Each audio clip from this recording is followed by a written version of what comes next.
Ugh.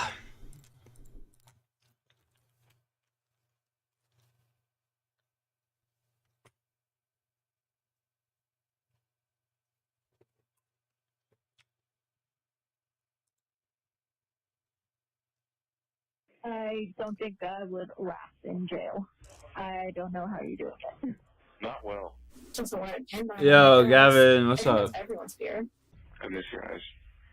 Your nose. I like yours. That's crooked. Maybe I can get beat up in here and someone will punch it so hard it fixes itself. Sheriff's office, anybody inside? Announce your presence, make yourselves known. I love you, and I miss you. What's up, dog?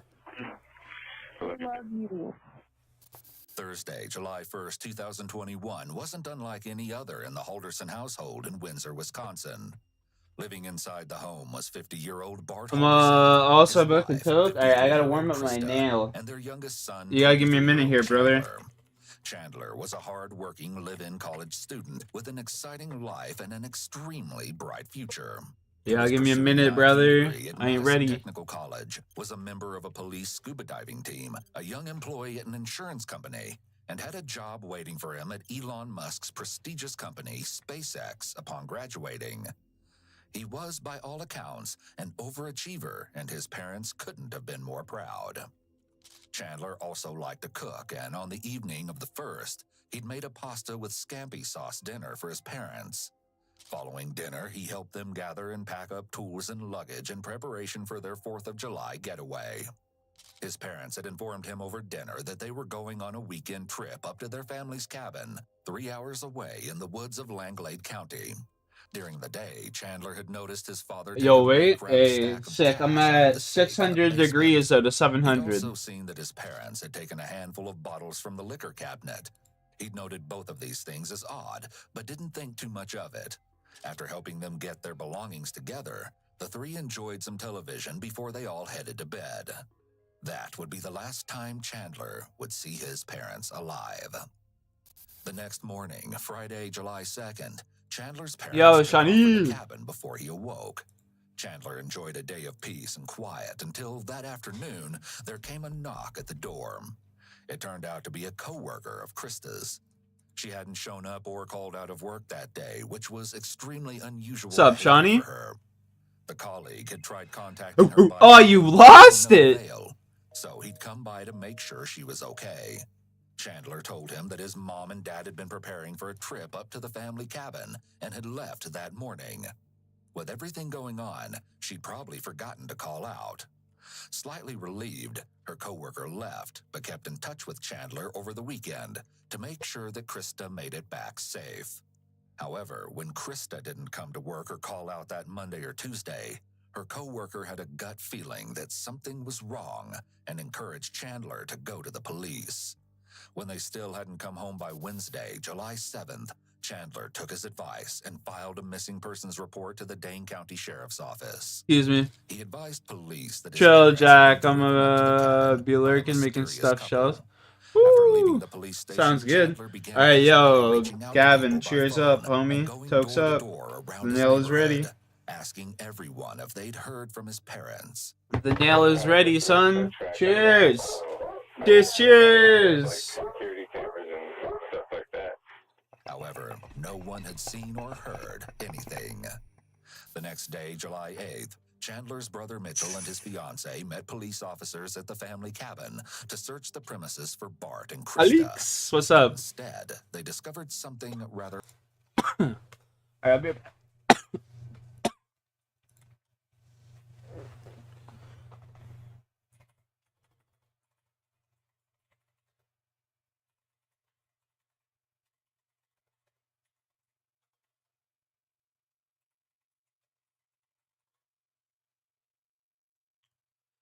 I'll be right back. I'm about to go for a walk. It's pretty nice out. Just waiting for my hair to dry. Yeah, here it's not that nice, honestly. Here it's kind of shit.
Fuck, what are you doing over there, you little silly bastard? You silly little bastard. What are you up to, boo-boos? You up to, boo-boos? Hey, boo-boo.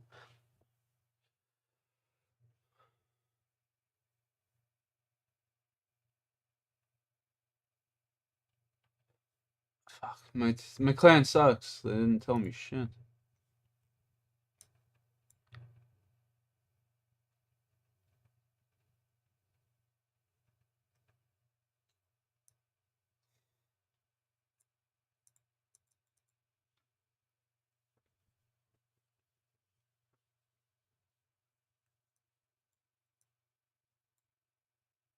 When Dark Ascent? Oh, this is... Okay, I remember where I am. I remember where I am now.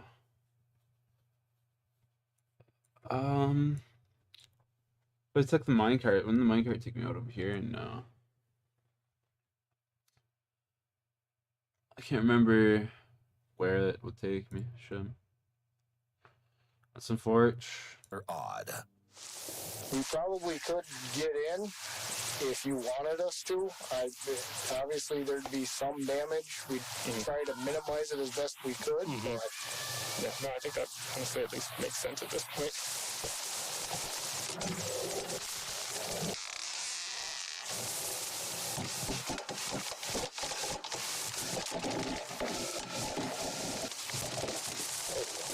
I mean, holy shit. Those cops actually knew what the fuck they were doing. They got in there no problem. Like, they would have to repaint the door, and that's about it. And they maybe change some wood on the door and the frame. But, like, wow, they got in so, like, problematic right there. There's no problem whatsoever. Problem-free. There were no suitcases or possessions inside the cabin. Surfaces were covered in layers of dust, and it didn't look as if anything had been moved or even touched. It was clear that no one had been inside at any point in the recent past. With nowhere else to turn, police summoned Chandler as well as his girlfriend Kat down to the police station in the hopes of uncovering some more details that would help them locate his missing parents. Super! My boy, what's up? Different compared to Chandler's. Oh my god, you can see me? So I'm not gonna lie, if you hear me burping, I have a very sensitive stomach. Is it true that the back seats are leather just in case people throw up or pee back here?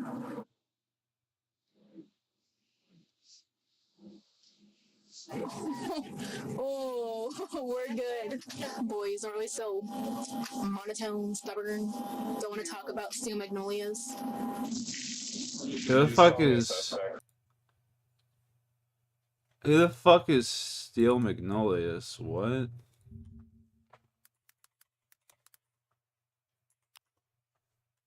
Steel... A romance comedy? What the fuck? A rom-com. Slept for like 12 hours? Yeah, I had a good sleep as well. Honestly.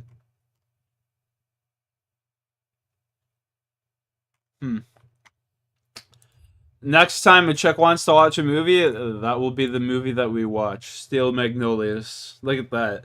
Getting pro game from a killer, probably. Pro game from a killer. Steel Magnolias. That's the next movie a chick and I will watch. You want to watch a movie tonight? Yeah, I've got a great idea. Steel Magnolias. Oh my god, it's one of my favorites. Has been analyzed by a qualified team, Genius. including a licensed attorney, a licensed clinical Rox, come back. psychologist, a former licensed professional counselor, and a licensed professional counselor. Hey, come on. I just let you out. No, get over here. Come on. Hey, come lay down, you little rascal. Hey, Rocky, come on, lay down. Just because you're up here, okay? So I'm just going to read you your constitutional rights. Okay, so it's a Dane County issued card that they give us.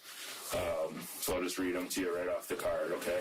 The detective's decision to read directly from the note card, despite surely having committed the Miranda rights to memory, could be to emphasize to Chandler that being Mirandized is just a formality and nothing he needs to think too hard about. After Chandler has read his Miranda rights, the detectives jump directly into questioning. In missing persons How are you cases doing though, especially, Supa? it's I hope important that I hope you investigators have work with a sense of great things urgency. planned for the weekend. Each minute that passes makes it less likely that the victims will be found alive. However, not taking the time to develop rapport with someone can lead to their anxiety level remaining high, which would make them more closed off. Taking a few minutes to put someone at ease and try to connect with them can end up saving a lot of time in the long run. So you reported your parents missing. We got some information from you yesterday. So I guess if you want to start with, let's just go back to last Wednesday. Wednesday. I was with my dad. Yeah, I remember it. It was kind of a bad day. Okay. Why was it a bad day? I tossed the ball and I smashed the glass. Okay. With the dog fell. Been picking up art again? Like what kind of art? Yeah, set my dad off and we tried to clean it up. I don't know about him, but I got it. That's what I need. Yeah, Supa. I need me an arty goth He girl, was bro. mad. He didn't really talk On to me God. too much that day. Life would be Anyway, a complete. detective at my house said something's happened, and while we were leaving, people were going inside. Is there a warrant for my house? Can they go in?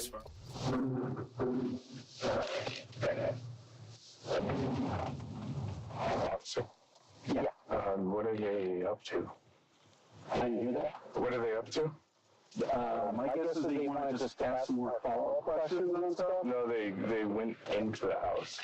They would go to the office there.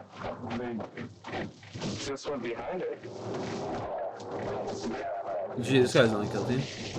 Officer Haley. Watercolor, working on light and Just shading like studies. walked Oh, okay, that's pretty cool. much in to the gate, the gate on the outside. She's That's kinda pretty walked badass. in. I was wondering if everything's okay, because she said something's happened. Okay. And we need to go down. All right. I'll find out what that's about. Well, has anything bad happened? Not sure. It's definitely strange that Chandler would suddenly inquire about a warrant. He looks at the detective with a more stern countenance when asking this question and makes what appears to be direct and sustained eye contact.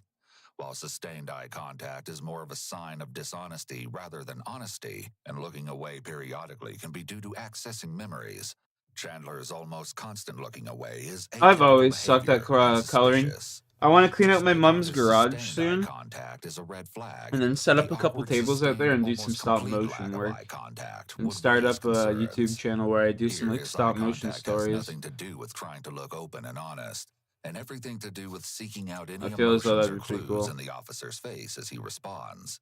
For now, they shift their focus back to getting a timeline for what Chandler did on Thursday. I have some pretty July cool 1st, ideas in the my last mind day of like he'd what I seen would his do too. parents. Honestly, It's Thursday morning. I wake up. I kind of just stay in my room on my phone. Help my mom out getting ready in the morning. She left for work at 7:30. His hand covers both sides of his face and he rubs his chin. These are typically self-soothing behaviors, which aren't unusual for a situation like this. Most people in Chandler's position would be anxious. The pressure from the rubbing is comforting, and his hand and arm serve as a subconscious barrier between him and the detective he's talking to. Chandler speaks very slowly, even when describing routine activities like helping his mom with chores before work. He appears to what be is that? thinking a lot and often stares Damn. blankly at the floor, as if in a daze. This is a common With symptom clay, of yeah. emotional With cutoff, clay and just which like results building when a different like person little is under sets and high stuff. stress I or has feel as that would be a experienced good way to traumatic spend my event. time, you know? Emotional cutoff is an adaptive response that allows a person to better cope with intense situations without falling apart or having an emotional breakdown. Since Chandler was frequently with his girlfriend Kat since Friday, detectives are interviewing both so they can uncover any I inconsistencies feel as though it'd be between their really fun. stories. It's kind of just If their right up my recounts of alley. the past weekend don't match up, the two are going to have a huge problem. Oh, there's a Pooh Bear? Alright, you can play with it if you want to. Don't twist my arm. Alright. Bro, this kid just got a fucking pet drop. Oh, play over there if you wanna. Oh, I can get it. I wanna get you with the Pooh Bear. Oh. Please don't. Thank you. This kid just got a fucking pet drop, bro. He just got the Phoenix. I thought it was me. I was about to lose my goddamn mind. Bro, for sure, I think creative hobbies are the best. Yeah, keeping your mind active and shit. Honestly, I'm kind of just getting over video games at this point in my life. Home may be indicators of emotional immaturity. When someone doesn't show an appropriate level of concern during an investigation, detectives can interpret this as a red flag. Kat sits alone in the interrogation room for about 20 minutes, looking as if she's battling fatigue.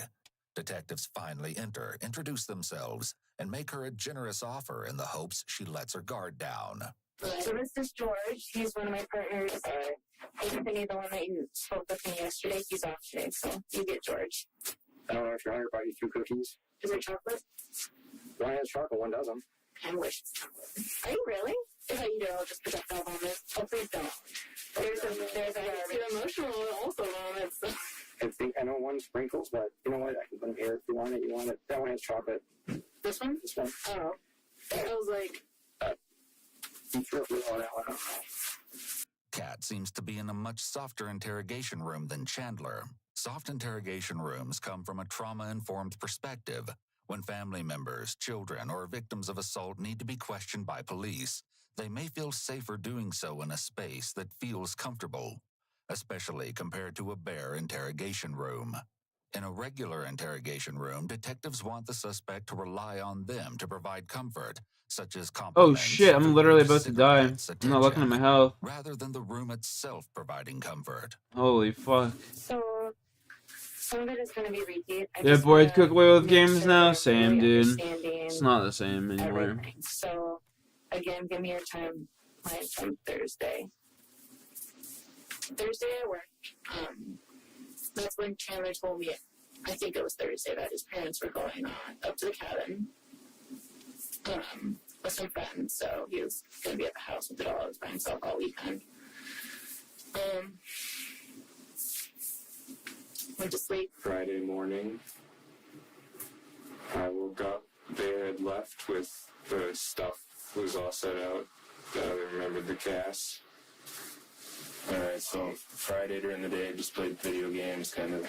Yeah, then after work, I believe that was the day. Make this a little bit bigger on the screen. You know what I'll do as well? I'll set up my screen like how I had it yesterday.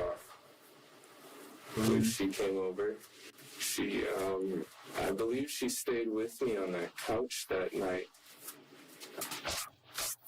Woke up, got ready for work, went to work. We planned that I was going to go over there and spend the night. Just hang out with him and the dogs. So you went to East Target, you went from Hilldale to East Target? To East, to my mom's house, to grab the hydrogen peroxide and the Swiffer because Chandler broke the glass of the fireplace and cut his toe, so we wanted to clean that and then clean up the glass and blood. You've probably noticed that Kat is eating her cookie extremely slowly. This is significant because if you remember, We'll come back when one the day though. detectives Video games are first offered Kat the cookies, too she told them that dear she to has me a just to chocolate quit. Yeah, I allergy. feel that. She claimed that she'll violently throw up if she eats it. However, between the sprinkle cookie and the chocolate chip cookie, she chose the chocolate one. This may explain why she's holding on to it for so long and taking such tiny bites. She could be trying to avoid the chocolate or ingest only little bits of it at a time. You'll later see throughout the interview that she pauses multiple times, reporting the urge to vomit. Her choice to take the chocolate cookie, though, was unusual and could be a possible indication of attention-seeking behaviors. Oh, gee, her? No So, shot. went to Chandler's. Her attention seeking? I don't believe it. I was there, and then I left in the morning because you want to do chores, and then I know what time around what time I was home. Took a picture. And so on Saturday, I was with my dog at 8:53 a.m. 8:53. So did you see, the fireplace? She knows the exact time. Yeah, this chick's definitely guilty as fuck. Like, broken. It was like one pane, I think, on the left side. And did you see, like, the blood in the glass? Was that all picked up? It was pretty much all picked up, except, like, a little bit of glass was still there. Honestly, How I feel much like more? 114,000 XP. probably So because 34 minutes till I get it to was level big, 79. so. I still got And blood was by the fireplace, I assume. The blood was by the fireplace. So 30 minutes to level 79, then probably another hour after that Oh, you didn't till see blood. Oh. level Honestly, I 80. feel like So a lot of blood, but I want to get base 80s. It's the 4th. That'd be pretty fire. In the morning, I'm a little worried. Come and go in about my family. phases. Facts. I think I called That's them actually off. really, really true. Throughout I've called, I don't know the times though.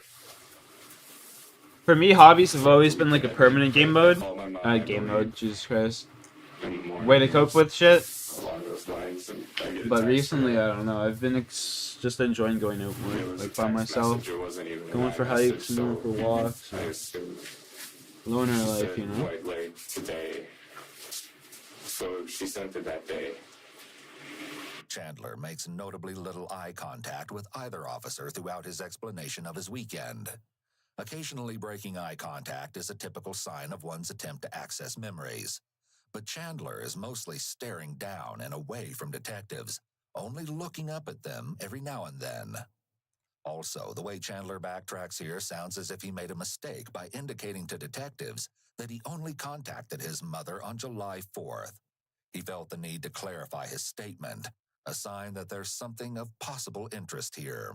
I called Dan that Sunday, asked him what he's up to, if he wants to hang out. I don't like being alone at the house very long. Dan is mom's coworker / friend? Yeah, this guy. He invited me for fireworks in his driveway. No, this is Sunday. So I went to Kat's house to eat, but we ended up not eating there. We went to Cress's house. Kat and I rushed back to my house, let the girls out, and we go back straight I to need the 250. The farm is Cress's home and property. It's a large We got plot of land that features 40% Cress's still house, fields when I of started crops and chopping, so we grass, could a maybe big even fill up the whole barn, and an inventory and whittle above-ground it, and then swimming put it in pool the that fire and Chandler get some and even Kat more frequently XP. use. After enjoying a meal at the farm, the couple traveled back to Chandler's house around 7 p.m. They fed his dogs and took them outside, tackled a couple other small chores. Then they made their way to Dan's house to light fireworks and spend the 4th of July holiday together. After a fireworks show that nearly caused a bushfire, the pair decided it was time to call it a night. They went back to Chandler's house and fell asleep together around 10 p.m. Kat tells investigators much of the same thing about her holiday. When you say you went home, you went to mom's. your mom's. Yes. Okay.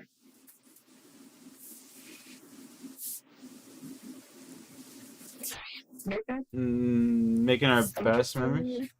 Kat corroborates Chandler's Yes, story. sir. Kat shows detectives a video of Chandler that's timestamped Couldn't agree on more. July Yo, 4th. Jay, what you saying, brother? And then we left around 6:30 because he had to be home before 8 to feed the dogs their dinner. And so we left around 6:30. Probably got to like my mom's house. There's a garbage or a bathroom. I think I look really sus if I stand up and run out of here. I'm not trying to get tackled. Have everyone chilling, boss. Just getting some good XP. You're good. Okay. After enjoying Just getting fireworks some at crazy Dan's good house and XP. going That back fucking to brazier Chandler's went for the out 2 night, times there at the end, two so that's an woke extra up together 1,000. Monday morning. Kat left for work shortly before 8 a.m. Let's open up this crate. Chandler supposedly spent the What did I morning get in the playing crate? video games Oh, and watching dude, I got TV. fuck all. Boom. He then made a rather spontaneous visit to the farm by himself. Well, at the end of the day on Monday, I did go for the afternoon. I did go to the farm, talk to Cress and Kat's mom. I told them what's happening with my health because I had the appointment at 2. Did you go to the farm? What are you up to today, Jay? Because I told them what happened to me, and I told them the legs are probably going to be permanent. and the headaches should be fixed after the hemorrhage is cleared.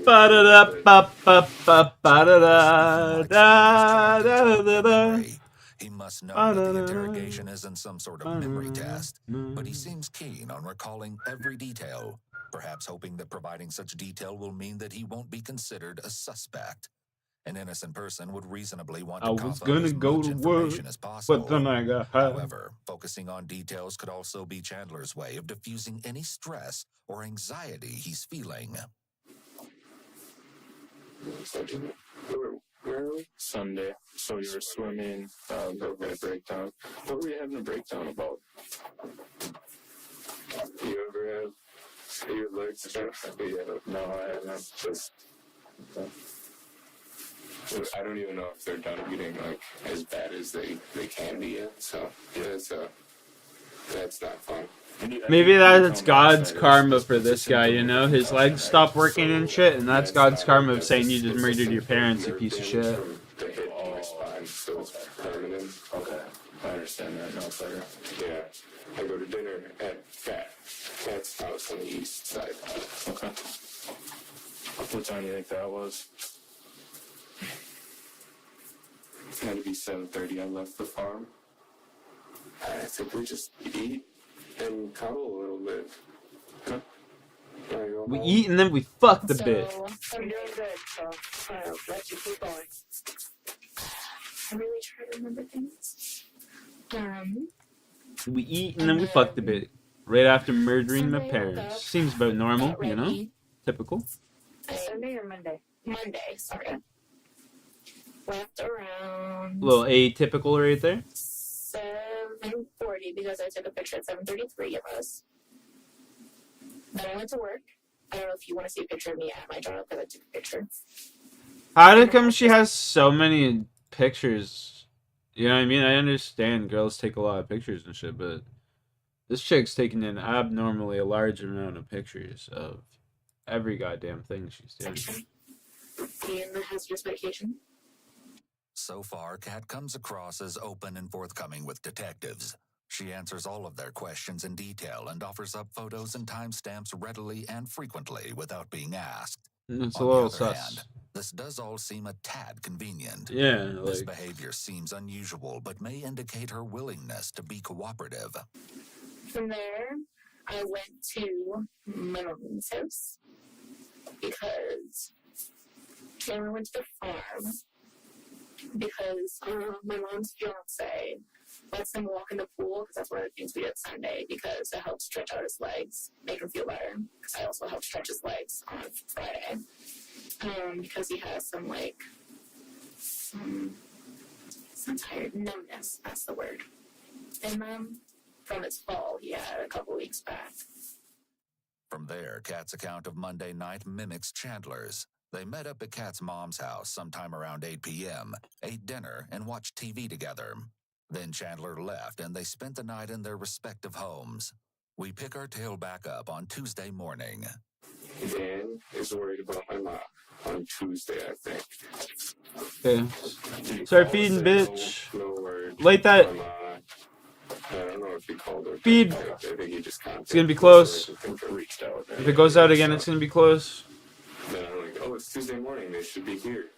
Look her up. She got the crazy eyes. Who got the crazy eyes? The chick on my the chick on this. The chick on this. She got them crazy eyes. They left. Yo, if they got the crazy eyes, bro, that means they fuck kid, bro. Oh god. One text, and you mentioned earlier, didn't like it, right? Oh! Nothing else. Yeah. Light the fucking brazier. That's fishy to me, even the text, because I realized Memorial Day is when the White Lake Parade is. Oh, sure. There's no 4th of July. Maybe there's cheap drinks, but there's no parade at White Lake on the 4th. Then I started trying to get the glass. So I did a little lazy. No, on the look. glass. I just Oh, had wait, what? chairs in front of it. Lock her up. She got the crazy. Oh yeah. Kind of on the floor, Yeah. Lock her up. Yeah, she got them crazy eyes. For the floor. Yeah, what he said. Kitchen. And then everywhere kind of I walked pretty much. The bathroom, the kitchen, and then I couldn't get the carpet, so I still stained that up real crappy. While it's possible that the bloody toe and the explanation behind it are all true, traces of blood at a crime scene are always a red flag to law enforcement. They'll likely be checking out these stains in order to gauge whether they really might have come from a cut, or if they were clearly caused by something else. One must wonder if Chandler has ever heard of a Band-Aid. What's a Band-Aid? Tried to stop all the bleeding, but it wouldn't stop. So that blood was all coming from your left foot. Yeah, left foot hole. Left foot hole. Yeah. I mean, are we talking massive amounts of blood, or are we talking, a little bit, like describe? It started as drops until I got to the bathroom. And then I got back to go grab my sock and some the paper towel. And I see the glasses in there, so I grab a tweeze and I pull it out, and then it starts. Bro, I wasn't even gonna have you seen the Summerfield 6 video? No. It wasn't that bad of the rock. I don't think so. It, Rocky, what's up? Come I on. think the worst was Come here. that floor. After this, I gotta go let my dog outside real quick. Like this lid puddles. It wasn't good. We're not in the floor down in the basement. Well, that one. Summerfield 6? Oh, is that the one where... I go upstairs. Is that the one where they're with the kids and then like they fucking they shoot the one kid in the back and then the guy like Down and pinch it maybe.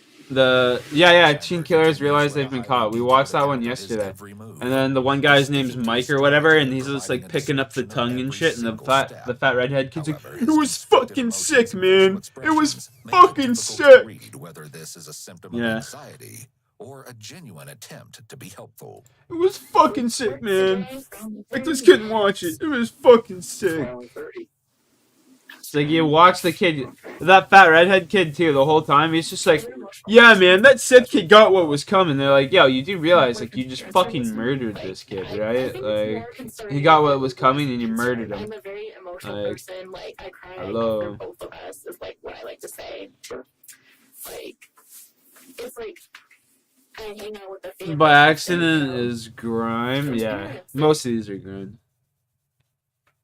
Yeah, I literally watched it in the morning, and then Alex is like, yo, you should watch this one. And it's like, girl, what you talking about? Blood on your foot. Wish you luck for running to the store. Pause. Why? You had blood on Swiffer wet set. Okay, Swiffer wet set. And where did you get that from? Can't let me borrow it. Where's it at now? Don't get kidnapped out there like any of these people and shit, you know? Careful. Did you use anything else? Hydrogen peroxide? Bro, I fucked this one up so bad. Rocky, you just gotta wait, bud. I'll take you outside after this, on God. Just the big gloves needed a little bit. 500, we need 250. Get rid of the blood. Well, it hurt my foot. That stuff, but it didn't really help. If you do, it's your fault. Jeez, way to blame the victim. I had some blood on the basement. I used the. Oh, you mean me? If she gets kidnapped, it's my fault. Tiles in the kitchen. Yeah. Okay. Yeah. It's my fault. It wasn't as much. Damn. There were like this Busted. size pools in the kitchen. They're on to I me. was pinching it pretty dang hard. And did you clean up at all when it actually happened? My dad was furious. So he did stuff to clean it. Yeah. I don't know what he did. But he sent me to my room upstairs and he did whatever he did, but it still was on the floor after he was done. Okay. Did your dad get injured at all when the glass broke? Whoever assumes it is them. Oh God, I busted already. They got me. Don't doubt it. If he gets mad, he's not thinking. So we don't know if your dad got hurt. No. Okay, light this bitch. Come on. No. My best guess is that guy reached in the fireplace and cut his arm. Yay.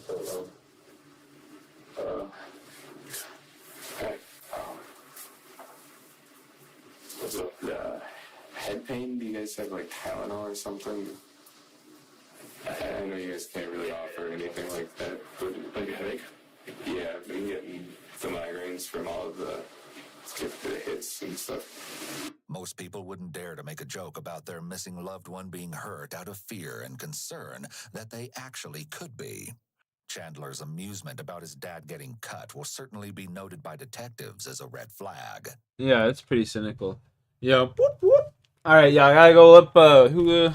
Let's talk to the police. That's like every criminal in this. Let's talk to the police. I'll be right back. I gotta let this little monster of a man outside. Yeah, you're the monster of a man I'm talking about, little boy. Let's go, little man. Let's go. Let's go. Let's go. Get going, Rocco. Get going.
I just found the best thing known to man, chat.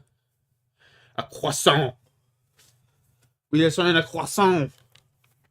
Let's go.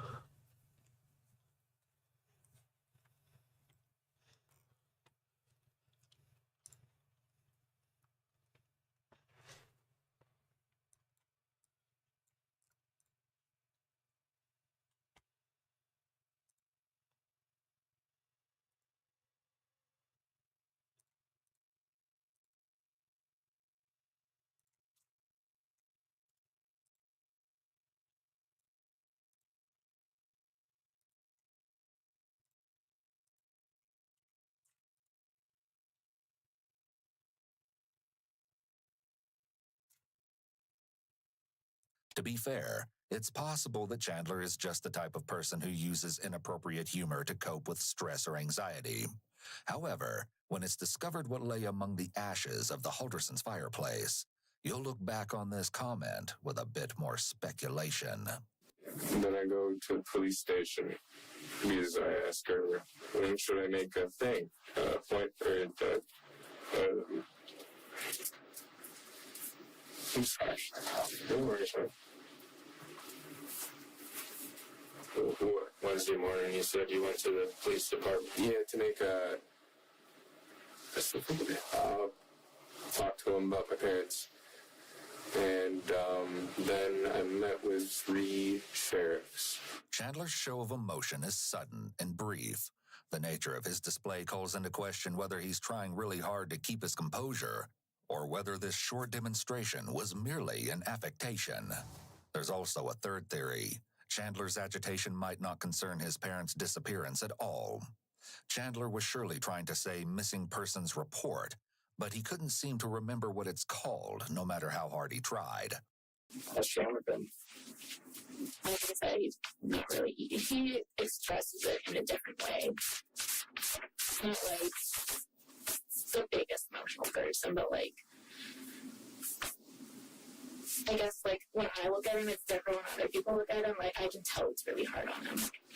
And like, he just sits there and dissociates and like, paces and like, you know, just sits there like, where are my parents, like a shell. Kat also told police that Chandler was trying to keep himself optimistic and saying things like, well, they're at the cabin. They don't get a lot of reception, so that's why we haven't talked to them. As well as speculating that maybe their phones died and that was why they haven't heard from them. So his brother is there today. He leaves. To go to the cabin? Yeah, what's... How would you feel, Chad, if your fucking sibling killed your parents? I don't think I'd ever be able to talk to that second bitch ever again. Yeah. I asked him that when I was on the couch. I was like, why don't we go up to the cabin? Because, like, his fiance and him were going. He's like, well, I can't drive. I'm like, well, I could have drove. He's like, yeah, you could have. He's like, but I don't know if they need me in Madison for questions, which clearly you guys did. And, like, and I also need to be with the dogs. So then I think he went to his neighbors to see if they had, like, any, like, a Ring camera, and if there's, like, footage that might have caught the car, and they said they already handed it over to the police when he came back, and I was in the backyard playing Frisbee with the dogs. Fancy security system. I was wondering if you were able to capture the road or my...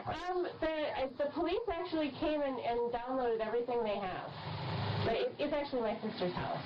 Oh, okay. Yeah, so they were here, I think, till like 9 o'clock last night and downloaded all the video she's got.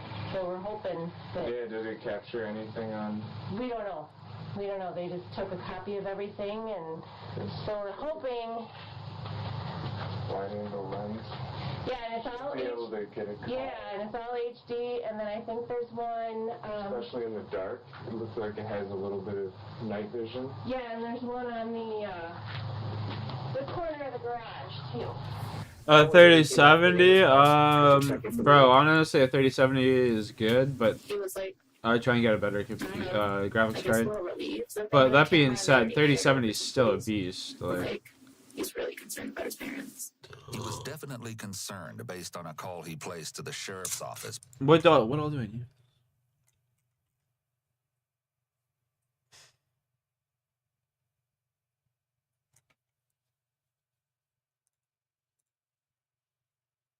Okay, I got everything.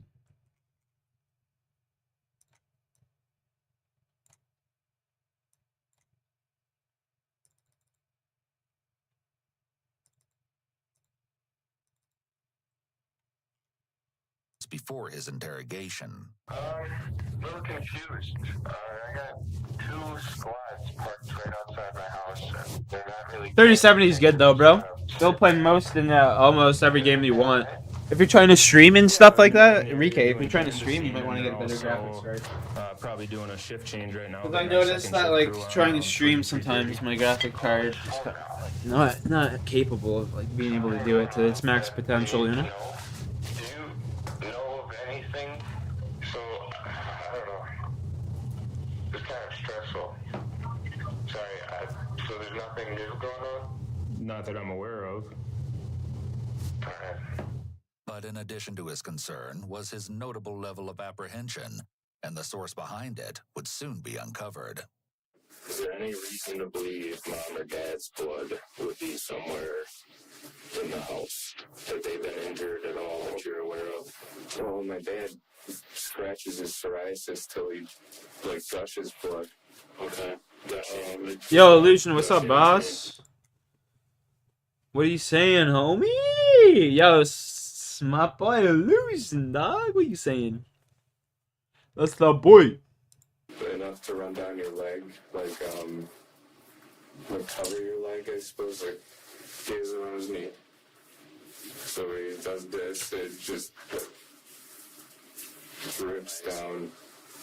I ask him to stop, but he doesn't do it when he's stressed out. Yeah, he just kind of like, it's his tick. Probably itches. My mom's blood, just from her bloody noses she gets sometimes when she wakes up.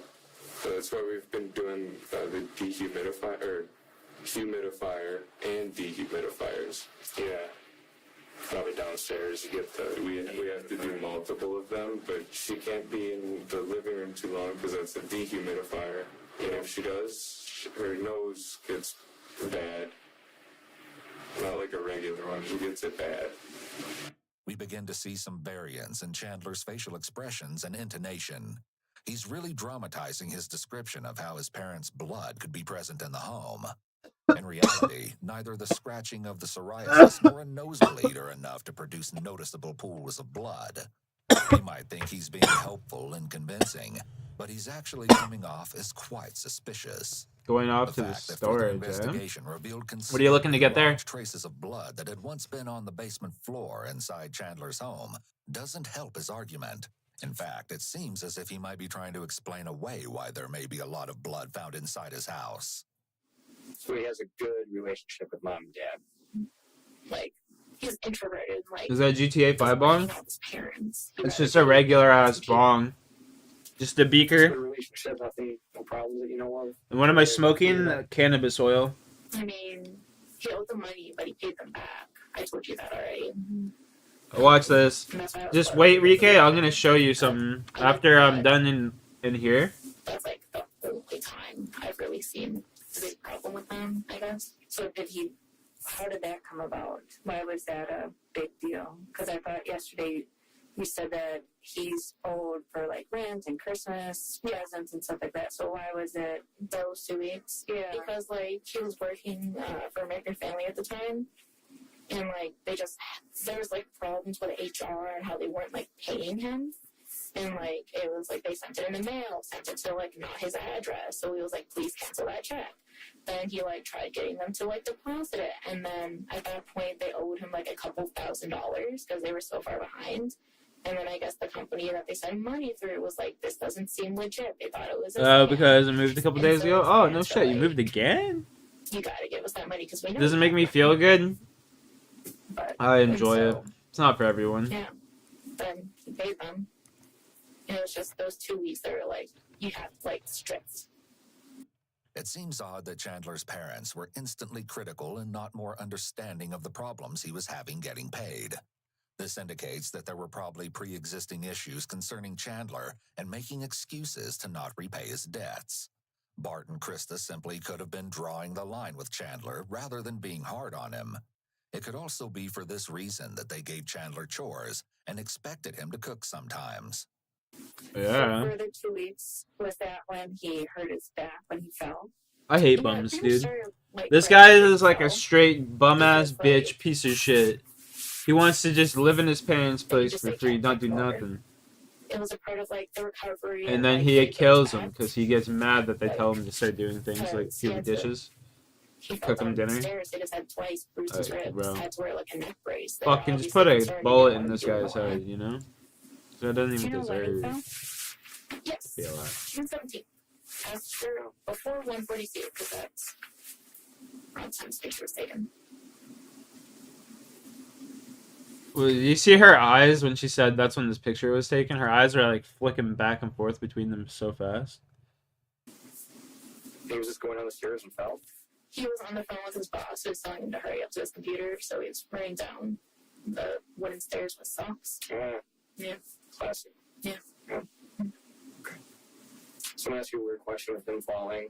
He probably was going on the computer, but any kind of violence in the house? No. His dad was downstairs at his computer. He was telling me about, like, hearing Chandler fall. He was like, I was on my computer. It didn't sound bad. Man's a bottom feeder. And then I got up to, like, check after a while, and, like, he was on the floor. And I was like, okay, Mr. Holderson. Sure. Yeah. He hasn't said anything about it afterwards, like, hey, I really, like, I didn't just slip on my socks. I actually, No, Chandler's clumsy. Okay, it is not the first time he has fallen. He needs, like, a life alert with things. Yeah. I've seen one of his many falls. Just this. He really likes his socks. okay. Socks and long sleeves. Yeah, it's really good type of weird. Chandler supposedly ran down the wooden staircase in his home while wearing socks, causing him to slip and fall down the stairs. He sustained a concussion, bruises to his ribs, and nerve damage resulting from a hit to the upper spine. Oof. The concussion alone left him with poor memory recall and trouble processing information quickly, among other lasting symptoms. Because his injuries impacted his cognitive ability, Chandler apparently felt that it would be best to notify his soon-to-be bosses at SpaceX of his accident. As a result, He took shrooms and lost thought his they were the position devil? at What the the company. fuck? That's This wild. loss, in combination with the persistent and indefinite discomfort of his injuries, weighed heavily on Chandler, not to mention his parents having gone missing not long after. It certainly sounds like an unfortunate case, and while the circumstances surrounding his termination are disheartening, it seems odd that Chandler would voluntarily give up his dream job, seemingly prematurely. If he really did have his future mapped out and it all hinged on this job, most others wouldn't have given up without a fight. Yeah, However, unless you kill your Chandler parents and essentially take their just forfeited fucking life his future life position. insurance money. What about Florida? So that's You know what I mean? That's where he was You supposed kill to your go. parents and take their life insurance. What That's was the exactly plan? what this little cocksucker did, I bet. Go down there. You do too? It has a 911 call and everything? Okay. What the So fuck? would That's that be- actually spooky. Because obviously you have a job here, so did you have a job lined up? We're just gonna transfer to, I'm not trying to say FU, but like FU, Florida University, because they also have a pharmacy school down there. So I'm getting Facebook notifications because people are reposting the Dane County Sheriff's like notice about them, and we've just been messaging people, and like people have been noticing, they're like, hey, are you guys okay? And we're just like repost or tell people. Sure. Yeah. We're first gonna go down there. Did you guys have like everything lined up? Like when were you supposed to? She was supposed to leave the 39K Saturday to of the fall. So 39K Friday, supposed to be until Saturday morning. level And then 79. I We should have get to level leave 80 at the easy end or today middle on of this August shit. because I want to be here for my birthday. Oh, it's a big one. 2000 year. Gonna get crunk. The tragic fall ultimately cost him his job and his future among the palm trees. Perhaps this was just a coincidence, or even a fateful stroke of bad luck. Or maybe the fall is just a small part of something more convoluted. Detectives would discover the truth soon enough. Did you guys have like a place that you were gonna, like, did you have everything kind of figured out? Where were you gonna stay? Just like apartment building inside a stone. Okay. Did he like already sign the lease and stuff? I think so. Before Chandler lost his job, she was supposed to be moving down to Florida with him in early August. It's odd that her big move across the country was just around the corner, and she had absolutely no idea what apartment they were moving to, and no confirmation that the arrangements were actually in place. Hey, Mitch hasn't been in the cabinet in a while, right? Today? Oh, well, today. Yeah, I couldn't say he's been there. He didn't go last year. Okay. Does he kind of do his own thing, or? Mitch hasn't lived with us, or, you know, like, he's got a family now, a dog, a girlfriend, no kids, but cool. He's kind of, you know, opposite side. You know how it is with brothers. Yeah, he's still a cool. Got a feeling myself. Yeah, right. I've started thinking about that myself, and my parents are trying to figure that out with me.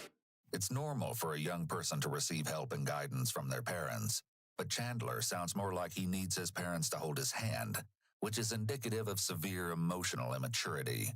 Although many young adults feel like I'm may getting live at called home out. for a time, they should be working towards financial independence.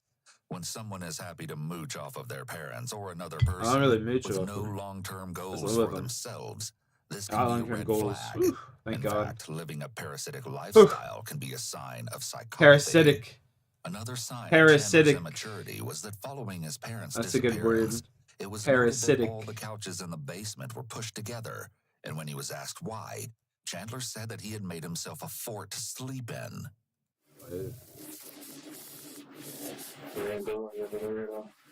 Homeboy made a fort to sleep in. Background, I think, right? Yeah. Right. What the fuck? So, I think it's time we start talking about what happened to your parents, like the truthful version. Okay. Okay. So we have like 20 pages of writing. We're gonna start with a clean white piece of paper if you start telling the truth. Okay. Because listen to me. Confronted with a change in the detective's tactics, Chandler immediately sits up and leans away from the detectives. Buddy's eyes are like bugging out of his head, like, oh god, they know. Anything is actually a move taken straight from the Reed technique. In this style of interrogation, the detectives are advised to immediately cut off any attempts to lie, so as not to allow the suspect to entrench themselves in that lie. In this case, detectives knew Chandler's first instinct would be to try to scramble his way out of this and quickly shut him down. Is he being interviewed too, or is he done? Honestly, I'm with you, so I don't know. You have my attention. So there you go. There you go. With all this questioning, Kat must be adding things up and possibly realizing that Chandler may be a suspect. If she isn't concerned by now, she definitely should be. This is the only chance you're gonna have to tell us the truth. Okay. Rocky, relax, dude. Listen. I can't tell you what we know, but we know you're not telling us the truth. We know your parents are no longer with us. Okay, and we know the reason why. Chandler appeared taken aback by the detective's statement that his parents were no longer alive. This is less likely shock at finding out that his parents are dead, and more likely the realization that the jig is up. Officers actually do have proof of his involvement in what really happened to Bart and Krista. Unfortunately, the clues that police managed to dig up tell a morbid tale of the happy couple's last moments. Chandler isn't the only one under suspicion. After all, Kat was with him frequently throughout the weekend. If detectives were also able to find proof of Kat's involvement, Bro, she Chick's might have a similar eyes. conversation Holy waiting around fuck. the corner for her. One reason the investigators She may be looks so suspicious stoned. of her is that while Kat's mother Dolce was a trainee at a public safety commission, Rocky, chill. she was overheard talking on the phone to her daughter. The instructors at the event claimed that they heard Dolce say to Kat, "But you were not home that night." It's unclear exactly which night they were referring to, but the instructors allege that they may have heard Kat reply something along the lines of, "Just tell them I was home last night." Thinking this was odd, the instructors asked Dolce what was going on, and she repeatedly told them she was home. It's important to note that it can't be confirmed what was actually said on the phone call.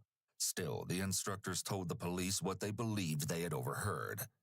Let's check back in on Kat's interview. So you've been at the house during the renovations. So there's a lot going on at the house. What does the smell like in the house? Dog. Okay. Like when they were working on the basement walls, you could like kind of smell the dusty smell. There's a fiery smell on Friday because when he broke the when glass thing on the fireplace, like ash, was like Exposed. yeah. Okay. The pungent smell of fire is an important observation, as it indicates that the fireplace was actually used not long before she was there. Does Chandler talk about any firearms that he has? His friend did gift him one. Okay. What is it? I don't know what it's called. But other than that, his parents, they have like a safe with other guns. Because he used to be on the shooting team in college. Okay, you need to tell the truth. Listen. You need to tell the truth about what happened, and just tell us why it happened. Okay? If something happened, if you were defending yourself, or if you just got fed up with stuff, you need to tell us the truth. Okay? Chandler exhibits a significant amount of anchor point shifting here, indicating that the detective's pressure is starting to make him feel anxious. This is an important cue to the detectives that if they keep pushing, he may get to a point where he will open up and be honest soon. This is your chance to tell us why. Okay? I'm not BSing you. Okay? So can we do that? Okay.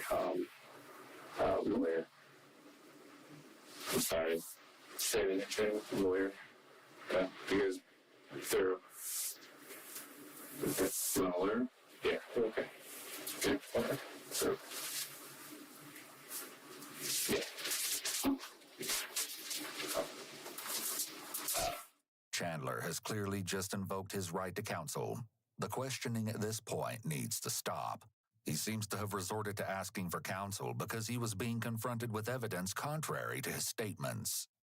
So how did you find out that the parents were not, that they were late? Did he tell you? Yeah, we text like all the time, or Snapchat all the time, not really text, both. And I was like, hey, like, have you heard from them? He's like, no, not yet. I'm like, okay, well, has Mitch heard from them? He's like, I don't know. I'm like, okay, well, you should maybe ask Mitch. He's like, I don't want to make him worry. I'm like, well, even just ask, like, hey, his mom said 4,000 XP. We got it this round. Let's go. There's level 79, baby. Tuesday, it was Easy. like, Easy. still haven't heard anything. He was like, yeah, no, I'm gonna go to the police tomorrow. Then he went to the police on Wednesday. You've been trying to call them? Yeah, he tried to call them. Like, he called his mom in front of me at one point and it went straight to voicemail. Do you know what day that was? Just sometime this weekend. Mm-hmm. Okay. Kat tries numerous times to present Chandler in a favorable light. She mentions that it was his idea to call the police and that he tried calling his mom in front of her. Despite the type of questions she's being asked about him, she seems to be standing by his side, even at the point where the detective's questions are getting more intense and implying foul play on Chandler's part. But unbeknownst to her, detectives are already on his tail. Exactly what happened. Okay, you know what happened. We're not going to tell you what happened. You know what happened. You were there when it happened. We're not BSing you, okay? I was there when it happened. We know more than you think we know. Actually, There's people that have told us things. We have evidence. We have proof. We have more to say about that. So your parents never made it to the cabin, and I think you know that. Okay, so you're asking for an attorney. We're not going to ask any more questions. Understand? instead of stand up, just come over here for me. Get any in your pockets at all. Just a wallet that just put in there. Hey, Almost died. stay close.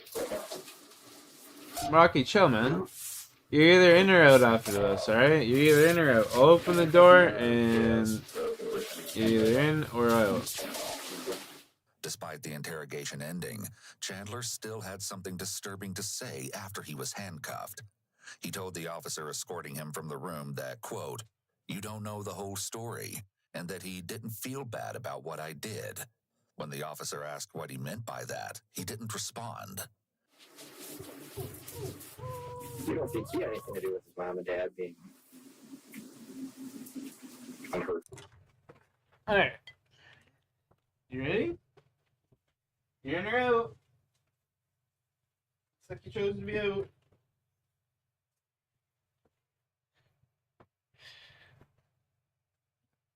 Don't be mad at me when you don't let you in later.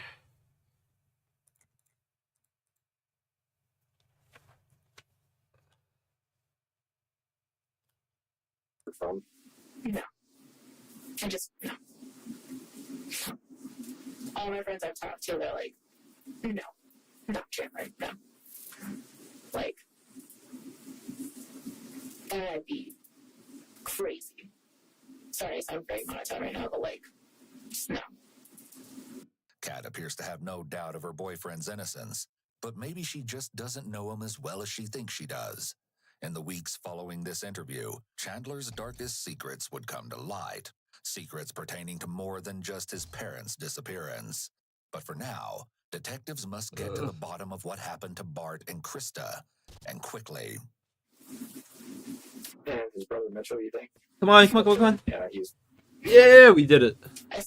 A leaf in the wind. Okay. Even if he tried, they could just like push him over and he'd like break. Oh, dude, let's go. Furrowed her brow I finally got my detectives first asked her if piece. she thinks I got Chandler warm had gloves. some role in his parents' That's sick. death, I finally got my indicating first piece stress of and the suit. discomfort with the question. After all, compare that reaction to her reaction when she was asked about Mitch. Rather than furrowing, her eyebrows raised, which generally indicates surprise. She even seems amused by the suggestion. It's so unbelievable to her.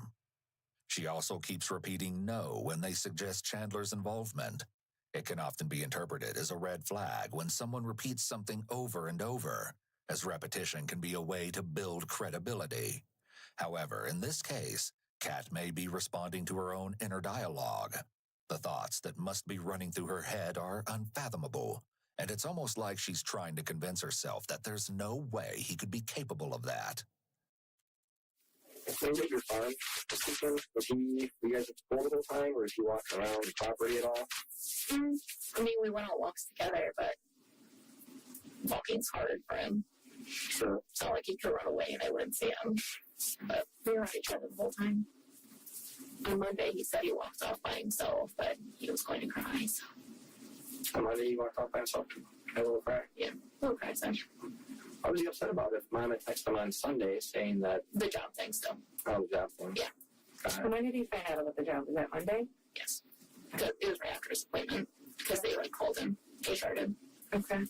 So, were you on the phone with Chandler and heard him yelling about being treated like a prisoner at his house? I think so. Yeah. Okay, tell me more about that. When he wasn't allowed to leave. And that was after the fall, right? When he was recovery / payback 2 weeks for the money that he owes them. Yeah, that sounds familiar. What day was that? So he's still talking about being a prisoner? I don't know. No. Like recently? It just sounds familiar. Is that something that he normally complained about?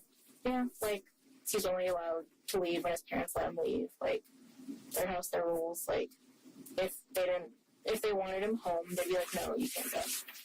Everything about Kat's answer, the long pause before speaking, the glances around the room, and the vague answer are all red flags for signs of anxiety or concern.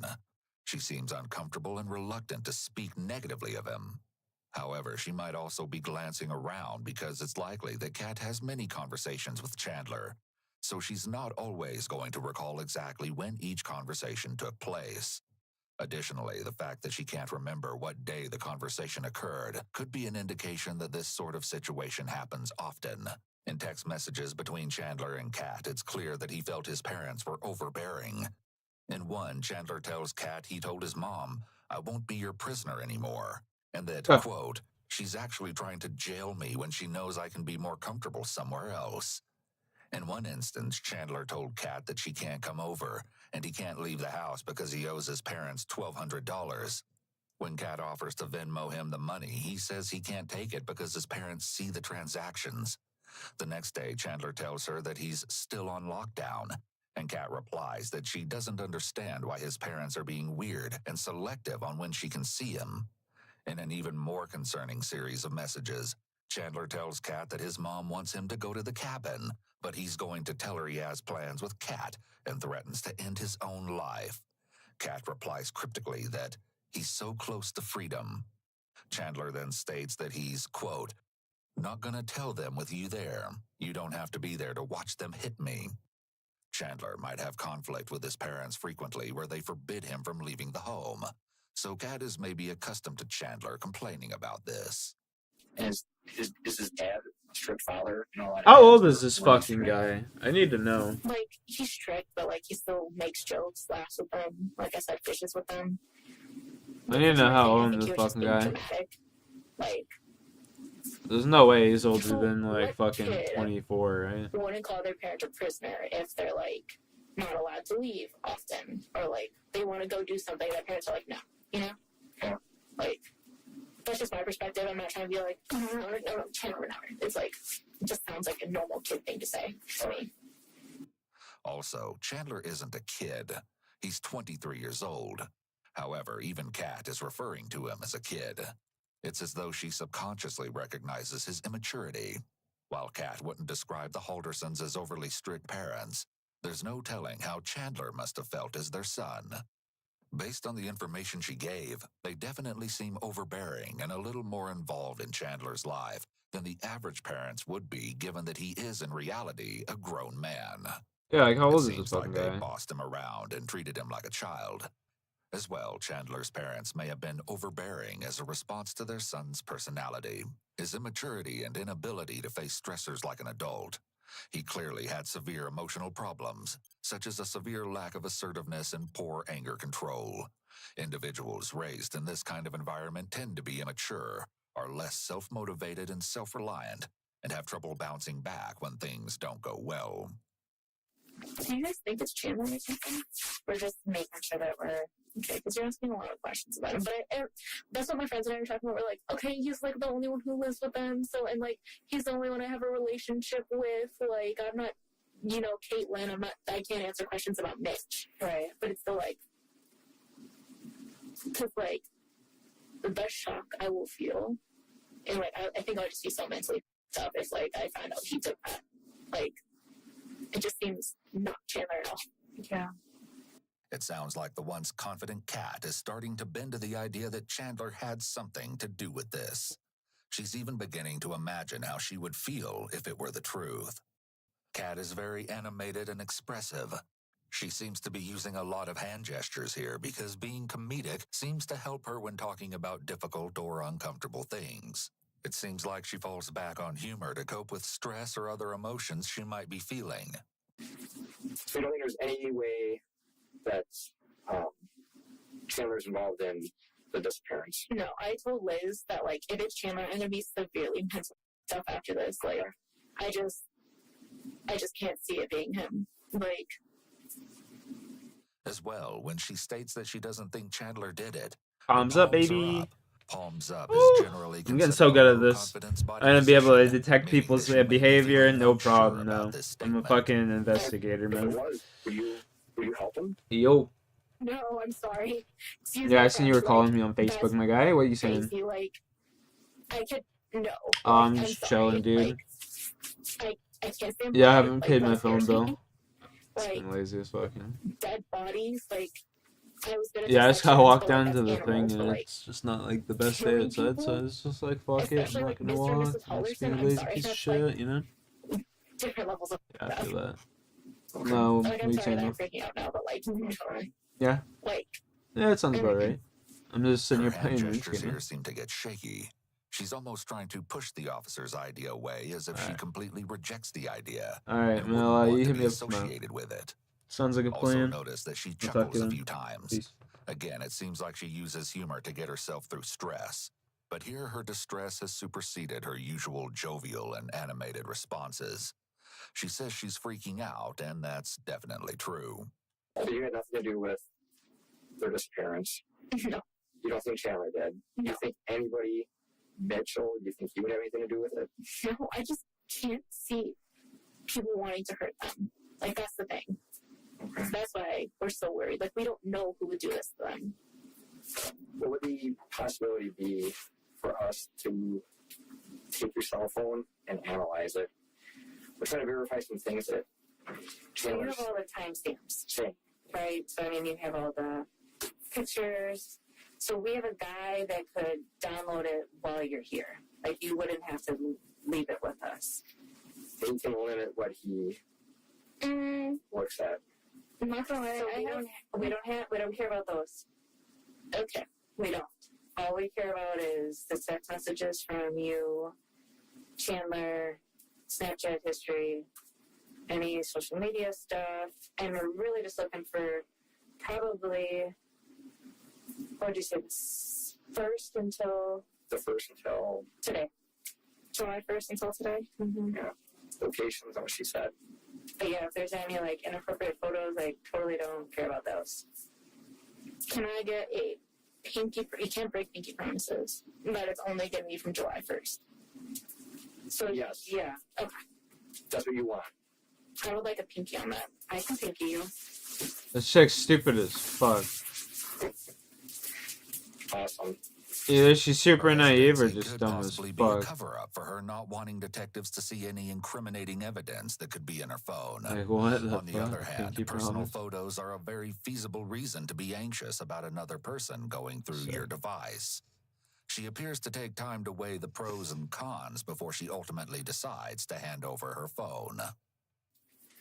So in cases like this, disappearance cases, things we like to do to people that, especially like the house, Chandler's house, we like to get consensual, what we call DNA, buccal swabs from people. It's not down the throat or up the nose. They don't really draw blood or anything fun. I'm scared of needles so bad. Literally, you open your mouth. I rub one cheek or rub the other, and we're done. It'll be less than 10 seconds. That's your call. Just helps. Because obviously, your DNA is probably going to be in the house, right? You were showering there. Yeah. Sneezing. You know what I mean? So see my hair on her hairbrush, right? Use her hair dryer. So it's just like, we just gotta say that you are the person that we're collecting. Fair enough. I actually have one. I don't know if I want a sweaty binder one.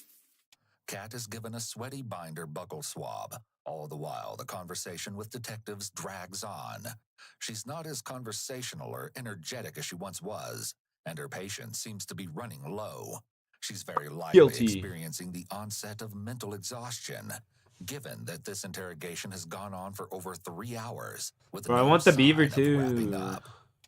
Because Kat wasn't under arrest and not charged with any crime, she was entirely free to refuse the request to provide a sample. However, even when officers are fairly certain that they know who committed a crime, they will often perform evidence clearing, where they take samples from people who aren't suspects in order to clear them of the crime and to determine the origin of any unknown samples. This happens for many things like DNA, fingerprints, blood types, and even footprints. As far as her phone is concerned, there is also a right to refuse surrendering a phone to law enforcement. In Kat's case, if she refuses a phone search or a DNA swab, the only recourse investigators would have is to obtain a warrant for both. It's unclear that investigators would have had enough evidence to show probable cause for either warrant. An attorney would advise you to always refuse to give a DNA sample or provide access to your electronic devices. Even if a person isn't a suspect, it's highly likely the sample will end up in the FBI's CODIS database, the Combined DNA Index System. This can later be used to match newly found and unknown DNA Yeah, shit. samples You to want to be known fucking your records crimes for up a in the positive future. match, You know? and gives the police state a greater ability to ensnare both guilty and innocent alike in any possible future investigation. It can also work retroactively, so that once you submit that sample, it may match up to previously obtained unknown samples, leading to additional legal headaches. It's better, whenever possible, to simply remain off the radar. While DNA matches are generally I like how considered honest to this be as guy is. perfect a match as you can get, sloppy evidence collection can easily entangle innocent people in rather serious investigations. CODIS hit a milestone in 2021, with 20 million records now in the system. As of April 2021, CODIS was used in about 550,000 investigations, not something anyone would want to be innocently caught up in. Do we know when Chandler's going to be done? Yeah, I mean, I think they're done. Yeah. They, sounds like he's not quite as cooperative as you. Okay. Any reason why? It's probably worried you guys are going to be like, Chandler did it. Okay. You know? I think that's everyone's fear. Yeah. Like, no one wants to be accused of killing their parents. I'm also, I think, just a very understanding person that will look for the best in everything. But, Yeah. Well, right now, because he's not being so cooperative or forthcoming, his parents are missing. It looks like they're going to take him into custody. are you serious? Mm-hmm. I don't know what the charges are yet, but right now it's just going to be because of the missing persons investigation and him lying to the detectives. Why he's lying, I mean, we're all wondering. You probably know him best. Why do you think he's not being truthful? Doesn't want to depend on him, I guess. Can I talk to him before he goes or no? Mm-mm. I think they've already walked him down. Why? That's great. I mean, you've been super cooperative in trying to get your phone back. If it's not going to be done anytime soon, we can get you a ride somewhere, have someone pick you up. Can I get a ride back to Chandler's? That's where my car is, and I'm so to meet his brother there. That's going to be something else. I'm glad you said that. So they're probably going to want to leave. They're going to leave your car there. No. At the house because he was in it all weekend. No, I'm sorry. And I have places to be. That's my car. Like, if I'm being cooperative, why do you have to take my car? Because Chandler's not, and he was in your car. So there's chance that there's DNA in there that we need to get. But don't I have to, like, consent to that, or you need, like, a court order or something? Well, because it's at his house, they're looking at writing a warrant at the house. So if they write a warrant at the house, your car's in the driveway, they're going to want, because he was in there. Kat appears pretty fed up at this point, both with the extensive questioning and the detective's demands. Seeing as she still has work and school to get to, she's reasonably devastated about having to hand over her car. It's not easy or fun to feel like you're being punished for being cooperative by having your things confiscated. It's important to note that a search warrant must be specific about the places to be searched and the items to be seized. However, this specificity requirement doesn't have to be as precise as some people think. I can't even pronounce that word. For example, a warrant may give officers the right to search a house, attached buildings, e.g. garage, and any vehicles on the property. The key issue here would be how vehicles are listed on the feed my warrant. dog after this. The warrant may actually name her car specifically, or it may be more generic, such as vehicles on the property. If it's sufficiently generic and could be interpreted to include Almost a car, level 80 doing then this. it's legitimately a subject to search, impound, and process for evidence. Perhaps the thought of having her clothing and the vehicle that transports her to her job makes Kat feel like there are still pieces of her life that are real and reliable. After all, she's likely still registering the fact that the guy she's been dating for 2 years isn't the person she thought he was, and that this major aspect of her life was a lie. She has every right to be mentally and emotionally fatigued, and this fatigue could be what's making her push back against the detectives. So there's, like, no way I can talk to him at all. Downstairs. Is that where the, like, jail is? Yeah, that's the area.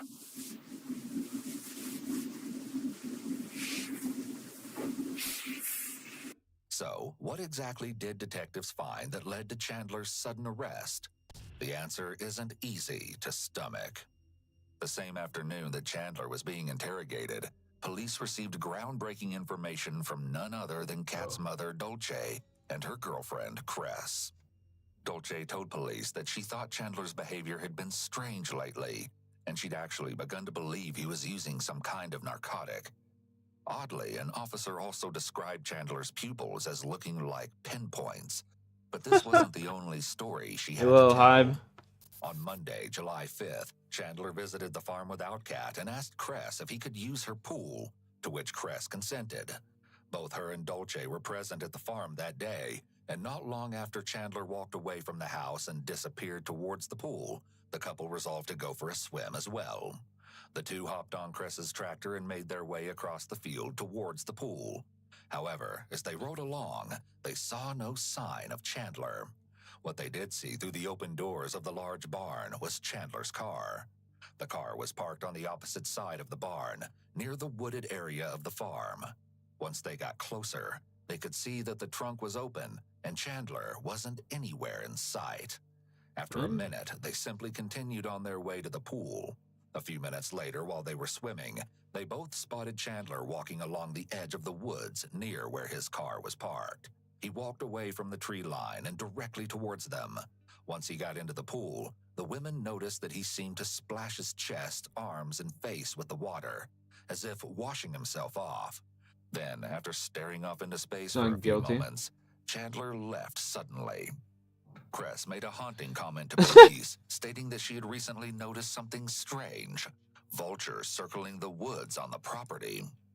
Police inspected the woods near where Chandler had been seen, and it wasn't long before they made their first gut-churning discovery: the body. Human torso. The arms and head were completely missing, and the legs were cut off above the knee.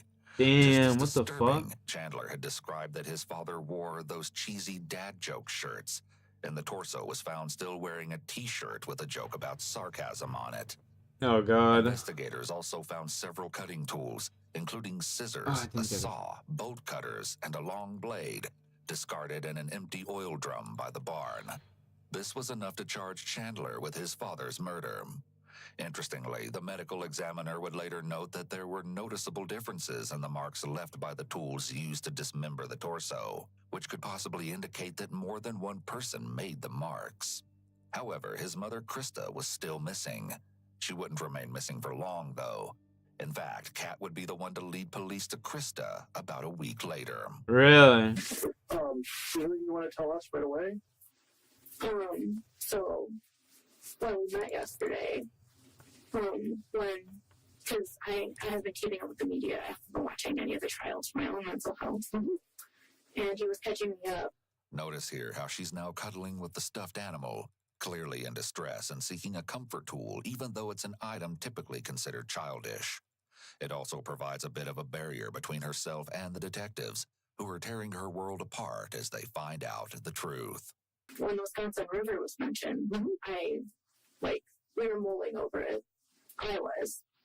And I recalled taking a screenshot of him near the Wisconsin River because we share Snapchat locations with each other. And he wasn't responding to me, always snaps me. And so I just have it putting him there at July 3rd at in the morning. Okay.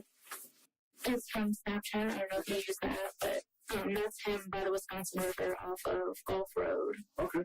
And that's the 8:58 okay. in the morning. Sure. And then my phone always tells me what day it is. So it's July 3rd, 8:58 a.m. Okay. And I placed him there 4 minutes before, so 54. Okay.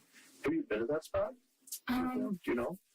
I don't know if it's that specific spot, but we used to swim on the Wisconsin River. Okay. And it's one of the spots we would just go to.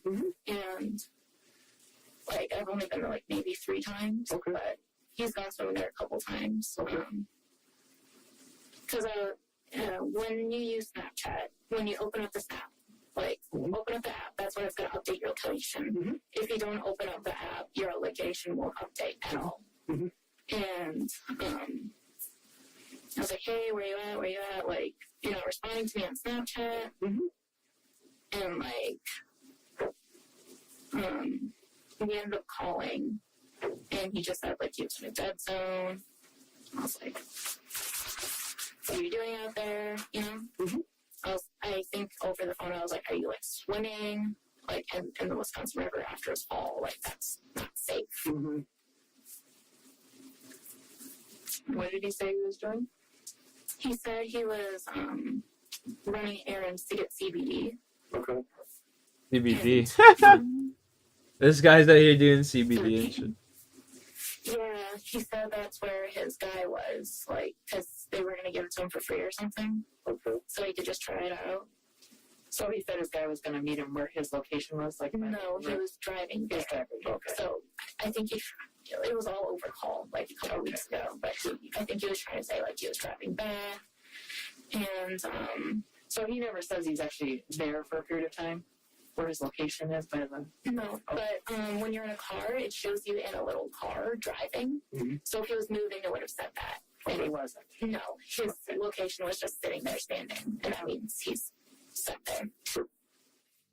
Krista's remains were found by the Wisconsin River, in the area where Kat pinged Chandler's location on July 3rd. Damn. Most disturbing of all was that when the police arrived in the area, they noted that it appeared familiar. During their investigation, they had noticed a photo of Chandler leaning against a distinct-looking elm tree. They soon discovered that same tree in the area, and approximately 100 yards behind the tree Chandler was photographed with were Krista's remains.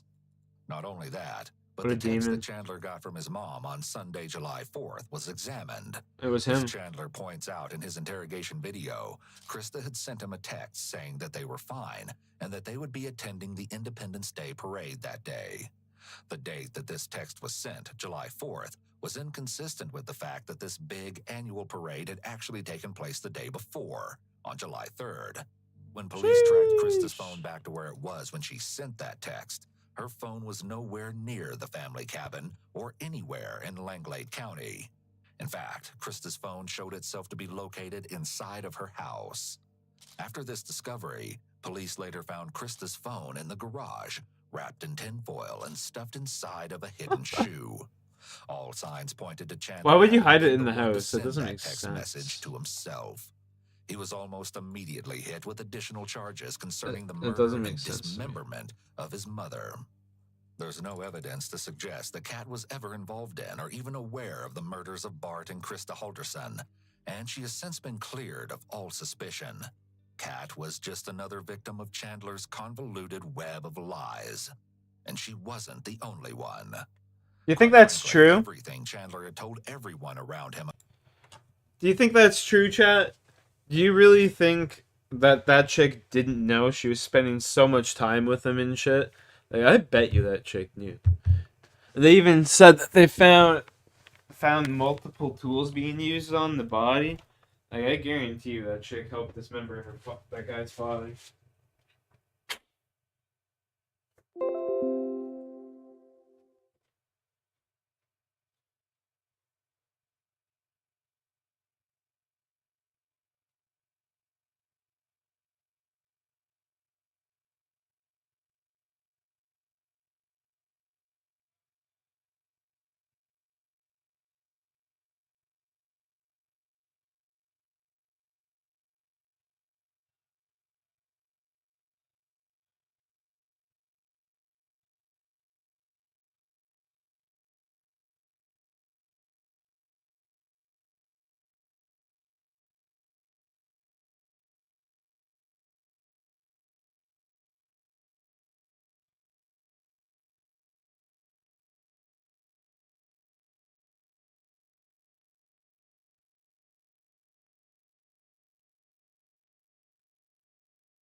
About his life was a complete lie.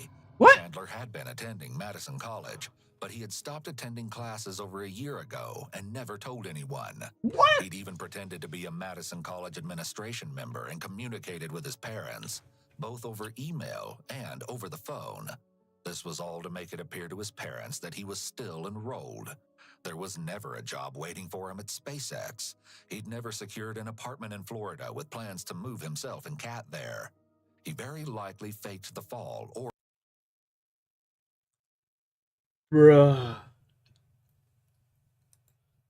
caused the fall on purpose right before he was scheduled to leave for Florida in order to avoid facing that lie. He'd never been on a police scuba diving team, but what he'd certainly done was manage to convince everyone in his life that this was his reality. It's That's worthy crazy. to note that pathological lying and conning behavior such as this can be signs of psychopathy or antisocial personality disorder. It's also a fact that narcissists tend to be quite grandiose, and tell stories about themselves that don't fit reality. To a narcissist, the idea of being normal or like others is intolerable. Naturally, these individuals will also act to protect their fantasy lives. However, going to the extreme of committing murder is atypical, but, of course, there are always exceptions. Bro, it's crazy. Unbeknownst to the people around him, Chandler's false life started long before this incident. Interviews with ex-associates and former partners of Chandler's revealed that he was a long-time compulsive liar and serial cheater. He'd told a lot of people different stories about where he worked, who he was, and about his relationship status. There's evidence that suggests that he'd had intimate contact with both men and women over the last year, with the latest tryst occurring just 2 months prior to his parents' disappearance. One of the girls that Chandler dated told the police that he claimed his mother once faked having a stroke to prevent him being able to leave the house, and grounded him for an entire summer after he came home with a hickey.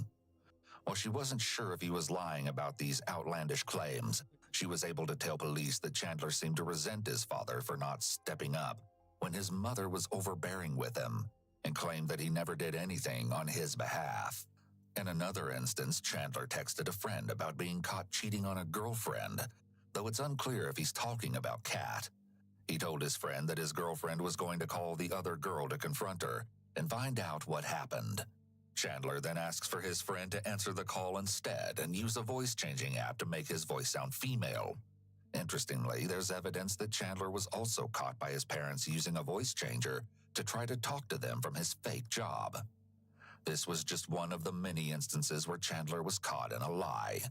According to one of Chandler's ex-girlfriends, Dakota, he'd been seeing both her and Kat at the same time. Though he told Dakota that Kat was just a friend, they both confronted him. While Kat forgave him, Dakota did not. One of my close friends used to be his ex. We all thought he was this awful, horrible person. And then, I finally met him in person, and I was like, oh, we both really like Star Wars. Still, she had some very Oh, we both really like Star Wars. You gotta be a good guy. Chandler talking about his mother being overbearing and What a dumb bimbo. in his life. Even more noteworthy, though, was that Dakota also said that... What an absolute dumb bimbo. Why, hello there, Stink Dink.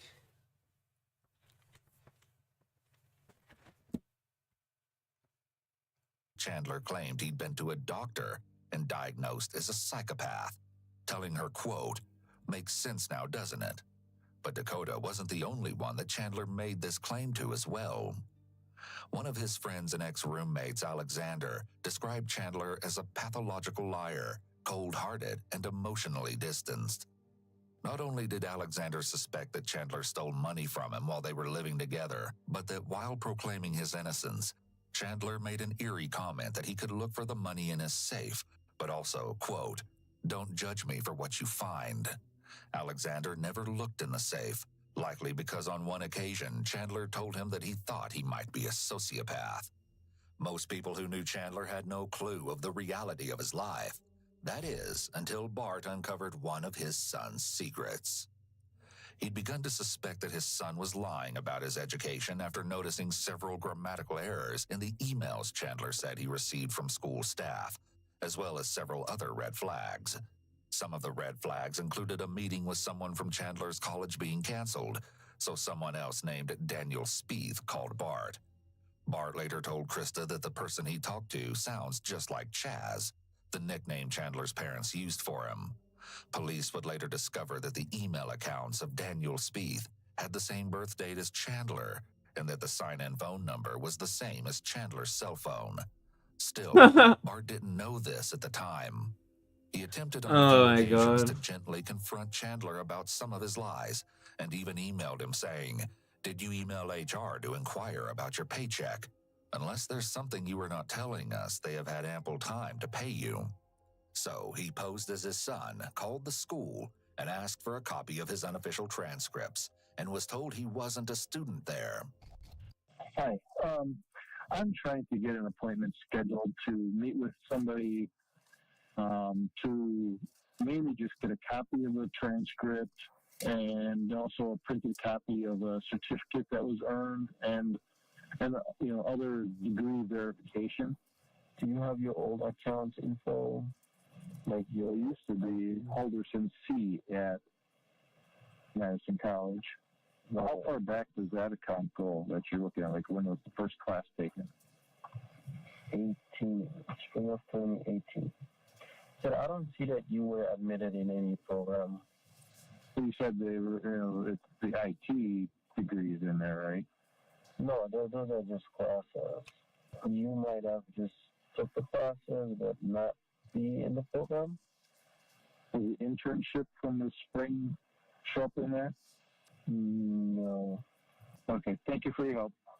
Bart told Chandler that they'd both be attending a meeting up at his school that was scheduled for July 1st, the same evening that Chandler had supposedly helped his parents pack up their things for their weekend getaway.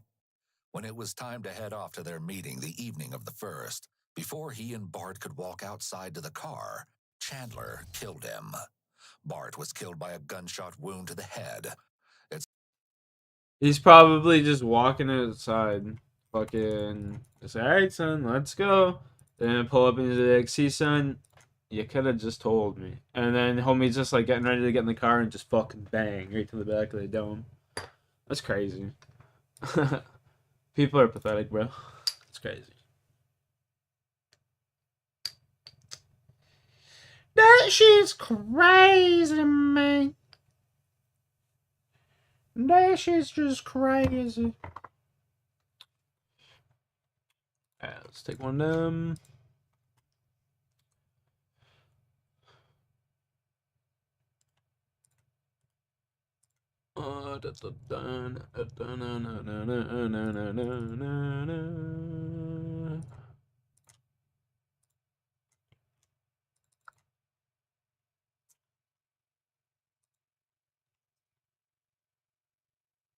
I'm at 66, so we got like 18 minutes until we're level 80, boys.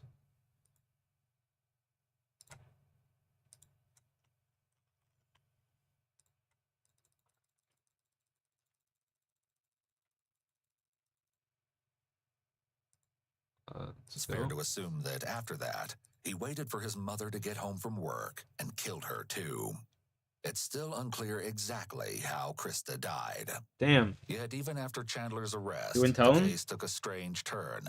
Given Kat's reaction during her interview, you may be surprised to know that following Chandler being charged, he and Kat stayed in contact. Oh, While yeah, in she's jail, definitely Chandler in on used it. a jail messenger app to text Kat, and the two also spoke frequently on the phone.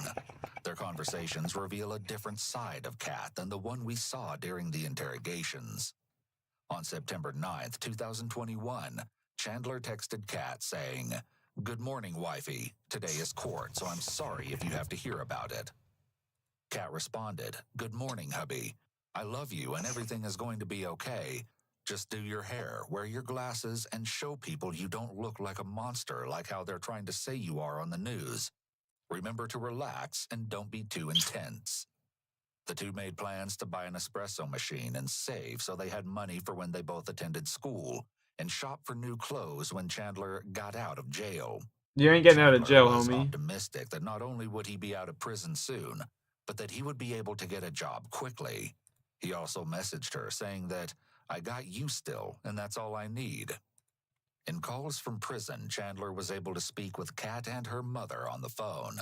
Are you gonna stay there until January? I don't know about myself. I'm in a mental health pod, so they might put me in general population eventually. But trying to stay there Yeah, I will. is more safe for you, you know? Yeah.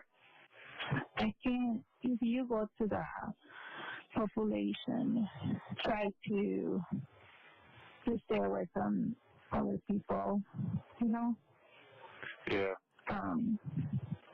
And sometimes it is better to say what happened. Like, if you don't say what are you there for, people thinking that you are there for something else, maybe.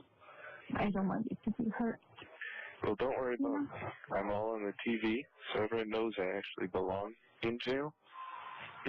Oh, And no okay. one's going to be thinking on the snitch, so don't worry. Oh, Everyone okay. knows I belong in jail. What You the know, South fuck? Dane County This Prison, guy's retarded, anywhere bro. that I would be housed, just given what they're thinking of me, like I'm a crazy person, I'm going to have my own room, and I won't really have to worry about other people. I appreciate you worrying about me and caring for me. I know, yeah, the news has made it sound very bad, but just talking to my lawyers and everything, it's much different. The news has putting a very bad spin on everything. I know. I hope you know that. I don't know what happened, and I don't need. Everybody has their own reason. Bro, that is the most understanding woman in the world. Right. But Oh I my wanted to god. tell you that everybody has their own thing. In a text, Chandler What tells the Kat, fuck? "It's That a is the lot most to have to understanding read woman. what people say about me. Not super fun. Alright. But I understand."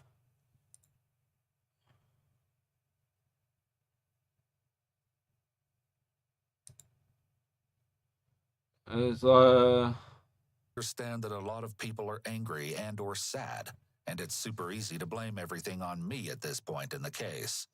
Kat tells him, "Everyone is pointing fingers, and it's a lot easier to point at you instead of imagining what else could have happened." In another call, Chandler and Kat discuss his next court appearance. I think they're delaying everything as much as they can, so we don't have time to prepare. Well, got your glasses, got your colored pencil to highlight important things. I don't think that would last in jail. I don't know how you do it. Yeah, not well. Mentally, other than that, I seem to be doing actually pretty well. Well, I'm happy.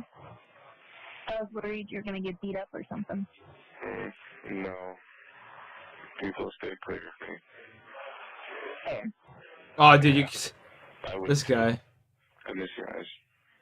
Your nose. I like yours. That's crooked. Maybe I can get beat up in here and someone will punch it so hard it fixes itself. I love you, and I miss you. Stop. I I love you. Even after Chandler's incarceration, Kat continued to foot the bill for him. In their jail messages, they talked about how Kat had paid Chandler's lawyers. He thanks her and texts back, "Oof, sorry, hun. You'll be well compensated when I'm out." At one point, they discuss maybe selling some of Chandler's drawings that he's created while in prison. And he messages her saying, "I'm drawing a bit more than I used to. Maybe you could sell my pictures to someone and make money for your mattress. They're not good pictures, but I'm apparently famous." Make money for the mattress. This chick can't even pay for the mattress she's sleeping on, yet she's paying his fucking lawyer bills? Or rather, infamous at this point. I don't know, just an idea that might help you out. You could sell them, and who knows, it could get you something nice. Kat responds, "LOL, wishing you the best of luck with the love letter. If I sell the photos, I'm just scared people are going to find out I'm the girlfriend, and I really don't want to deal with that right now. One of the reasons for moving was due to a reporter showing up to the house and a not-so-good experience." Chandler answers, "You know I can't talk over this, baby. If anything, I'd have lawyers catch you up." And Kat texts back, "I know it's not in your best interest to talk about it over the jail app, LOL." The last Cryptic? message we can see exchanged between the two was from Definitely Kat on not September cryptic at 30th, all. 2021, reading, "Hey, since you didn't call, I'm going to assume something happened. I hope you're okay and safe and are able to sleep well tonight. I love you a lot." It's unclear why Kat continued communication with Chandler after his arrest. Perhaps she was in denial. After all, it was a huge pill to swallow. The idea that her boyfriend had so barbarically slayed both of his parents was unthinkable. However, before the Nah, trial she was in rolled on it for around, sure. Kat experienced a change of heart. She'd accepted that Chandler's life was a complete and utter lie, though the details of how or when exactly this occurred are unknown. Chandler pleaded not guilty in September of 2021. However, he refused to talk to his appointed lawyers about the case or testify at his own trial. His trial began in January, and due to his lack of cooperation and the pile of evidence against him, the case was practically open and shut. Among the evidence gathered was surveillance footage from a Fleet Farm department store that showed Chandler purchasing a tarp. This tarp would also later be found on the farm, rolled up and discarded in a garbage can. Also found on Cress's property was a white plastic grocery bag at the bottom of a recycling bin. Inside the bag, there were several balled-up paper towels, which were covered in a substance that appeared to be old, dried blood. In addition, Chandler was caught on surveillance camera picking up some large bags of ice from a Target store on July 3rd and from Quick Trip on July 1st.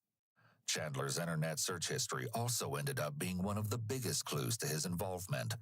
On July 7th, less than a week after his parents went missing, Chandler searched for body found in Wisconsin, woman's body found in Wisconsin, Wisconsin dismembered body found, dead body found Where in the Wisconsin, messenger hid the item, body found in Tarkov. Milwaukee River 2021. He's playing and Tarkov. Krista.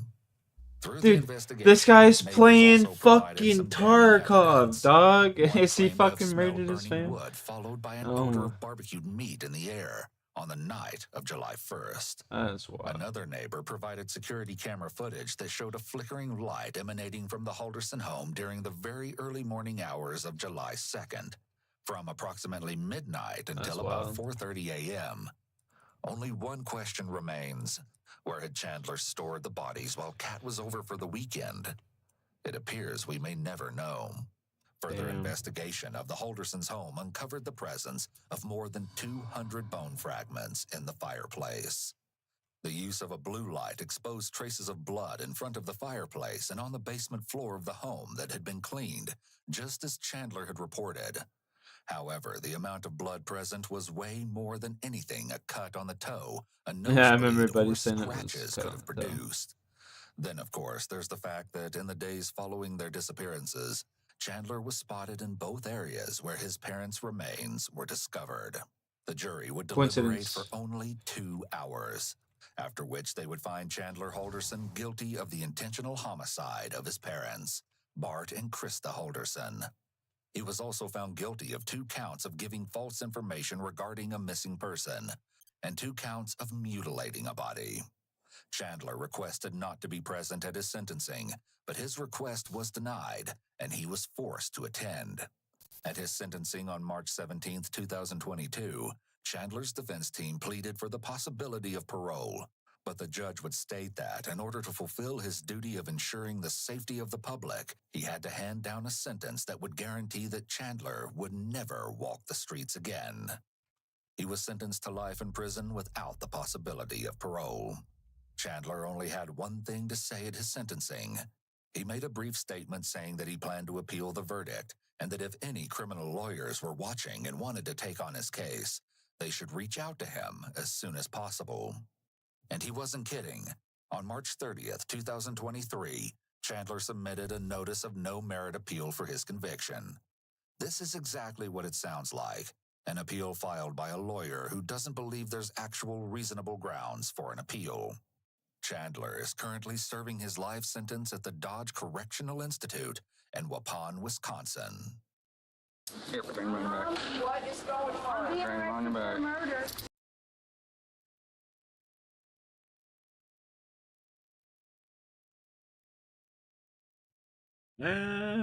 I'm being arrested for murder.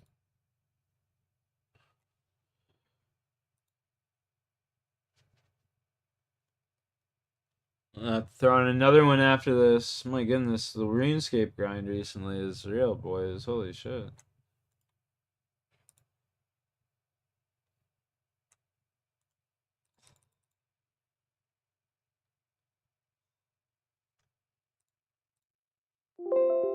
Oh no.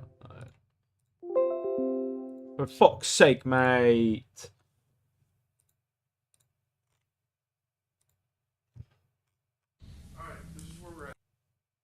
Fuck's sake, mate.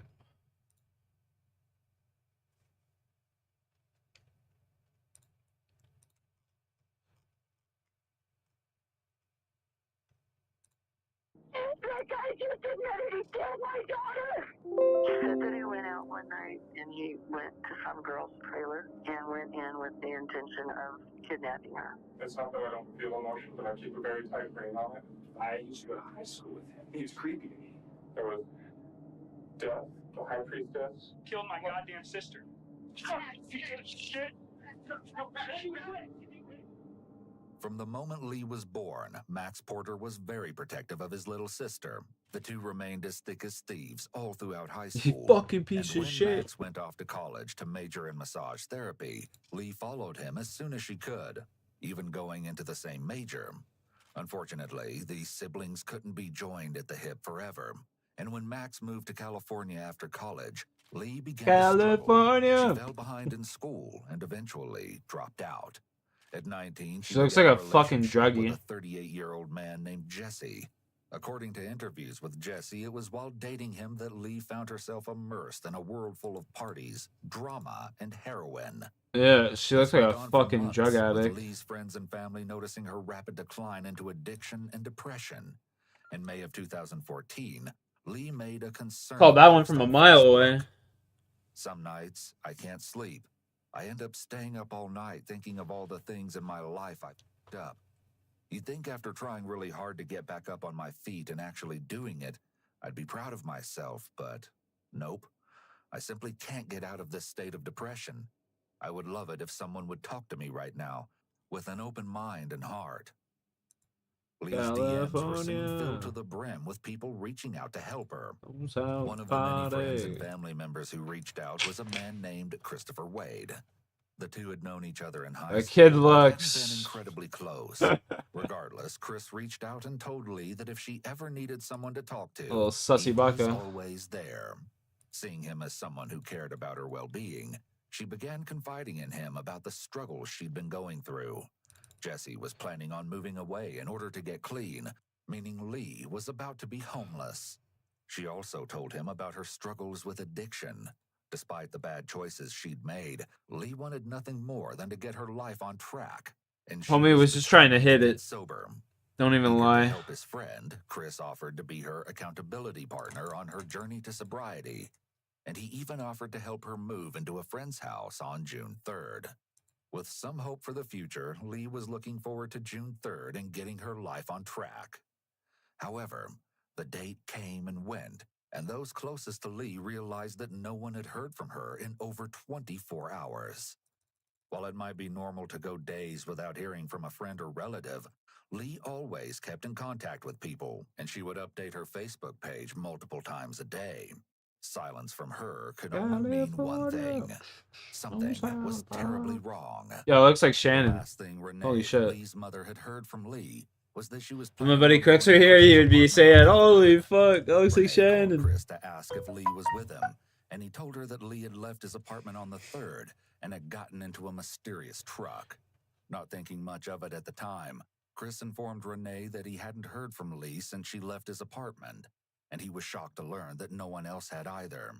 With no sign of Lee anywhere, Renee got the police involved, and Facebook groups were quickly organized to help find any information regarding Lee's location.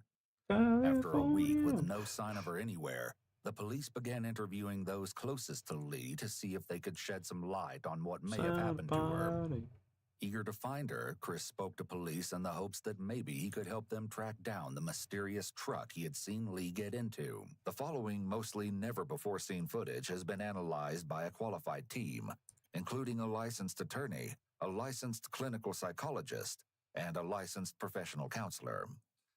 So I understand that Lee actually came and spent some time with you. Yes. And you kind of repeated that story ad nauseum, so I'm not going to go through a lot of the details as to that because I've read the reports. And you went through it pretty much in detail with Detective Lopez this morning about how, she started messaging you back and forth on Facebook in the last couple of weeks. And stop me if I'm wrong and correct me if I'm wrong, but let me just summarize this a little bit.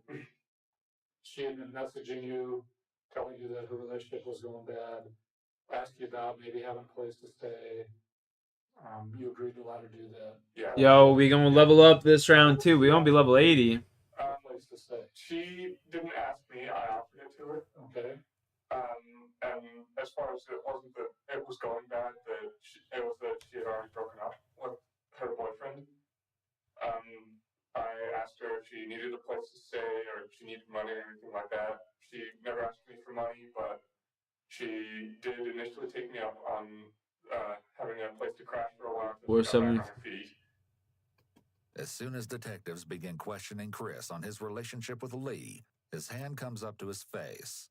This could be a sign of discomfort and self-soothing, which detectives will likely take note of.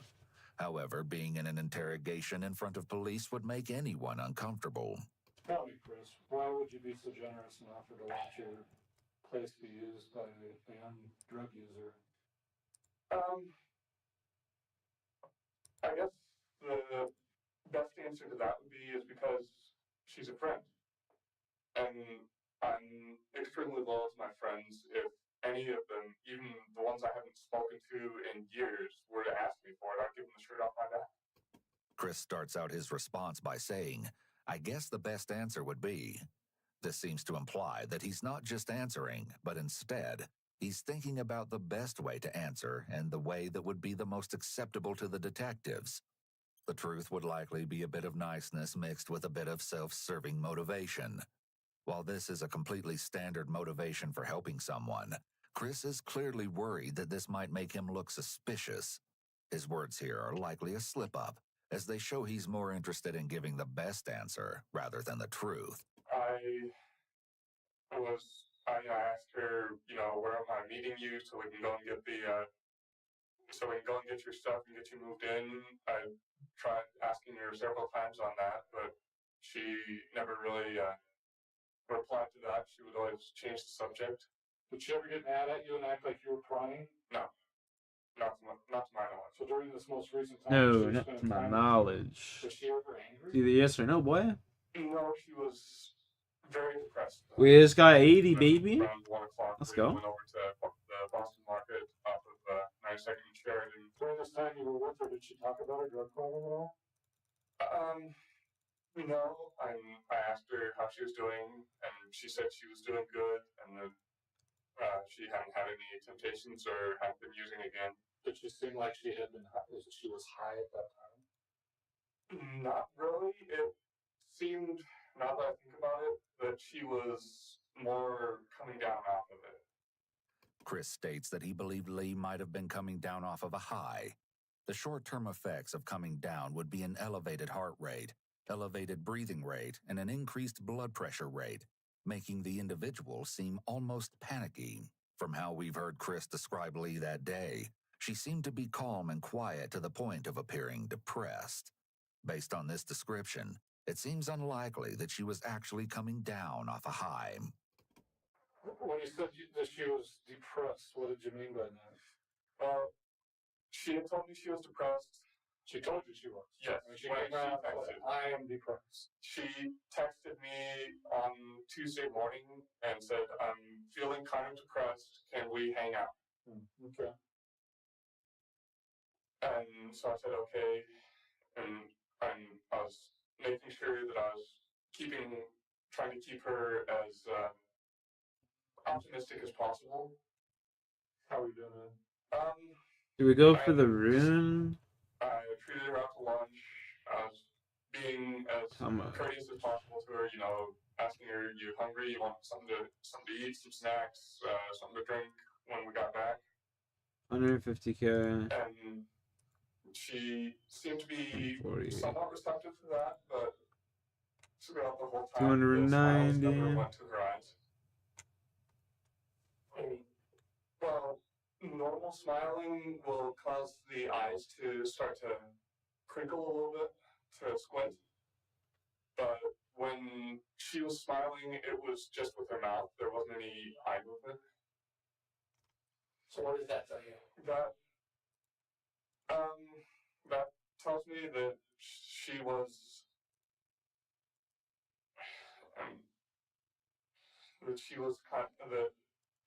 telling the truth when she was depressed.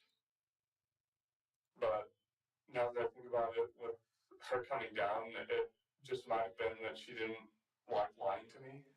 Chris is a student of criminal justice at Everest College.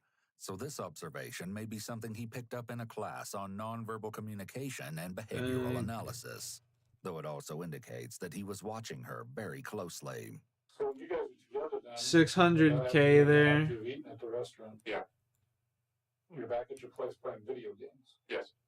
How long did that go on for? You think? I think it went on for maybe 2 hours or so. A couple hours. Yeah. Did she bring up the depression? So bank. We're gonna go into the bank. We want. I still keep an eye on her. Fuck, dude. How much is it? Behavior then that afternoon was being depressed. Is that what it is? How much is it? How much is this? Not self-destructive. By stating The that Lee Berserker seemed in depressed, 400. Chris appears to 4 be leaving mil. open the option that Lee might have taken her own life. We were just getting ready to get back to the video game, then she leaned in and kissed me. I was letting her. Oh, is it? It's imbued. Then Oh my when we god. went to the bedroom, we kind You of can't even sell it because it's imbued. who got the wheel, so to speak. Well, before you actually went into the bedroom, was there some discussion about that?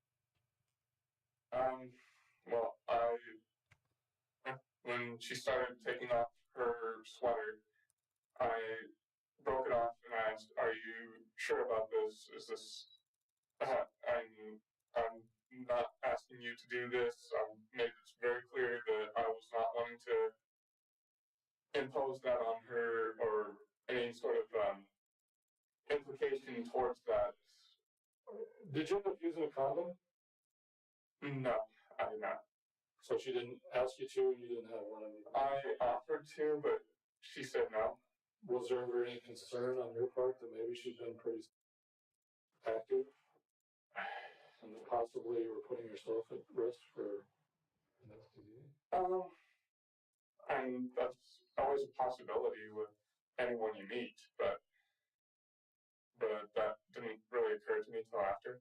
Really? I mean, a non-drug user who's doing dope and no place to live, and well, it seemed to me from my discussions. Homie seen the opportunity and he died. A lot, but Damn. it looked to me from the way she was wording things and the way she was talking that she hadn't really gone that far to get drugs. And I got sort of a confirmation from this from her boyfriend who admitted to using with her for a while, but then started cleaning himself up. That she didn't really like the idea of paying for something. Although the detectives don't know it yet, this statement from Chris would later play a vital part in their investigation. Afterwards, she just asked, "I'm tired, can I just pass out for a while?" And then about, I don't know, an hour and a half after. As he speaks, Chris has been engaging in a lot of face touching and stroking behaviors. This kind of continuous movement can indicate doubt or uncertainty. The person might be unsure about a particular idea, question, or situation, and the Hey, we moving up in the world, chat. We just got a dragon pickaxe. comforting behavior used to manage stress or discomfort. Occasional chin stroking wouldn't necessarily be suspect, but Chris has constantly had his hand to his face throughout the interview. My roommate came back home, and I let him know that, I had a guest over and that we were not decent. Chris appeared to cover his mouth here. This could be an indication that some part of this statement is either a half-truth or a lie, as sometimes people try to literally cover their lie as it comes out of their mouth. What did she say inside the bedroom then? Well, for the most part, she was asleep in my bed. Then afterwards, I was out in the living room. We were talking. That's my roommate's name. Then she said something that caused a light bulb, and I started thinking, and she had that bag with her that she didn't let leave her side. If she went out to get something from her car, she would bring that with her. What kind of bag are you talking about? It was a purple bag. I think it was a Cromwell bag. So you're talking about one of those little velvet bags that they carry around for stashes, that type of thing. Yeah. And in fact, you later looked in that bag. Yes. Or what did you see? Afterwards, I saw her drug paraphernalia. I only went through the Crown Royal bag. I think. So you found out while she was sleeping. Yeah. You woke her up. Yeah, I woke her up very gently. I apologized to her because I had looked into the bag. What was her response to you violating her privacy? After I explained myself to her, I think she was annoyed that I had done it without her permission, but I think she understood where I was coming from. Because, as I told her, I was worried about her. So I just wanted to make sure that she was okay. Notice the change in pitch and rushed way he says okay. Make sure that she was okay. He's not being very forceful with the word, as if he knows she wasn't okay. As well, deceptive people often engage in what is known as emphasis. Dun, Emphasis dun, can dun. include many behaviors, with one such behavior being repetition, where the deceptive individual repeats a key point or phrase that supports what they want to instill in the listener's mind. In this case, Chris is repeatedly mentioning how he's a nice guy and was very gentle to Lee, even when he was waking her up and confronting her about her potential drug use. I woke her up very gently. It's possible that there was a time when Chris was not so proper and gentlemanly with Lee, so he may want to emphasize this supposed gentlemanly side of himself in order to hide his darker side. After I woke her up, she still seemed kind of depressed, but not as much. So after you woke her up to confront her about the drug paraphernalia. Yes, she still seemed kind of depressed. So I did what I don't normally do.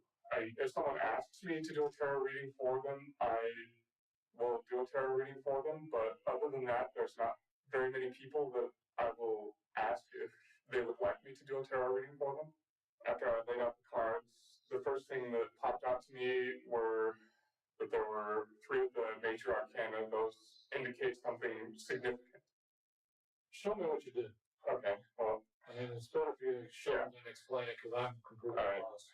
Notes about some of Chris's past tarot readings would eventually make their way into the hands of law enforcement. His entries clearly express just how seriously he took his interpretations of the meanings behind the cards. One note in Is it particular even? was especially ominous.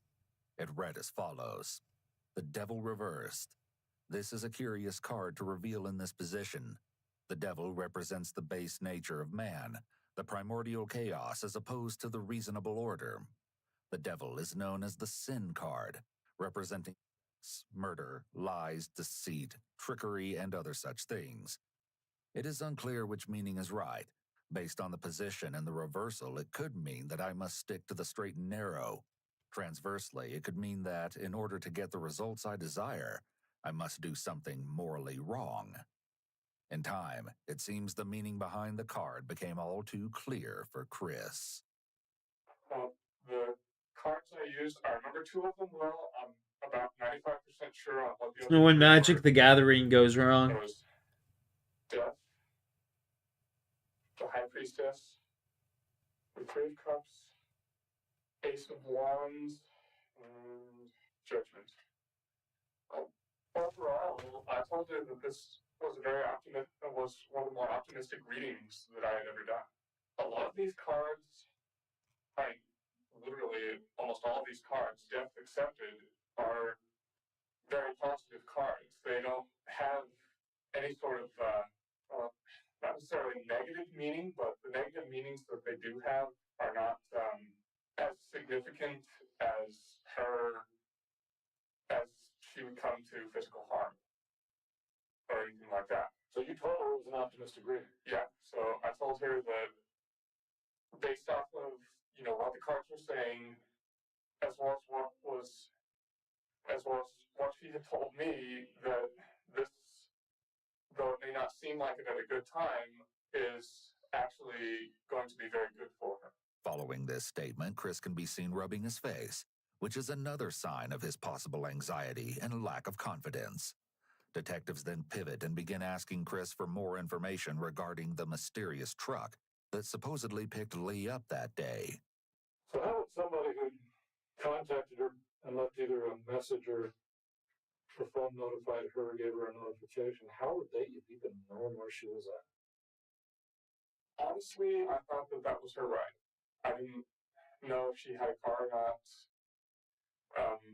Because she said she needed my car to help with the storage for moving. So I thought that she didn't have a car and that she had gotten a ride up here from someone else.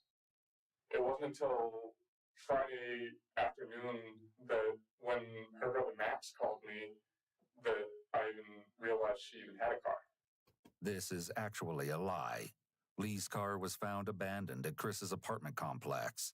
Not only does this show that Chris is being dishonest, but it also calls into question why Lee would get into a mysterious truck if her vehicle was with her. Had she been planning on coming back? Well, earlier you said that she would keep that bag with her at all times when she went out to her car. Well,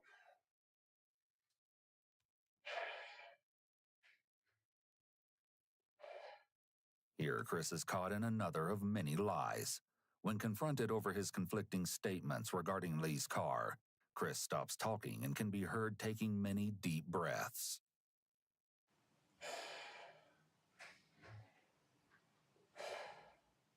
When individuals are anxious, the body needs more oxygen. So people will use various methods to get that oxygen, such as breathing deep or sniffing. Have you ever traveled with her anywhere after? no. Once she got in that truck and left your parking lot, you have not That was seen the her last since. I have seen of her. Where did you go with her? The only place I went with her, besides within my apartment, was to Boston Market, and I showed the officers when they arrived the receipt for the Boston Market. You didn't go anywhere else with her? Nowhere else. Have you traveled yourself towards the DIA, out towards the airport at all in the last couple of days? No. Since she's left, you've not gone out that direction? No, not at all. There's schools up around Grant and 92nd Grant. Yes. Have you gone east of there? No, not really. I don't really get out all that much. For the most part, I might go out maybe once in a blue moon and have a drink at the bar. But other than that, I stay at home, watch movies or work on my book or whatever, or what have you. So we would be to get a printout from your phone's provider. Who's your phone provider? TracFone? I know it's TracFone. Is that the actual company that Yes. provides the service? Yes. And TracFone was able to give us the coordinates for every time your phone pinged somewhere. Yeah. Which they can do. I don't know if you know what Yeah, that means, but when your phone is activated either by receiving a call, sending a text, whatever, receiving a text, it bounces off of a cell tower. Yeah. Come on, give me my last rock. So if we traced your phone, what would it tell us? Notice how this is the moment that Chris decides to tidy up the cards, which is likely a grooming behavior. This suggests that Chris is feeling anxious about the information his phone may reveal about his location. Individuals may engage in grooming behaviors in order to expel nervous energy.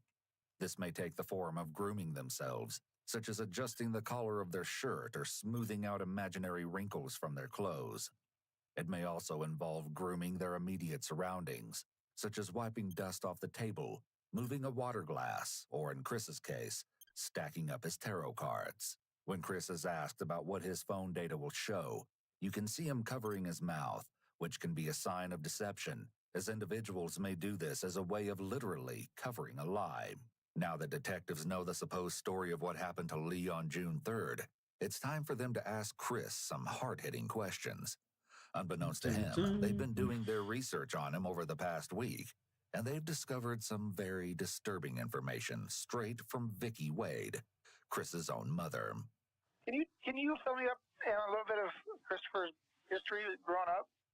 Yeah, he went into the Army. How did he do it? He did some deployment time? He did some deployment time. He started having nightmares in deployment, and they sent him back. Okay. Did he get discharged? Yes. And what was that? Was that a medical discharge or? It was a medical, yeah. For psychiatric reasons? Yes. And he said he didn't get a lot of sleep. They didn't have the barracks set up to where the night crew could sleep. I don't know if that contributed to the hallucinations. I'm not sure exactly what he was hallucinating. What would make you think he had hallucinations? That's what he told me.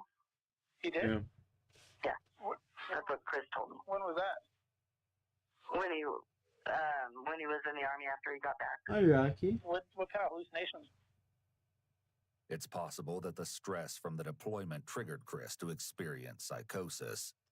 It's also a possibility that he faked symptoms to get out of the military. But typically, military doctors are able to assess for malingering, which is when someone exaggerates or fakes illness. Growing up, his dad was into... And Chris found it online at a very young age. Chris was pretty messed up with it in high school. Okay. He stashed pictures of every sort. What was he looking at? Well, I call it pretty hardcore. It was... Are you talking about like bondage stuff, or is it just strictly... No, not really bondage, just ugly stuff. I heard things from... the principal called me one day and said he had touched a girl inappropriate at school. How old was he then? That was the sophomore, junior year. When's the last time you talked to him, he said? Yeah, he doesn't have bed sheets on his bed. The last time... I got his pillow. What the fuck? A week ago. He was home not this past weekend, but the weekend before. What the fuck? And he's got a new girlfriend, and we were talking about that, and some of the concerns that I had in this situation. What are your concerns? Well, she told him that she wanted to talk to me. She's pregnant, not by Chris, but by another man. And Chris was... The feeling I got is Chris was trying to rescue her from some of bad boyfriends that she's had. Trying to rescue vulnerable women seems to be a pattern with Chris. Not only did he do this with his pregnant girlfriend, but he also tried to do something similar with Lee, offering her a place to stay and some money as soon as he learned she was down on her luck and recovering from an addiction. Preying on the weak, yo. If she needed a place to stay or if she needed money or anything like that. This grandiose complex may make Chris feel like the savior or hero who is protecting all of these women. I mean, I don't know. I really appreciate you opening up to me and telling me that. It's really hard because I don't want him to get in trouble for the past stuff. Right. Armed with this disturbing information, it's time for detectives to confront Chris. Well, the family's pretty concerned about this whole topic. Yeah. And you know, they're being accusatory towards us. Yeah. Directed at you, and they're upset at you about this whole thing. They think you took advantage of her. Yeah. And on top He of just that, they yeah. actually think that you did something to her. Honestly, Yeah. I don't know where that's coming from them. I mean, yeah, I don't really know the mother all that well, but... Well, let me tell you one place it's coming from. Okay. It's coming from family, friends, and specifically related to your mother. Mm-hmm. Telling people things about fantasies that you had in high school. Uh-huh. Well, there wasn't anything like that concerning Lee. Well, how about just fantasies that maybe you might have shared with either your mother or other family members or people about what some of the fantasies might have been in high school? Honestly, my fantasy life is private. I keep that completely separate from my normal life. And well, most people do, but yeah. This was enough that it's out there. We have people telling us now that you had fantasies in high school of wanting to kill women and bury them in the woods. He said that he went out one night and we didn't know it, and he went to some girl's trailer and went in with the intention of kidnapping her and taking her out in the woods. The dog started barking or something, and so he got scared and left. Did he say what his plan was to do when he kidnapped that girl? He was going to take her out in the woods What would he do? and kill her. From how she describes it, It seems like Vicky heard that her son was experiencing the desires of a serial killer and Oh did shit. nothing to intervene or get him help. While the incident with the girl in the trailer was 5 to 6 years ago, it's likely that Chris's desire to take advantage of a woman never went away. He just learned that it could be hazardous to act on those desires directly, so he adjusted his method. He may have believed that by zoning in on vulnerable girls, he could live out some of his fantasies without as much risk. Okay, that was trying to remember back, but It seems unlikely that Chris wouldn't remember what the detectives are talking about, and his acting skills don't appear to be fooling them. Do you understand why? Yeah, I understand that. We as the police department and the people that here work here, and now we're looking into this young lady who's missing. Under suspicious, suspicious circumstances, in the sense that she's dropped off the map, not made phone calls to anybody that she normally talks to almost on a daily basis. Yeah, I understand. We're getting calls and we're getting contact by the family who said you did something to her. I don't know. I don't know you from Adam, but some of these people know you pretty well. To the point that they knew what some of your fantasies were in high school. Honestly, I never told anyone my fantasies. Not even your mom? No. Did you ever have any discussions with your family about your orientation? No. Did they ever confront you about that? Did they ever suspect that maybe you might be gay? Honestly, I'm bisexual, but they don't need to know that. That's whatever I do with whoever I do it with is my business. But that was never an issue with you and your parents or your family? If they have any suspicions about that, they kept it to themselves. Really? Yes. Okay.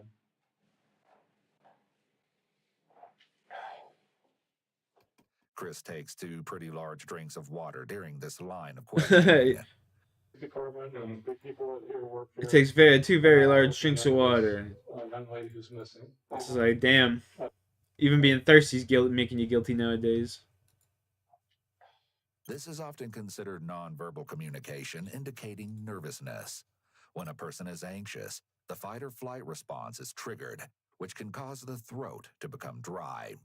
This could explain Chris's desire for water in those moments of high stress when these topics were brought up. Additionally, when some people are nervous, they will drink water or do some other kind of action to diffuse the awkwardness they may feel. The act of grabbing a cup of water in front of them allows them to focus on something else aside from the intense stare of the detective sitting in front of them. Bro, if I ever get interrogated, I'm fucked. Me just breathing's gonna give me away. You know? Do you know where we live? And did you do something to her?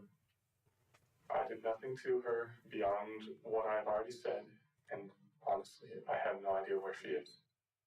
It's important to note that Chris doesn't outright say no when answering this question. This could be an indication of deception, as straight-up lying is hard for most people. Instead, by giving a vague and non-committal answer, Chris can still feel like he's partially telling the truth. The detectives will take note of this statement and his lack of actual denial.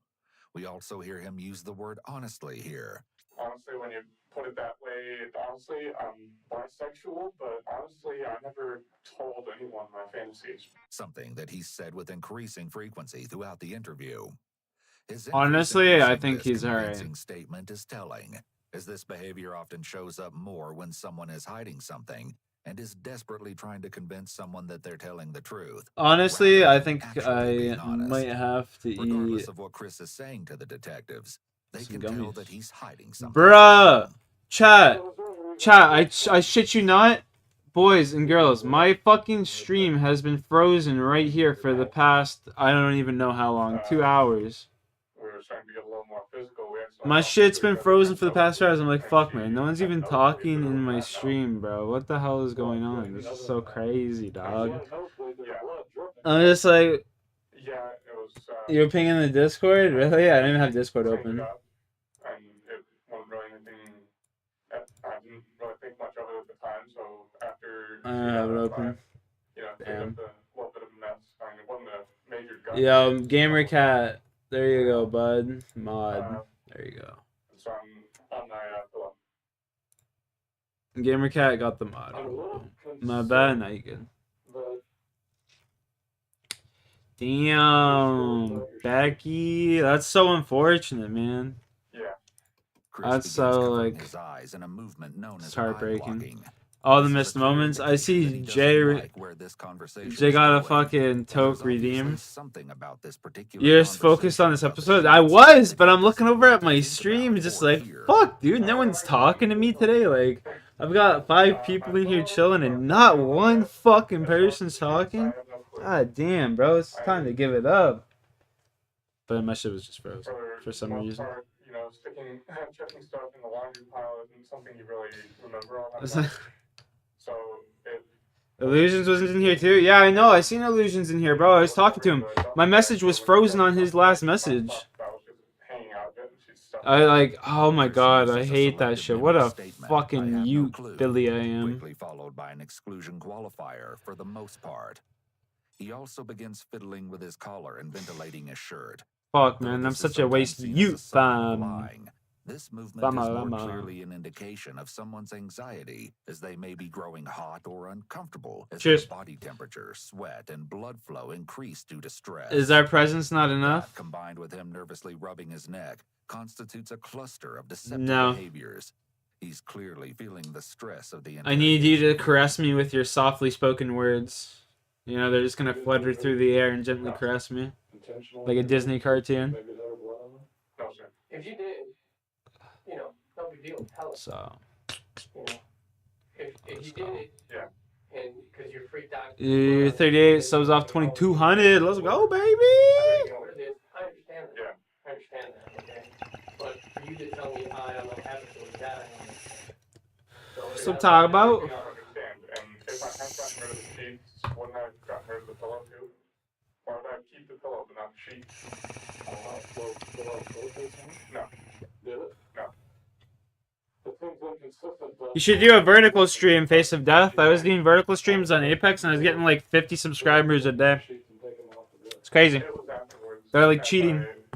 As I told them before, even afterwards, she hasn't up and used the restroom. It seems kind of bizarre that all of a sudden I gotta take the sheets off of my bed. You understand? I mean, let's face it, your apartment's not exactly the tidiest. Okay. I'd be the first to admit that. So, why all of a sudden after you're done having Fortnite? Fuck, man. Probably not, to be honest, man. I just don't even, like... I have it downloaded, I just don't even have any, like, aspiration to play any game other than this right now. Honestly, when you put it that way, it doesn't really make much sense to me either. But it seemed like the thing to do at the time, because I did laundry the next day, so I didn't want to forget about it. Yeah, I'm not gonna lie, Note how Chris is rubbing his neck, face, and jaw while answering questions. Video games just haven't been my thing. Behaviors are all signs of anxiety. As I sit here and play video games. Questions begin ramping up. So do Chris's signs of anxiety. One thing we ask each other to tell us the truth, no matter what the truth is. Okay, the worst thing you could do is lie. Absolutely the worst thing. Best thing you can do in your scenario, buddy, is lie to him. I understand. So, think about it again. What's the deal with the sheets?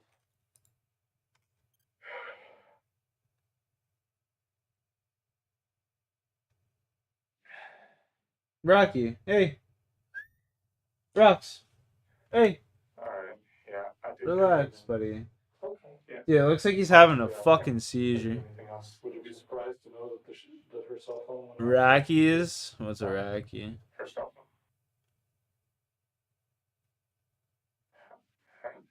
Her cell phone ended up at the same place the sheets did. Most of these people aren't even smart enough to lie to the police. It's the crazy part. Like the exaggeration, the over exaggerated tales they go and like talk, bro.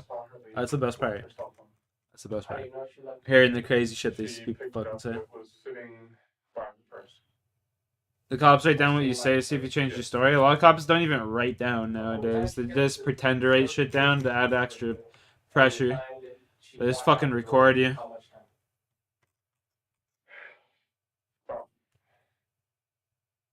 Maybe, It's rhetorical. They already know something. That's why he's in the room. Yeah, they already know something. And Savage in this case, yeah. A lot of the time they don't, though. A lot of the time when they're just bringing them in for the first time in these cases, they don't. But yeah, in this situation, you're 100% correct. Like last time, like the last one we watched where that kid killed his parents, they didn't find evidence until he was already in there. You know what I mean? They just thought he was acting really suspicious. So they just wanted to keep him close by. And then as they were investigating, as they were like investigating him, answering questions, having him answer questions and shit, that's when they obviously found all the evidence and shit. Have no evidence. That's why, isn't he? No, they already searched this guy's house and shit. They already searched this guy's house. Like Christopher Wade, they'd already been in this fucking guy's house. This guy's rinsed. Is she lying in the dump somewhere? God, no. It's clean cut. Damn. You understand what we're asking? I live on the edge, bro. Don't cross me. Still. So where is she? Honestly, I do not know. She left and got into the truck. Nobody knew where she was at, Chris. I know that. We've got her text messages. Oh, it's Yes, we've got her phone records. And we know everybody that she talked to that day. See, they have his phone records and shit already. Like, this guy's toast. It was prearranged, okay? I thought that she had prearranged to have someone pick her up, and then... Roasted, son. Chris, this is a place where you don't tell us what happened to Lily.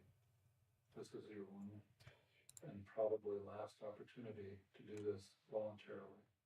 It's crazy, too. It's always the pretty ones that are getting murdered, you know? A few minutes earlier, Chris appeared to almost be in the confession body posture, where he was bent forward. However, when the detective pushed him for information, he began to adjust his story again. Perhaps if the detectives had used the tactics of asking him open-ended questions Steam Spring and trying to get Sale. him to tell his story without interference, he may have been close to a confession. It's possible that the detective saw Chris was almost in the confession position and thought if they prodded him, rather than sat back and waited, that they would get the confession. Instead, they pushed a bit too hard, and he shut down. And I'm being accused of something. What do you think? It sounds to me like yes. I think it's just less likely, yeah. And I maintain my innocence, but I would like a lawyer. Well, by doing that, what you've now done is that you've caused us to have to stop our interview with you. Yes, I know. And I will give you a business card, and I'm going to tell you. Drink water, chat, stay hydrated. Never. Any conversation with us from here on out. Yes, you're the one that's going to have to do that. I understand. With that, Chris is given a business card and is allowed to leave the station. Over the course of the next 6 days, the detectives continue their investigation into Chris, collecting as much evidence as possible in order to secure an arrest Bro, this guy's warrant. fucking weird looking. However, before a warrant could be secured, the police received a shocking 911 call. 911. Yes, I'd like to confess to him, I guess. Okay. What happened? It's the case being handled by detectives, it's the case being handled by detectives Lopez and Lynch. By Detective Lopez and Detective Lynch? Yes. Where are you at? I'm at the park here in Westminster. Am I doing fantastic? Gamercat, did you check Discord recently by chance? You're near the pond? Yep. What is your name? Christopher Wade. Detectives were stunned. Less than a week ago, Chris had been adamantly denying that he had anything to do with Lee's disappearance. And now here he was, confessing to her murder. What had changed? As insinuated by detectives during Chris's first interview, Lee's family were desperate to find out what happened to her. Max, Lee's older brother, knew that Chris was somehow involved in his sister's disappearance, and he was tired of waiting for the police to make their arrest. So he took matters into his own hands. No shot. This In guy's an interview insane. conducted on the same day as Chris's 911 call, Max described how he and Jesse, Lee's ex-boyfriend, worked together to discover the truth. The last couple days, me and Jesse have been playing buddy-buddy with him over text. How is the Spanish soda? Didn't think he did it. We got him to meet up with us to do a tarot card reading for my sister. Despite the emotional stress he was under while being near Chris, Max had the smart idea to record every single thing Chris said to him. The confession tapes begin with Chris doing a tarot reading for Lee, claiming that it will give them an idea of her current situation. This isn't the best reading, the best omen for a reading I've done, but it is fairly positive. I don't see any indication of anything who would want anything or anyone who would want to harm her or physically impede her in any way. But I do see that when she's coming out of this, Tastes like bubblegum? she'll be the Damn. better for it. I love water. I don't know about different, but I think that she will be a changed woman when she comes out of it. Is the only card that has any bad, I guess you could say bad omen would be the Two of Swords. The Five of Listen to Wands how is a fucking neutral nervous this omen, guy is. but it indicates paranoia, so she might be feeling really scared right now.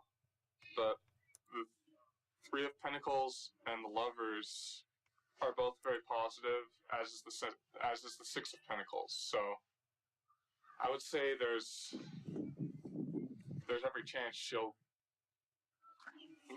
when she's found, it'll be safe and sound. It's possible that one of the reasons Chris enjoys doing these tarot readings is because he's able to get people to listen to him and pay attention to him, something he never got in high school and likely hasn't gotten much of as a young adult. It could also give him a sense of power over others, as some people I make got decisions about too their many life chemicals. Fair. utilizing these readings, and it's Guy got a another way Brilla. to make them do what he wants. So Chris, I have one more favor to ask of you. Okay. Not as a suspect and family sitting here, but as friends and acquaintances and a group of people that used to know each other and all are worried about this girl that's missing. Yeah. Instead of me and Max, maybe badgering you with questions, would you just tell all of us as friends, like once and for good, like just what happened that day while she was there, when she got to your house, and just what took place? Okay. For our peace of mind. All right. I'm confused why you told me you can't talk about all this. And you're talking about all this. I mean, it's good that you are. It's good that you are. But they would tell me not to talk to you. They wouldn't tell you not to talk to me. Yeah. You know. It's hard to explain the things that go on in my head sometimes to someone else, but Chris, your stories, they didn't add up at all. Not one. You told different things to other people. If you had something not to hide, you would have told the truth the whole time. Why did you keep things back the first time you told this story? I will be going forward with the police about this. I haven't yet because I'm trying to find the right way to do it, so... This is the right way, right? Yeah. This is it. This is it. I know. But what I say right now, it's going to be very hard, but until I come forward with them to it, it'll be within the week, I swear to you. But I'm gonna have to ask you to keep it to yourselves until then. You tell me right now what happened to my sister. You know what happened to my sister? Yes. You know if she's alive or if she's dead. You know. I do. Unlike in my original story, afterwards, she wasn't tired and didn't ask to pass out. She tried to use that to manipulate. She wasn't yelling, but she was very venomous. And she grabbed the knife that I keep by my bed. And when we go back, I can show it to you. What happened with the knife? She grabbed it and pulled it out and tried to attack me, saying that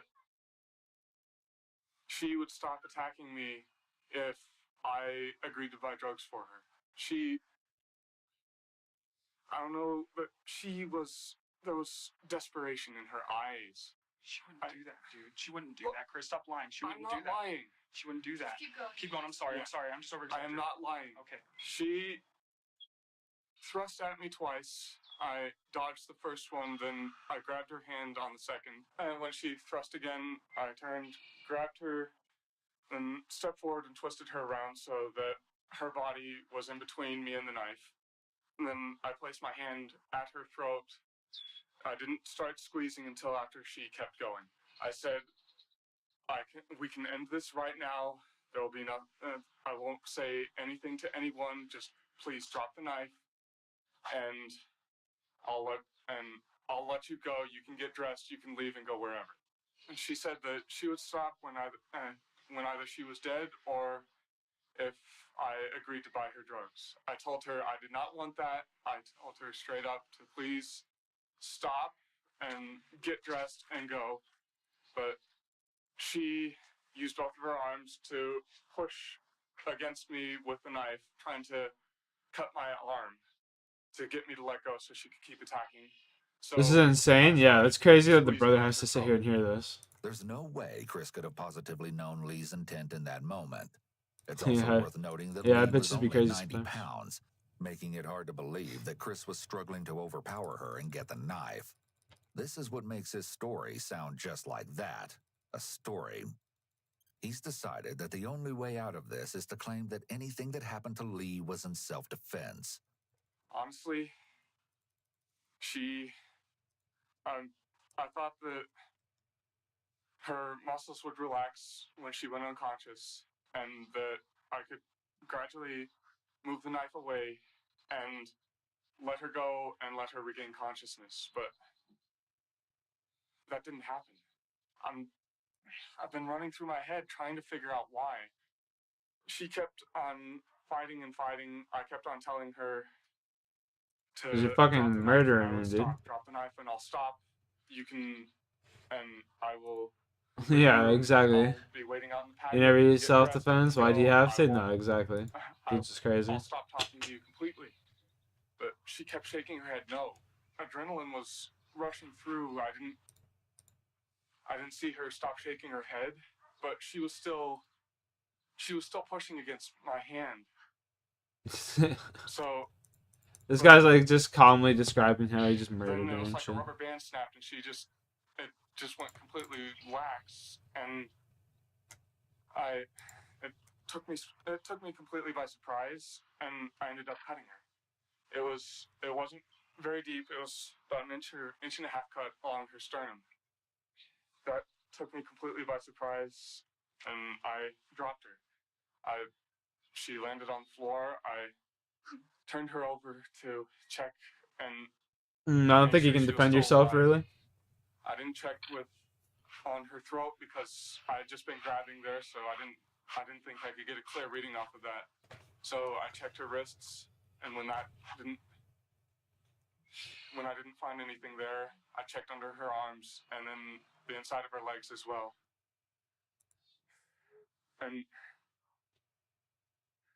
I keep going back and thinking I could have handled that better, but I just panicked. Although many had suspected it already, this was the first time Lee's death had been confirmed. After she went limp, and I checked Yeah. the pulse and didn't find anything. Fair. America's different though. Call the cops though. You didn't. Honestly, I was like bring her back, or did she? Well, hold on. Yeah. What happened after she went limp? After she went limp, and I checked the pulse and didn't find anything. I'll admit it, I flat out panicked.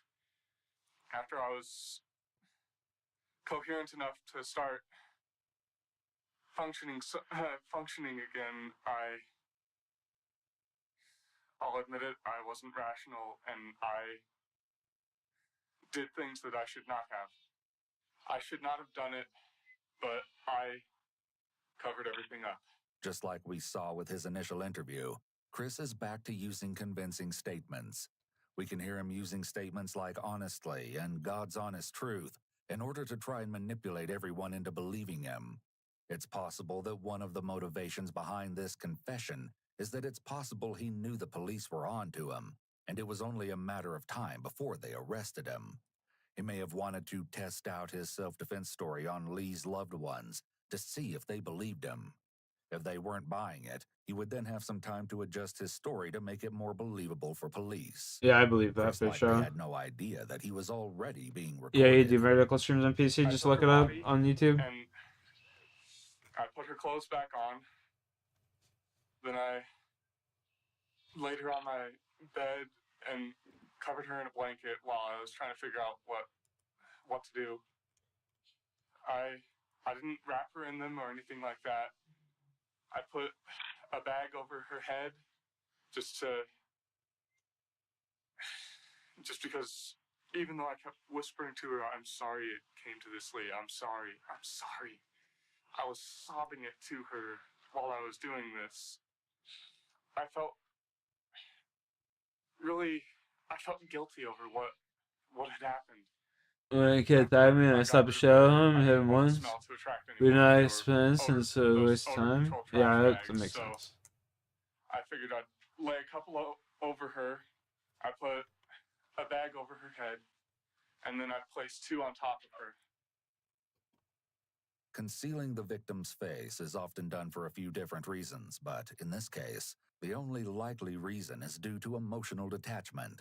Some killers cover their victim's face as a means of distancing themselves emotionally from them.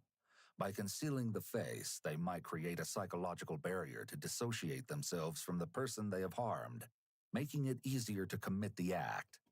Due to Chris's pedantic speech, it's hard to tell if he's being honest. He sounds very dramatic at times, such as when he's talking about sobbing to Lee's corpse, as if he's trying to convince the others that killing Lee and hiding her body pained him. Yeah. The emotion he's trying to I wasn't portray buying doesn't that. match up with the horrifying story he's telling. It's also worth noting that Chris was incredibly meticulous in terms of the steps he took to hide the body, such as using odor-controlled garbage bags. It's almost as if he had planned this in his mind and in his fantasies for a long time. Afterwards, my roommate walked in. He was early, and I just told him that I had a guest over and that she was sleeping. Before he had got home, I had used some rags to clean up the blood, and I put those into a grocery bag, and I put that into the duffel bag with her. I carried it out. And at first I tried the waiting game. When 2 o'clock in the morning rolled around and he hadn't gone to sleep, I decided to Donut flavor? Just the original. I was taking it out. I don't think he would have noticed if I hadn't said anything, but in case he did notice, I just said I was taking something to my car. But I didn't take her to my car. I knew that if I was gone for any length of time, he'd get suspicious. So I did the only thing I could think of, and God help me, I put her in the dumpster. It's important to note how Chris repeatedly refers to Lee's body as it. Referring to her as it may allow Chris to forget that this is a human body of a girl he has known since high school, thus letting him distance himself from his own terrifying acts. I know you won't believe me, but I will be turning myself in to the police. I will tell them... No, you're going to jail right now. You're going to prison right now. Where do you think you're going, man? You think I'm just going to let you walk away and drive away? You killed my goddamn sister. Come on, let's get my phone. Get out of it. All this recorded. Call the cops. They're already on their way. Having finally heard enough, Max did what likely everyone in his shoes would want to do. He punched Chris. Chris was forced to call 911 shortly after that, and the police soon arrived to arrest him. Max was also brought down to the station in order to give a statement to police. He says that she tried to attack him for drug money when I was going to give her money, and she knew it. So why would she go that far? She would just be like, Apple fritters? I don't know. I just like plain old-fashioned donuts. Like, it makes no sense for a 90-pound woman to start a fight with a man who is nearly 6'3" when she knew she would be able to buy substances as soon as she met up with her brother.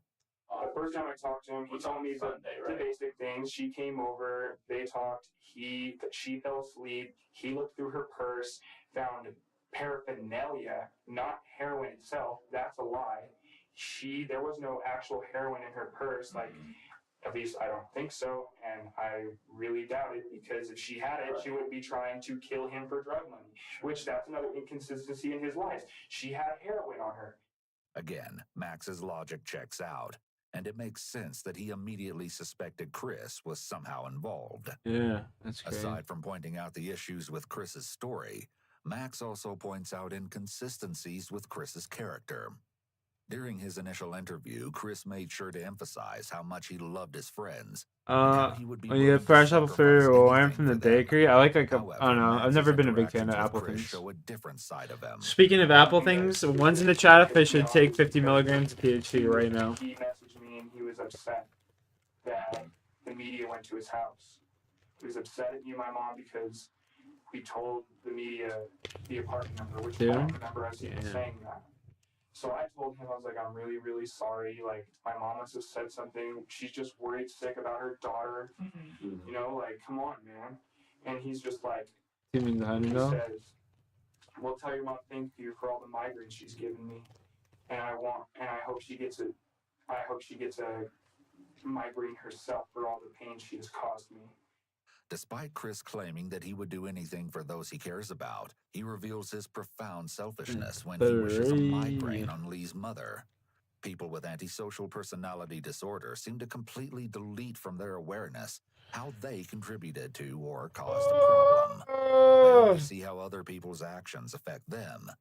Chris's insistence that he is a gentleman despite clearly not acting like one could also I'm a gentleman. I covered her head up with the bag. And narcissism, something that is very typical of people with antisocial personality. There's still fucking 30 minutes of this case. Holy shit. Chris Cheers, boys. believed himself to be superior to other guys, i.e. the bad ones who mistreated girls like Lee and his own pregnant girlfriend. This is, of course, a paradox because Chris had long developed desires to kidnap, assault, and murder. I used to go to high school with him. Cotopaxi. You know where Cotopaxi is? So how long have you known? This is in Canyon City in the mountains. We all knew each other. I've heard of that, yeah. This is how she knew him. Cheers. I mean, how old are you? I'm 21. And he was, I don't know, like 22. So he's like he was one grade up above. This is like a small, where it's like K through 12, exactly, basically. Yeah. So how many years did you know him total? He was only an acquaintance to me. I never really hung out with him. But it was a small enough school though where you did. Yeah, it's just like not once did I ever like give it or anything like that. I wasn't that kind of kid in high school. It's just like I talked to him sometimes, but I never like was like really buddy with him. You know, like he's an acquaintance. He's someone I knew at school. You know, I didn't really. He was creepy to me in high school. He just looked like he was creepy, and that was it for me right there. I talked to his mom like 2 days ago, because I heard that he had thoughts of killing a certain girl while he was in high school, and I wanted to confirm it. All these plans to assault girls demonstrates that Chris was a ticking time bomb. Sadly, his verbalized desires were not taken seriously. Typically, when a person has such morbid thoughts, it's likely not long until they act on them. Oftentimes, they just need to be presented with an opportunity, a situation where they feel they can my fan's got dust. My dust in the library. My fan got more dust in the library. Can Fair. you describe, the creepiness, things that he did that would cause people to characterize him as being creepy and weird? I seen him in high school, and he looked frustrated with Listen, all the time, and he also, you know, just the way, you know, you could just see somebody and just like know that, you know, they were just weird, you know, and not even, it's not even like with drugs or anything. He's just really weird. I know that he thought he had a mental disability. I don't know what exactly it was, but you can kind of tell when you see him, and his mom even said that he did. He actually would think, and his mom told me this, and it reminded me. What are you trying to say, totally Gamer brought back Cat? my I'm not memory of, really like, following. when I did go to high school and what I did hear about him, and then he would get frustrated with girls because in his head they would be flirting with him. And I talked to everybody I went to school with, not once. You know, nobody flirted with him. Not one person. And he would think that someone's flirting with him, and he would get really upset and frustrated. Mood would change all the time in high school. Like one day he's like talkative a little bit, one day he's just silent. This could be an indicator that Chris may have struggled with social cues. Easter It's also eggs. possible that he was showing signs of Ah, grandiosity beginning in high school, and he wanted to That's believe unfortunate. that girls found him desirable, only to become frustrated and angry when that didn't turn out to be the case. This may have contributed to Chris gradually developing anger towards girls, which ultimately accumulated and led to him wanting to seek revenge against women in general for not acknowledging him. With the insightful information they'd gathered from Max, and now that Chris had confessed, it was time for detectives to once again question him and get to the bottom of what actually happened to Lee. Only this time, he has his attorney with him. Much like his confession in the park, Chris's story starts out similar to his original story. Lee came over to hang out, the two got food, played some video games, and then Lee kissed him, leading to the two sleeping together. Then afterwards, she wasn't tired, but she did try to sweet talk me into buying drugs for her. And when I told her that no, I wouldn't buy her drugs, she escalated from there, trying just regular persuasion, then coercion. She wasn't yelling, but she was very acidic in her words. Chris's nonverbal communication is locked down tight. His hands are tightly clasped, and while it's hard to be certain based on the angle, it looks like his ankles are tightly locked underneath him. This indicates a high level of defensiveness and anxiety. He's not open to the officers at all, or even his attorney. And I tried to explain to her that this was an unplanned thing, that was her from the start. I had no other feelings for her beyond that of a friend. And she grabbed the knife that I keep by my bed. Grabbed a knife? Yeah. From where? It was between my bed and the wall. She grabbed the knife and pulled it out. And she started threatening me with it. Immediately, there are some issues with Chris's story. First of all, he claims that he has no feelings for Lee other than friendship. However, according to his Facebook DMs with Lee, that's not quite true. When Lee was briefly considering moving in with Chris in order to stay off the streets, he told her she could sleep in his bed and that he wouldn't mind having a relationship with her.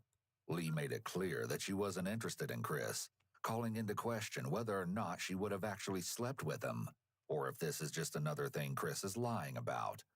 Additionally, Chris claims that Lee grabbed the duct tape knife he kept between Obviously, the wall she and was his raped. bed. Considering that this was the very Well, no. first time Lee had ever been in Chris's room, so it's hard to believe that she would know that the duct tape object poking out from between the mattress and the wall was a knife. Then she started thrusting it at me. It was overhand, straightforward, and I told. One sec. One sec, I'm coming.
kept a firm but not too firm grip on her hand. Lee, please stop, and I'll let you go. You won't hear anything about this from me to the police report or anything like that. You can you can get dressed, you can grab your stuff, you can go right now. I won't stop you. And she said no, it was not going to work out like that. That's exactly what she said? Well, she said no, if I can't have drugs, then I want to die.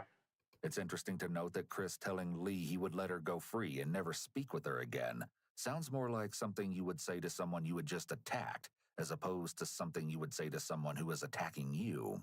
His hand covering his chest is a protective gesture, which would make sense as he's talking about allegedly being attacked. However, the collarbone is a sensitive area of the body, and covering it could be a subconscious, self-comforting gesture. It may indicate that he's feeling vulnerable or emotionally guarded during this conversation. It could also be an attempt to create a barrier between himself and the detectives, signaling a desire to protect himself because he might not be telling the truth. I guess I wasn't paying attention after a while because the adrenaline was getting to me or something. I didn't notice her stop shaking her head, but I did notice that she was still struggling against my hand. But then after that, I let go and I brought her to the floor. I laid her back down to the floor and I panicked. At this point, do you wish to continue to speak? As Chris continues his story, notice how his feet and body are angled away from everyone else at the table. This posture is commonly known as a closed nonverbal cue and could be an indication of discomfort and disinterest, as facing towards someone else when speaking to them is a sign of being engaged in the conversation. People's feet often point in the direction that they want to go. His feet are aimed away from the room, showing that he wants to leave. People can much more easily lie with their hands and mouths than they can with their feet, because we aren't taught to watch our feet when we lie. Now, having heard Chris's story about the fight, the detectives begin to pick away at his questionable story. Did you have her after she was dead? No. Ew. That's not even in anything of my fantasies even. My fantasies from high school have gone pretty dark, and that wasn't even in there. So you say that's not part of your fantasies. What are your fantasies? I'm going to say to, again, counsel you not to answer the question. Chris acts very oddly when asked.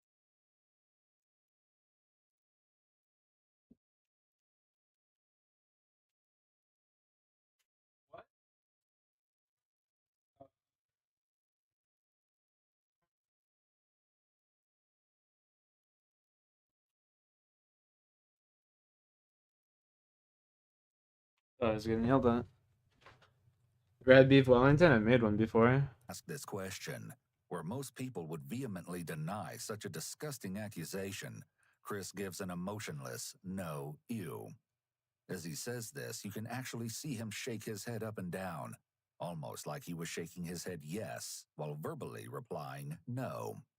Once again indicating that while Chris may be telling the police one answer, Oh, was it? he's It clearly was alright. thinking about another. With Chris bringing up his dark high school fantasies, I overcooked detectives it a try to dig bit, a so little it wasn't deeper as into good as his it could have been. innermost thoughts. When we talked to you the other night, you told us about a couple of girls in high school that. But it was like the first time I ever attempted it, right? So. I'm not angry at them now, but I was very angry at them in the past, and when I was in high school. And I get it, they were just being kids now, but back then I was very, very angry at them, and I wrote down the things I would like to do to them in the journal. And where's that journal at? The one that you wrote down all that stuff in? Is that something you kept? No, I didn't keep it. This might seem a little bit bizarre to you, but are you under any kind of a treatment for mental health issues right now? No. Have you ever been? I have. It was because I was having nightmares in the army, and the doctors there were more concerned about getting me a full night's sleep and making sure that I was fit for duty than they were about my mental health.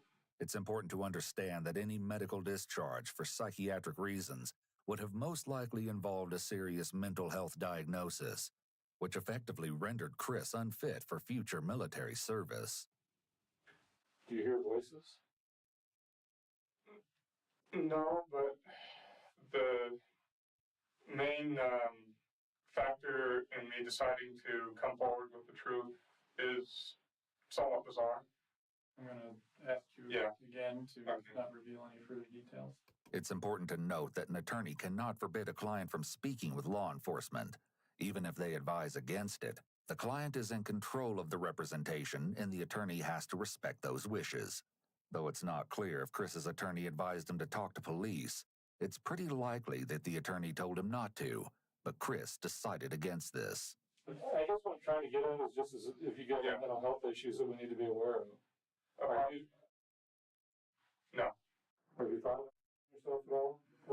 Homie asked for an attorney and still doesn't even listen to it. Hey, Runescape, what's up? About it briefly, but my point of view is that the easiest course of action is very rarely the right course of action. Have you ever been diagnosed with any mental condition? Rocky. Respond. Boo-boo. Not to my knowledge, no. Are you aware of reality? Yes. Do you know where you are right now? I'm in the Westminster Police Department in an interrogation room. Chris's lawyer may have advised him not to answer this because it's possible that they are considering a diminished capacity or insanity defense. A key aspect of that type of defense is that the defendant didn't know the crime was wrong or didn't understand. Admitting to a known diagnosis suggests prior knowledge of the mental disease or defect, and therefore also its impact on the defendant prior to the crime. Admitting that he knew he had a diagnosis could eviscerate the chance of them using this defense. Despite his lawyer's warnings, Chris did eventually decide to come forward with this information. If you remember, Chris had told Max that he was already planning on turning himself in the week that Max got him to confess. Chris claimed that his tarot cards told him that if he didn't confess, the guilt would eventually destroy him, and he alleged that he was going to take his own life. But Lee's spirit had come to him and told him not to. I'm not going to judge it right or wrong, but I do regret what I did. Take off all your clothes and face of death. Ah, yeah, you get the reference. Wishing that I could go back and do it over again to try and keep that from happening. Do you think you should be punished? I'm going to ask you not to answer the question. Yes and no. Yes, because in my panic, I lied and I destroyed evidence, but no, not for her murder. And I'll accept punishment for her death, but not for her murder. This is a very classic response by individuals with antisocial personality disorder. They often manage to twist stories around to place the victim at fault.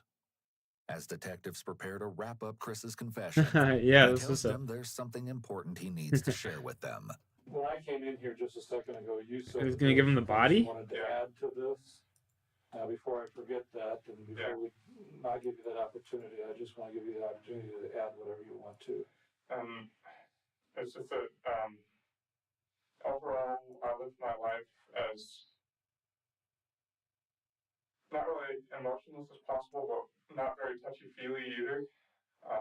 It's not that I don't feel emotion, but I keep a very tight rein on it. And at my grandmother's funeral, I probably cried maybe 4 or 5 tears total. And even with all the touchy-feely speeches and stuff at my brother's wedding, I didn't even shed a tear. So just to notify you of that, I have emotion, but I keep a tight chain on it. Because about the only emotion that I find any sort of value in is loyalty to friends, to family, stuff like that. Even after confessing to murdering someone and covering it up, Chris is still doing his nice guy routine, claiming that above all, he values loyalty. With this final statement from Chris, his interrogation was concluded. Look it, yet again, chat. This motherfucker's got that stare. Look at that. You stare into those eyes and there's just nothing there, bro. I swear to God. You ever meet someone with that kind of fucking stare in your life? Stay away from those fuckers, dude. I'm telling you. They're crazy. And he was There's arrested just and nothing charged there. with Lee's murder. One of his criminology professors would soon come forward and state that he believed the criminal justice classes he took helped Chris learn how to manipulate a crime scene.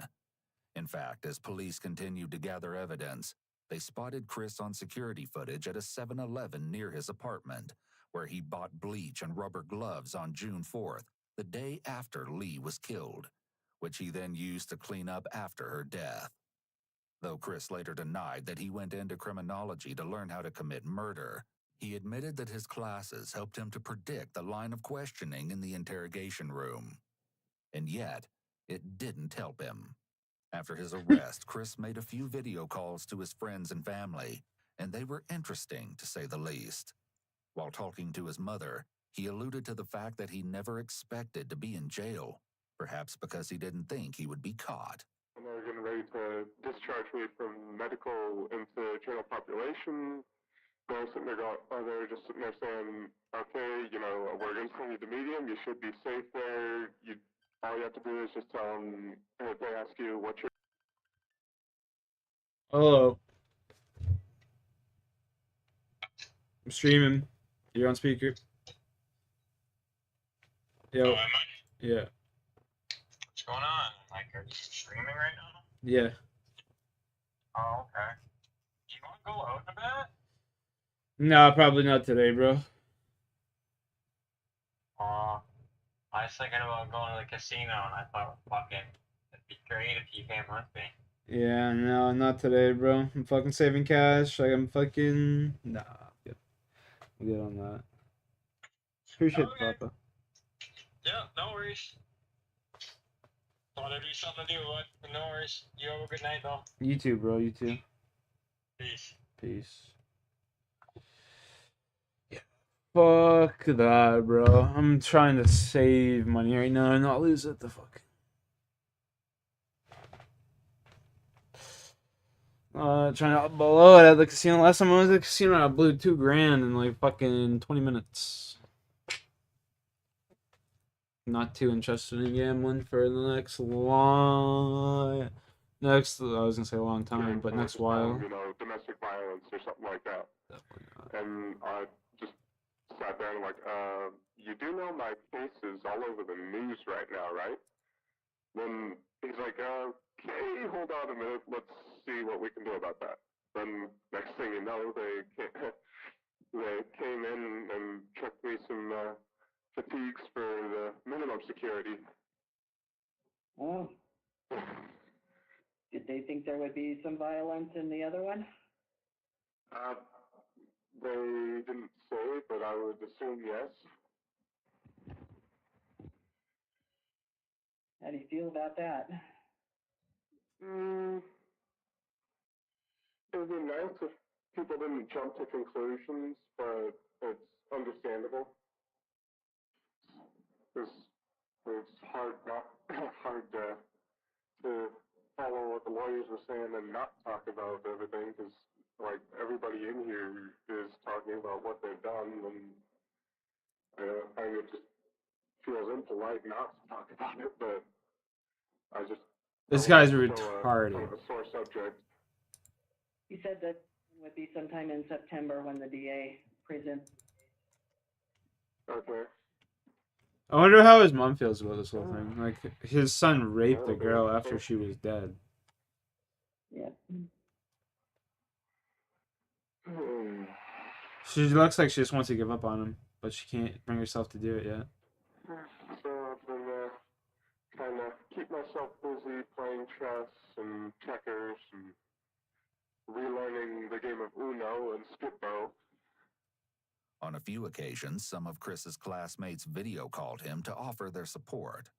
But all of our What? friends are behind you, and we believe that we love you and we wanted you to know that no matter what, you're still going to be here. We're still here for you, and I don't want you to feel alone, bro.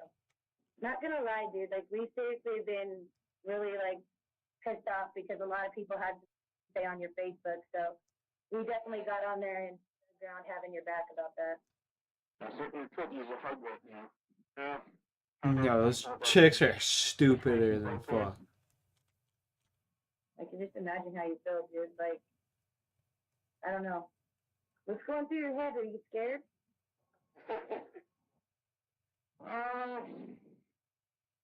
I'm not scared, but not bored. Good. I'm glad that you're not like completely by yourself in there, and that people aren't trying to because then I would have to like break in there so and defend you. In another call, his classmate again emphasizes her support of him. I think about you a lot, like more than you know, probably more than I should. Like, and I realize how much you meant to me until.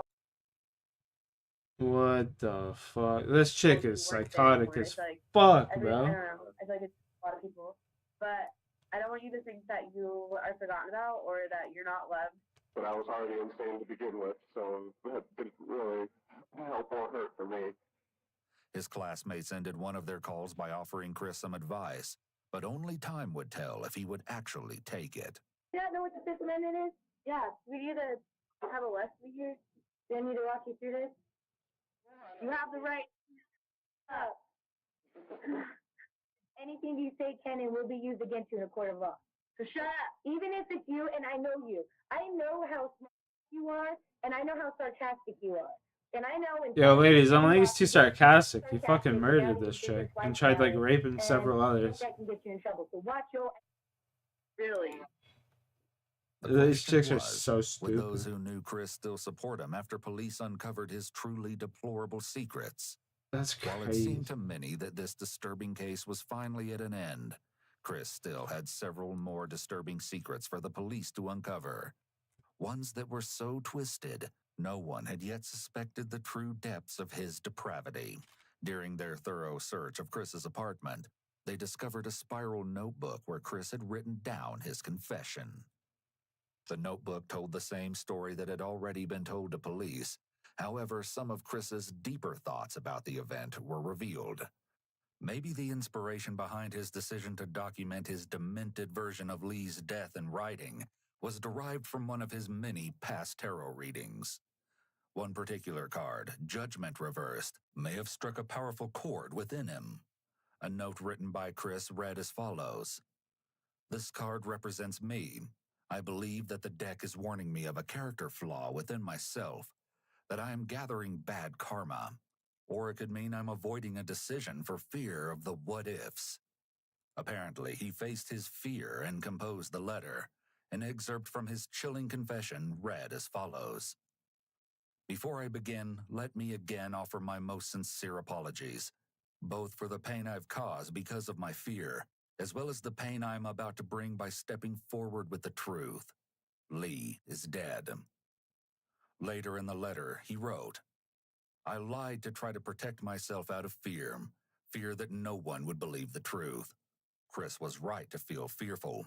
However, nothing about his far-fetched story so much as resembled truth." Chris makes himself out to be the victim in these pages, pondering about what Lee would say to him if he confronted her for manipulating him. He also claims that Lee used him as the weapon of choice to take her own life, showing just how unwilling Chris is to take responsibility for his horrid That's actions against crazy. her. Yo, what's Alongside up, the Abby? notebook, police discovered something they never would have expected. And Chris the most appeared to evil have several pairs immigrants? of What do you underwear mean? which looked like they belonged to a girl much younger than him. Over What? the course of the search, the police learned that Chris was an avid writer. Whether he was writing down the results of his tarot readings, working on the manuscript for a novel, or just jotting down random thoughts, it seemed like they were always finding a notebook or piece of paper with some writing on it. These writings all appeared to be harmless at first. However, closer inspection of one of the stories they had found proved to be more than concerning. Titled Uncle Dave, the story was written by Chris and appeared to be about a 32-year-old uncle abusing his prepubescent niece. To say the officers who discovered this were disturbed would be an understatement. Between this perverse story and the underwear that had been previously found, officers were becoming increasingly worried about how far Chris's depravity might go. As with Lee and many others his age, Chris would spend much of his time talking to friends on sites like Facebook, wondering if there could be evidence hidden away in Chris and Lee's Facebook DMs. Officers took Chris's computer and did a deep dive into his account. While the conversation between him and Lee would prove useful to the case, it was the other conversations on the account that really put detectives on edge. Based on the messages they were able to find, Chris seemed to have several women in online contractual slave relationships. He would find women, often from foreign countries, who were in desperate need of money. He would promise them money in exchange for explicit photos, conversations, and complete control over their lives. For one particular woman, Chris even made her agree to let him kill her whenever he wanted, claiming that it would be legal as long as she signed a contract stating that she was giving him permission to murder her. A message from Chris to the woman read as follows: "If I have a legal document drawn up stating that she became my slave of her own free will, I believe that would mitigate things severely." For this particular woman, I'm doing Chris's it wrong. message served as a Jeez. reminder to refer to him This as guy's sir fucking at all insane. times. Oftentimes in the messages, the women would show reluctance towards some of the things Chris would ask of them, and he would manipulate them into eventually giving him what he wanted. Having promised money to several different women in exchange for these relationships, Chris often found himself short on funds for the month and would not give the women their money, even This when is they fucked. did follow Yeah, his this dude's orders. crazy. This entire situation is indicative of Chris's Sadism. Yeah, that's why I was thinking, bro. It was like, this guy just loves seeing people in pain. Against vulnerable women. The police were horrified to discover the relationships Chris had with these women, and it was clear he was just taking advantage of vulnerable women who were willing to do anything to get money for their families. The more they uncovered about Chris's personal life, the more and more his claim that he killed Lee in self-defense began to fall apart. Gee, you think? Unfortunately, things were only going to get worse from here.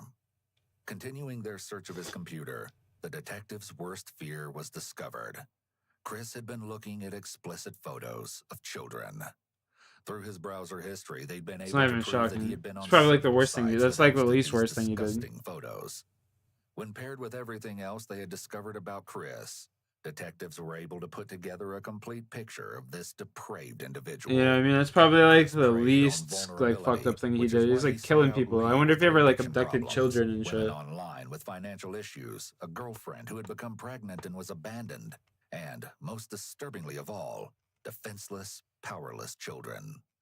I wonder if he ever Despite the abducted children information and given shit. Like, by he seems Chris, like the type. Lee's body has never been found. What? Though some of her clothing and her bag were eventually found in the local dump. Chris was eventually charged with first-degree murder, assault, evidence tampering, and the possession of inappropriate photos of minors. Realizing that he was looking at spending the rest of his life in prison, Chris supposedly cut a deal with prosecutors to plead guilty to second-degree murder and exploitation of a child in exchange for having the rest of his charges dropped. With this deal in place, Chris was sentenced to 48 years in prison. The following never... Nah, bro. What? How else could someone? If you don't love yourself, how could you love someone else? Yeah, it's saying as old as time, bro. That's insane. How the fuck does that motherfucker only get 48 years for all that shit? Bro, what? What? Before scene footage captures the chilling Dude, moment are you the two fucking detectives kidding are me, led bro? into the woods by a killer, where they make a horrifying discovery. I bet if you pull that tarp back a little bit more. Dude, how in the actual fuck does that motherfucker get to live? That is crazy. There's a black sheep. He's been sick ever since he was a kid. He's been raping people since he was a child. It was the morning of October 16th, 2016, when Chris Poss reported his 18-year-old son, Sam, missing. According to Chris, Sam had left late the previous night to help a friend, 17-year-old Dakota White, with some computer problems. But Sam... Dude, I'm so fucking baffled. He got 48. But he probably got it on... He's probably getting it on parole, bro. Like, knowing their fucking American justice system, dog. God damn. That is fucking unbelievable. I'm stunned. I don't even know what to say to that. I'm starting to get a little stoned from those edibles as well. Just saying. Almost. Chat, let's see what my levels are here. We almost have every level to level. Okay. We gotta get level up mining. That's what we're doing. Obviously, currently we're leveling up mining, but we gotta get mining to level 80, and then we have every stat almost level 80. Almost base 80 stats. Let's go.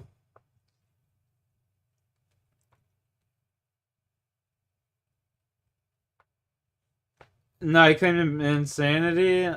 Maybe, but he couldn't. He couldn't claim insanity because he said he knew what he was doing. What's my campfire at? Campfire. I know campfire is here. Bro, I'm fucking baffled, bro. I can't believe that fucker got away with that shit, man. I gotta go grab a glass of water, chat. I'll be right back. Dude, I can't, like, he basically got away with that shit. That's crazy.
All right.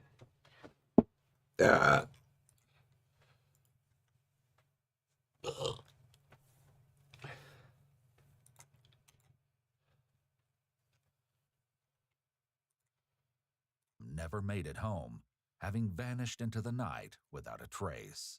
It was unusual for Sam to be out of contact for so long, as he was known to be responsible and considerate.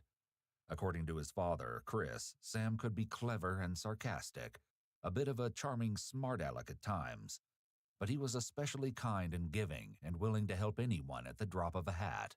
At first, only Sam's family was looking for him, but as the day went on, the search became more desperate.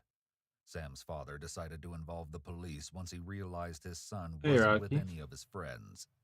In fact, none of them had even heard from Sam since the night before. A large foot search soon took place. In addition to law enforcement, family, friends, neighbors, and even strangers came out to search for Sam. A helicopter and multiple K9 units were My called in to campfire? help, You mean but despite the monumental fire effort, making? there was still It's no at 80. sign of Sam. My fire In an making's at exclusive 80. interview with Ewu, I'm trying to police get said he was 19 everything years to old level at the 80, time, and then a I'll close friend of start getting Sam's back into the game recounts more what it was like to realize Sam was missing. religiously. We planned on going to the state fair. I made plans to go over that night to like hang out with him, and so that way in the morning we can just go straight to the fair. I had to work late, so I told him, "Don't worry about it. I'll let Christian come pick me up tomorrow." In the text messages, I called Dad because that's just how it was. I've known him since I Oh, was he's like 8. So I crying. get home and That's go to adorable. sleep, wake up the next morning. I actually I really get a like call this from kid. Chris He's actually asking painful. me It's like if painful I've for this man to heard talk anything from about. Sam or seen him. And I That's said no. crazy. That's a little weird. He's like, "Oh, You can tell he's crying. Oh, that's okay, so well sad. maybe he's at the fair, something like that." So we go to the fair. We run Aw. around. We're looking for him. Can't find him. Most of the This poor like guy, man. Oh my goodness. You can tell you really lost your time friend. after that, it was just kind of a blur. We just sort of like really one thing after another. We just kept looking. Police approached Sam's girlfriend, hoping she might be able to shed some light on the situation. That's The so following sad. footage has never been seen before. It's been That's so analyzed by sad. a licensed professional counselor. You know where you could possibly be? He really cared about his friend, you know? I've been thinking about that, and I have no idea. Because all of his friends, places that he might be, they're trying to get a hold of me and asking me if I know where he is. It kills me. Because what if something bad happens? That's what we're trying to find out. Even while interviews with Sam's friends were still in process, Dakota, the last person to see Sam, took to Facebook and posted multiple news links and asked everyone to keep looking. Pretty much when the relationship ended, 2 or 3 weeks ago. Why?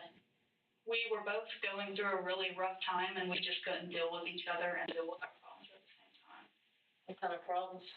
Yeah. We both were kind of struggling with depression. Depression? Mm-hmm. Investigators also decided to speak with Dakota, the last person to see Sam. Dakota had participated in the earlier foot search, and while investigators had already spoken with him at his house, they decided to bring him into the station for a more structured interview. Just like I said, you done told me already, but we need to go over this a little bit more thoroughly. Then outside, get back to it. But take you back to You know what's crazy? In America, you could be like 5 years old and kill someone by accident without even really having any comprehension, knowing what you're doing. And you'd still go to jail for like 20 plus years. I met someone on the game. We're playing a game together as usual. Yeah, I appreciate you, Face. Much love, brother. God bless. God bless. Hey, what are you barking at down there, young buck? Get up here. Hey! Stink dink! Get over here. Police were able to confirm that Dakota, under the username Coffee Chew, messaged Sam, aka Exkerval, on the night in question, asking him to come over. Later that same night, Dakota sent a follow-up message indicating that he was still having difficulties. But Sam never responded. Appreciate that, bro. I put a Instead, smile on my Dakota was face. contacted by Sam's father the next You're a morning G. as he began the You're a frantic G. search for his son. This God story bless, man. aligned God perfectly bless. with what Dakota had previously told police, maybe too perfectly. But when they God did a brief fucking search of his bless, property, man. hoping to find clues as to which way Sam might have gone, they found nothing incriminating. However, they did notice a small trailhead in the backyard. For reasons Dakota is about to share, it didn't seem likely that Sam had gone that way. Did y'all talk on the way there?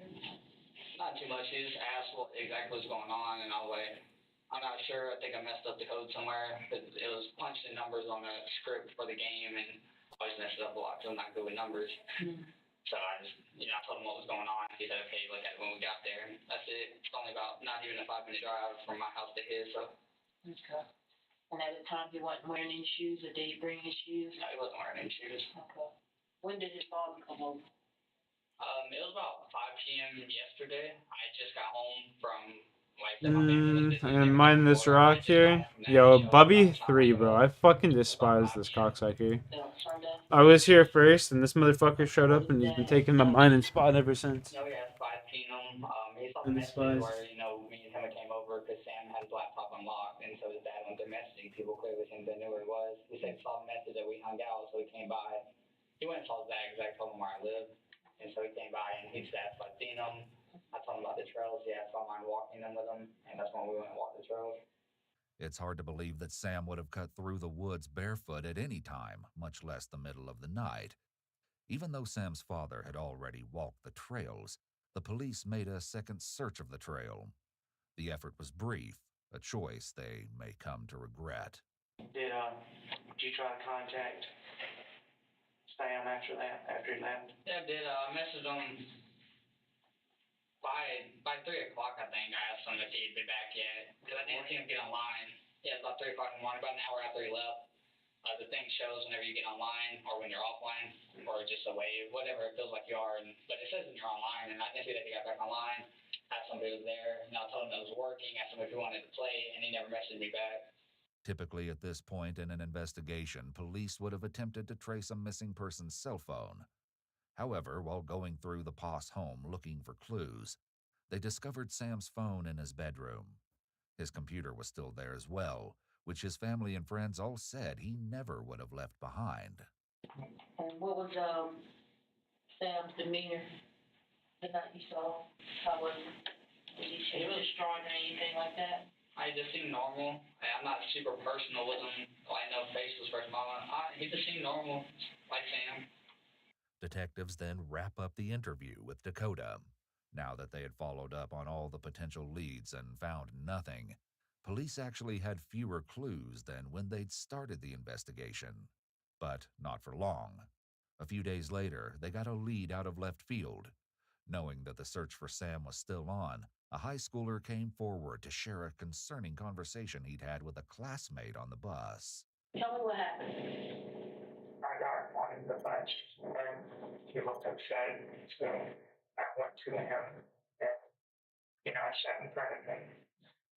And he asked me a question. He said, if you figured out something that, I did something bad, would you still be friends with me? And I pushed and I wanted more information, of course, so he said, what if the law went after me? And then I told him I'd still be your friend even if it was murder. Because people make mistakes, but their mistakes don't make them who they are, unless you don't learn from them. And then we just kept talking like that for a while. Then he told me that it was murder. Did he tell you how he did it or anything like that? He didn't tell me that much. He told me that he was ashamed of it, though. That's why he was asking me the question in the first place, because he knew that he was about to get caught, and he didn't want to lose everyone that he was having. The boy who had confessed to his friend was 18-year-old Brandon Warren. He attended a neighboring high school and, if he was telling the truth, This would be the first murder in the town of Perry in 8 years. Sam having disappeared made the prospect that the story could be credible all the more likely. But there was one big problem with this theory. The two didn't know each other, not in person or online. Police now faced the awful reality that they may no longer be looking for Sam, but rather Sam's body. Shit that morning, so we saw that afternoon, it looked royalty. Lord, it was fine. It was a myself in the morning with headphones on, and I can tell when people are sad. His eyes changed when I said he was murdered. I just, I've never seen him like that before. He hasn't lost who he was, so he's just guilty about it. In addition to this startling information, the quote, "Who could love you but the mold that sprouts from your cold, sad corpse," was posted to Brandon's social media. Police were ready to pivot their investigation to focus on Brandon when they received another lead.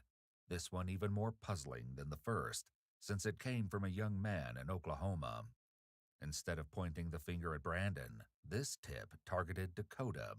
I mean, he got online just like normal, and I was just like, hey, because we usually chat every day. And this is Dakota you're talking about? Okay. And I was just like, hey, what's up? What's going on? And he's like, just got back, pretty tired. I did something you're probably not going to believe. And I was like, shoot, let me hear it. He's like, I killed someone. I was like, okay, yeah, you're right. I don't believe you, you know? And then I didn't even figure out who it was until I think three or 4 days later. I just kind of entertained the thought. I was like, okay, so like what happened? Why'd you do it?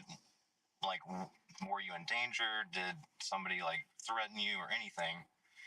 And he's like, no, I just want to know what it felt like to kill someone. Apparently, this informant was a long-distance friend of both Dakota and Sam. Along with a few other boys, the group had met at random while playing a game called Rust. They ended up liking each other and decided to stay in touch through Discord. According to the tip, Dakota had taken it upon himself to use the platform as a confessional. From memory, Dakota's friend took it upon himself to share what Dakota told him and another friend. The message he sent read, I asked him, Dakota, how his night was, and he said, oh, pretty interesting, did something you won't believe. I asked him to elaborate, and he said, I killed someone. I immediately brushed it off but he continued on about it, so I asked, how did you do it? And the next words he said literally sent chills down my body. He said, I asked the guy to come help with my computer and gave him a ride, and from there, we killed him. I asked him to continue and asked what he had learned, not thinking he was serious, and he said, bodies are heavy. I'm glad my friend was with me, not skipping a beat or with any remorse. The friend of Dakota's went on to write, I can't believe he perished at the hands of someone he trusted as a friend. I'm tearing up as I'm typing this, but I'm so sorry. I knew and couldn't do anything, and Sam is gone.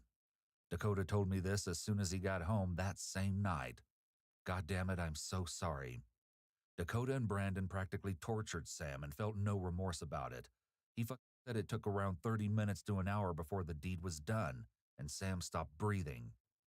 I know this is hard for you to read, and dude, it's something I will never forget. An innocent life gone for literally no reason. I can't believe what would drive someone to commit such an evil act and calmly tell someone over the internet hours after it happened. The friend went on to add, he mentioned that he didn't want you to find out. I remember that. His chuckle after he told me he went to help find Sam is something I will never unhear or forget. When police received this information, they likely assumed that the victim in question had to be Sam Poss. After all, no other local had been reported to be missing, which reinforced everyone's worst fears. However, they had yet to find a body, and had only the claims of a few boys to go on. They were going to need a lot more information if they wanted to locate Sam, alive or dead. When he just came to me with this, it was just completely out of the blue. I didn't expect any of this. There was no signs leading up to it. Okay. And I just kept thinking to myself, like, why, though? Why?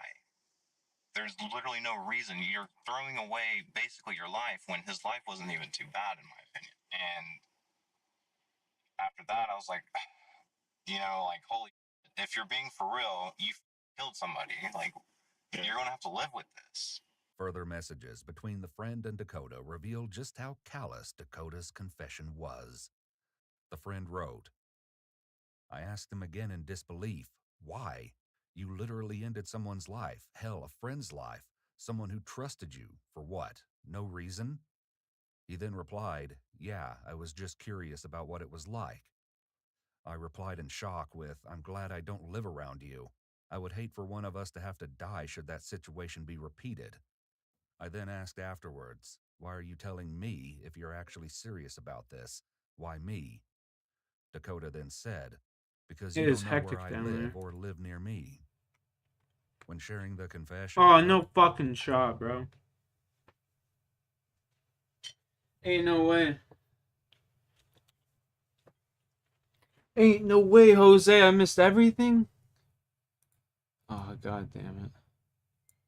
Yeah, because I didn't see him get online. Yeah, about 3 o'clock in the morning, about an hour after he left. The thing shows whenever you get online or when you're offline or just away, whatever it feels like you are. But it says when you're online, and I didn't see that he got back online. Asked somebody was there, and I told him it was working. Asked him if he wanted to play, and he never messaged me back. Typically at this point in an investigation, police would have attempted to trace a missing person's cell phone. However, while going through the Poss home looking for clues, they discovered Sam's phone in his bedroom. His computer was still there as well, which his family and friends all said he never would have left behind. And what was Sam's demeanor the night you saw? How was he really strong or anything like that? I just seemed normal. I'm not super personal with him. I know faceless person. He just seemed normal, like Sam. Detectives then wrap up the interview with Dakota. Now that they had followed up on all the potential leads and found nothing, police actually had fewer clues than when they'd started the investigation. But not for long. A few days later, they got a lead out of left field. Knowing that the search for Sam was still on, a high schooler came forward to share a concerning conversation he'd had with a classmate on the bus. Tell me what happened. I got one in the bunch, and he looked upset, so I went to him, and, I sat in front of him, and he asked me a question. He said, if you figured out something that, I did something bad, would you still be friends with me? And I pushed, and I wanted more information, of course, so he said, what if the law went after me? And then I told him, I'd still be your friend even if it was murder, because people make mistakes, but their mistakes don't make them who they are, unless you don't learn from them. Yo, this kid has a great sense of integrity. Like, whoever raised this kid's got great parents. We just kept talking like that for a while, then he told me that it was murder. Did he tell you how he did it or anything like that? He didn't tell me that much. He told me that he was ashamed of it, though. That's why he was asking me the question in the first place, because he knew that he was about to get caught. Squid are creepy looking. Squids are cool, man. I'd eat them. The boy who had But confessed also to have his him as a friend pet. was 18-year-old Brandon Warren. He attended a neighboring high school and, if he was telling the truth, this would be the first murder in the town of Perry in 8 years. Sam having disappeared made the prospect that the story could be credible all the more likely. But there was one big problem with this theory. The two didn't know each other, not in person or online. Police now faced the awful reality that they may no longer be looking for Sam, but rather Sam's body. Shit that born from each shot that I feel and look royalty. Lord, which fine.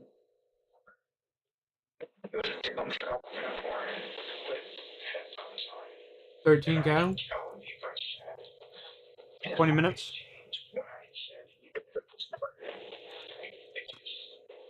I've never seen him like that before. He'd have to have lost who he was, so he's just. In addition to this startling information, the quote, "Who could love you but the mold that sprouts from your cold, sad corpse," was posted to Brandon's social media. Police were ready What to the pivot fuck? their investigation to focus on Brandon when they received another lead. This one even more puzzling than the first, since it came from a young man in Oklahoma. Instead of pointing the finger at Brandon, this tip targeted Dakota. I mean, he got online just like normal, and I was just like, hey, because we usually chat every day. And I was What, just, they're in the cahoots, do you think? Okay. And I was just like, hey, what's up? What's Yeah, going welcome on? back, He's like, gamer. just got back, pretty tired. I did something you're probably not going to believe. And I was like, shoot, let me hear it. He's like, I killed someone. I was like, okay, yeah, you're right. I don't believe you, you know? And then I didn't even figure out who it was until I think three or 4 days later. I just kind of entertained the thought. I was like, okay, so like, what happened? Why'd you do it? Like, were you in danger? Did somebody like threaten you or anything? And he's like, no, I just want to know what it felt like to kill someone. Apparently, this informant was a long-distance friend of both Dakota and Sam. Along with a few other boys, the group had met at random while playing a game called Rust. They ended up liking each other and decided to stay in touch through Discord. According to the tip, Dakota had taken it upon himself to use the platform as a confessional. From memory, Dakota's friend took it upon himself to share what Dakota told him and another friend. The message he sent read, I asked him, Dakota, how his night was, and he said, oh, pretty interesting, did something you won't believe. I asked him to elaborate, and he said, I killed someone. You rewinded it? immediately brushed Yeah, I it off. had to, bro. I didn't know what the fuck was going on. I didn't know what was going on. He continued on about it, I so didn't asked, know. I left it running, bro. When I went downstairs to help my parents were having a really bad day. So I went to help them for a minute, and I didn't pause it. And here I am. how did you do it? And the next words he said literally sent chills down my body. He said, I asked the guy to come help with my computer and gave him a ride, and from there, we killed him.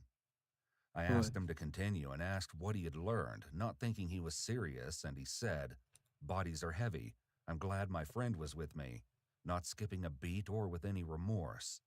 The friend of Dakota's went on to write, I can't believe he perished at the hands of someone he trusted as a friend. I'm tearing up as I'm typing this, but I'm so sorry. I knew and couldn't do anything, and Sam is gone. Dakota told me this as soon as he got home that same night. God damn it, I'm so sorry. Dakota and Brandon practically tortured Sam and felt no remorse about it. He said it took around 30 minutes to an hour before the deed was done, and Sam stopped breathing.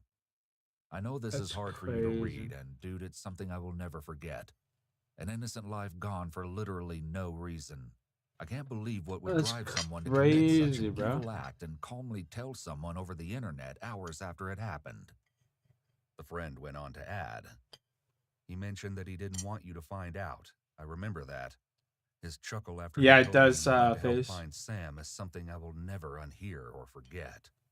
When police received this information, they likely assumed that the victim in question had to be Sam Poss. After all, no other local had been reported to be missing, which reinforced everyone's worst fears.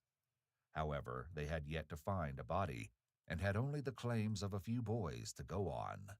They were going to need a lot more information if they wanted to locate Sam, alive or dead. When he just came to me with this, it was just completely out of the blue. It's Sunday for you? That's hilarious. There was no signs leading up to it. And I just kept thinking to myself, like, why though? Why? There's literally no reason. You're throwing away basically your life when his life wasn't even too bad in my opinion. And after that, I was like, you know, like, holy, if you're being for real, you killed somebody. Like, you're going to have to live with this. Further messages between the friend and Dakota revealed just how callous Dakota's confession was. The friend wrote, I asked him again in disbelief, why? You literally ended someone's life, hell, a friend's life, someone who trusted you, for what? No reason? He then replied, "Yeah, I was just curious about what it was like." I replied in shock with, "I'm glad I don't live around you. I would hate for one of us to have to die should that situation be repeated." I then asked afterwards, "Why are you telling me if you're actually serious about this? Why me?" Dakota then said, "Because you don't know where I live or live near me." When sharing the confession with other members of the group, the friend said, "I've never talked to someone and had a feeling of complete coldness overcome me." Alex, But as he went into details about it, like, you got some wax? Yo, J-Ski. This is up. understandably, the Discord group went wild, and there was a Alex, what do you think, girl? Come on.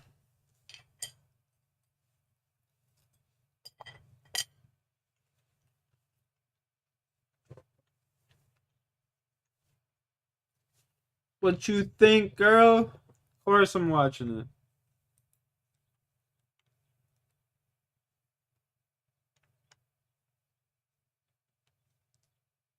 That goes with what I was saying. Always watch Apex. Always watch Apex Con. Even scrims. I've been watching a lot of scrims recently. A lot of speculation as to what had driven Dakota to do such a thing, as well Rocco. as anger. What's One up, member dude? wrote, "I wonder what truly makes someone do this. Like, it can't just be for no reason." As Hey. if that wasn't incriminating enough, Dakota's aunt also reported that she had reason to believe her nephew had been involved, Damn. based on something she had heard from Dakota's mother. Right away, police brought Dakota's mother, Rebecca, in for a conversation. When did you, like, have a suspicion? What day? You know, like I said, that was actually Wednesday when it really, it hit me and I went over to my sister's house. According to Rebecca, Dakota had come to her house and announced that he'd killed someone. Distraught, Rebecca had gone to her sister and asked her to call the police, as she couldn't bear to turn in her own son. Did you ever thought he would do something like this? That's a mom right there. He Yeah, had done straight up. something That's a better. mom Jack right people there. out of it. Dakota's mother thought he'd outgrown his Can't cool diagnosis off? of bipolar disorder, Damn. which she said he'd been diagnosed with around the age of 10. By age 15, however, he allegedly stopped taking his prescribed medication. Recently, however, friends and family members alike reported that Dakota had been struggling with his mental health and had allegedly even attempted to take his life a few weeks back. Rebecca's memory of Dakota's behavior on the night following the alleged murder is perhaps even more disturbing than his casual Discord confession. Yeah, he just seemed like he was tired. He just seemed like he was tired. Yeah. And that's, he stays up all the time with video games and stuff. He stays up all night. And, yeah, he'll take a power nap. Yeah, I already sleep. Hey. So that's all you, only changes you saw in him. Do you want up? Is that what you want? Do you want up? Now police faced a predicament. Before, they had no leads, but now they had two viable suspects, Brandon and Dakota. Both of their alleged confessions lined up with the timing of Sam's disappearance. Neither of them, however, had named Sam as their victim. Also, police were struggling to make a connection between all three boys. Brandon and Sam didn't seem to know each other at all, and while Brandon and Dakota were known to talk occasionally, no one reported that they were particularly close. With more questions than ever, police turned to Dakota to clear things up. You got no problem. Normally, take the Jones. I mean, I met you briefly the other day. I thought so. Yeah, I met you. Yours, I bought it in here for you. Let's go, Furia. 4285. Yeah, sweet trip, sweet trip. There you go.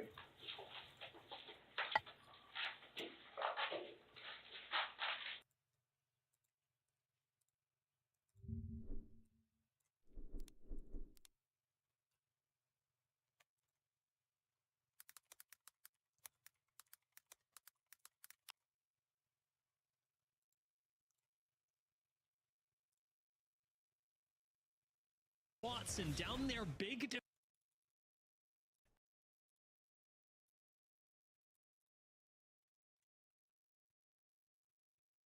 Give thief simulator. Listen to Watson's comms here. He sounds like a bot. I'm getting bottom right. I'm getting here. I'm not kidding. Watson, Jen comes down Oh. from Watson. Listen to his comms. Careful. Just hide against the wall. TSM eliminated. Can we swing left? Can we? Oh, come on. No.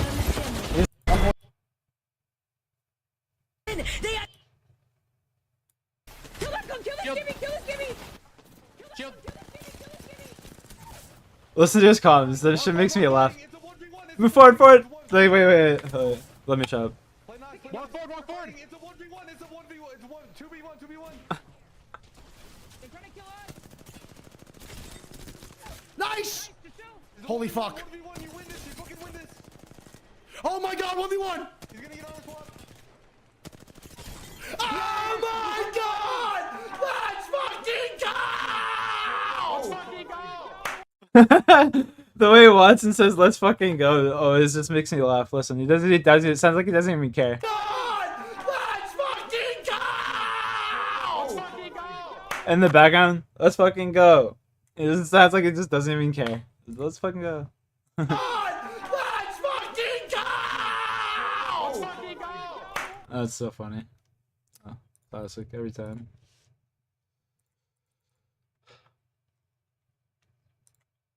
Every fucking time.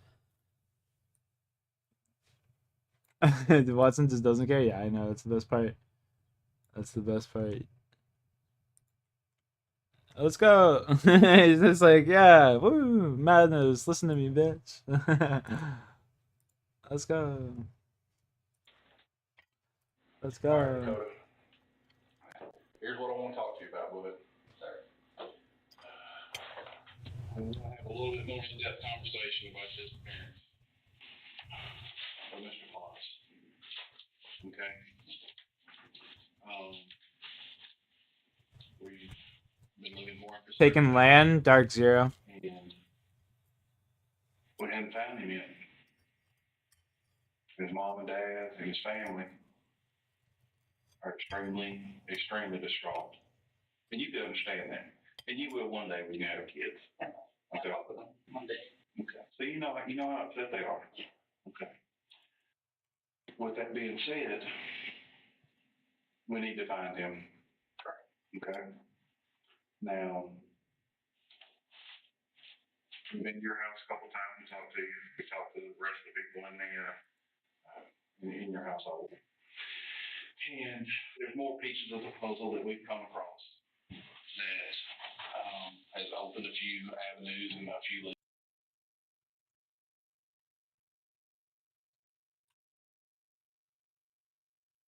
Pretty stoned right now. For sure.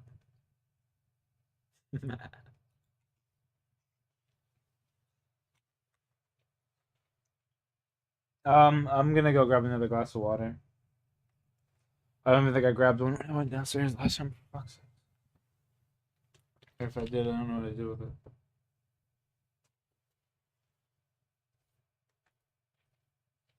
What are you doing? Careful.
I got a glass of water.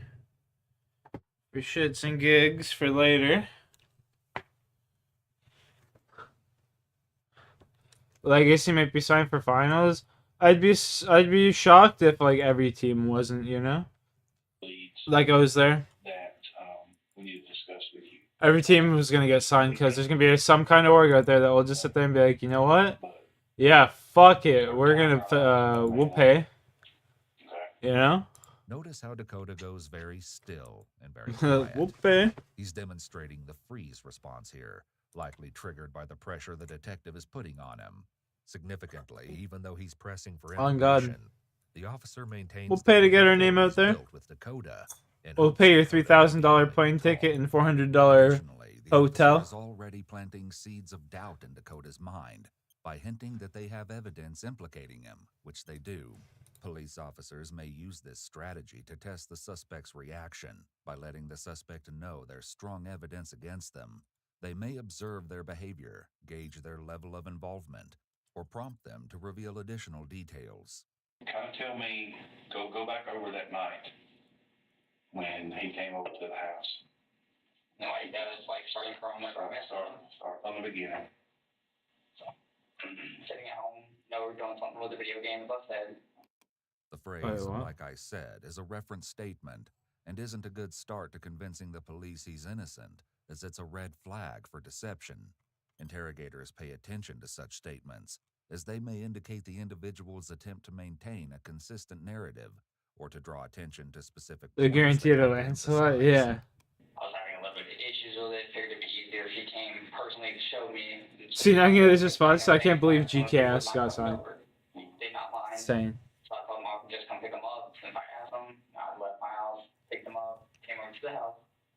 I went in, he did all my computer stuff for me. He showed me what to do. Made it a lot quicker and easier. Then, we went to walk out and say, it's fine. I stopped bar. He left, I locked the door behind him. It sounds rehearsed, it lacks emotion, and it seems he's giving as little information as possible in an effort to minimize how many lies next time he's asked to give details. Nice. That's his jersey. There's no actual story to it. You see that clip where he's just like, they made it so you can't have my name stay naughty? What the fuck? The officers definitely won't accept this version without a lot more questioning. That's so which funny. They begin immediately. It's a banned term? Let's stop for a minute. Okay? Oh, that's so funny. I want you to think real hard about what I said just a second ago. 2000. And that is that there's other pieces of the puzzle that we've uncovered that you don't know about. And in this world, honesty. Oh, so having hell. It's your own. That's your friend. Okay. Tell me what really happened that night. But so far, the only thing I've been fully honest about was I've spoke with you multiple times. I did tell you I was alone the rest of the night, that I haven't left my house. Mm-hmm. I left somewhere around 30 gallon night. Stopped to get gas at this point in time. Where did you stop getting gas at? The flash foods over, where all the gas stations are in the flash foods. Marathon Station, there's 2 flash foods there. The bigger one by the car lot. Notice that Dakota uses the qualifier so far when talking about his dishonesty. But so far, the only thing I've been fully honest about was did tell you I was alone the rest of the night. Indicating that he may try lying again as the interview continues. Police Two were able to obtain emeralds. CCTV footage and confirmed that Dakota had purchased gas.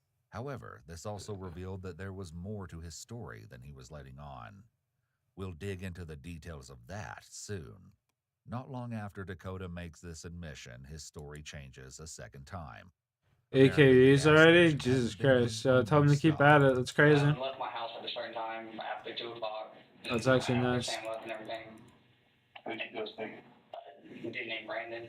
Okay. Brandon who? Warren. Pokemon Pop. Yeah, what? Oh, I'm retarded. Now I tried that's to a put. name police are familiar with. Brandon Warren was the other boy who confessed to murder. Perhaps the 2 leads weren't as separate as they initially appeared. Police may have wanted to speak to Brandon. Yeah, I as suck well, at it. I but he didn't. refused to speak to detectives, leaving Dakota as the only one with answers. I believe that. I believe part of that. Okay. Because I know that Brandon was around the area. Okay. There's a lot. There was more that went on though. Okay. And now's your opportunity. Yo, Frog, what's up? I see you got hacked on your Discord, and you spam my Discord with a bunch of porn, bro. I know that you've got a burden on you right now. Stay off of those porn links, buddy. I talk to some people. I know you have a burden on you right now. Just my Doubling down on suggestion. the seeds of doubt, trying to get Dakota to include more details in his extremely limited story by insinuating they have evidence against him. Really, motherfucker? I know you have a burden on you. Really, motherfucker? In theory, an innocent person would not be bothered by the more evident statement, as they would have confidence that nothing would point to them. A guilty party, on the other hand, may hesitate or try to figure out what evidence police could have in order to explain it away. The officer is also appealing to Dakota's morals and ethics by emphasizing the importance of honesty. He also may Did be you get able to hacked? establish rapport by making him believe Buddy, that Froggy, it's okay, bro. We've all been there. Not really, not all of us, but, you know, we've all seen it at some point or another. Dissonance within Dakota, pushing him to make an admission and do what's right Relax. by overthinking the consequences of getting caught. They're expecting that his identification with being a good man would be inconsistent with being dishonest or deceitful. This idea of him being good but hiding this secret would then cause heightened anxiety internally, We've all which would been then there. show externally, giving the police an Have indication you checked of your things they Discord? should hone in on. Oh my Of god. course, this is all contingent upon Dakota believing a good man is honest and kind. I know you're a scared 18-year-old kid. That some very, very bad stuff happens, and now it's time to come to grips with it. Okay. Okay. So, tell me what happened in your car. It's happened to the best of us. Don't worry, Froggy. You can do it. And I'm telling you, it's gonna eat your soul. Sam's not alive. It only took 10 minutes for police to get Dakota to make the tragic admission that Sam was no longer alive. The twisted circumstances of his death and the haunting reason why, however, remained as elusive as Sam's location. Police were faced with the daunting task of notifying Sam's parents that their son was deceased. In turn, the Poss family set their own grief aside long enough to notify those closest Bro, I ain't no to Sam detective, but of I the smell painful bullshit. situation. Sam's good friend Brayson was willing to share what it was like to get the terrible news that Sam wouldn't be coming home. And I don't remember what time it was in the morning, but Yo, Shawnee boy, you got those points, dog? she came into my room crying. You got those She gave points, me bro? the I phone. wouldn't be gambling no more. You back on It top. was Nicole, Sam's mother, and she was telling me what happened. And I just remember That'd be big chillin'. everything just didn't Hey, we feel just real. leveled It up. just felt like I was just in a dark room, and I was just hearing her voice telling me what happened. That Sam was 4 murdered. hours? Oh, Like after that, everything is almost like a dream. Like I don't remember much of it. Back in the interrogation room, the police buckle down to get the details from Dakota. However, they need to be very careful not to damage the rapport they've built so far. Because Dakota didn't have a cell phone, and Sam left his at home that fateful night, they can't digitally retrace their steps. This means police have no way to find the body unless Dakota leads them to it.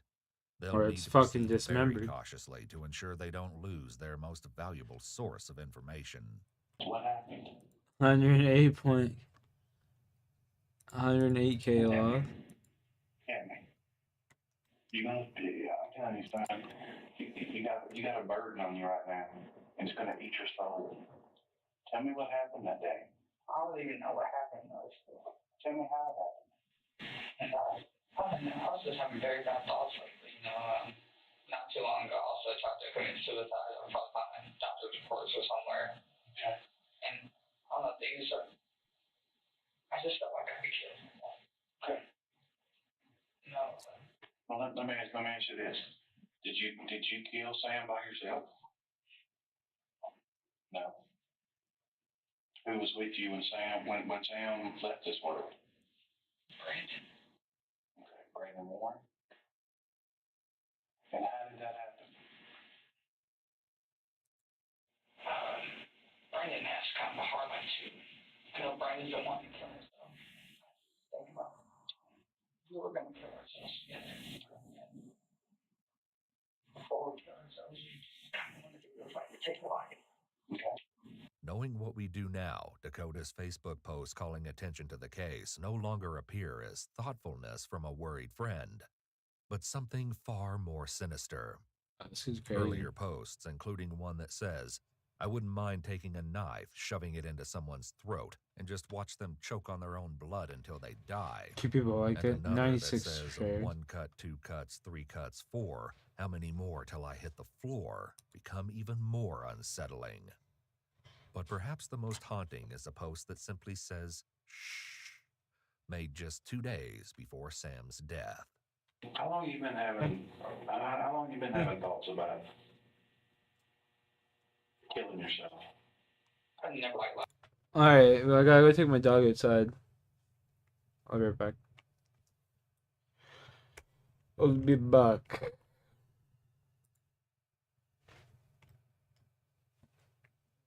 You wanna go outside? Get going.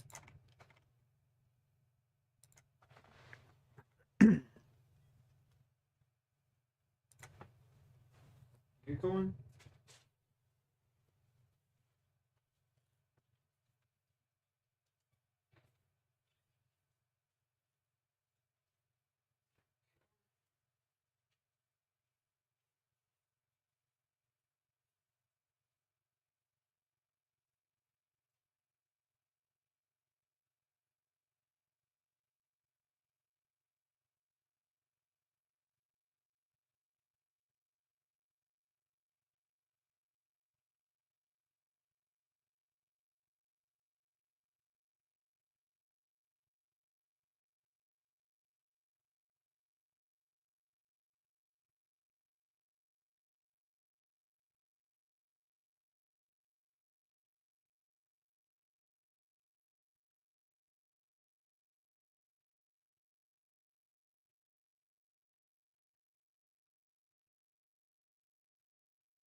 Be back.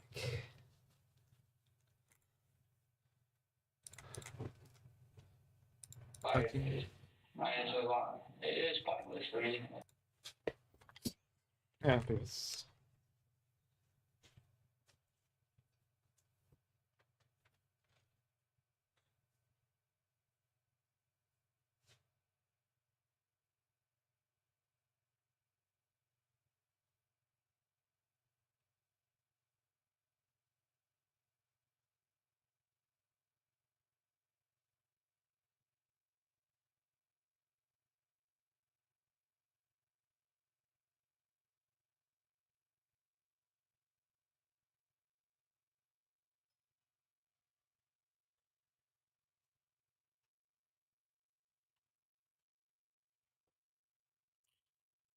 Alright, it's fucking pissing out outside. Hey, bro, get the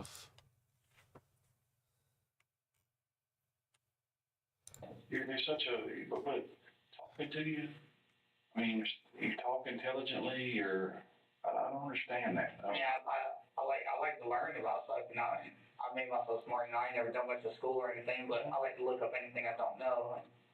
I mean, I am smart for myself, if I ain't never seen a point in living life, because I just always look, you know, you live to die, and no matter how you live it, you still die in the end. I just never seen a point why you gotta laugh.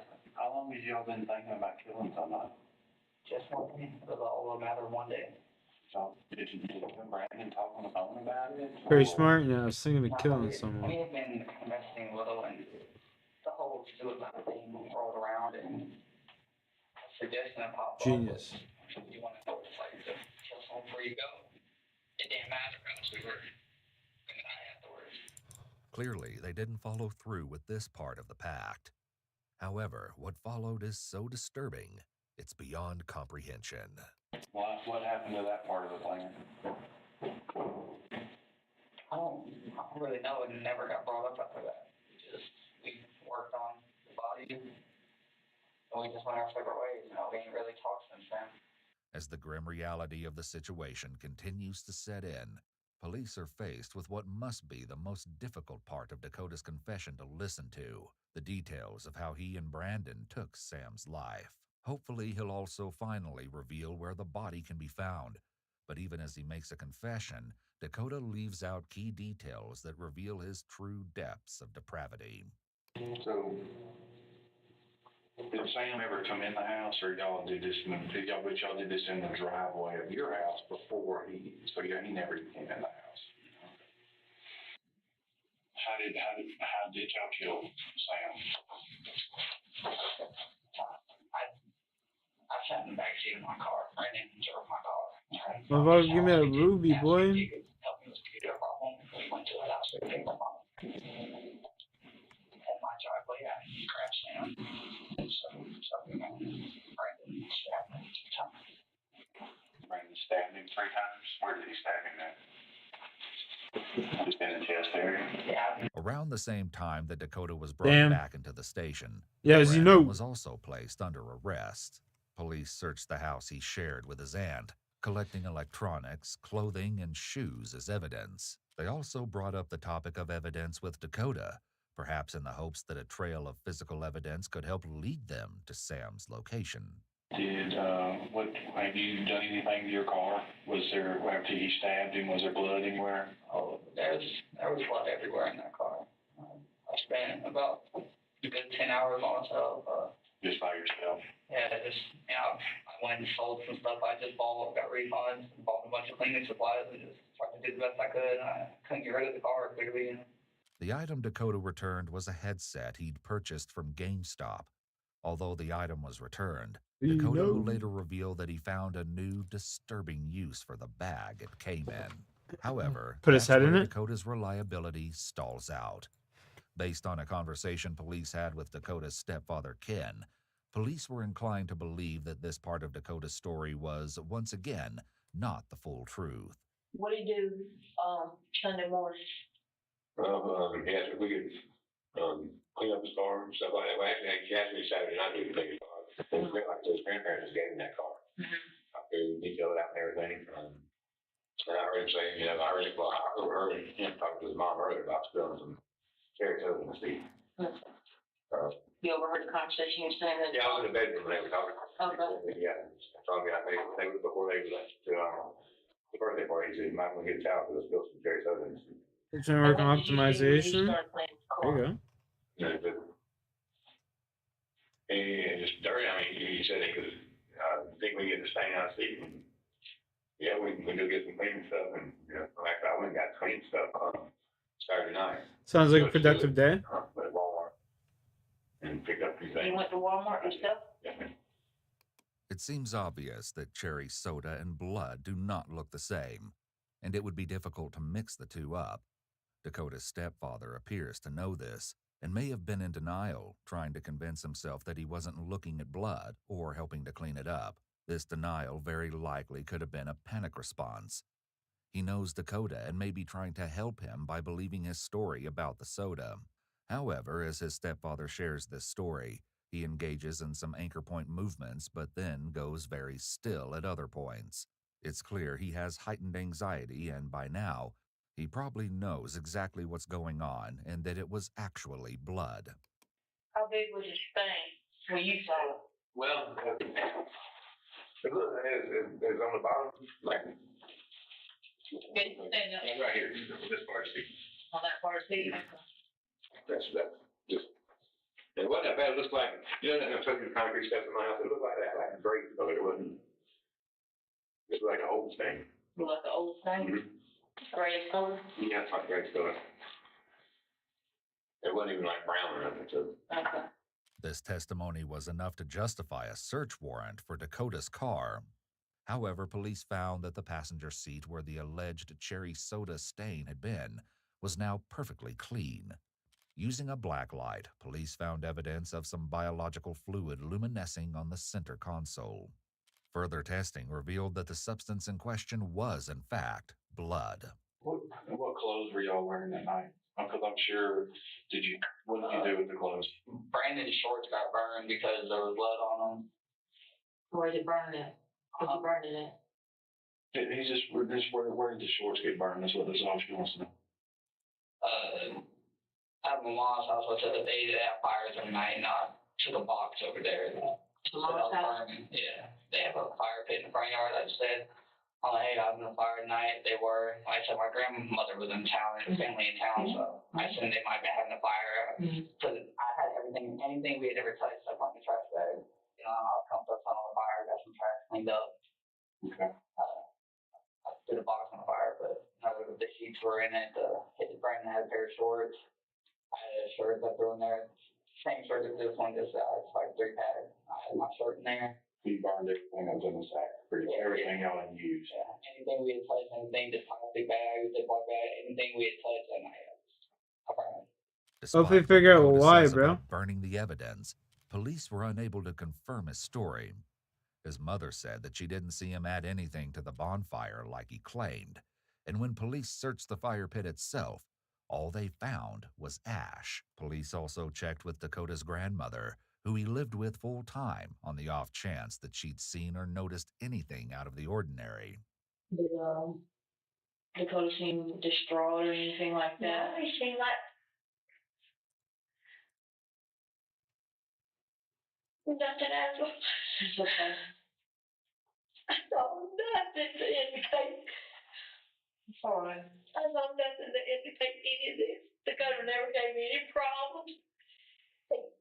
When he moved in with us, he wanted the internet. So I told him if he got the internet, he'd have to go to work. So he started working for me at the store.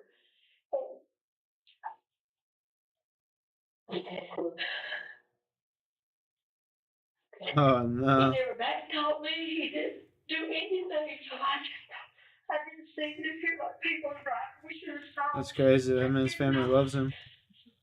Dog. Dakota's grandparents had been out of town the night Sam went missing, raising the question of just how planned out the attack had been. If it truly was a spur-of-the-moment decision, like Dakota is implying, it would be awfully convenient that the house happened to be empty. The question of premeditation is added to the list of answers police are looking for, alongside the primary goal of finding Sam. Well, you said that You choked him. You choked him with the wire? Yeah, I tried to. It broke. What kind of wire was it? It was probably like a short little telephone wire. Telephone? Oh, okay. It was fine. I just picked up, take with me. You can try that later. Once that broke, then what did you use? I was sitting in the back right from around the feet. Okay. Did he struggle? Not really at all. Did he say anything? Whenever the wire broke, he asked what we were doing. The only thing I said was, I'm sorry. What did Brandon say? Wait, what did you say? What did you say? Did he struggle? That later. Once that broke, then what did you use? I was sitting in the back right from around the feet. Okay. Did he struggle? Not really at all. Did he say anything? Whenever the wire broke, he asked what we were doing. The only thing I said was, I'm sorry.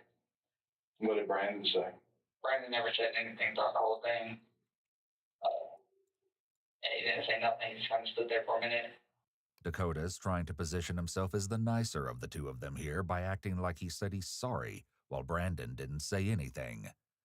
This is also probably an attempt to be more believable. Remember, people tend to believe people that they like, and it's easier to be liked if you come across as nice. This is an important manipulation tactic. However, Dakota slips Got up me some here. edibles. He states that Brandon just kind of stood there, but that wouldn't be possible if they killed him in the car. Is it possible that Dakota is hiding something, or did he just make a mistake in his statement? Did Samuel, after he got stabbed, did he all scream? You never He said just anything? stood there. It's not like he even struggled. He put his hands up there. It's not like he was pulling on me or anything. The catch. So did you have your arm around his neck when you felt the life leave his body? Yeah, I held for quite a while, probably about 20 minutes. Just as tight as you could hold? I just wanted to make sure he was dead. I don't want him to feel any more than he had to after he had stabbed him, especially, At that point, I just wanted to make sure he was dead and make sure he wasn't in pain. This is a shocking way to try and once again paint himself as the good guy or nice guy. He's trying to make it sound as though he put Sam out of his misery, which is absurd given that he just admitted to strangling him. It's not like I did this and enjoyed it, I felt bad for it, like I said, after the wire broke and everything, I kind of thought, okay, stop then. The loss of Sam took a huge toll on the Poss family and changed their lives in countless ways. In addition to grieving, Sam's father, Chris, faced serious professional consequences that changed the course of his career, which he was willing to discuss in an exclusive interview with Ewu. I couldn't do the work I was doing anymore because of the constant reminders of Sam. During the trial, I knew he had been strangled. We knew the cause of death. During the actual trials, the medical examiner explained that he had been strangled with an Ethernet cable, like you use for computers to connect to a network. I was doing IT work for a hospital at the time and constantly using and plugging in and carrying around Ethernet cables. And I didn't realize at the time, but every time I was interacting with the cable, I was getting a subconscious image of Sam's murder. As if that wasn't that's horrific understandable. enough, That's Dakota pretty. offered up even more details, this time about the knife used to stab Sam in the chest and torso. There's two knives. One was not involved. We obviously started having trust issues right after that, and we threw away another knife that was just in the car. Neither of us had used it. It was in the car. We didn't trust each other at the time. Or is it, like stab each other? Yeah. I don't trust you right now, Brandon. We're gonna put these knives away and not touch them. Did you just send in the Facebook message that said, I'm still having trouble when you get home? It was just like the steam thing that I talked Like about. a cover up thing. Just to make it look a little better in case we got to looking into that. Because I messaged them and asked them to come over, so I think I messaged them, hey, you back, Establishing that Dakota thought to send this message after the murder could help to prove premeditation, which might affect the charges he will face. Now that investigators know Dakota attempted to cover up his wrongdoing, They transition to the grisly details of the deadly attack. What were you thinking while you had all of him and he was stabbing him? What was your thought process at that time? I just wanted to stop him. From the first time I grabbed him, it started with a wire. I didn't want to touch it. The wire broke. And I didn't want to do it again after that. He hadn't been stabbed at this point, but I was like, and it went too far. You know, we kind of knew we were trying to.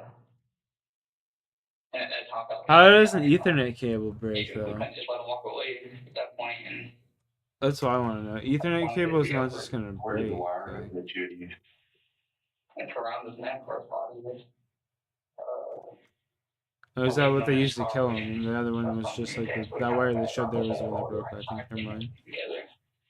Never mind. I couldn't untie the wire, so it just stayed. The bag Dakota used was actually the GameStop bag he used to take his headset back to the store so he could buy cleaning supplies. Even more horrific, when confronted with CCTV footage from the gas station, it comes to light that Brandon was with Dakota when he got gas that night. And worse, they weren't alone. Sam's body was still in the trunk. Clearly, Dakota and Brandon had done something with the body after stopping for gas.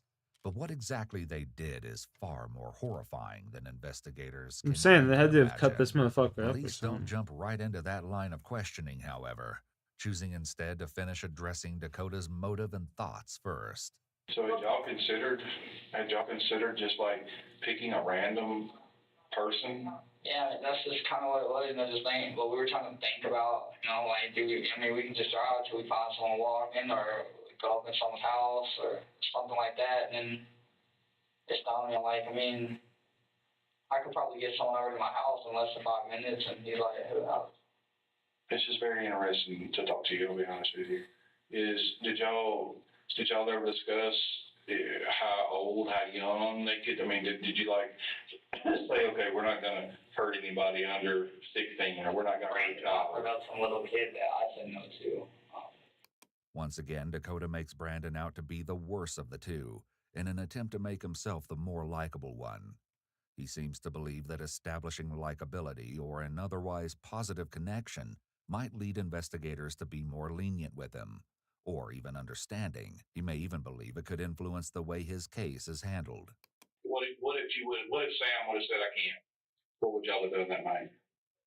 No, because Brandon.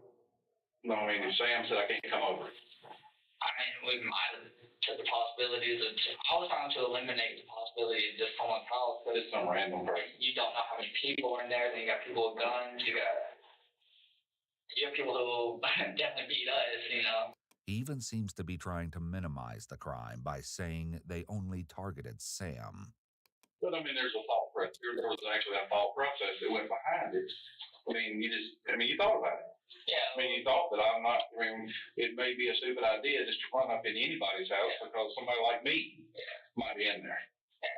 We don't know the number of people. We don't know, what they are.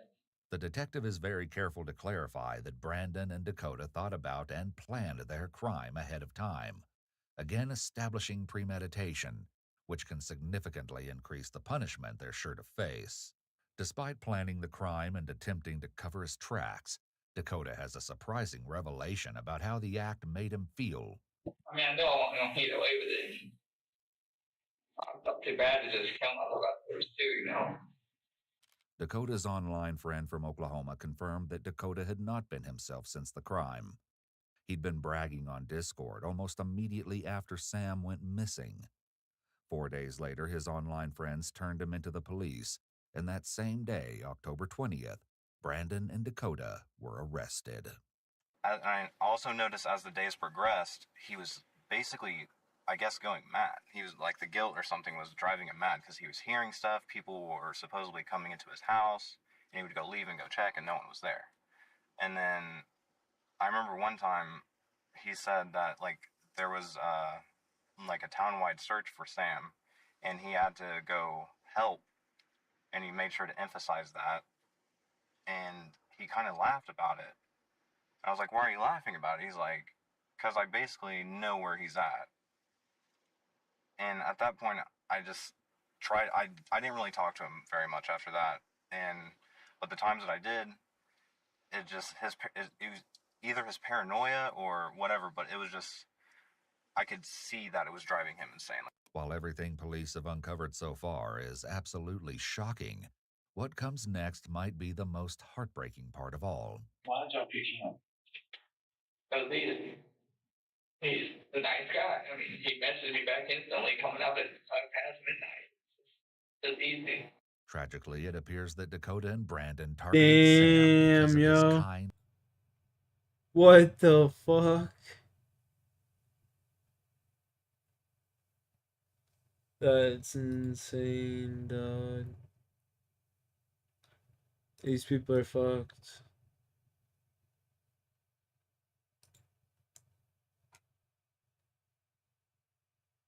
You still hyped for regionals tomorrow? Yeah, regionals are in. Sam's father attested I to can't this wait. aspect of his son's personality and speaks on what it's I haven't been even played like Apex in a hot to live minute. with the Don't plan on loss. playing it He anytime was a smart soon. aleck. He But was I like also watching generous it. and would help anybody at the drop of a hat. Nicole, Sam's mom, talks about the dash. I do enjoy watching. You know, when you look at a grave marker, you know, you have 1998 dash 2016, and that dash encompasses his entire life, and it was a good dash. Yeah, we wanted a lot more time, obviously, but you know that wasn't our choice to make. Sam's friend Brayson had similar memories of Sam's kindness and generosity. So, growing up, if you had a problem, Sam would be there to help you fix it. He might call you names a little bit, but he's still there. Like, his intentions are to help you and get you to understand what you did wrong. In addition to incorporating Sam's memory into his daily life, Brayson also gave his son the middle name Samuel. Finally, perhaps That's what I'm saying. You could tell from the very beginning that other guy, that friend, he was crying and shit. You could tell he genuinely Dakota cared. is finally moved to reveal what he and Brandon did. He with the genuinely body. cared. It's not as far away sure. as you might expect. Where is Sam?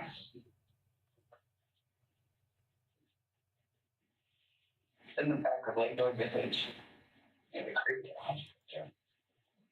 He's in the back of Lakewood Village. Okay. So Sam, we found. Will you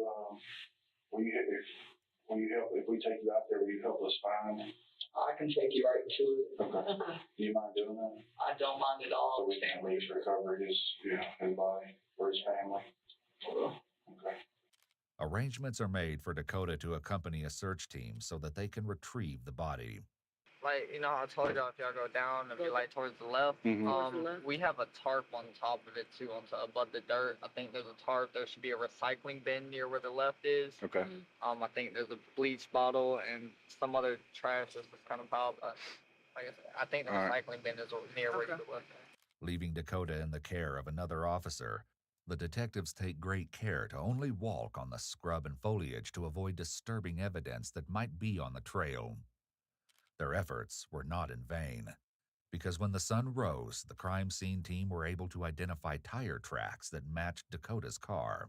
In just a few minutes, they come across a suspicious mound of earth and garbage. You think that's it? No, that's not a tarp. Why wouldn't they just go in the morning? It's a dirt hole. This doesn't make sense. Just tell you what, move that carpet just to make me feel better.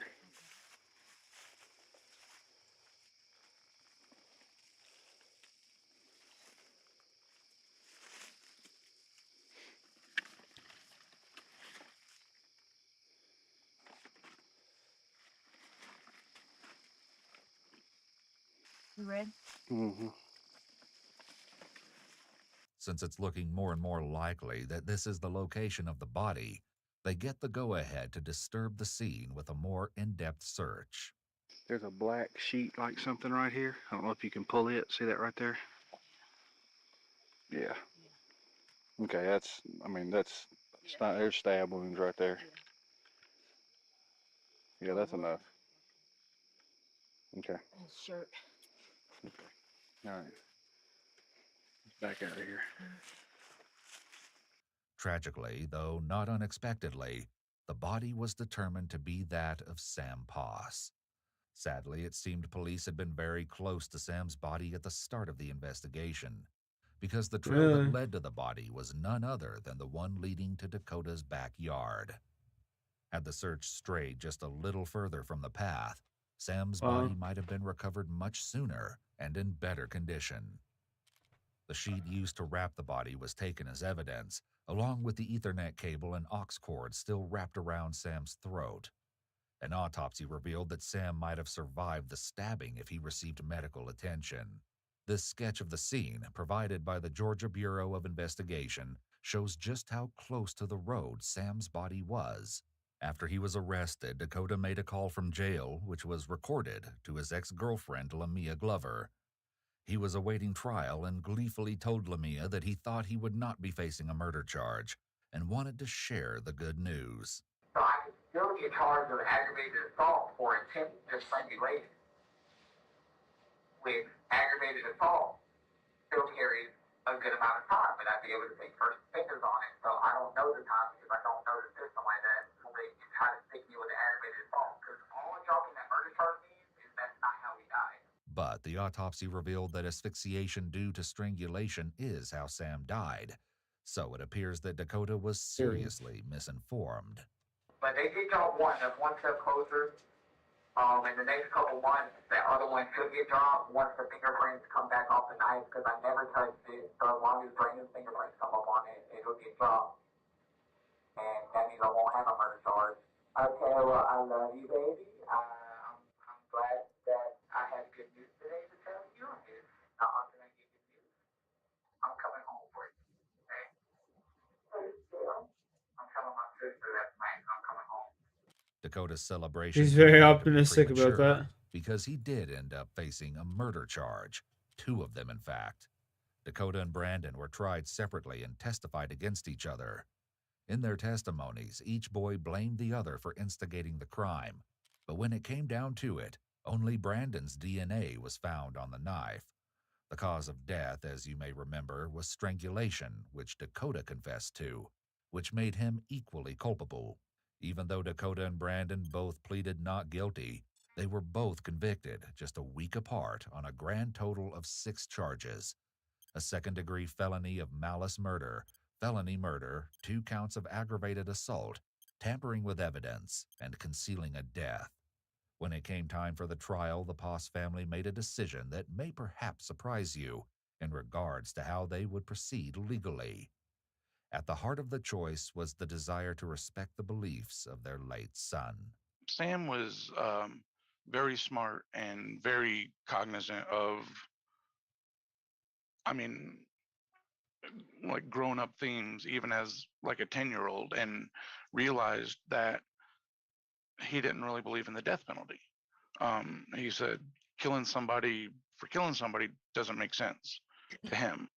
The Poss family did not ask for the death penalty when the case came to trial, despite the brutality of the crime and the unimaginable depth of their loss. As a result, Dakota and Brandon were both sentenced to life without parole. Though both boys have appealed this decision, the original sentence stands, and they remain behind bars. Sam is also memorialized through a charity set up by his family. Each year, they collect donations for a scholarship that funds 2 students' marching band dues, allowing those who wish to join but can't afford it. The following. Holy fuck. Yo, that was some ear fuckery right there. Yo. Why are these ones so short? It sounds so bad, but I like it when the videos are longer. You know?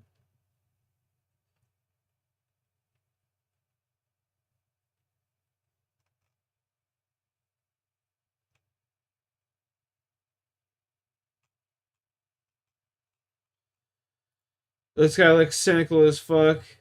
And why is A cruel monster took pleasure in the heinous methods of torture he inflicted on others as he moved from one horrific relationship to the next. But as whispers of a murder made their way to law enforcement, his final victim would tell a harrowing story from their shallow grave. And while the reign of terror would finally meet its end, everything would come crashing down in a far more jaw-dropping way, resulting in another death. Hello? Hello, this is a free call from an inmate at Santa Fe County Jail. Hey, what are you doing? I'm driving. What are you doing? How you feeling? Good. I need you to call a detective for me I need to talk to one because I know of something that happened to a little boy that kind of happened to our sister, and I need to talk to somebody. And you found out about that in there? Yes. I can say it. You found out that somebody was, can I say it? A kid, yes. Murdered. Yes. The catalyst that set everything in motion began as nothing more than a casual conversation inside the confining walls of a prison. Two inmates at the Santa Fe County Adult Detention Center in New Mexico struck up a quick friendship. One of the women, however, had a shocking secret, and on one fateful day, she laid it all on the shoulders of her friend.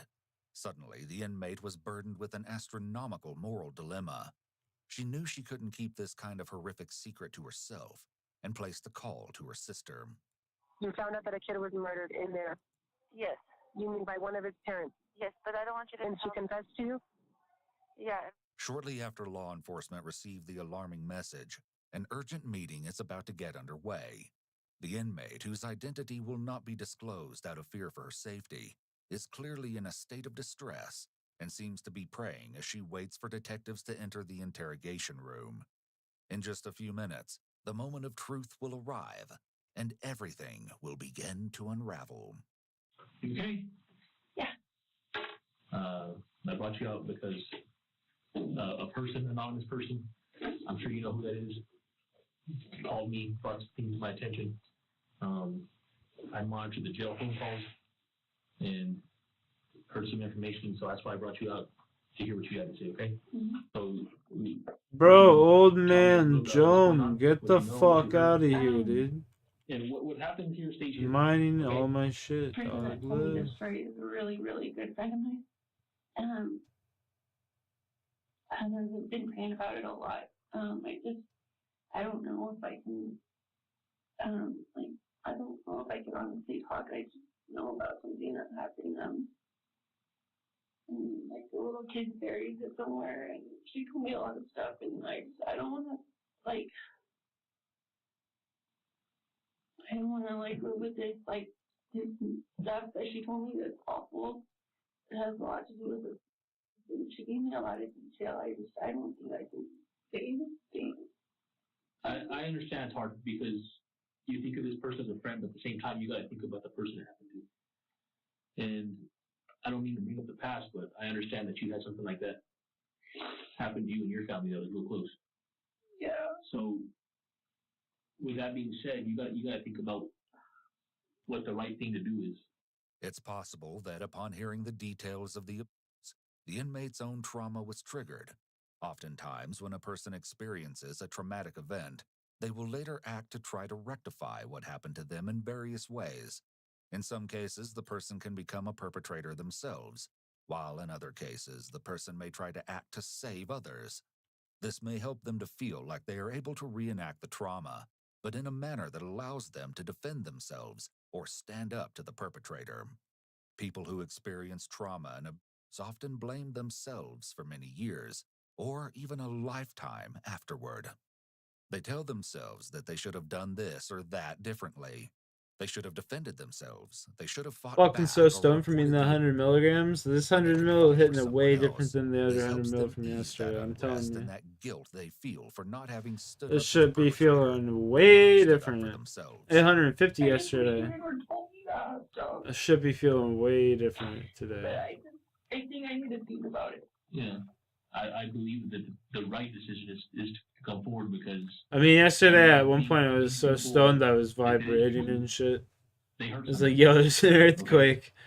No, it's just me vibrating. And you could keep that from happening. You just say, I don't want nothing in return. This is what I know. Do something about it. Get justice for this little boy. Yeah, some people are sociopaths and they can separate themselves from that. Some people are just psychopaths. You have to be careful. It's clear that wrestling with the decision is excruciating for the inmate. Who knows why she said this to you? Who knows if it's even true? Right. But we got to hear what you have to say. That way we can do a proper investigation and make sure that It's dealt with. Okay? I think she's scared of him too, and she gets it him too, and I just know she wasn't lying by the details of the story. And her telling me, please don't tell anybody, please, like, and I promised her that I wouldn't. Because she said it, like, wasn't her fault, like, she showed me the marks on her body, so I think he pretty much killed her son, you know? They buried the body. She talks about, like, her boyfriend being her, like, she's really open to that. I just was trying to comfort her one day, and I think she just... Is that how the conversation started? Kind of about And then she just told me, and I don't even know. You missed the son you vibrated before? Yeah, bro. It's just like zone and. Like, I don't know what to do, though. The inmate sees sharing the information as the betrayal of a friend. It also seems like she empathizes with her, despite her knowledge of the horrific act her friend participated in. She stated that her friend is being abused by the guy. The inmate might see her as a victim, in a sense, but guilty of something horrific too. This may also explain the inmate's hesitation to talk. She may feel like she is further punishing her friend, who has already endured enough as a victim. Of course, from the perspective of the detectives, quickly obtaining details is crucial, and they continue to expound on the importance of doing so. Let me ask you this, though. Let's say you wait to think about it, and they both get out. Something happens there after that. How would that make you feel? What if she gets out, her boyfriend gets out, she goes back to him, and the same thing that happened to this poor little kid happens to her? I don't think that would feel too good on your conscience, do you? Do you have kids? Yeah. How would you feel if this was your child? I mean, yeah, I've been through it. I can do the same thing. What happened with your sister? Oh, she was... Is this very similar to what happened yeah. with your sister? Yeah. What happened with that? You have to get too much of it. She was just abused by my mom's boyfriend, and he told her. Didn't tell me? Yeah. And so I know, like, how it affected my mom, so I think of her as my mom. So I don't think I would be doing her any good. I feel like she's a victim also. That's what touches the hardest is the kid, the child, the defenseless kid. The thing is, I know you're having a tough time, and I know this is going to be hard, but we need names. This is a potential murder. It's not going to be just as easy as us letting you go back and think about it. We know you have knowledge about this. You know what I mean? I'm hoping that you're going to be a good person. First off, what is her name? What's your family? I can't do it. I can't. I really can't.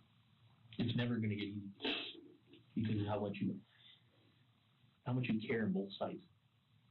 Do law enforcement That's even why I know that know he's it's missing? true, because of the way he's missing. So there actually is a report of him missing. No. While the detectives are sympathetic to the inmate's misgivings, the gravity of the situation is enormous. They subtly inform her that if she doesn't reveal what she knows, she could potentially be facing the criminal charge of obstruction. Cornering the inmate might give them the outcome they want, as she might reveal what she knows in order to avoid criminal charges. However, it would be much better to get her to willingly cooperate. Yeah. They would likely get more thorough and detailed information from her if she doesn't feel threatened. By establishing some rapport with her, it's likely that the detectives could get her to the point where she feels comfortable speaking. Can you call me later? Okay. An intermission of a few hours Yeah, later, exactly. giving the inmate time to do some soul searching. Okay, well then if that's what it is, then you're probably gonna, like, if you talk to him, then you have to worry about your own safety too, because people are sick enough to do that to their own kids. Imagine what they're capable of doing to someone else. Yeah. And people just crazy like that. They don't have souls in there. They don't have a heart. You're not like that. You're lucky, but most bitches in there, they're not worth a at all. So don't let that into your soul. You be separate than that, and you do the right thing. You never get tired of doing the right thing. God works in a lot of mysterious ways, and God probably has a plan for this little boy to have peace. Yeah. So this is all in God's hands, so you shouldn't worry about nothing, but don't put yourself in danger. When she enters the room this time around, the inmate is accompanied by her attorney, and has come to terms with her decision. Out of concern for her safety, a judge has agreed to her early release, provided that she divulges to detectives all that she was told. Though the inmate has no involvement in the alleged crime, the detectives cover her Miranda rights out of an abundance of caution. Then, they quickly focus in on the specifics. Can you tell us what you heard her say? Okay, Let me court you. her name is Tracy. What? He boyfriend's here.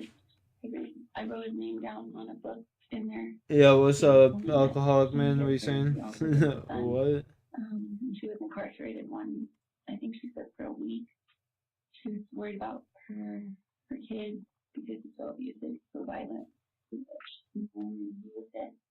Yeah, marry me? You marry me, bro. I wanna see that ring, son.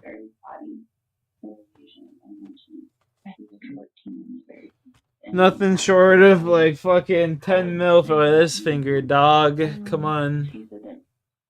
You already know. Her aunt has custody of him. He's in another state with her aunt in her custody. How did you guys start talking about this? First she was telling me about Yeah. who her boyfriend is and how bad he is, and Let's see that 10 mil. to her one day, and she's worried about her kids because they're out there and he's gonna get out soon, and she's afraid for their safety.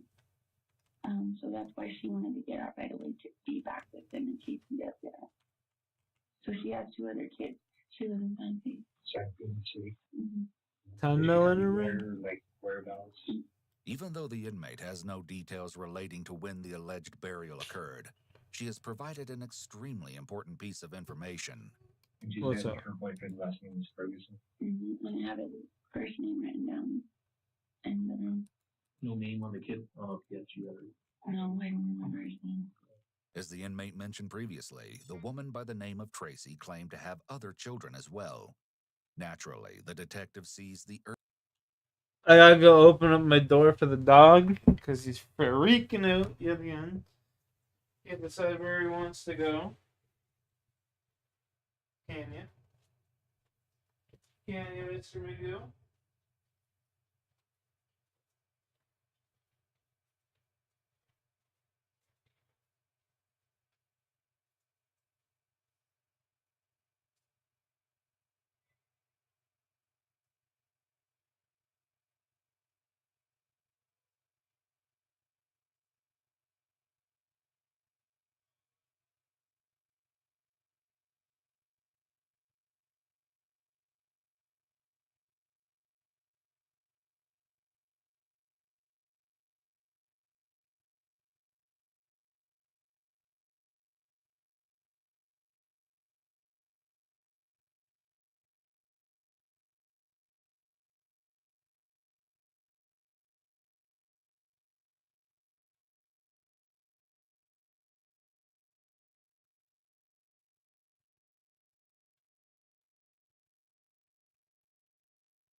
Look at that fucking face.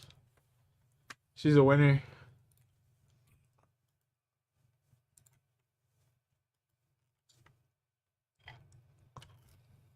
Urgency in the situation. Like I told you from the get-go, I'm concerned. You just told me she had a... Yeah, she's worried about them because they're homeless right now. They're living in a truck, she says. And I asked, like, how does he treat your other kids? He treats the daughter very nice. But when they get in fights or she'll leave for a while, he said, you better come back or I'll kill your other kids. So he's very dangerous. He's like, with that. She's so afraid of him. Before they conclude the interview, they show the inmate some photos. First, she's presented with mugshots of a man they believe to be a suspect, and she's unable to identify him. Do you happen to know who that is? Yeah. Does she tell you anything else about her boyfriend? Like, anything else he does, or besides him being abusive? Yeah, doesn't. She doesn't. She has a bunch of scars all over from him. Yeah. The detectives are confident that they've collected what they need to set everything in motion, and they reassure the inmate that coming forward was the right thing to do. The interview concluded in the very early morning hours of January 25th, 2018. While detectives had their work cut out for them, they were able to identify persons of interest, Thomas Ferguson and Tracy Pena. A little digging through records confirmed that Tracy did have two young children, a son by the name of Jeremiah Valencia, age 14, and a daughter approximately 1 year younger than Jeremiah. You know, it's crazy. Like back in the day, kids are probably murdered all the time and just like thrown out in the fire and shit. Known relatives of Tracy Way back in the day. locate Jeremiah. Nobody ever thought twice. Like, oh, what happened to Bobby? Fucking. Oh, yeah, he fell over and hit his head off the tractor. It's like the fourth kid that did that, isn't it? You know? Shit. Dumb bastards just don't know how to farm properly. Like. Detectives obtained text and social media messages, and the content revealed fragments of a chilling story, some of which was told by Jeremiah himself. The communication painted a heartbreaking portrait of a neglected boy whose mother's recurring problems were not at all lost on him. In late January of 2017, a sequence of messages between Jeremiah and his mother showed a worried son attempting to engage with his inattentive mother. Yeah, wonder why the kids keep disappearing. Well, nowadays it's because they're getting preyed on. For you, and that he's saying that you're going to hurt yourself. He then told Tracy he loved her. Probably weird, no bro. Response. All the elites. It appears he and his sister had been staying with their great aunt, as he sent a message stating that she'd told them to get ready. Their mother would be coming. He asked if she was all right, and when and if she was coming, but the messages went unanswered. Over time, the messages became more upsetting. On June 11th of 2017, correspondence between Jeremiah and a friend indicated things weren't going Feeding well to the for pigs. him. Yeah. I've not been so good, and my mom just quit on me. He told his friend on that same day that he attempted to stop smoking pot, but wasn't able to give it up. When his friend asked how his mother was doing, he replied, "My mom is not doing good. She's doing very bad. She's doing drugs." Judging by what Jeremiah was explaining to a friend about his situation, he felt completely abandoned, and he was frequently engaging in fighting. He said he wasn't the same as he'd been before. He was losing it. He mentioned that he'd stopped going to school and was bored a few days later. It was true. He'd been removed from a school under the pretense that he'd been transferred to another, sometime in early 2017. However, he was never enrolled, and somehow his absence went unnoticed. Then, the following month, in early July, Jeremiah told a friend that he had gone to Clovis, Texas to pick up his brother. Based on Thomas's text messages with Jordan Nunez, his 19-year-old, formerly estranged son. Jordan was brought to live with them at this time, and let's just say that things definitely didn't improve for Jeremiah from there. Even more unsettling was the content of a phone call that occurred that very morning on January 26th. Coincidentally, Tracy and Thomas were both incarcerated on charges unrelated to this particular case. It's unclear what landed Tracy behind bars this particular time, but Thomas had failed to appear at a court proceeding relating to a cocaine charge. His son Jordan had managed to coordinate a three-way call, which led to a rather suspicious conversation. And due to the information provided by Tracy's fellow inmate, Recorded phone calls were already being closely monitored by the sheriff's office. I just Cheers, cry call. every fucking day. Like, I cry almost all night long. Every fucking day, no matter what. Like, I cry all the time. It fucking is ridiculous. No, for the people. But Tracy's daughter, Hita reference to Jeremiah. Okay. Oh, me too. Oh, like, The first all day days long. was rough for me over here. Babe, hey, let's I'm talk listening. about that out there. The conversation definitely captured the attention of detectives. That same day, the sheriff's office promptly made their first contact with each individual. And since they were already housed at the Santa Fe Correctional Facility, they were easy to track down. Tracy, how's it going? I was better until I saw you. Let you know what's going on at the office. And we've talked about all that. What do you mean? What office? You're taking me to? Sheriff's office. Big County Sheriff's office. Oh, okay. So we'll get you everything over there. We'll explain everything what's going on. Go ahead and have a seat. We're going to press it. With key in hand. We'll have a seat, right? I'll just go ahead and want to drink water or anything? J-Ski! What's up, dog? And then just turn the light on and turn that cord on right away. Okay. We're going to go in this room where you are, Tracy. I don't I have never say that. Just follow the Man. Where are these paintings? the dude in the gray again. That's not Somewhere around this time, Thomas was also brought in for questioning. I don't know what's going on, bro. Some people over there can talk to you. There's someone come get you. So. That's all I know. I'm talking to Sharon, but we should Oh, you got picked up or what? Yeah. Scanning or what are you doing? Yeah, this is my son. I haven't seen my son in 12 years. And mom sent him to me. That's all. Oh, for real? From where? From Texas. Oh, shit. How many years? Well, I was in prison for a while. Yeah. Then, like, I left on my phone and I was at work, and I guess he didn't answer the phone, or I mean, so I didn't answer the phone because I was working construction all the day. Well, we'll have you sit in the front with me, brother, in the blue car. We'll get you to the office and get you a water or something, bro. I'm okay. Anything? I just don't know what's going on. Shit, sir? Yeah, I don't know either, bro. They told me just to come get you, so. A few minutes later, they arrive at the sheriff's office. Have a seat in this room, bro. Yes, sir. We're at right here. Yeah, that one in the corner is good, brother. Oh. Cold in the jail.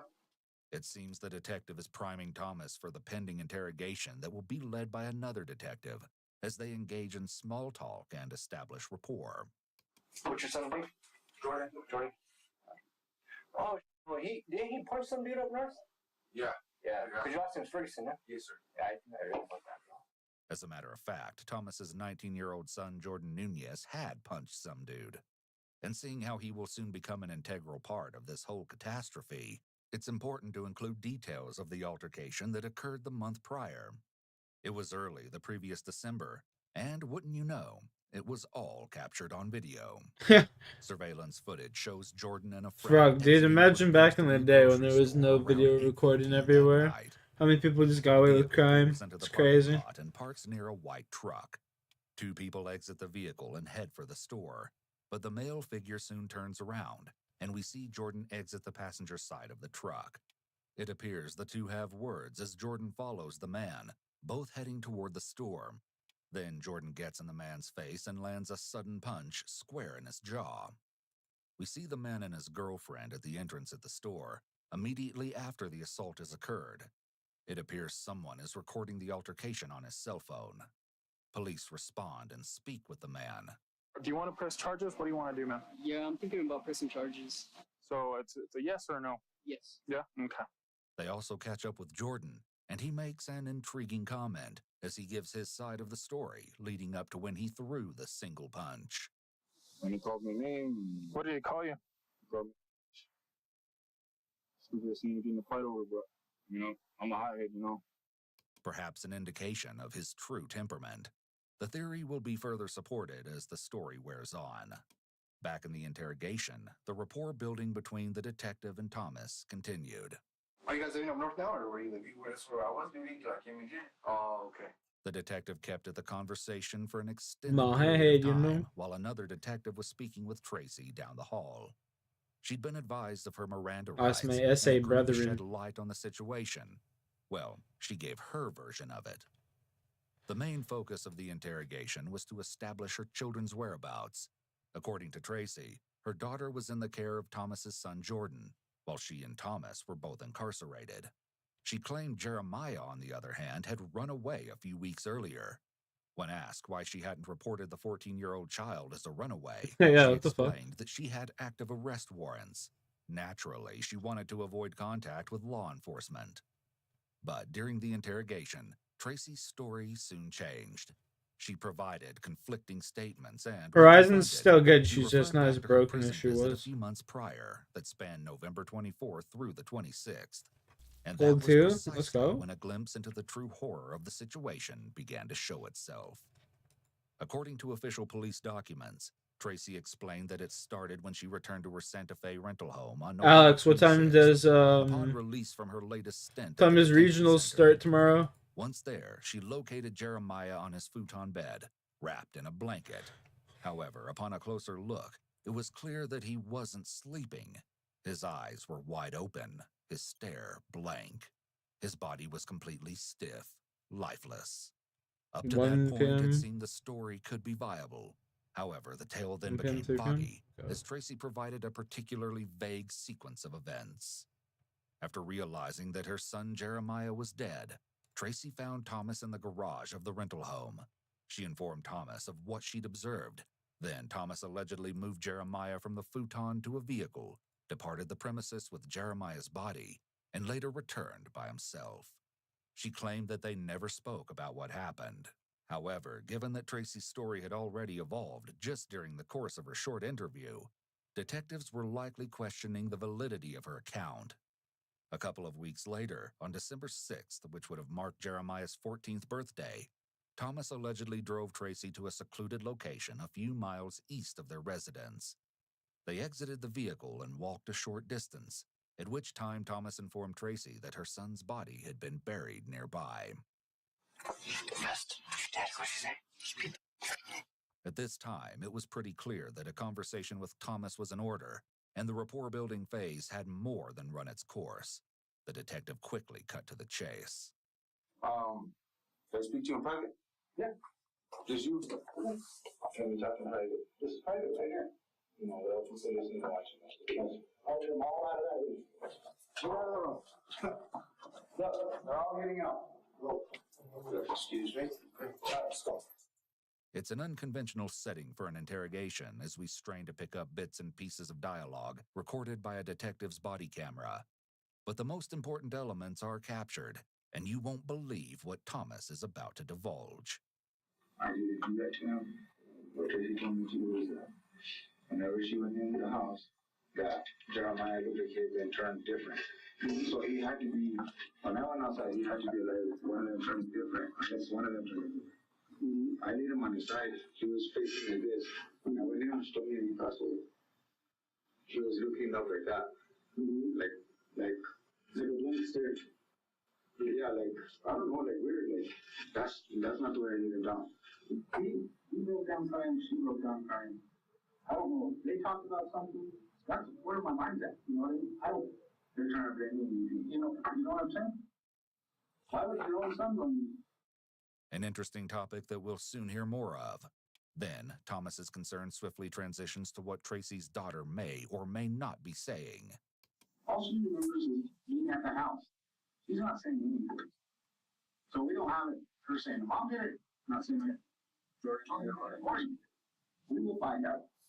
I have nothing but confidence in my team, myself and my lieutenant, we're the commander of this.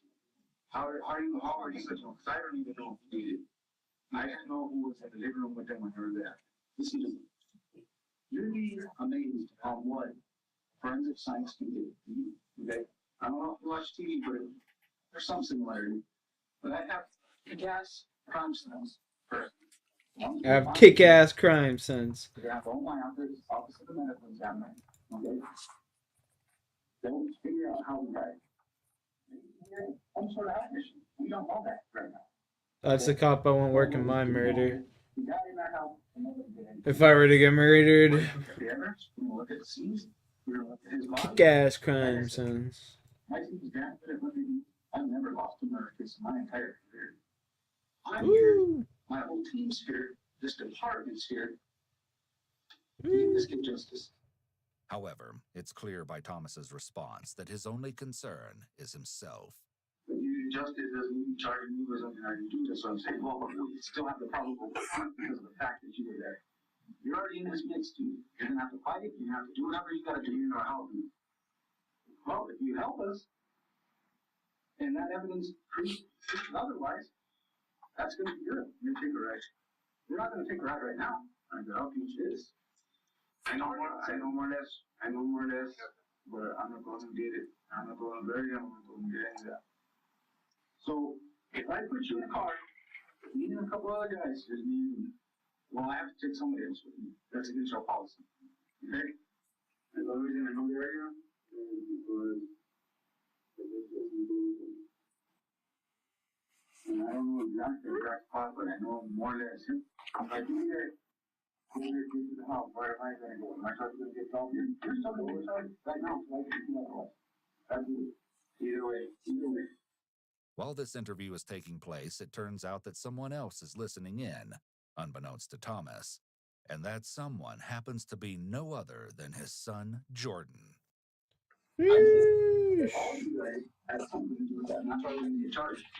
That's why. You want to help us find him? Is mother trying to blame me? Well, brother, that's what they got to talk to you about, my man. Okay. So, just don't ask any questions right now. Hold tight. I'll get you. Okay. A few members of the sheriff's office are getting geared up to take Thomas out in search of Jeremiah's burial site.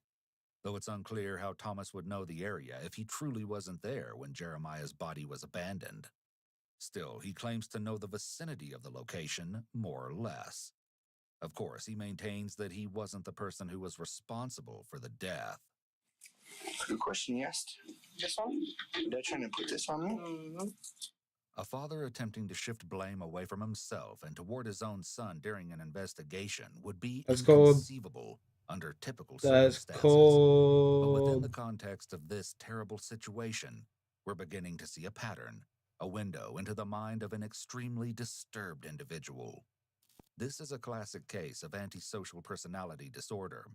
People with APD will lie, deceive, and NPMEMEA or manipulate others in 6PME order to is NA? fulfill their Yeah, okay. self-serving needs. That's cool. A typical parent, if faced with a I situation respect where it's either it. their freedom or that of their child, would rather sacrifice themselves.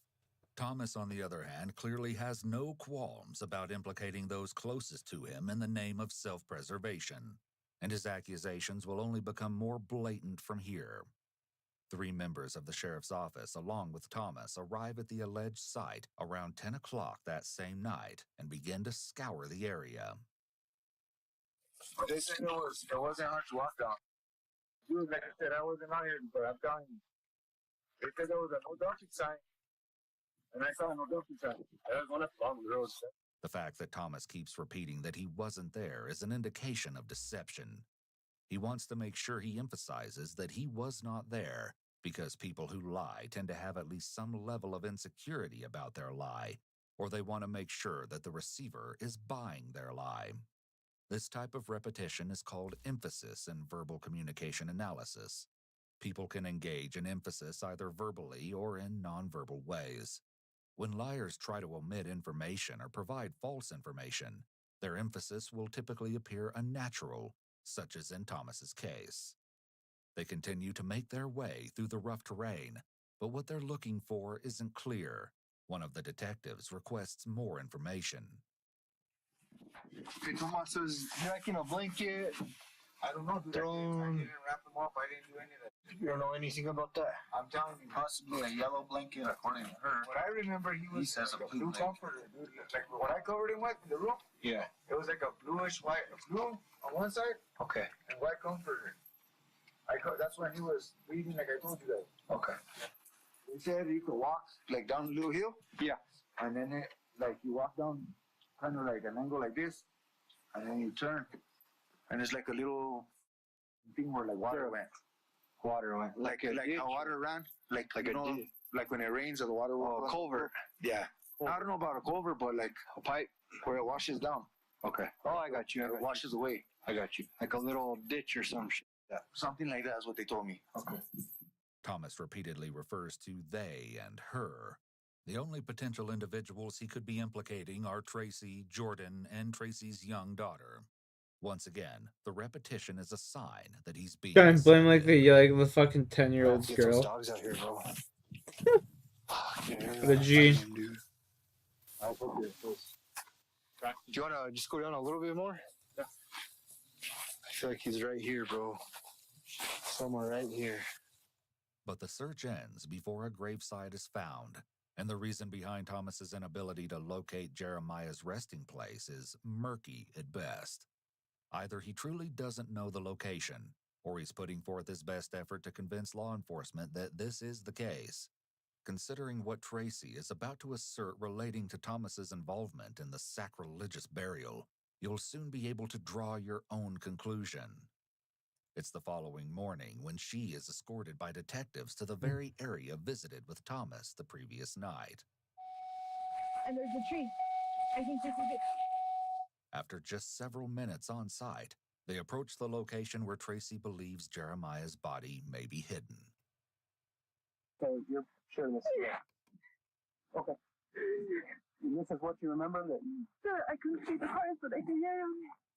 Okay. All right. Did you want to say anything to him? Let me go back to the unit. Or, do me a favor, go back to yours, go to Juan Medina, and mark it up. We're going to take good care of it. I don't care. I mean, the person from yesterday, I don't care. It's my fault that he's gone. But like I told you, he's my priority. I've been thinking about since I got this case in. Putting my whole heart into this. Okay? I said me and Jordan were talking about this the other day, like a week before I got arrested. It was how we could call the cops on him or what we could do. Because he doesn't leave any of this alone. You know, I already guys have been through hell, bro. Right now. Sounds like they're all in on it, honestly. Still something I he took and didn't have to. Neglect. Yeah, I'm gonna do everything in my power. I'm gonna do everything else hard to make him confused. Like I said, I don't even care if it's not for him. I don't want to know him. Well, it's because I can. I would have done it before if I could. Yeah. Right now, I'm in a situation where I can, and it was just a convenient coincidence that we both got arrested at the same time because every other time I come to jail, he's outside with Bug, and I see him like. One day we were at the house, it was like a couple of days after this happened, and I was crying, and I started like clear, and he was like, Mom, what's wrong? And I started crying even harder, and I was like, he went crazy. I was like, I could hear him, but now when I pay attention, I can hear him, and I can see him once in a while, I could see him. Mom, it's okay, I'm okay. And then I would tell him, baby, let's just go, me and you will run away, we'll go away from him, do whatever just to get away from him. A terrible way to live. Most of all for two children who were pulled into the mess by no fault of their own. It seems kind of like a risky spot to pull off the side of the road. Because, I mean, I know when I was on patrol, if I would have seen a truck or something tucked in here, I would have came back here, you know what I mean? Well, he always had the dogs with him, too, and for that reason, he'd just say, oh, well, the dogs need to go out. Tracy is referring here to several pit bulls she and Thomas kept. But this raises a disturbing question. Were there more bodies hidden in the vicinity? They continue to observe the area.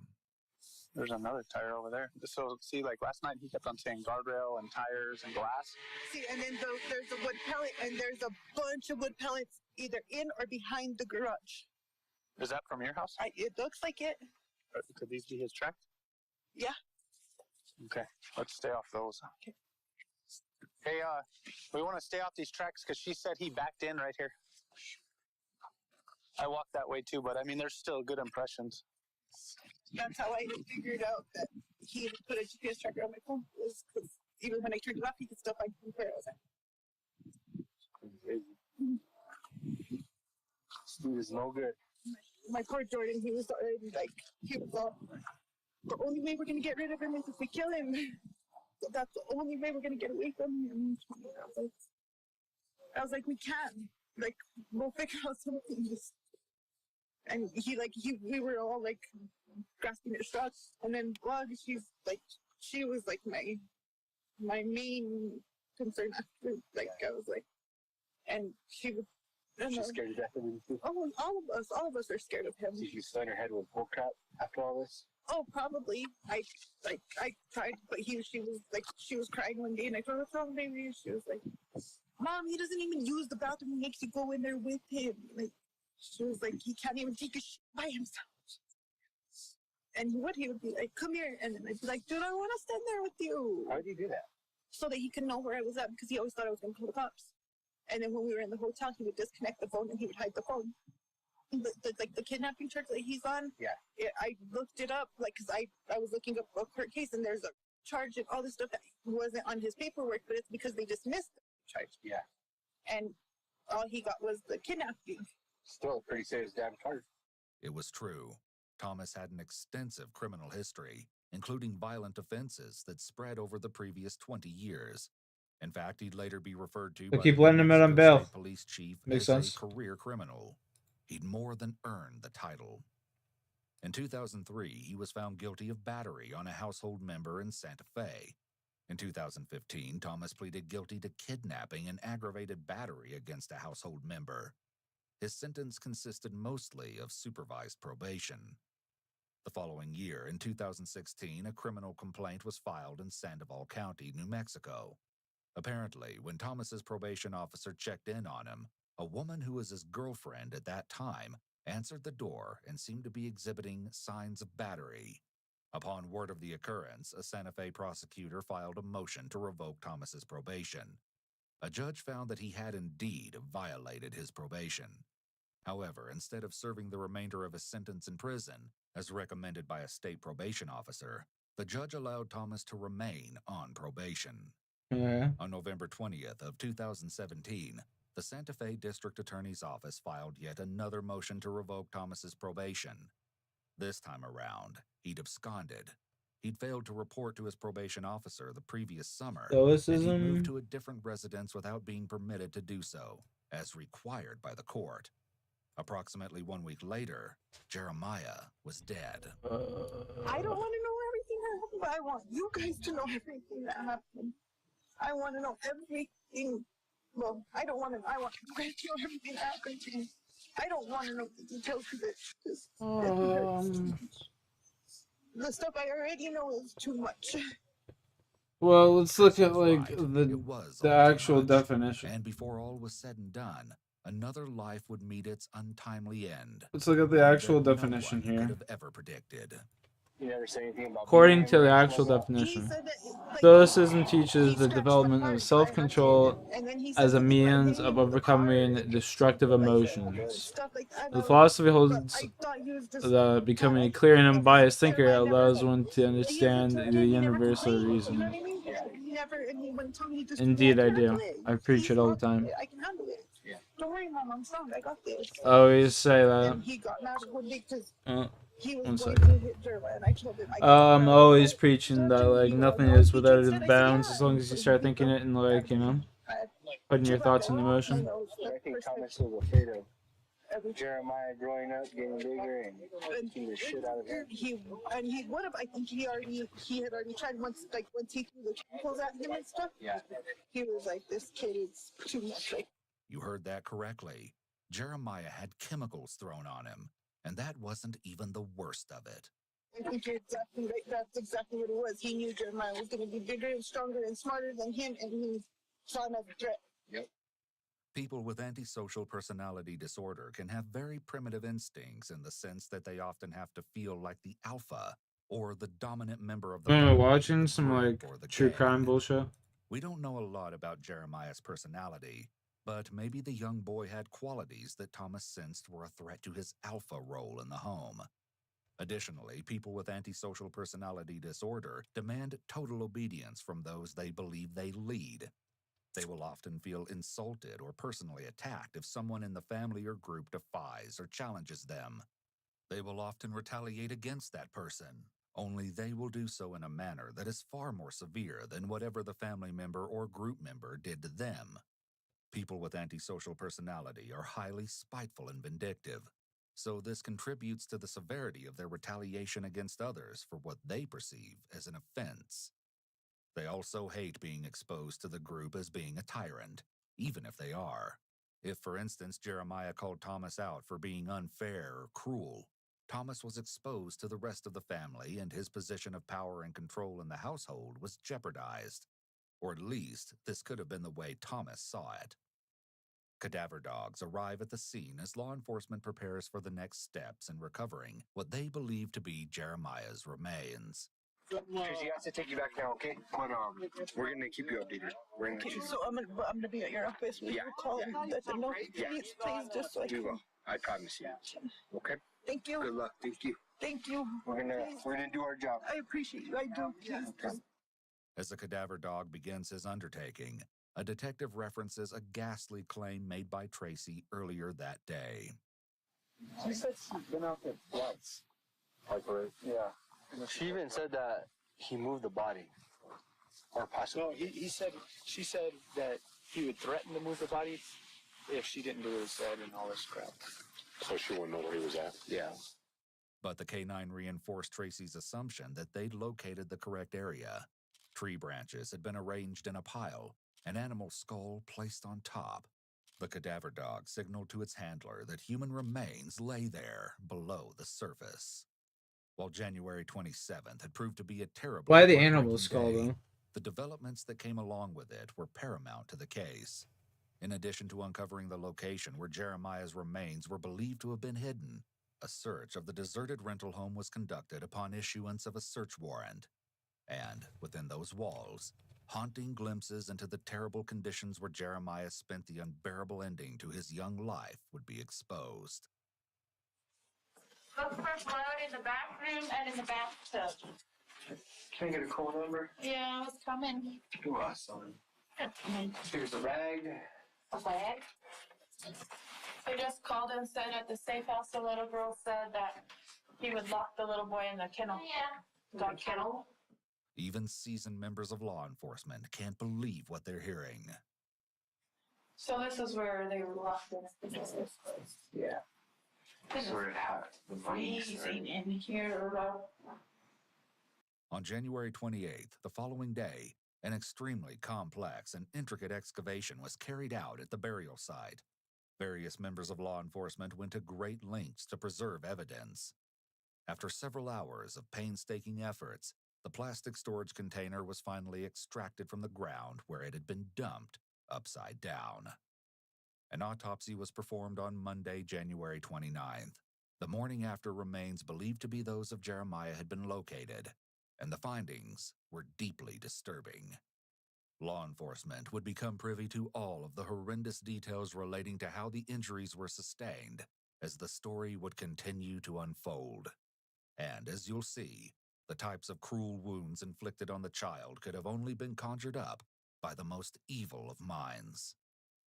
Jeremiah's younger sister was able to shed some light on how her brother had met his horrific end, though she wasn't able to provide the full, gruesome picture. She underwent 2 separate forensic interviews. This type of interview is conducted with minors for the purpose of getting information about or any violence the child may have witnessed. Initially, on January 26th, when asked where Jeremiah was, she stated that he was living with a relative of Thomas in the city of Mora, New Mexico. Coincidentally, her answers relating to Jeremiah's alleged whereabouts mirrored those that had been provided by Jordan during an interview he'd participated in at the sheriff's office that day. Tracy's daughter underwent her second forensic interview after speaking with her mother on January 27th. Tracy directed her to reveal the whole ugly truth, and this time around, her daughter's answers to questions were significantly different. Yeah. Based on her account, Jeremiah's last few weeks at that rental property could only be described as hell on earth. Thomas had abused Jeremiah to the point that he needed a cane to walk, and at times would use a wheelchair. Horrifyingly so, Thomas would often confine Jeremiah to a dog kennel, The little girl stated Woo. that Tracy would slip Jeremiah food and water Gamble. so long as Thomas wasn't aware. She confirmed that Jeremiah had died around November 26th after suffering an especially brutal beating at the hands of Thomas. After the blow subsided, a bloodied Jeremiah was shoved into a kennel by Thomas, and also Jordan. Tracy's daughter assumed that was where he died. Sometime after he was gone, according to the account, Thomas and Jordan then moved Jeremiah's body to a futon located in one of the bedrooms. A few days later, Thomas, Tracy, and Jordan transported Jeremiah's remains to the isolated burial site. Tracy's daughter stated that she remained at home. Thomas provided her with explicit instructions. Should anyone ever ask where Jeremiah was, she was to state that he was living in Mora, New Mexico. However, the story behind the tragic death of a young boy was much more sordid than originally met the eye. It was a case where looks certainly were deceiving. The most unimaginable of betrayals was about to be exposed. You'll be absolutely stunned by what you're about to hear. I think they were both in on it, her and her boyfriend. Even women will kill a child. They will. She actually says she's sad. She had no remorse. Like she wasn't crying at all. No, like sadness in her eyes whatsoever. Like the details she told me was just like, what the like that's how I know this is true because of the details. Tracy put on a completely different front at the scene where Jeremiah's body was disposed of. Yeah, I was gonna say, it looks like she's acting.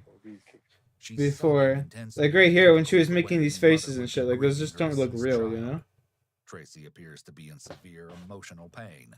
However, the inmate has described the behaviors of a person with severe It's literally the clip that I was thinking of when she's making those faces. Remorse, no empathy, Against the no car. taking accountability, and no regret for what she allegedly admitted to the inmate relating to what she and Thomas did to Jeremiah. If what the inmate is saying is true, this means that Tracy has the ability to morph from a cold-blooded killer, void of any empathy or remorse, to a seemingly grieving mother. Shockingly so, it appears those tears at Jeremiah's resting site were not at all genuine, but purely manufactured. Yeah, some people are sociopaths and they can separate themselves from that. You have to be careful. Indeed, people with antisocial personality disorder can separate themselves and separate their emotions from a situation or from the memory of the wrongdoing they committed. She said that they would throw chemicals on him, torture him, pretty much. And she said he was a brat, he was a little ass. So to me, she didn't care about him. She doesn't listen. Because I heard her talking to other girls about her kids. She won't name the other one. Failing to mention a deceased child could be interpreted as a parent being in denial, which can be typical of someone who is suffering mentally and emotionally. However, the angle the inmate presents on Tracy's behaviors is one of complete lack of empathy and regret. You see, detectives knew Tracy was likely involved in her child's death from the very beginning. Armed with the preliminary information provided by the informant, they weren't buying Tracy's claims that she was just another victim, thrown into the mix of unfortunate lives who'd crossed paths with evil. Among the leads that came pouring into the Santa Fe Sheriff's Office during those first several days was a crucial account that started with another phone call. As it turned out, the woman on the other end had recently engaged in some strange encounters, and she felt compelled to share details with law enforcement. The detective visited the woman, her husband, and their daughter at their home that very evening on January 29th. And what they had to say would answer quite a few questions. However, many new ones would be raised as well, including the possibility of Jordan's involvement in the circumstances that led to Jeremiah's death. And as luck would have it, Jordan had taken part in another interview himself earlier that day. Detectives were able to use details Jordan alleged stacked right up against those provided by the woman and her family. Yeah, I want everyone in my chat right now to stop what you're doing and pack a goddamn tote. Sure. Alright? So, Yeah. Thomas is your cousin? Yeah. And Jordan came by today. Everyone stop what you're doing and pack a Anything fucking to tote. and bring a property over here or anything? You just ripped one? They lived in Damn. You gotta announce those things, Alex. something in Albuquerque or Marbella or something, Sheesh. and they needed to move out of there because it was haunted or something. And was this recently? No, it's been like a month or two. Then, several Oh, weeks my prior dad to brings this not even turned interview, she on. explained there was an Damn. evening when Thomas showed up unannounced with Jordan, Tracy, Jeremiah, and Tracy's daughter. She invited everyone in for dinner. However, Tracy and Jeremiah stayed behind in their vehicle. According to Thomas, Jeremiah was sick. After dinner, Thomas's cousin packed meals for Tracy and Jeremiah and took them to the vehicle. However, she wasn't able to observe much at the time, other than it appeared that Jeremiah was seated in the back of the vehicle. It's very possible that Jeremiah had serious injuries, so he stayed in the car, or was forced to stay in the car, so Thomas's cousin and the rest of the family in the home wouldn't see him. It was so dark, and I think he was wearing a hoodie and had his head down. I never met him, though. She recalled a more recent visit, which marked the start of regular visits that came shortly thereafter. It was only Jordan and Tracy's daughter who came around on this occasion, and they had a special request. If the dogs could, she asked if they could leave the dogs here because they had pit bulls. Because they had gotten kicked out of their home or whatever, and Tommy got arrested. You remember how long ago that was? And the mom got arrested. It was when Tommy had gotten arrested. Okay. In the days that followed, Jordan and Tracy's daughter visited the woman's home on multiple occasions, mostly tending to the pit bulls. When she inquired about Jeremiah, she was told that he was at a boys' ranch. She found it concerning that Tracy's daughter was being cared for by Jordan, someone of no relation to her. Then, one day Yeah, it's prior to the fucking interview, weird. Jordan dropped some mind-blowing accusations during the course of a conversation with the woman's husband.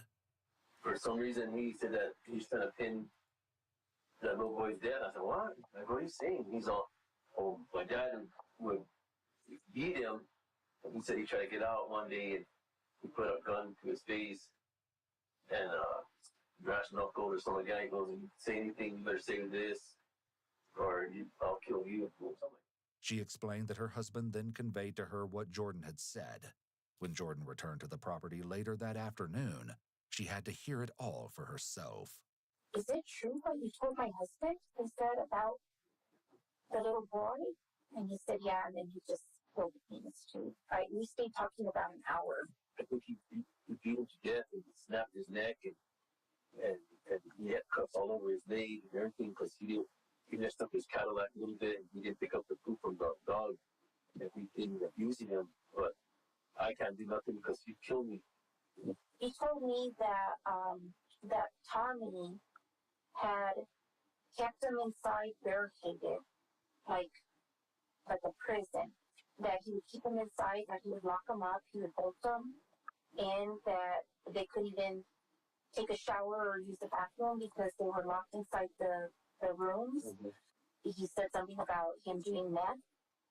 He said that one time he had seen Tommy punch Jeremiah and knock out his teeth and maybe break his jaw. They were all afraid of him, that he would threaten to kill them. Mm-hmm. Jordan then alleged that he'd attempt to protect Tracy's daughter from the beatings and that he should have done the same for Jeremiah. But his story of what happened to Jeremiah in the end was different than what we've heard before. He had questioned Tommy about Jeremiah and that. Alright, Toke time. And then, like, a couple of weeks later, Tommy told Jordan, I'm going to tell you what happened. And that he told Jordan that he killed him. He said that Tommy put a gun to his head and told him that he better take the fall for it or else he was going to kill him. He didn't protect Jeremiah because he was afraid, because Tommy had brass knuckles and he had a knife. Then he arrived at the point of the story where Jeremiah's life ended. Tommy picked up Jeremiah and took him into the room and bolted it and turned the radio up really loud. And that the mom was in jail at the time when it happened, and that Tommy fed her some kind of shit excuse that Jeremiah had an infection or something. I don't know. I don't even know what to believe. he thought that, or thinks that Tommy buried him somewhere. However, this version definitely didn't agree with the one Jordan had provided to law enforcement earlier that day. It was far more detailed. Apparently, his own self-preservation instincts kicked in at that very time. Like father, like son, as they say. Knowing full well that Thomas was attempting to pin the whole thing on him, the floodgates opened, and the most horrendous of details finally came spilling out. Please be advised that the following segment may be disturbing for some viewers. As if none of the rest of this would have. According to Jordan, Thomas beat Jeremiah with brass knuckles, a cane, and a homemade spear in addition to a 5-pound hammer and his steel-toed boots. He would lock Jeremiah in a kennel and forced him to wear adult diapers. Thomas would urinate on him. Thomas's extremely cruel behaviors demonstrated his enjoyment of the process of inflicting pain and suffering on others. And it seems that he enjoyed doing this to those who were vulnerable and weaker than him.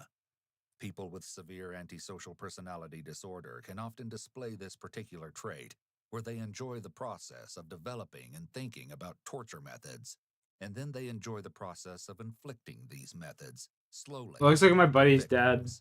Doing so slowly allows them to extend the process and the enjoyment longer. They derive a sense of power and control. It's both the planning and thinking phase and the actual process of inflicting that give them satisfaction. Jordan alleged that Jeremiah had been strangled to the point that he lost consciousness on more than one occasion. Each time, Jordan was sure Jeremiah's life had been brought to an end, but Jeremiah continued to awaken, only to endure more excruciating torture. He confirmed that Jeremiah's final beating occurred during Tracy's prison stay toward the end of the previous November. The altercation began in the living room of the dilapidated residence. Thomas allegedly punched Jeremiah in the face and on his body repeatedly, then dragged him through the kitchen, the bathroom hallway, and into Thomas's room.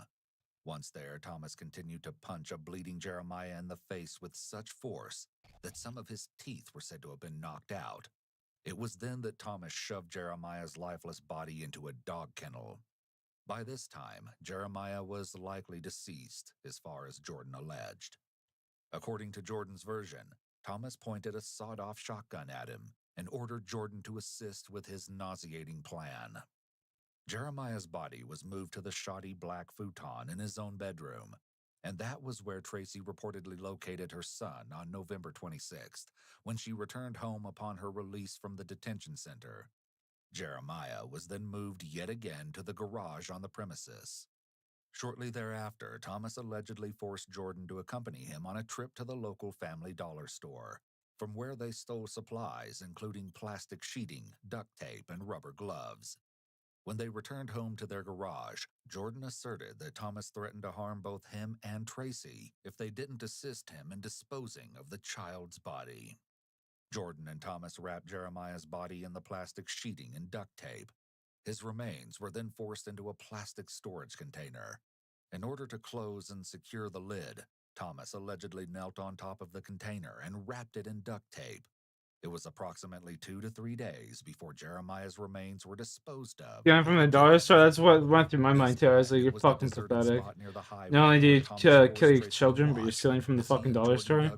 Just the epitome of garbage. Jeremiah's final resting place. The epitome of It garbage. seems Jordan had failed to provide some essential details while pleading his case to the cousin. Or maybe he'd done his best to not reveal his role in the whole catastrophe. A chilling thought, and perhaps the cousin was pondering the very same thought. She reiterated that she feared for the safety of her own family. In addition, she expressed her worry for Tracy's young daughter. I can't give you too much information about the case, but I understand you guys are worried about your safety, of course. We have made arrests so far, and some information has been discovered, of course, to arrest these people on that. At that time, Jordan had joined Tracy and Thomas at the Santa Fe Detention Center. As the interview neared its close, the detective explained that remains were recovered, and though it was believed they are those of Jeremiah, DNA and dental records were to be used to confirm the identity with certainty. The investigation continued at a rapid pace, and the storage unit was searched on January 30th, the following day. Sure enough, the items uncovered behind those locked doors just further confirmed the absolutely chilling nature. Can these of the kids fuck disastrous off? I was here situation. first, man. A wheelchair and a large hammer were among the evidence recovered.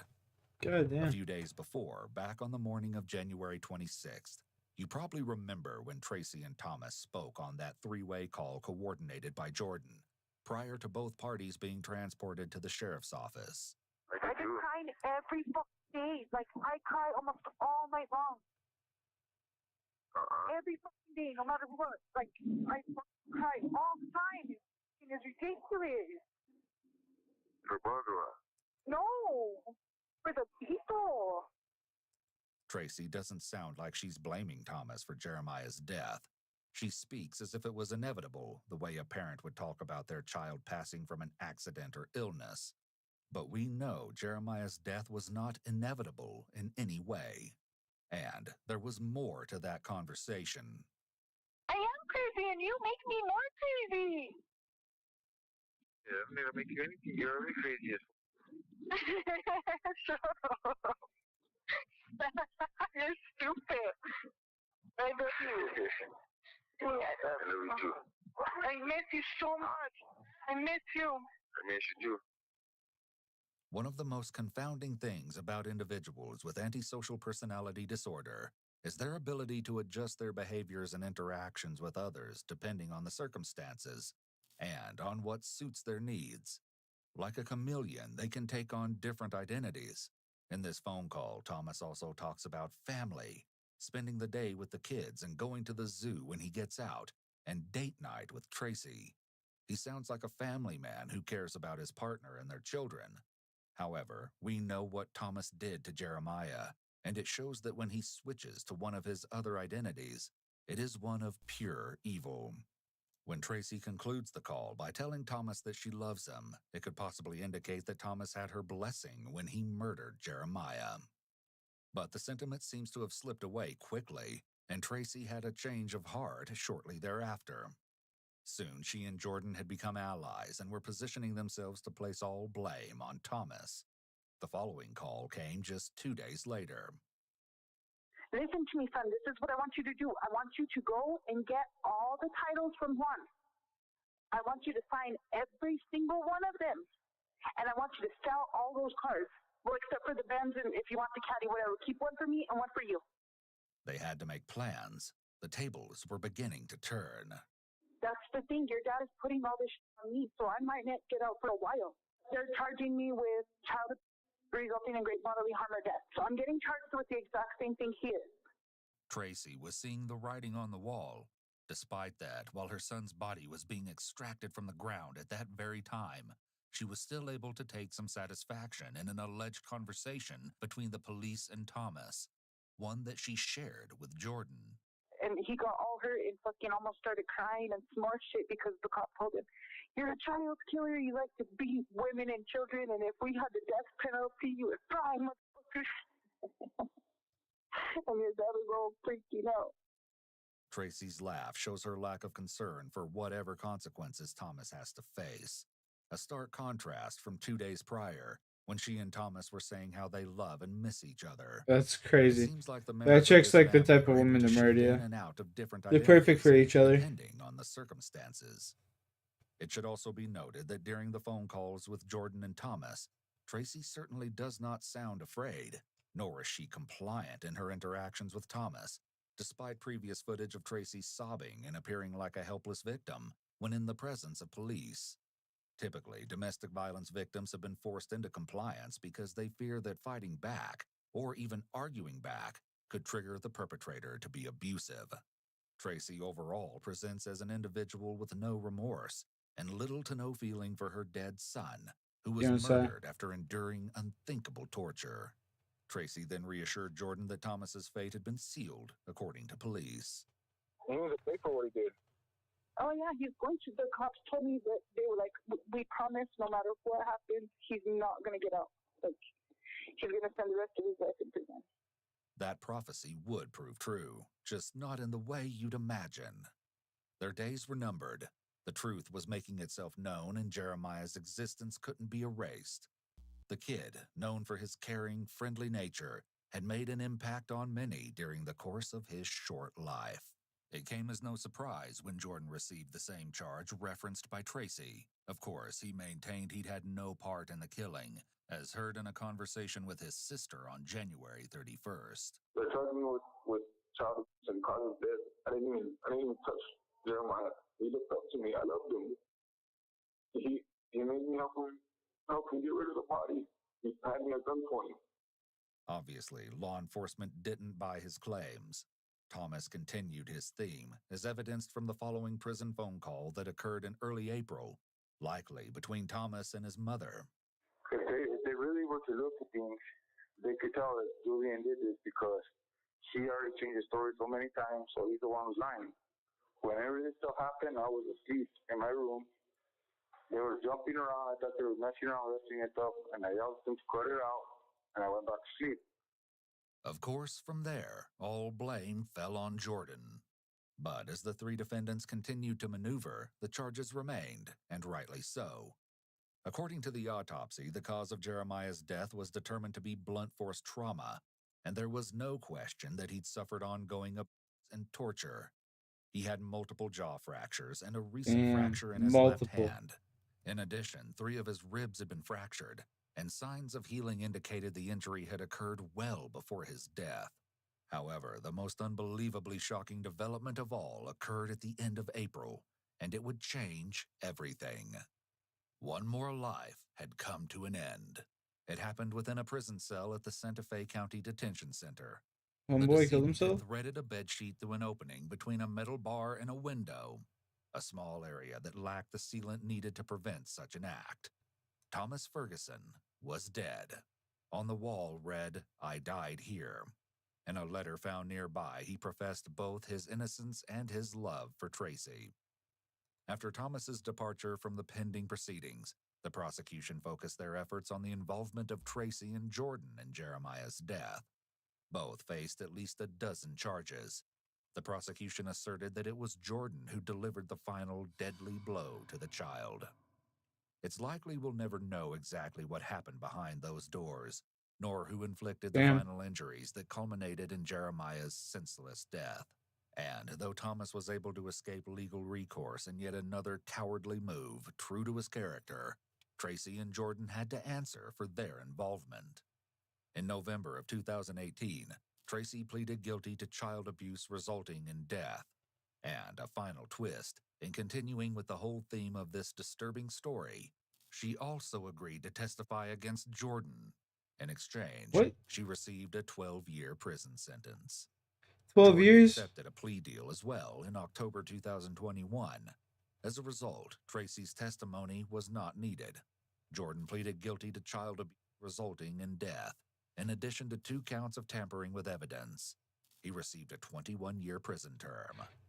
At Tracy's sentence, how the fuck?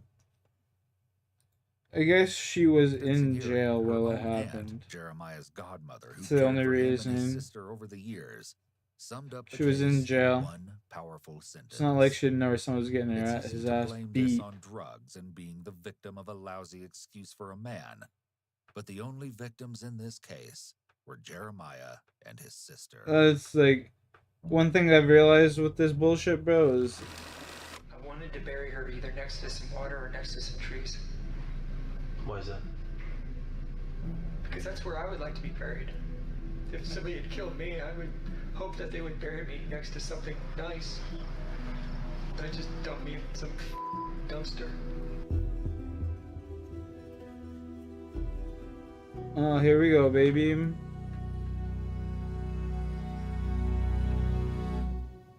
Kenya Monhay was just 19 years old when she vanished after a night out with friends in Denver, Colorado, leaving her phone, purse, and keys behind. Our story begins on a chilly evening in March 2000. Chat, these fucking true crime docs are fucking oddly addicting. IGL and they give you as a duo. There you go.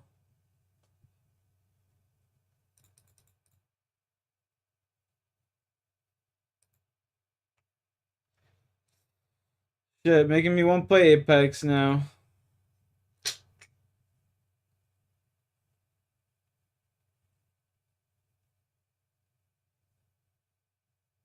Pre-recorded alibi? Yeah, I did. That shit was crazy.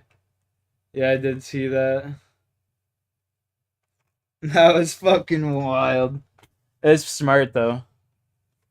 Smart.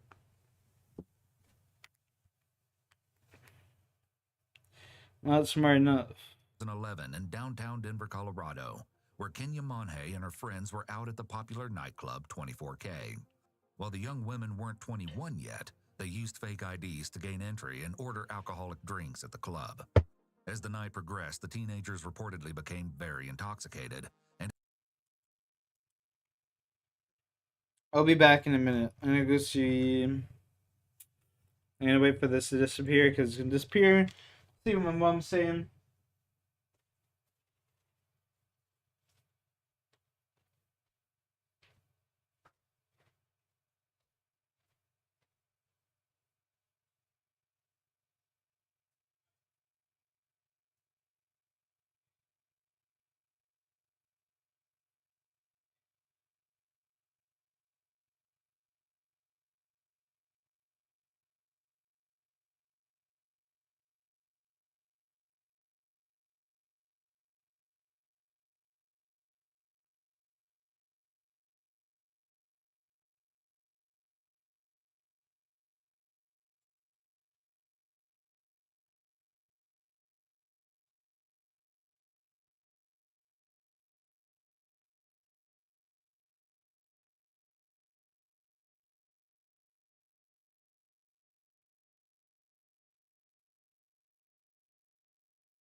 Bang for Worlds Edge is the character that I play. Yeah.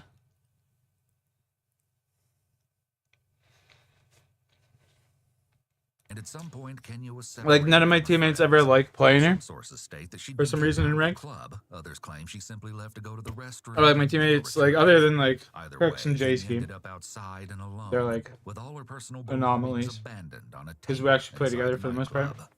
Assuming she'd simply wandered off, Kenya's friends didn't think much of her absence, but they did collect her phone, purse, and keys before leaving the nightclub.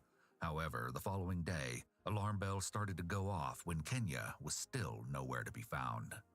The friends Kenya had been out with went to her parents' house to drop off her belongings and make sure she got home all right, but she wasn't there either. At first, Kenya's stepfather, Tony, thought it was all just a tasteless April Fool's joke, but upon seeing her cell phone, he knew something was very wrong.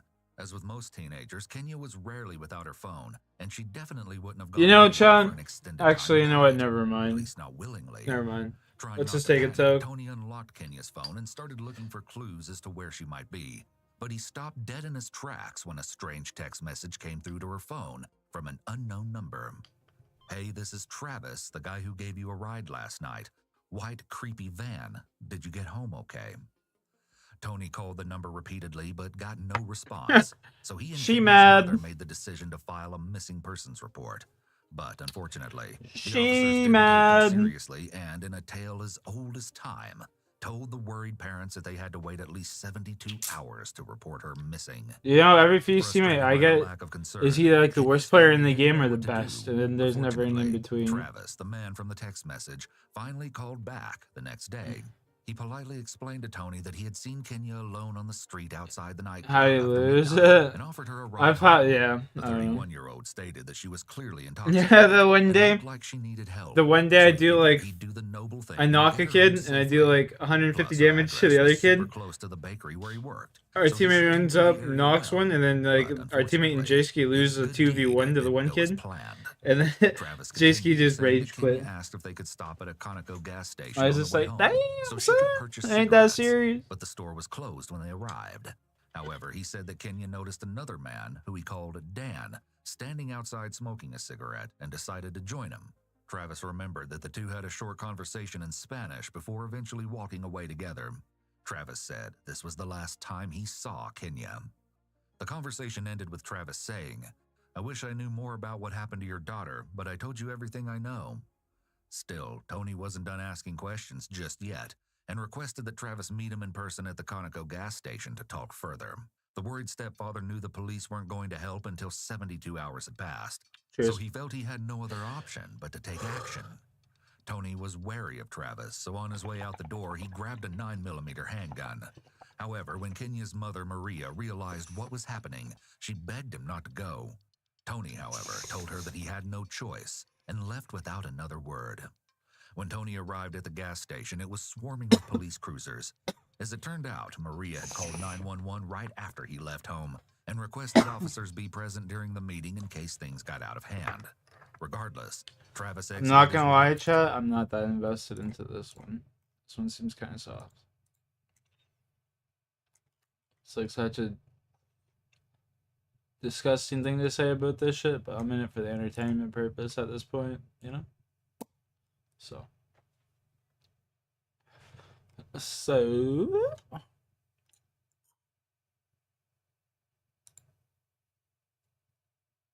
Hello, 911, where's your emergency? Oh, this is the guy from Colorado. Batman killer.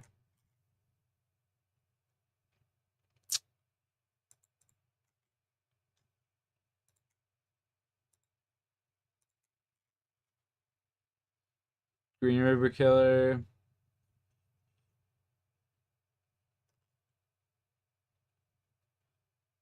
They're literally all just the same. The most twisted case you've ever heard. The most twisted case you've ever heard. They're all just the same. But I guess his branding's on point.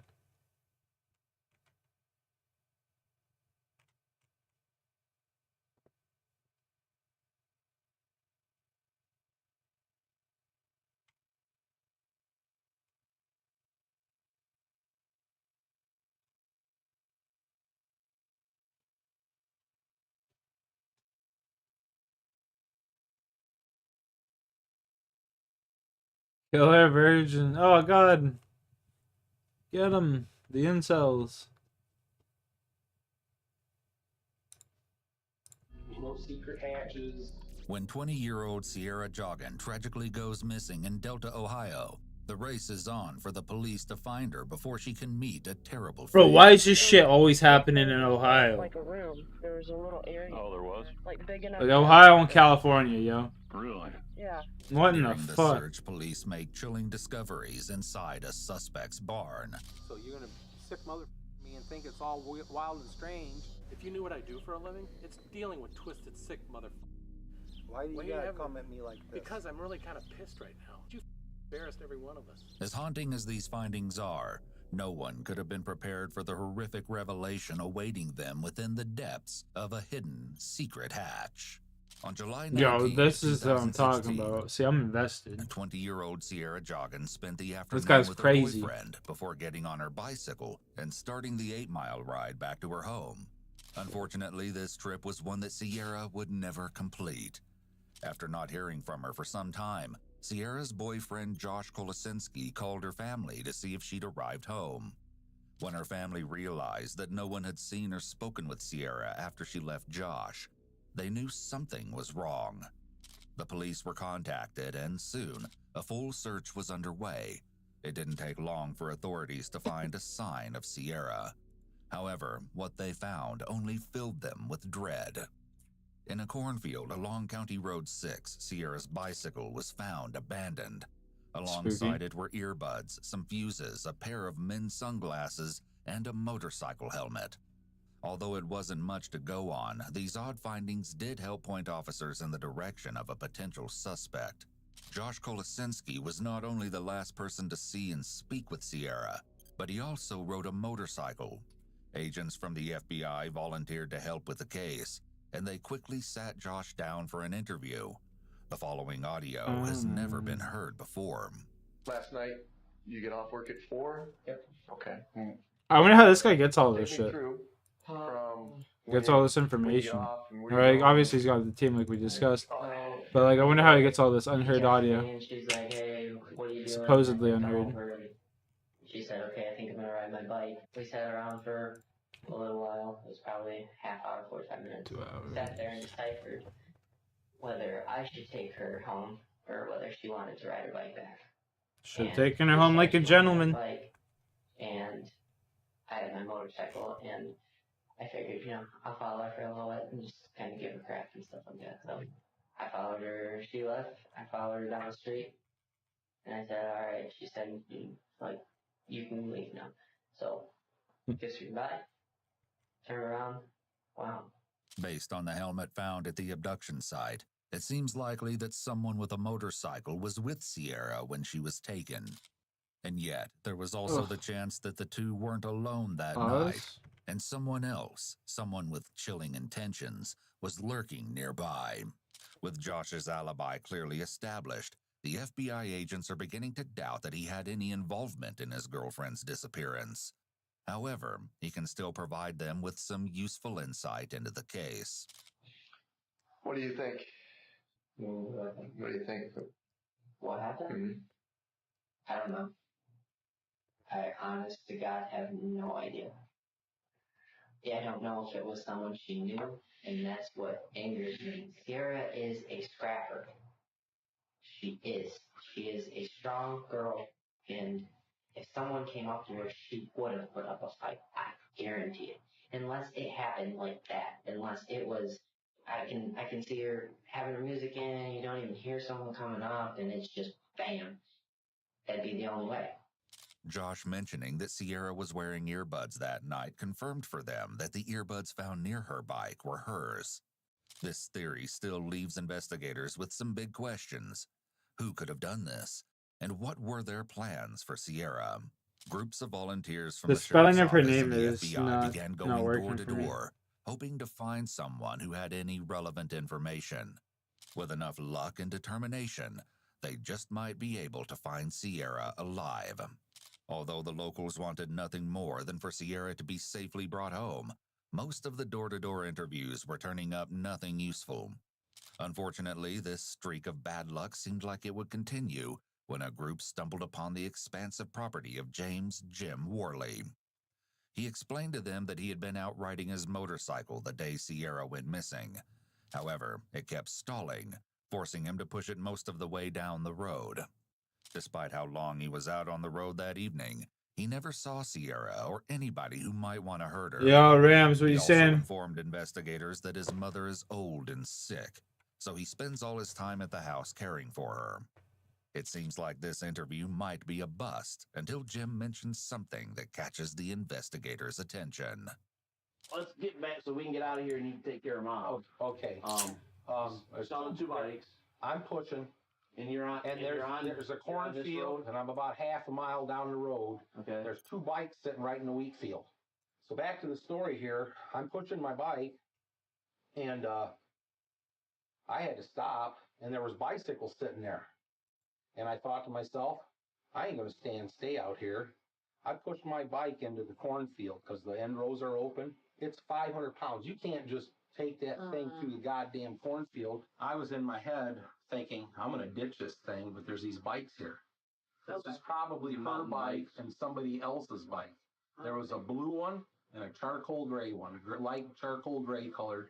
And they weren't put on their kickstands. They were just laying there. Damn, this started the 10K. Jim's story, it seemed as Yeah, though it's he'd not been at the happening abduction ever, site Rims. and may have seen something that could prove useful to the investigators. That shit ain't never There was one happening, slight dog. problem with Jim's I'm cool with story, it, though. as he was claiming to have I don't seen play two zombies bicycles when anymore, he was in the so. cornfield, but investigators had only found one.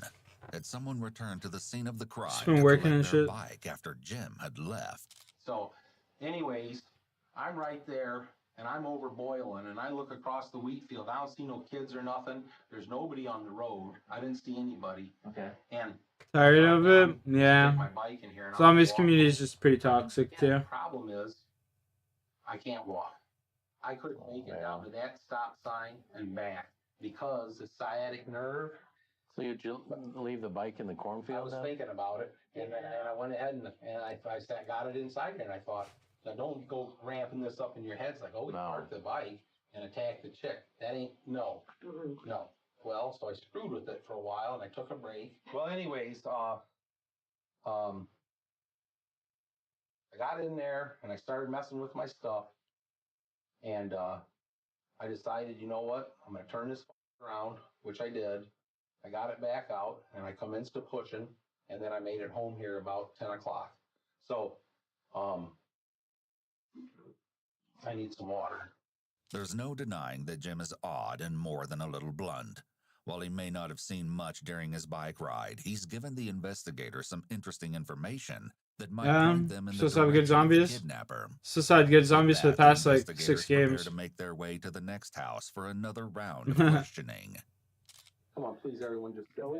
We got stuff we got. Well, you ain't heard much then of everything from me yet. Oh, have you? I don't know. I don't wanna What's hear up, it. gamer? If you don't want to hear the rest of all this, then why, So keep right on going. Jim's interview thus far has been friendly and incredibly enlightening, but the more he tells investigators, the more they begin to suspect that there might be something more at play. And if Do you work on stuff like engines? I'm a certified master mechanic in Really? 2-stroke and 4-stroke. Well, come on, lady. Really wow me. What? I'm sick and tired of all the crap. Yeah. The detectives are doing an excellent job of building rapport with Jim and No, they're continue not. to be friendly with him, no matter what he says. The reason wow behind me. this is that they're trying to keep him as calm as possible to keep him talking. And as you'll hear, Doesn't sound like this he's too calm. tactic will work. Now, What? I had traffic. It didn't sound like he was too calm there. It sounded like he was being hostile towards that I chick. dealt with the best I could. I never saw anyone. I saw 2 bicycles. That's it. My helmet's gone. My fuses are gone. My screwdriver's gone, and my glasses are gone. While investigators know that Jim had briefly stopped by the suspected abduction scene, their suspicion grows as they hear that the items found at the abduction scene that didn't belong to Sierra all belong to Jim. Although they haven't implied that he's a suspect in any way, Jim seems to grow frustrated and paranoid the longer that the investigators are there. Now, my Having a great day, brother's gamer. here. Hope you are as well. I'm on duty in here with my mom, which places me here. Yeah. Okay? You want to look this place over? Don't bring that with her dog, bring your other dog, and go over this whatever and get it done so that I'm out of it. Jim's sudden aggression seems to come out of nowhere. So are you really hitting every house up and down? Yep. Or did you find my fingerprints on a bike or something? Is there any information like that coming back on me? No, Did you grab one on the bike? General area, and then we had a meeting this morning. We got You are? That's good to hear, man. Everybody has to go out. That's why we got so many people, and I know the county, so we're splitting up deputies with other officers because they don't know. So you're gonna tell me that this is all under the guise of just checking every household, and you're not here for any particular reason, okay? And that, I know you got an ongoing problem, but don't try to beat me into the position of being part of it because I'm not. Just plain and simple. And I have witnesses that can tell you the last few days I've been here. Yeah. And how are you going to kidnap somebody or take them on a motorcycle? This extreme paranoia is likely becoming a red flag for investigators. No shit. Why would Jim think that the police were targeting him specifically for this case if he had nothing to do with it? Yeah, what do I say? It's the world we live in. And it isn't me. It's not me. Yeah, I feel empty like everybody else. But when the law comes to you and they don't generally know you and they ask you what's going on or what do you know or whatever, I don't think I'm biting your story here on we're checking every house. I'm just how I feel. While Jim has said some odd things, he hasn't done anything to warrant an arrest or search of his house. The investigators try to leave so they can continue their interviews, but Jim has insisted Bro, why is on there so letting many them people search his here now? house What so the he can fuck? clear his name. You want to go out and look at that bike? You can see for yourself.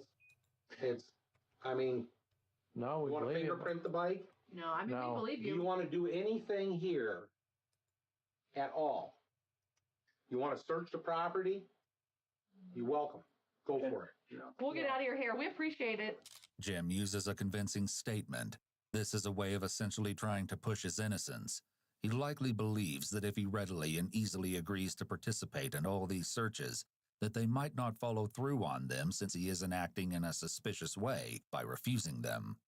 It's almost like he has a playbook of what he thinks he needs to do to look innocent, and is trying to tick off the boxes to get them to move on for good. Despite Jim's insistence on a thorough check of the property, the investigators leave and continue their questioning of residents at other nearby houses.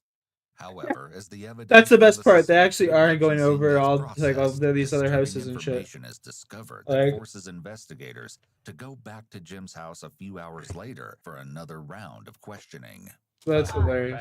What you back for? I'm his boss. I was sort of checking on him a little bit. You Came back to. We want to talk to you a couple more things. Okay. We want to rule you out. Helmet? Oh, Said something. You went back and found out there's a helmet down the road. You said something about losing your helmet? Yeah.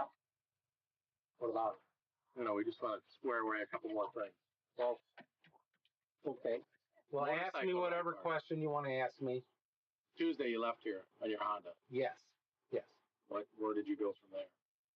I went up around Lyons. I just go all the back country road. I just ride everywhere. Okay. I have no particular route or whatever. But I had trouble with the bike, and I made it down Road U, and I came back down Road 6, and I got here about 10 o'clock. So where did you go before you got on Road U? I went all up around. I take off and I go west. I just run that way. I run wherever I go. I wasn't really paying attention. It's possible that Jim wasn't paying enough attention to his route to give any specifics, but it certainly seems odd that he's struggling to remember any relevant details about his route, such as where his bike stopped working. So you guys got some suspicions for something here. Let's Well, I talked to them about the helmet. What about the helmet? You found a helmet? Yes. Okay, where's the helmet at? Who had it? You mean who had it? It was along the road. You found it along the road. Well, I didn't find it, but someone did. Well, bring it on here, because I want my helmet back. Well, that's why we're here mostly, is because the helmet looks like it might have some blood on it.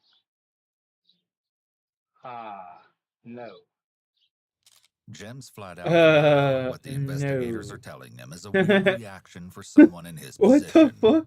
He seems to just assume that the investigators are either wrong or lying to him. There's also a long pause and a filler word, before he speaks. This is a change in cadence from what we've heard from him so far. Have you ever been DNA swabbed for anything? Yes, I have. So you're in what we would call CODIS? 1990. Were you arrested? Yes. What was that all about? See, you guys want to dig a hole and throw me in it. I'm not going to throw you in any hole. And people make mistakes. We're trying to talk to you and find out what your past is. Okay, well, my past is whatever is shown on record. Don't have those. Yeah, you do. Well, I don't have them. Not only is he attempting to present himself as a victim, Jim is also fishing for info here. He doesn't want to admit to anything they don't already know, but also doesn't want to get caught in a lie. And they go through everything. Marijuana grow, yeah, we'd be here for like all day. Oh, marijuana grow. Yeah. And that's what you actually went for, right? Yeah. Marijuana. Okay. Jim seems strangely defensive over growing marijuana, leading investigators to believe he might be hiding something more sinister from them. Is it possible that as they talk with Jim in his engine repair shop, Sierra might be somewhere else on the property, captive and scared for her life? Just like last time, Jim offers to let the investigators search his property, and this time they take him up on it. While both his shop and house seem normal, investigators begin to notice red flags as they enter his barn. What's all the undergarments for? What's all the what? Adult diapers. Them are from the state. For your mom? Yeah, I have a collection, dude. I collect under. That's not just under diapers, it's pads. We get them whether we want them or not. When asked what the diapers are for, he repeats the question to give himself time to think and then doesn't answer the question they asked. This keeps him from having to outright lie about what he's been using them for. Sorry about the mess, but this is how it ends up when you're doing everything by yourself. Yeah. For yourself. There's nothing in here. Come on, you got another section over here you can look at. Some guy over here, the flies are all over. I think right over there is a woodchuck hole. If something or someone died here, this could be an explanation for the flies, and it's likely setting off alarm bells in the investigators' heads. There's no secret hatches. They just walk. Be careful going over that tarp there. Which tarp? See that door over there? Uh-huh. Head that way. That's it. Oh, go ahead and head that way. I'll follow. As Jim chats with a few of the investigators about his Jeep, two of them wander off and notice a creepy area in the back of the barn that Jim hasn't shown them. What they discover is shocking, to say the least, and more than a little unsettling. And we walk back here. That's what I was just going to ask. I'm going back. It's a woodchuck hole. Not moving this. Hey, so we went from having a really good Where he raked it. Yeah, I saw that. And there's a chef in there, and he's got plastic clear bags with like panties or socks, and he has girl things. Really? While it isn't illegal for Jim to have bags of panties in his barn, there's no denying that it certainly is odd. Guys, you're all kind of looking at each other, shaking your head. Don't play me off this court. What's the problem? I'm talking about. Listen, I'll tell you. The clear plastic bags of girls' names. Of what? The girls' names on the bag, your girlfriend. They're not names. It's what they are. I know, but that's strange to me. Dude, that is not strange Here, let's at go all. inside. Huh? What's wrong with that? That's you in your head. Right. You want to take all that shit with you? It's all brand. I know. What are you talking about? It's all. Now, if this seems strange, She says it's a Jim's girl. explanation is even more bizarre. Oh, I've got. Look. I gift out lingerie and stuff like that. Okay. What the fuck is wrong with that? Nothing's You wrong give with it out? Yeah, when I go out with people. Hey, listen. Edible? No, none of that stuff. Hey, you know what? If I wanted to hide it, I could have done a hell of a lot better than that. So don't try to. Don't make it. You're going to try to take this and build some goddamn thing up the ladder. He's saying he felt strange about it. Right. Yeah. That's as far as it goes. Once again, the investigators do an excellent job keeping him calm and appearing understanding to keep him talking to them. Still, Jim's explanation for the bags of lingerie seems flimsy at best. Not only does it seem unlikely that he's going out with people often enough to warrant the sheer number of bags found, But it's also You undeniably just gotta weird be to taking care of store his mom all said the time. bags in a dusty box in a barn. As the investigators continue to go back over Jim's story, he gets increasingly hostile towards them. When you had stopped, you pulled it over, you tucked it away back there, you just didn't want anyone to see you. And Right. then you And worked it right and then here comes the girl on the bike and I attack her, huh? Is that what you're thinking? No, It's not what happened. I'm not involved in it. That's not what I was saying. No, but it's what you're thinking. You're trying, yeah, and you don't like it because I'm coming at you straight here. Where'd the other guy go? No. Bring him back in here now or the interview's over. Because I don't like having cheese done under my nose, and For someone that was so insistent on having the investigators search his property only a few hours earlier, Jim now seems terrified at the idea of someone looking where they shouldn't be. And this terror is going to cause him to make a major mistake. We never said we didn't believe you. Just because we're asking you questions doesn't mean we don't believe you. Yeah, and you're back here for a second time. Because we found some things and we just wanted to know what you I want to know what you found. Helmet. Yeah, the helmet. A helmet. Okay. You said you left the helmet. We need to rule you out. Fuses, a little screwdriver, my helmet, and my glasses. Because I take all that off when I'm pushing. Okay. Everything was in the helmet. There is a helmet hook if you open the seat up, but I hang it on the turn signal thing. If I was going to attack a chick, would I leave? And I've been around the block. Would I leave any evidence whatsoever to be found? You're saying you killed before and you know not to leave evidence? I'm just saying, sir, and that's not cool to say that. No, it's cool. I'm saying. No, I haven't killed anyone. Okay, then you wouldn't very well know how to hide stuff or why. I got 5.5 years of prison underneath. I watch TV like everybody else, and if somebody's going to commit a crime, they don't need their driver's license sitting on the table. But that wouldn't be me. Jim claimed previously that his only prison time was for substances. The investigators definitely picked up on Jim's strange choice of words here, and now they'll be listening closely for any other potential slip-ups. When's the last time you saw your helmet on your motorcycle? Or do you wear it when you ride? I wonder if he's just so narcissistic that he's like dumb. You know? Wear it when you ride? Oh, yes, absolutely. It's like gotta be the situation here. You said you didn't go back and look for it. It's dark. Why did you not go out and sit? I'm here. I'm sore. I got a bad hip. You could ride a distraught, have your brother drive. You sit. I could have done a lot of things, but you know what? If I lost the helmet, I don't know where to look for it. And chances are somebody's going to pick it up if they see it first. So I just simply didn't do it. You're trying to build this thing into something that just isn't there. I'm telling you, I did not hurt anyone. I did not lay in the cornfield and wait and attack anyone. It's interesting that Jim is presenting a few hypotheticals without the officers asking for them. It's almost as if he's trying to get his denials in before they even ask the questions. Since Jim is getting more and more defensive with each question, investigators see if there's a You different listen to way some they like can get information fucking out of him. Donkey Kong Country 2 music in the background, you know? You got that playing? Rocky, buddy, can I come pick you up? Can I come pick you up? Can I come pick you up? Yeah? Come on.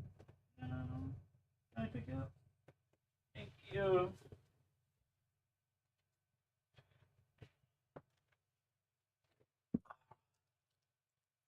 Hey. Hi. There's my boy. You a good boy? You a good boy? Rocky's a good boy?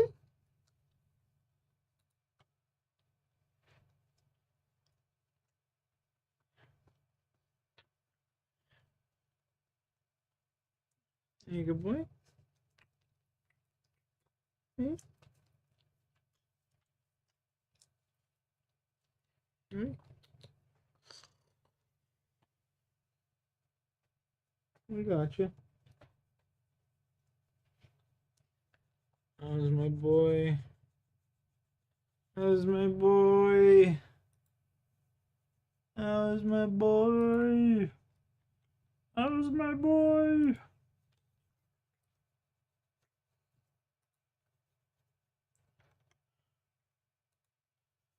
How's my boy?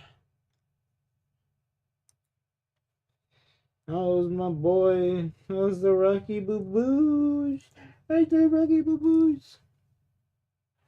That was my Rocky Boo Boos. That was the Rocky Boo Boos. That was the Rocky Boo Boos. That was my Rocky Boo Boos.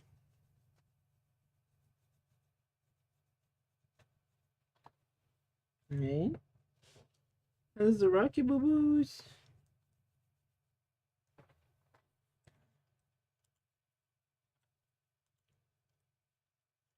JJ.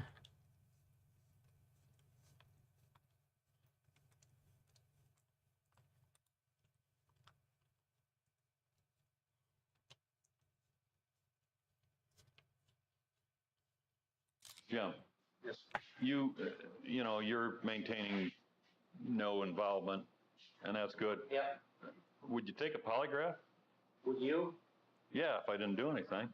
Jim fully refuses to take a polygraph, citing an article he read claiming that polygraphs are wrong 2/3 of the time.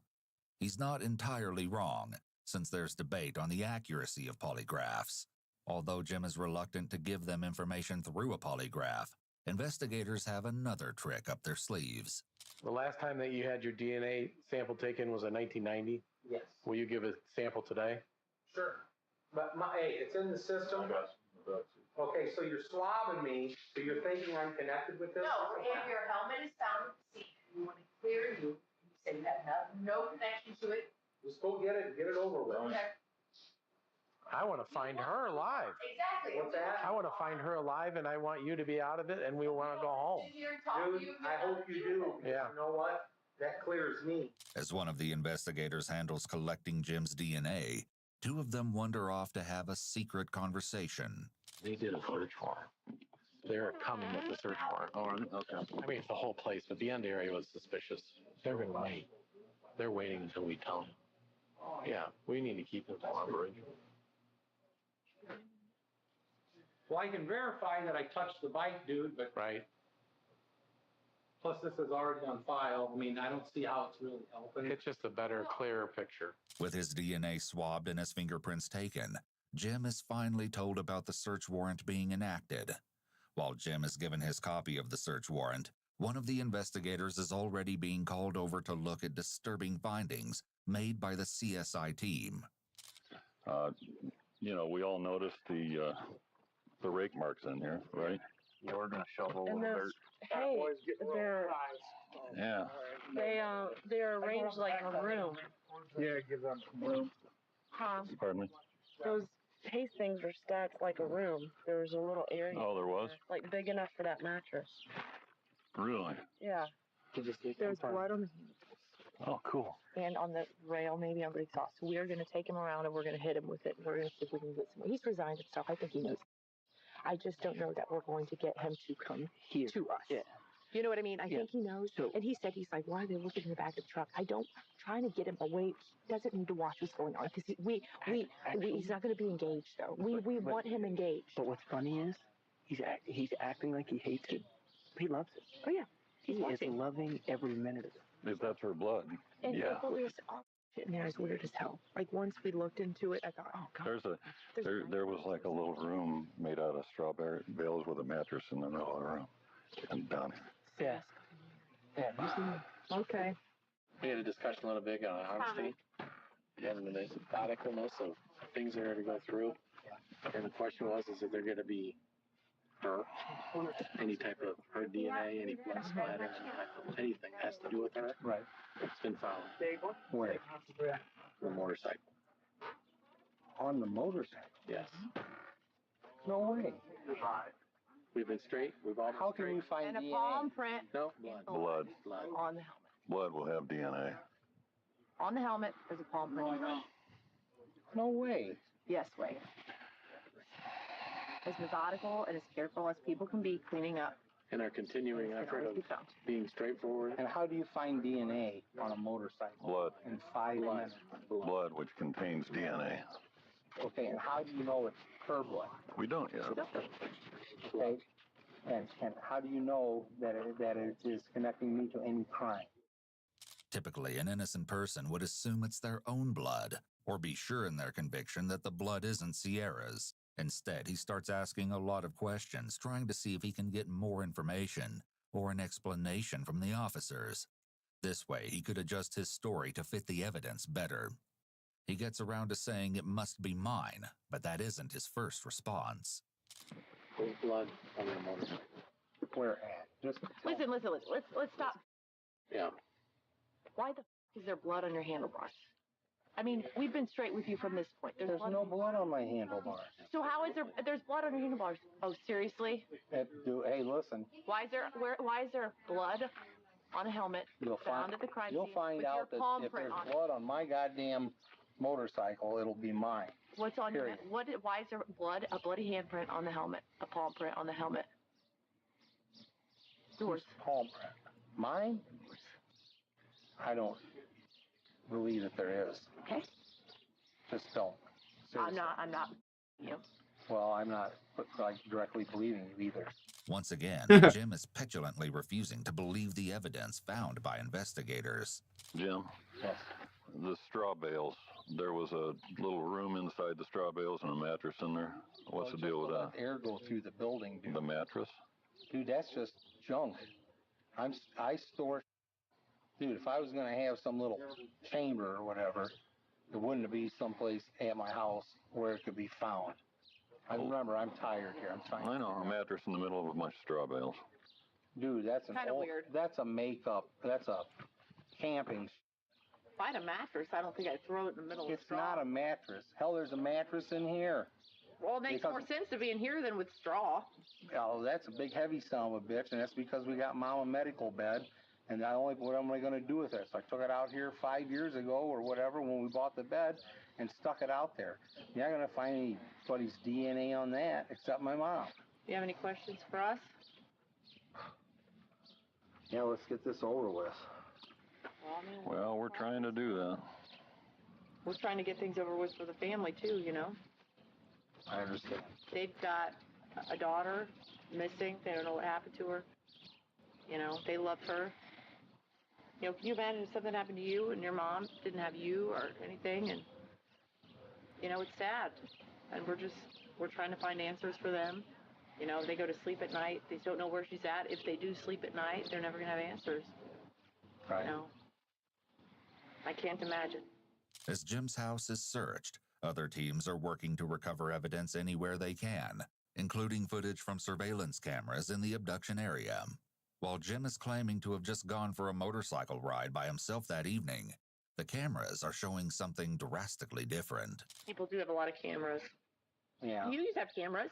Can you imagine? Don't even try to pressure me with a camera. No, talk. but I don't even know what we have either. I'm just telling you. This fucking guy. Yeah. There's always cameras. There's always. And it shows me attacking this chick. I never No, said that. no. Why did you bring it up then? Because I'm telling you, there's video that points to you at the right time. Points to me for what? Do I have to tell you everything? Pushing down my bike down the road? Well, no. What it indicated to me when I heard what they have would be that your brother was driving the truck down. Dude. Right. Hey, you asked. Good job. Unbelievable. Jim's maniacal laughter sounds fake, and it's possible that he's trying to appear nonchalant so that the investigators can't tell if they're close to catching him in a lie. That, or he's mocking them. If this footage of his truck turns out to be the real deal, then Jim's story may be on the verge of falling apart. Look, there's school video that have you and my truck going by on your motorcycle going there, and about 15 or 20 minutes later, the truck going by. I don't want to cut my throat here, but I may have with that, because when I got back, Mark was on the porch, and I told him I come with my motorcycle. Riding or pushing? And I drove down the road and back looking for the helmet. I'm trying to distance myself at that point with all this questioning and stuff. That was me driving the truck. Honest to God. 15 minutes. Just down to where I was at and back, and I didn't see my helmet. How did you get back here to get the truck in 15 minutes? On the motorcycle. I thought you said it didn't work. I made it back here. It was running when I pulled in the driveway. At 10 o'clock at night? From being down there, yeah. From pushing and driving and whatever. Notice how readily and easily he comes up with a change to his story that doesn't make his story a lie, but fits the evidence that he believes they have. He's stuck in the liar's loop here, trying to adjust his story as he finds out more information and is confronted with inconsistencies. I just don't want to try to get myself into a hole that you guys were digging me in. Well, Everything else I've been told. You kind of got yourself in a hole right there. Because you just didn't tell Well, it, but yeah. you know what? That's a major problem. Well, you know, that major problem will be handled by an attorney. That's fine. When we face the major problem, okay? And the thing is, So when you drove down there, what time did you drive down there in your truck? I went down there about 10 o'clock, right after I got home. It was 10:15 when I left here, down and back. Which truck's yours? There's a. All of these trucks are mine. Which one did you drive down to look at It it? would have been the green truck. Okay. And if that's on the high school video, Wouldn't have been the red one. No. I used the red one for the daily vehicle to go to Kroger's. If Jim didn't want to appear suspicious to investigators, then lying to them was probably the last thing he should have done. Not only does he now look like he has something to hide, but any shred of trust the investigator still had with him is likely broken. So I guess the only lie was that you didn't go looking for your helmet. That was it. I'm sorry. That's the only lie in the I'm whole not thing. trying to get myself buried into this. All right? But you'll say I dropped my helmet on a roadway where there was some young girl come up missing, but you're afraid to say I went back and looked for it? Yeah, And that's it makes human nature. sense. If I left Yeah. something, I'm going to go back Dude, and get it. I didn't leave something. I You lost dropped it. something. How does it just fall off? Look at my bike and look at the turn signal things. I'm pushing the bike down the road and look, I've lost a few of them. And the helmet makes what kind of noise when it A lot of hangs noise. on an asphalt driveway? Dude, I wouldn't have lost it. I wouldn't have lost it. I'm a sick for looking over at whatever you're looking at. Dan, when you lose something, you don't realize that you've done it. Okay? I didn't realize that I didn't have my until the next time that I stopped the bike. And I'm not. Where? Well, that's just it. I'm not sure. From bloody handlebars to damning surveillance footage, the evidence is stacking up against him, and Jim may not be able to handle that kind of pressure. However, if he thinks the evidence against him is bad now, there's no telling how he'll react to what investigators just found in his barn. When I was here earlier, I'm a twisted sick myself. Wow. When you were here earlier, if you knew what I do for a living, it's dealing with twisted sick. When I sat in your room listening to you talk earlier as a twisted sick. Why do you gotta come at me like this? Because I'm really kind of pissed right now. Why? Because you embarrassed every one of us. For what? There's a freezer buried in that one back room that you were concerned about where you raked. Dude, that's my dope stash spot. I grow weed. I smoke weed. That's it. I don't buy. No one's going to go to that much trouble in 2016. There's no weed in it. You know? Maybe in a couple of months there would have been. Really? Is she on this property? Seriously. Huh? She on this property? No, she's not. Was she on this property? No, she was not. Was any part of her body on this property? Not that I know of, no. That's a different answer Yeah, than that's you not just an said. answer. Yeah. Is there any part of her body on this property? No. As pointed out by investigators, a secret buried freezer is a more than concerning find during a kidnapping investigation. And Jim's explanation just isn't cutting it. His Oh, I answer, thought he was gonna not have like that a I know room of, down is low an or some shit. exclusion Skipping room. qualifier, Damn. which is much different than a definitive answer, as it A leaves the door brazier. open to the possibility that he could be withholding information. Well, anyways, the sick part, dude, they're disconnect me. But now you got all these problems now and all this stuff you found. They're not my problem. They keep adding up, though, Jim. Yeah, well, you know what? Things add up sometimes. They still don't give you an accurate account. You can give us an accurate account. If you think we are saying things that are incorrect, I think I'm getting played to a certain point. you think I we're think playing you. he's trying to press buttons. No, I'm not. I'm just expressing my frustration that the fact that I stood here sticking up for you. Yeah, Now well, I'm dude, being embarrassed. you'll find out that if there's any blood on that frickin' Wait a minute. I know what he's saying. He's saying if there's a freezer buried there and there's nothing in it, including pot, why wouldn't you say, hey, there's a freezer under there? Why would I say something to that to you? Because it's a freezer in Because the it's ground. a weird. thing. Who bears an effing freezer? Why do you think I brought up Yes. the raking? That It's was weird. to say, like, come on, It's buddy. weird. Admit it. It's They're weird. digging. Jim has a habit of repeating the question to give himself time to think of his answer in order to try to say the right thing. Jim may be trying to play dumb about why he didn't tell them about the freezer, but the investigators aren't going to fall for it. Not only did Jim not tell them about his suspicious freezer, but he actually went out of his way to say that there weren't any secret areas in the barn. There's no secret hatches. The existence of Jim's secret underground freezer was suspicious enough, but the more investigation that was done around it, the more concerning it became. Not only did the freezer reek of ammonia, but a CSI cadaver dog alerted on it, meaning that a human body had potentially been stored in the freezer for some time. Is there any other freezers buried here? No. That's my stash. Say anything. Yeah, I know. Why wouldn't you say something?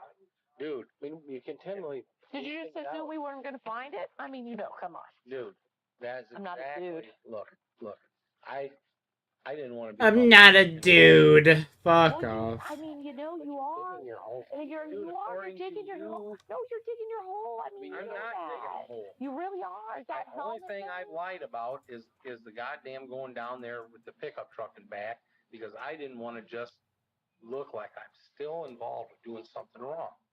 Notice that the investigators go back and forth between confronting him, quite harshly, to being buddy-buddy again, and he just swings right back with them. It's definitely suspicious because an innocent person most likely wouldn't put up with that for very long and would likely grow frustrated.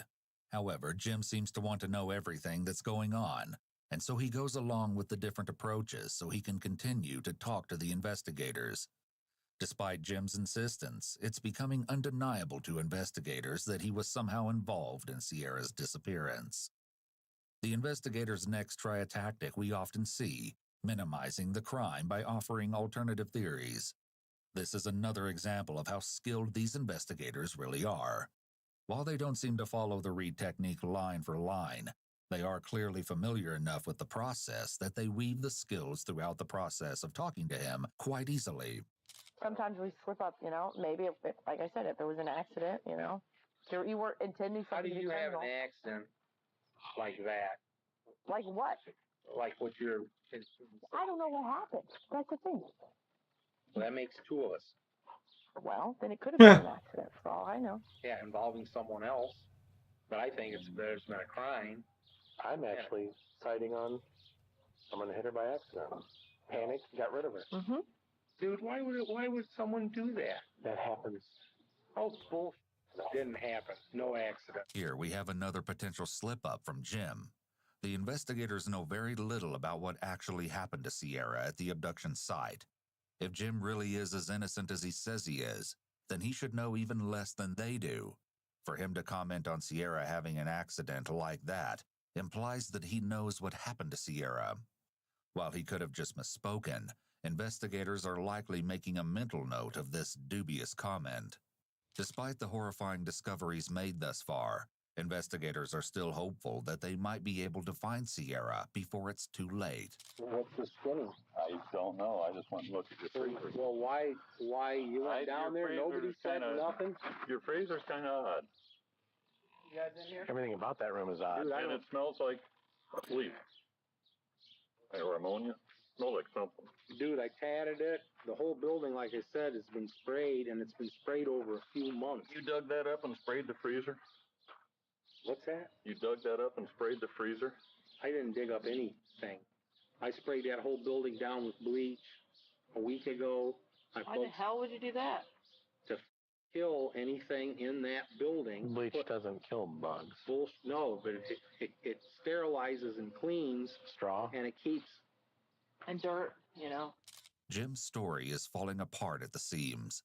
While the investigators may have been playing friendly with Jim It earlier, sterilizes and, you know, nonsense, cleans. they certainly aren't These guys now. were retarded. It makes no sense for him to randomly decide to spray his barn down with bleach, especially not if he was trying to deal with bugs. However, it does make sense that he might bleach his barn if someone had recently died in there. Now, did they ask him about the pretty pink panties? The blood all over them? There are no pretty pink panties with blood on. Oh, I beg to differ.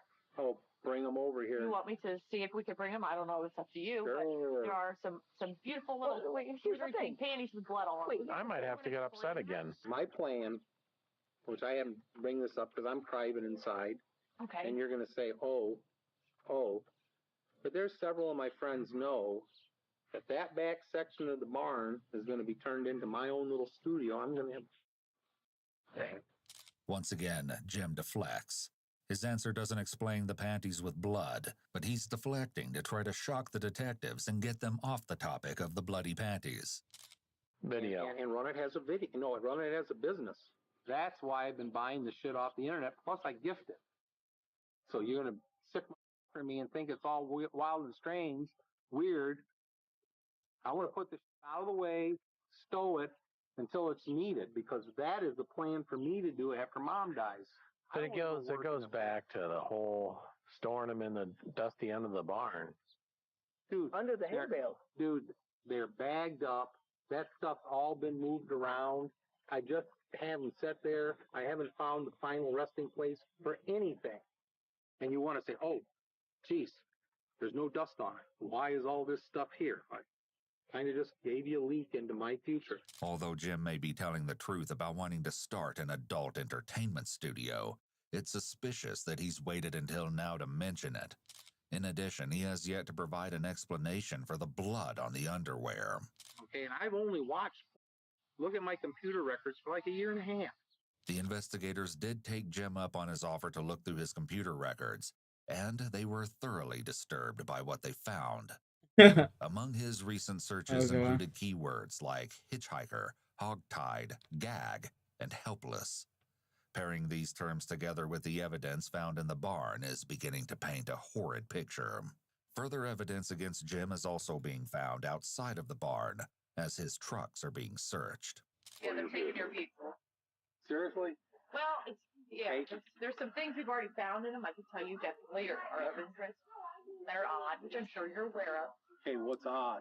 Well, there's 2 spots in the truck where it's bleached and carbon. Oh, listen. That Explanation for yeah, but you're gonna everything. Well, listen. Those pink panties with blood? Oh! Yeah, well, guess what? There are no pink panties with blood. I already know that. That's okay. And you're lying. This is why, right? This is why it's like, goddamn, man. I'm just done talking.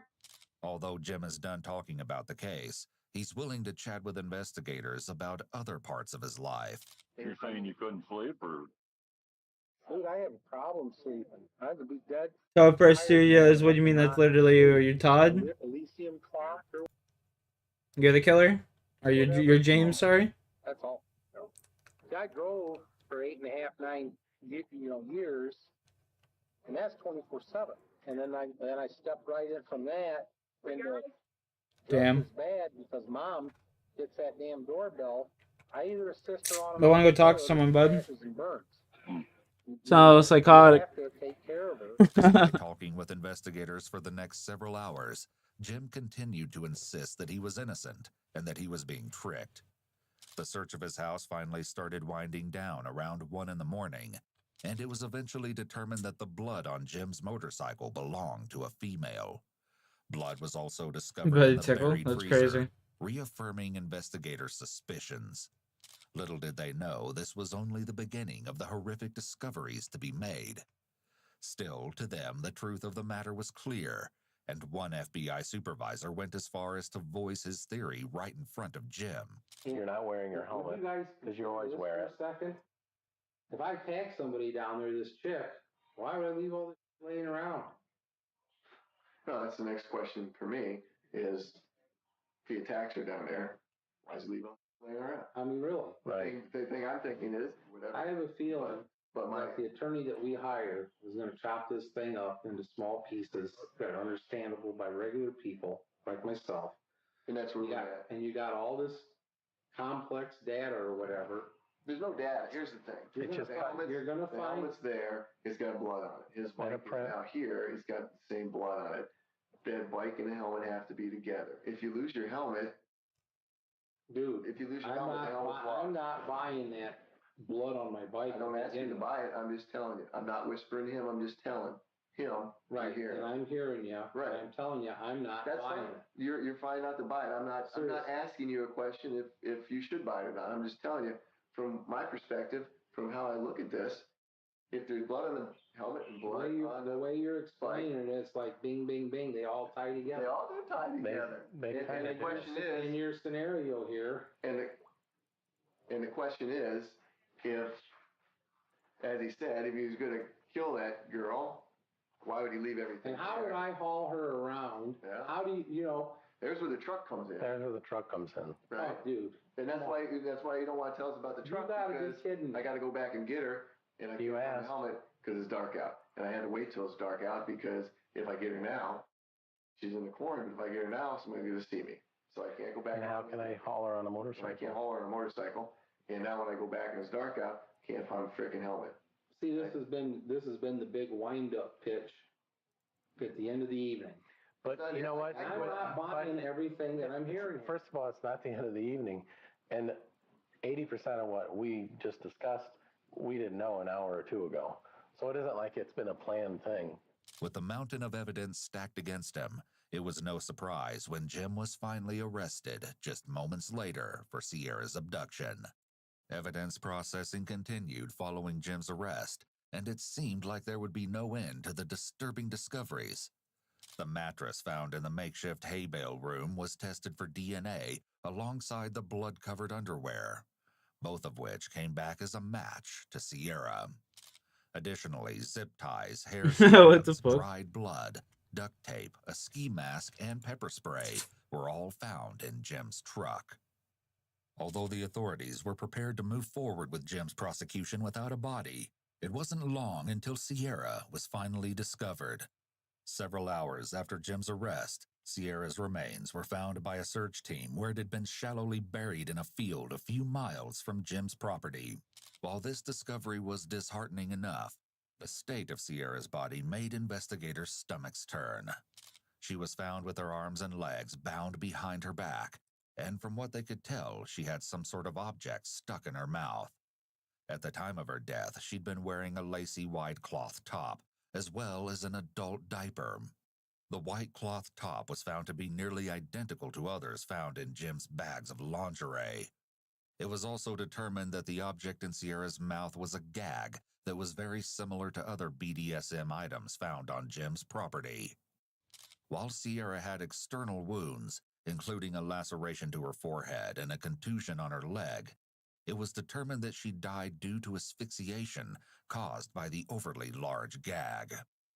The discovery of Sierra's body caused unimaginable pain for those who loved her, but it was the final nail in the coffin for the case against Jim, and investigators But it's had like no definitely doubt not the that he first would time he did pay this for again. what he had done to her.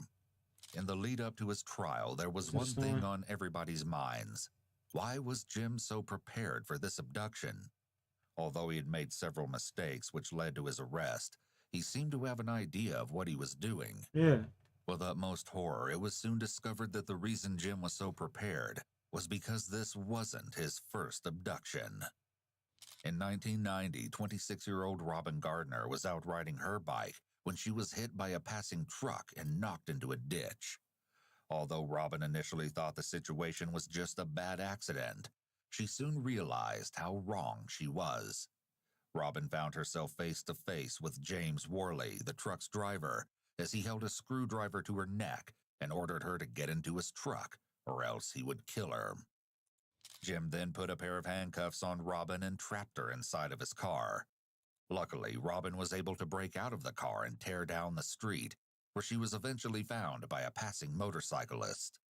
He brought Robin to safety, allowing her to call the cops, and Jim was soon arrested. Although Jim insisted that Robin was making her entire story up, he was brought to trial and found guilty. Although he was sentenced to 3 to 10 years in prison, he would end up only serving for 2. As details about Jim's previous abduction charges came to light, it became sickeningly clear how similar Sierra Joggin and Robin Gardner's cases were. And a terrifying question was raised. Were there more victims? More than likely. In 1996, only a few years after Jim was released from prison, he became a suspect in the case of Claudia Tinsley, an adult entertainer who'd gone missing. Although Jim never received any charges associated with the case, many believe that he may have more unknown victims. Jim's trial officially That's what began I'm in saying. March of 2018. He's like way too and he prepared was for that quickly shit. found guilty on charges of felonious assault, kidnapping, abduction, tampering with evidence, aggravated murder, and abuse of a corpse.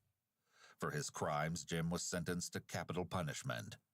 Jim has managed to keep himself busy as he Good. sits on death row. I got this one In a right. shocking move, he wrote a 105-page manifesto detailing how he believes he's being set up by police. Those who have seen the manifesto have commented on how creepy and meticulous Jim's handwriting is. His execution is currently set for May 20th, 2025. While Sierra's family was relieved that her killer was facing justice, they argued that her death might have been avoided entirely if police had known there was a violent offender in the area. A petition was created urging lawmakers to create a violent offender registry in Ohio. The petition got over 13,000 signatures, and by December of 2018, a bill known as Sierra's Law was signed into place. Although the law came at the cost of a precious life, Sierra's mother made comments stating that she hoped it could bring something positive from her daughter's tragic death. As well, following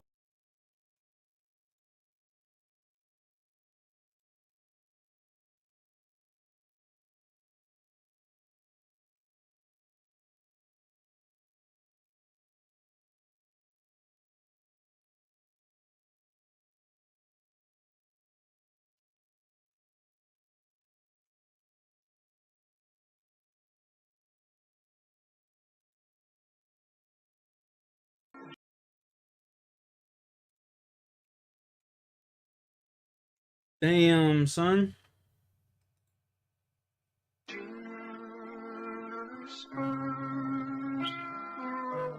This might sound like a perfectly normal song, but don't be fooled, because the person singing is a convicted serial killer with a dark past. Police actually found this recording at his abandoned campsite, where he would lay in wait while searching for his next victim. It was the start of a brand new academic year at the University of Florida in Gainesville, and the once sleepy college town was suddenly buzzing with excitement. But as thousands of students Gotta grab another drink. I'll be right back. If you anyone in chat smokes, make sure you pack a toke. I'll smoke one when we get back. Let's do it, yeah.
flocked to the campus, they were completely unaware that the devil was watching their every move.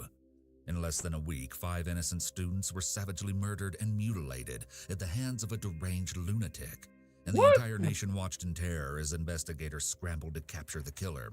Still, no one could have predicted where this twisted case would ultimately lead. Let's start at the beginning. On Friday, August 24, 1990, 18-year-old Sonia Larson and 17-year-old Christina Powell were excitedly unloading their cars at an off-campus apartment. The 2 incoming freshmen had met during the summer semester and decided to get a place together for the academic year. After a long day of moving, Sonia and Christina decided to call it a night and planned to wake up early the following day to unpack. But unfortunately, they would never get to see the second day in their new home. Christina's parents had tried to reach her all day on Saturday, but to no avail.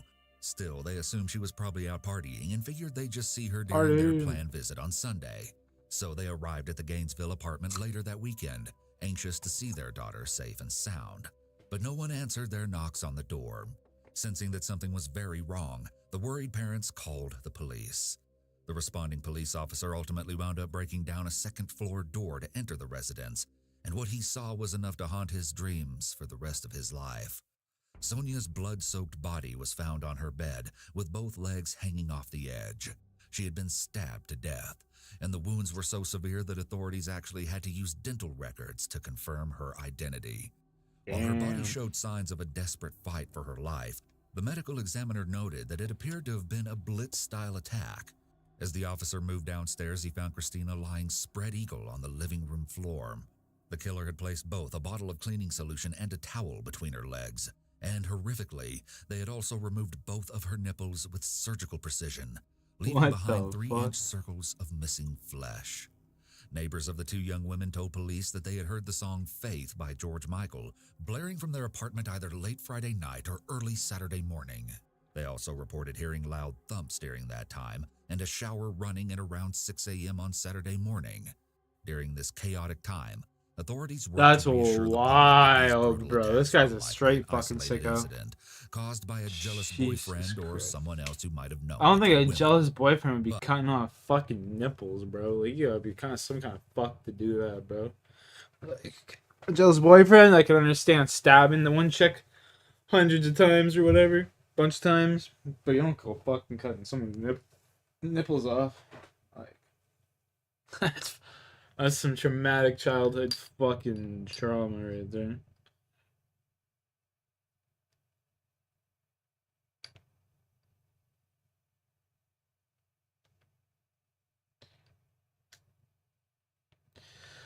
Tokes up. Cheers.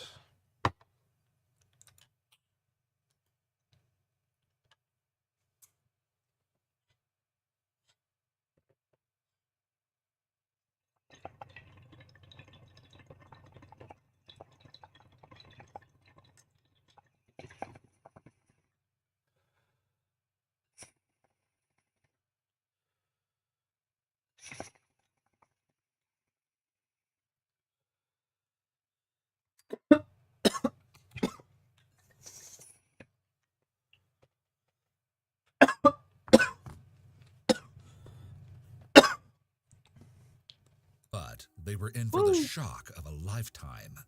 2 days after Sonia and Christina's murders, Gainesville police received a call from the nearby Alachua County Sheriff's Office, where 18-year-old Krista Hoyt was employed as a part-time file clerk. She was incredibly dependable, so her coworkers requested a welfare check when she failed to show up for her midnight shift. The on-call sheriff went to her apartment, less than 3 miles from Sonia and Christina's residence, and got no response at the door.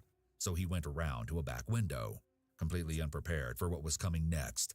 He looked through the glass into Krista's bedroom and felt the blood in his veins turn to ice. Krista's lifeless body was hideously bent at the waist and positioned on the edge of her waterbed, with mirrors carefully placed all around her for dramatic effect. She was naked except for socks and sneakers, but that's only the beginning. Someone had cut off her nipples and sliced open her abdomen from the chest down to the pelvis. The thriving young woman had also been decapitated, and the killer mockingly placed her head on a bookshelf to stare back at the mutilated corpse. These details are the hallmarks of a serial killer, as they often leave a signature or modus operandi for their crime, such as cutting off victims' nipples and positioning the bodies. As well, the killer's behavior seems to have escalated after the first attacks on Sonia and Christina, as Krista's body had increased signs of mutilation. It's possible that in order to reach the same level of excitement that they felt with the first two attacks, the killer had to do more with the next victim in order to feel that same thrill. Now that 3 young women in Gainesville had been barbarically said there was murdered in the 5 though. span of 24 hours, police were starting to suspect they might have a sadistic serial killer on their hands. As news circulated around the campus, some parents even insisted that their children return home for the entire semester. Those who stayed began taking extra precautions, purchasing weapons and seeking protection in numbers during the night. Still, those measures wouldn't be enough to save Tracy Paulez and Manuel Taboda. Tracy and Manuel were both 23 years old and longtime high school friends who lived together in a popular off-campus apartment complex. Tracy was reportedly very nervous about the recent attacks, but she felt a sense of security living with a male roommate. So on the evening of August 27th, she waited for Manuel to return home from work before taking a shower. But little did she know that someone was already watching them. The next day, one of Tracy's friends was concerned by her absence from class, so she contacted a maintenance worker at the apartment complex, who used a master key to gain entry to their unit. Inside, he immediately saw Tracy's nude body on display in the hallway, with an ominous trail of blood indicating someone had dragged her out from her bedroom after stabbing her to death. Her hair was still wet from the shower she had taken when Manuel got home. Manuel was in his bedroom, also killed by countless stab wounds. He had apparent defense wounds, and blood spatter on the wall suggested he had attempted to fend off the attacker in a frenzied struggle. In the wake of these 5 horrific slayings, the entire Gainesville community entered a state of hysteria. Students were fleeing the campus as police grappled for clues that would help them catch the person responsible before they got the chance to strike again. Meanwhile, camera crews and journalists flooded in to satisfy the nation's curiosity surrounding the savage attacks. Bro, one thing I've learned from these videos is like media's like super savage. After a They don't even give a 72-hour-long fuck about the deadly families and rampage, stuff. The killing suddenly You know? stopped, leaving an eerie silence for those Yo! left behind. My chat's gonna Then smoke the a day couple after dabs. Tracy and Manuel's bodies were discovered, detectives located a rough campsite in a nearby wooded area. It was there that they found a cassette tape containing eerie recordings of songs that appear to refer to the murders. The theme of this song is power. Black stallion, you bring a grim reaper. The mystery rider is the Grim Reaper, who has the power to choose who lives and who dies. Reflecting stars in town, where are you telling my love around? He has the power to evade the 10 star, i.e. the police. The chorus of the song also suggests that he enjoys the fact that everyone is wondering what his real identity is and what his motive may be. Mystery rider, what's your name? You're a killer, drifted, gone insane. Mystery rider, what's your game? The Gainesville police held a press conference to inform the public that they were forming a massive task force of roughly 100 detectives to work the investigation. It would become the most extensive manhunt in Florida's history. However, to preserve the integrity of the case, officials didn't tell the public that they already had an extremely valuable suspect in mind, Edward Lewis Humphrey. On August 30th, 20-year-old Ed was apprehended in Gainesville and charged with battery following a fight with his grandmother. The troubled young man was enrolled as a freshman at the University of Florida and bore many scars on his face and a significant limp as the result of 2 car accidents. Ed was, by all accounts, a very typical high school student. Only looks like a After his murderer. parents went through a nasty divorce and his beloved Alright. grandfather died, Straight something in up. him changed, making him angry and violent. The very few friends he had described him as a recluse who often carried a hunting knife. Ed was eventually diagnosed as manic depressive and hospitalized on more than one occasion. The police were also called to his residence several times following reports of him acting berserk. Around the time of his enrollment at the University of Florida, Ed's behavior worsened and became more unpredictable, and then the killings began. So investigators set his bail at $1 million and held him in a 10-foot by 10-foot concrete cell, while they focused on gathering more evidence against him. But despite their best efforts, detectives couldn't stop the media from catching wind of their prime suspect, and soon Ed Humphrey's name was all over the local paper. During his interrogation, Ed rambled on to investigators about his split personality and insisted that John in the Bible had committed the brutal crimes. He also placed himself right around Sonia and Christina's apartment on the night they were murdered. Split personality refers to a psychological disorder called dissociative identity disorder, which was previously known as multiple personality disorder. True dissociative identity disorder, DID, is quite rare and often is considered to be controversial. In fact, today many professionals will not diagnose someone with DID. Still, a search warrant was executed on Ed's car, grandmother's house, and the Gainesville apartment where he sporadically stayed. Investigators found several knives and seized his sneakers to compare them to prints found at the third crime scene. They also located 3 magazines containing articles about decapitation in a pillowcase. Experts then compared the DNA found at the various crime scenes, including hairs, blood, and seminal fluid, to Ed. While they didn't return a match, this information led detectives to believe that 2 people had been responsible for the crimes. Still, that alone wasn't enough to guarantee a conviction, and investigators began looking for Ed's accomplice. They decided to look for clues in other unsolved murder cases and quickly zeroed in on a 1989 slaying in Shreveport, Louisiana. The victims were 24-year-old Julie Grissom, her 55-year-old father Tom, and 8-year-old nephew Sean. The trio had been savagely attacked in the residential neighborhood where they lived, and the motive didn't appear to be robbery, but something far more Yeah, sinister have fun, is what Alex. caught the Peace, attention yo. of investigators. The murders appeared to have been done hastily, with Julie being the primary target. While all 3 were stabbed to death, the young woman had been crudely positioned for dramatic effect, just like the Gainesville cases. The killer even took the time to fan her hair out in a sort of halo around her head. Investigators felt like they were onto something, but they were about to receive the shock of a lifetime.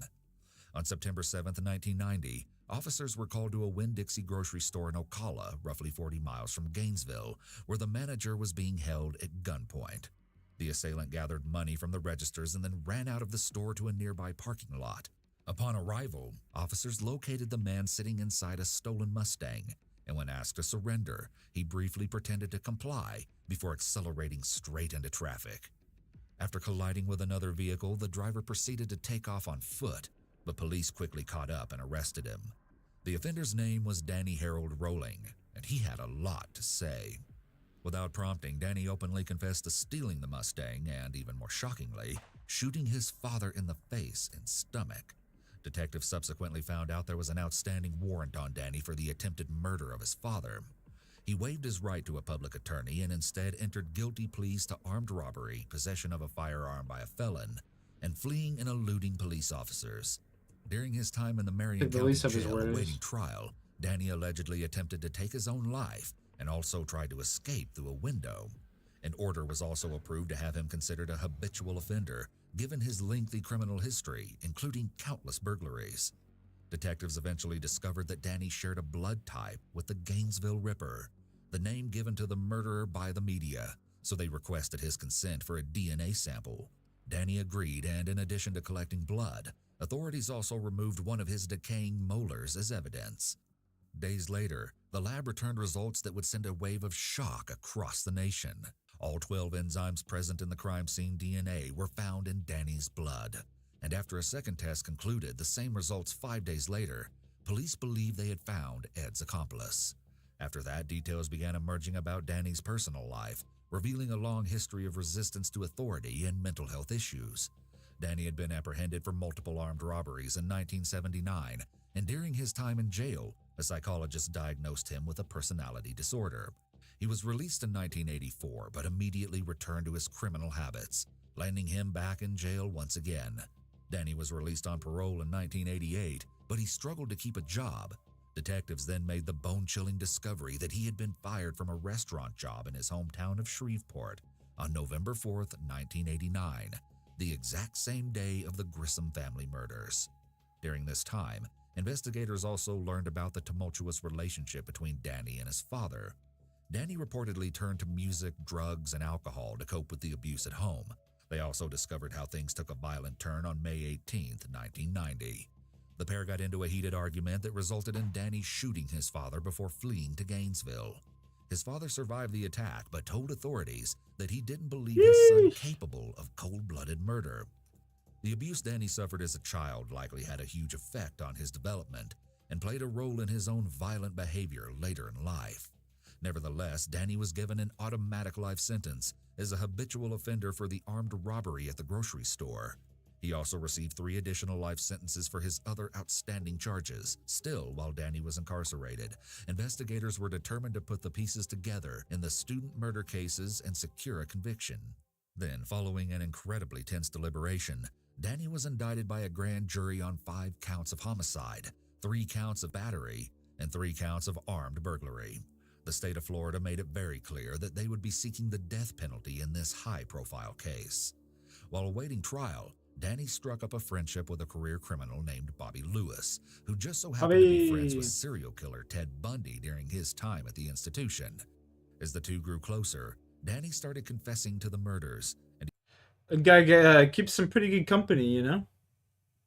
he eventually asked Bobby to serve as a mediator to relay the information to investigators. So, in January 1993, a task force arrived to interview Danny with Bobby, and I don't think anyone was prepared for what he would tell them. It's possible that the reason Danny would only speak through Bobby simply came down to power. He did it because he could. He likely felt he had very little control while in jail.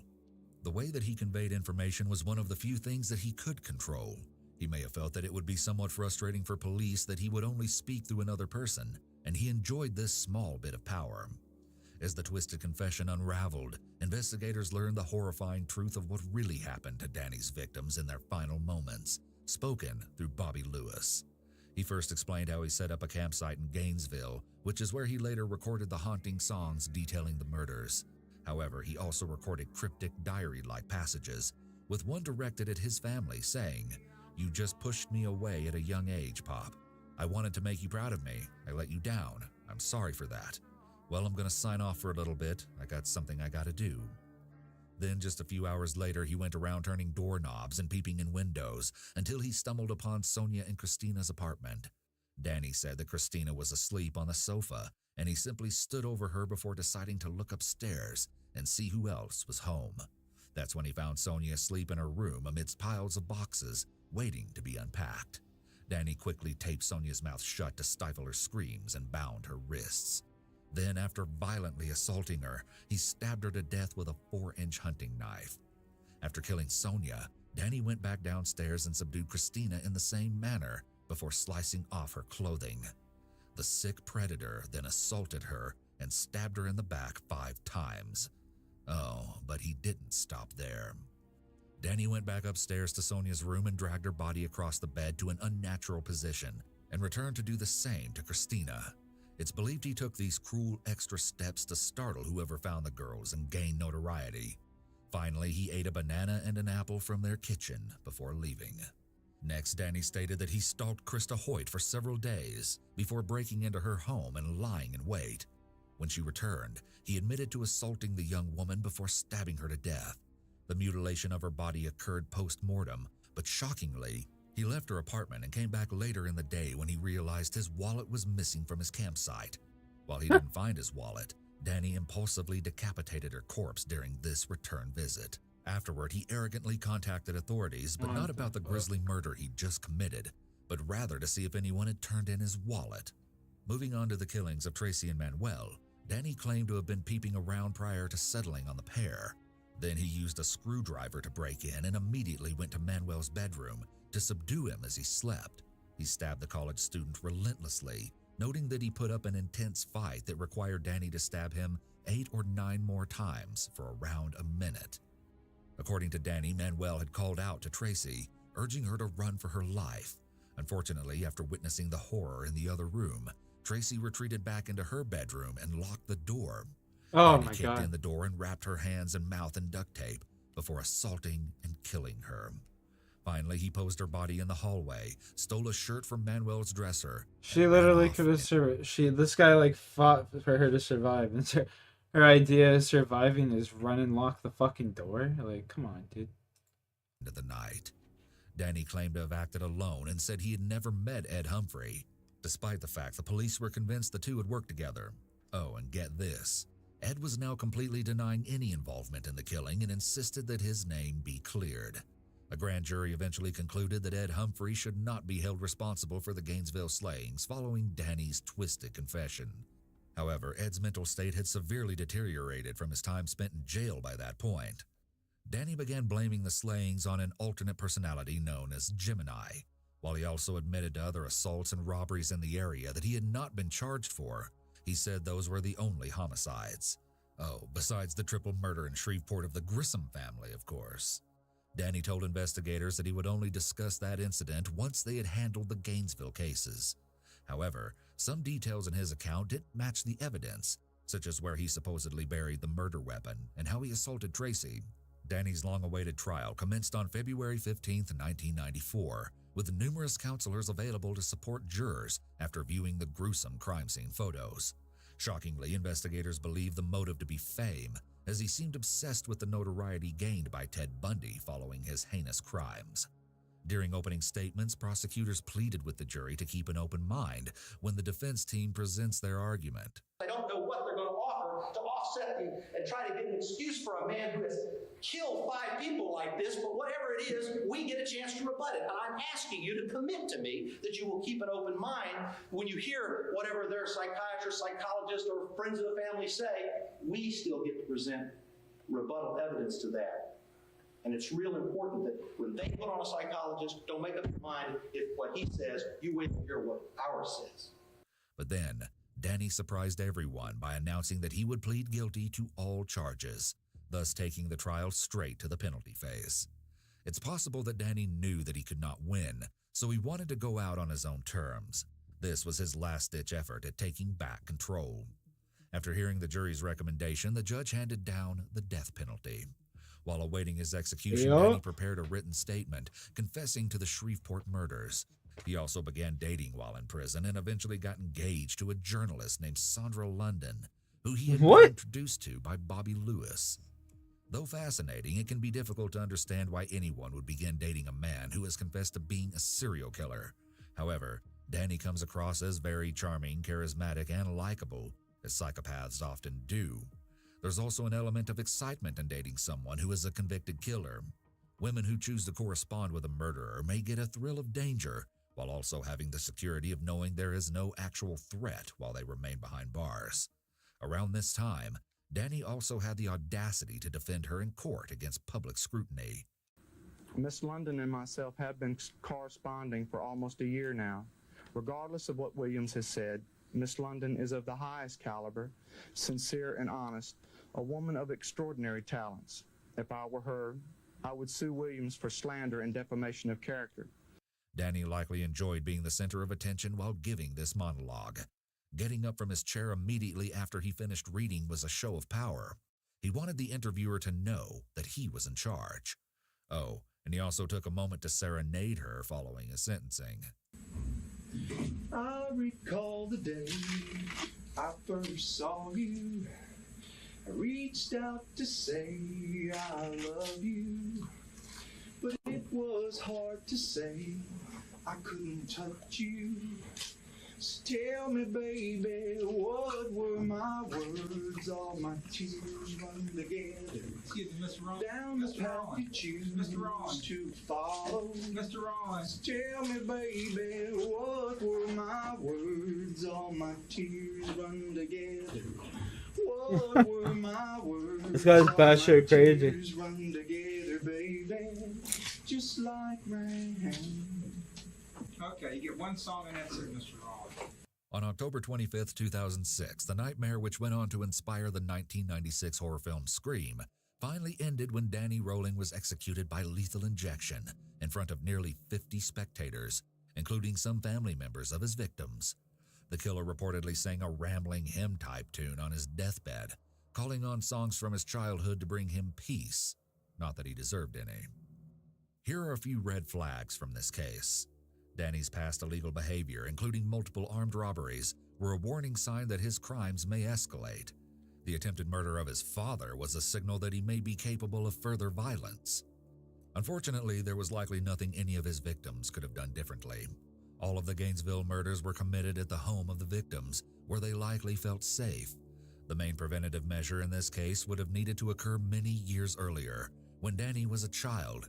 If you suspect that a child is being abused or exposed to violence in the home, please report this to your local authorities or call the National Child Abuse Hotline at 1-800-4-A-CHILD, 1-800-422-4453. Now, let's move on to the next horrific true crime case. Damn, son. Number 2. Elise Poller was a 15-year-old girl 2 and from 1. Arroyo Grande, California, when her life was suddenly stolen in a manner so evil, it's almost incomprehensible. Still, as the investigation into her brutal murder unfolded, police were stunned not only by the killer's identity, but also by their calculated planning and bizarre motive. Our story begins on the night of July 22nd, 1995. Elise had just said goodnight to her parents, and as far as they knew, she headed straight to bed. However, Elise, who was going through a rebellious phase, had other plans for her evening that didn't include an early bedtime. So once the coast was clear, the young girl slipped out of her family's home for some late-night fun, fully intending to sneak back in before anyone even noticed she was gone. But that's not what happened at all. The following day, Elise's parents woke up to an absolute nightmare. Their beloved daughter was nowhere to be found. Panic-stricken, they rushed to the police station to report her missing. Unfortunately, based on Elise's alleged recreational drugs and alcohol use, authorities initially assumed that she had voluntarily taken off. However, her parents argued that she was a good kid with a bright future and that she would never run away from her close-knit family. So the Arroyo Grande police began canvassing the area, and before long, the media had picked up 40 on Elise's minutes. story. Countless tips started flooding 40 in about possible minutes sightings until of I the teenager level in up. Let's nearby go. towns, but they all turned up nothing. Still, those leads added to the theory that she might have run away, causing both investigators and her family to doubt that she had met with foul play. But they were in for the shock of a lifetime. Nearly 9 months after Elise vanished, a fellow high school student named Royce Casey walked into the police station with a jaw-dropping admission. The 16-year-old confessed that he had killed Elise, and even told detectives where to find her body. Oh, but that wasn't all. Royce also admitted to them that he hadn't acted alone. Royce pointed to 15-year-old Jacob DeLachement and 14-year-old Joseph Fiorella as his accomplices in the crime. The three boys went to school with Elise, but were said to have very little regard for their academic futures. They were heavy into illegal substances and members of a death metal band called Hatred. The trio was also known to hang out in a spot known as the Pipe of Death, an abandoned drainage pipe where a young boy allegedly fell to his death a few years earlier.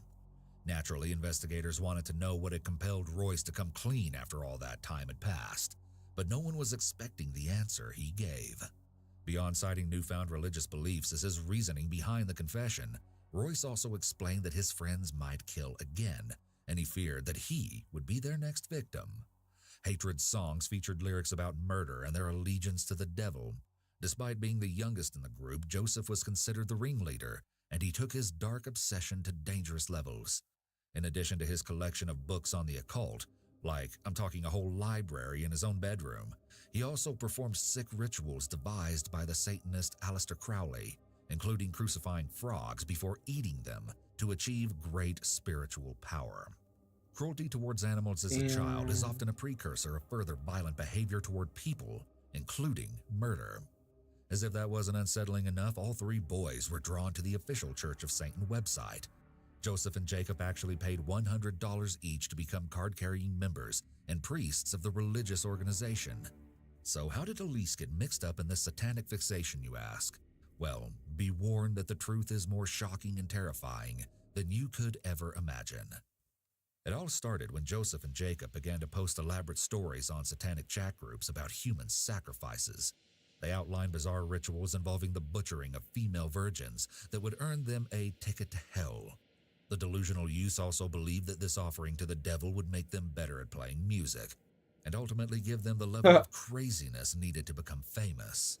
Spoiler alert, it didn't.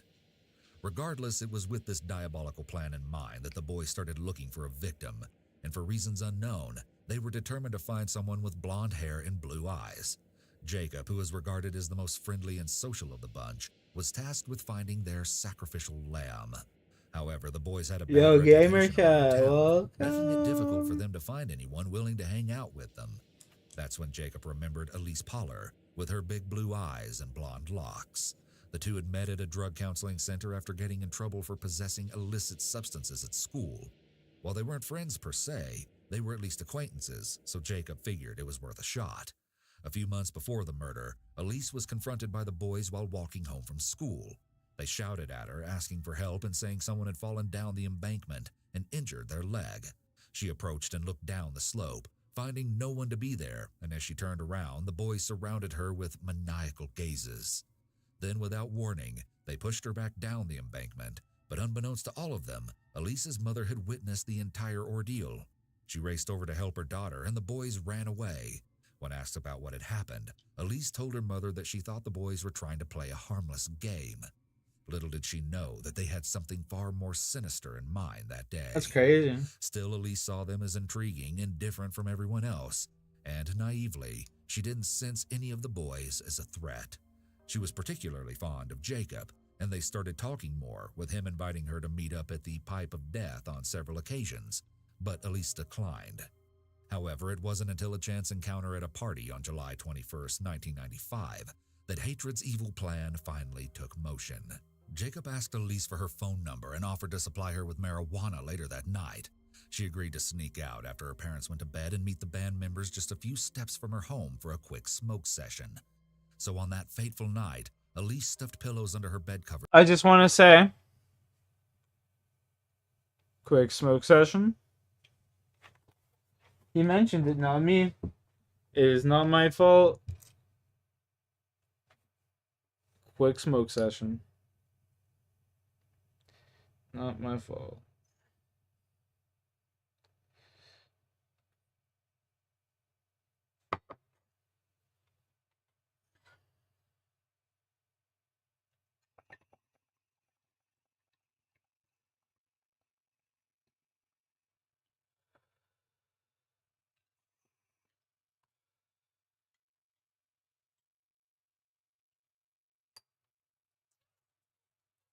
To fool her parents if they peeked in her room and called out the last thing she would ever say to them.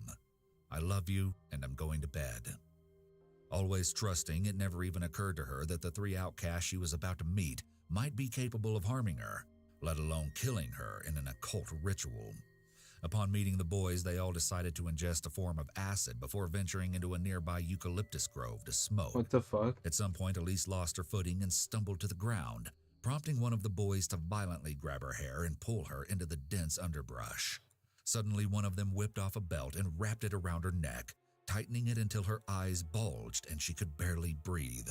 Elise lost consciousness but woke up a short time later to the boys taking turns stabbing her in the neck with a knife. She desperately fought for her life and even attempted to scream for help, but it was no use. The attackers stifled the helpless girl's cries by stomping on her neck. Violence sometimes escalates when multiple people are involved in an attack, due in part to feeling less responsible as other people can share the blame. The level of brutality may even increase, perhaps as each person tries to one-up each other. Recounting that night, Royce later told investigators that Elise was on the ground praying to God and calling for her mom. Elise suffered 12 stab wounds and then was dragged to a nearby tree, which the boys had previously dubbed a sacrificial altar. Investigators actually believe that at least one of the boys returned several times to defile her decomposing body after the incident. According to the three offenders, that was the final element of their satanic ritual. Over the next 9 months, Elise's body remained hidden in the eucalyptus grove until Royce's guilty conscience caught up with him. His relationship with Joseph and Jacob had become somewhat detached, and he reportedly only spent time with them because he was afraid they would kill him if he left hatred. Royce also began attending a Church of God regularly. Still, his remorse grew and finally reached a breaking point when he happened upon a missing persons flyer for Elise. That's when Royce decided it was time to set the record straight. Following his shocking confession, police discovered Elise's skeletal remains in the exact spot he had indicated, and all three boys were subsequently arrested. The preliminary hearing began in February 1997, with the boys making shocking statements about their obsession with the band Slayer during much of the proceedings. In his deposition, Joseph brazenly stated that the band Slayer started to influence the way I looked at things.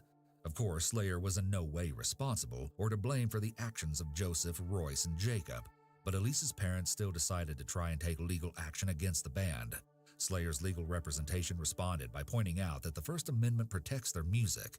Still, the Paulers argued that they aren't trying to stop the production, but rather control how it is marketed to kids. While the band largely remained quiet about the lawsuit, lead singer Tom Araya remarked, "We're part evil. If we were really evil, we would be doing everything we're writing about." The case was ultimately reviewed and dismissed by a judge on the premise that the claims violated the band's right to freedom of speech. However, the judge made sure to note that Slayer lyrics are repulsive and profane, but they do not direct or instruct listeners to commit the acts that resulted in the vicious torture murder of Elise Pauler. Gas station hot dog, gas station sushi, Bubba, been there at work building gas stations, gas station hot dog, bro. To first-degree murder. All day. As a result, he was sentenced to 26 years to life in prison and only showed remorse after hearing of his fate. Royce and Jacob were given the same sentence, but avoided life without parole by pleading no contest. Royce was granted parole suitability in 2021, and despite Elise's family feeling okay, What would be the bevy of choice? Release, So water. the governor ultimately reversed the decision. Or like so an while iced he tea. won't be seeing the light of day anytime soon, the fate of Jacob and Joseph still hangs in the balance, as they have parole hearings scheduled for 2022. Maybe a Dr. Pepper, depending on how spicy I am, but I can't drink too much Dr. Pepper anymore. And what you should Makes me do. feel sick. Jacob killing frogs as part of a satanic ritual was a warning sign that he may be That capable shit just of makes me violence feel against sick, people. you know?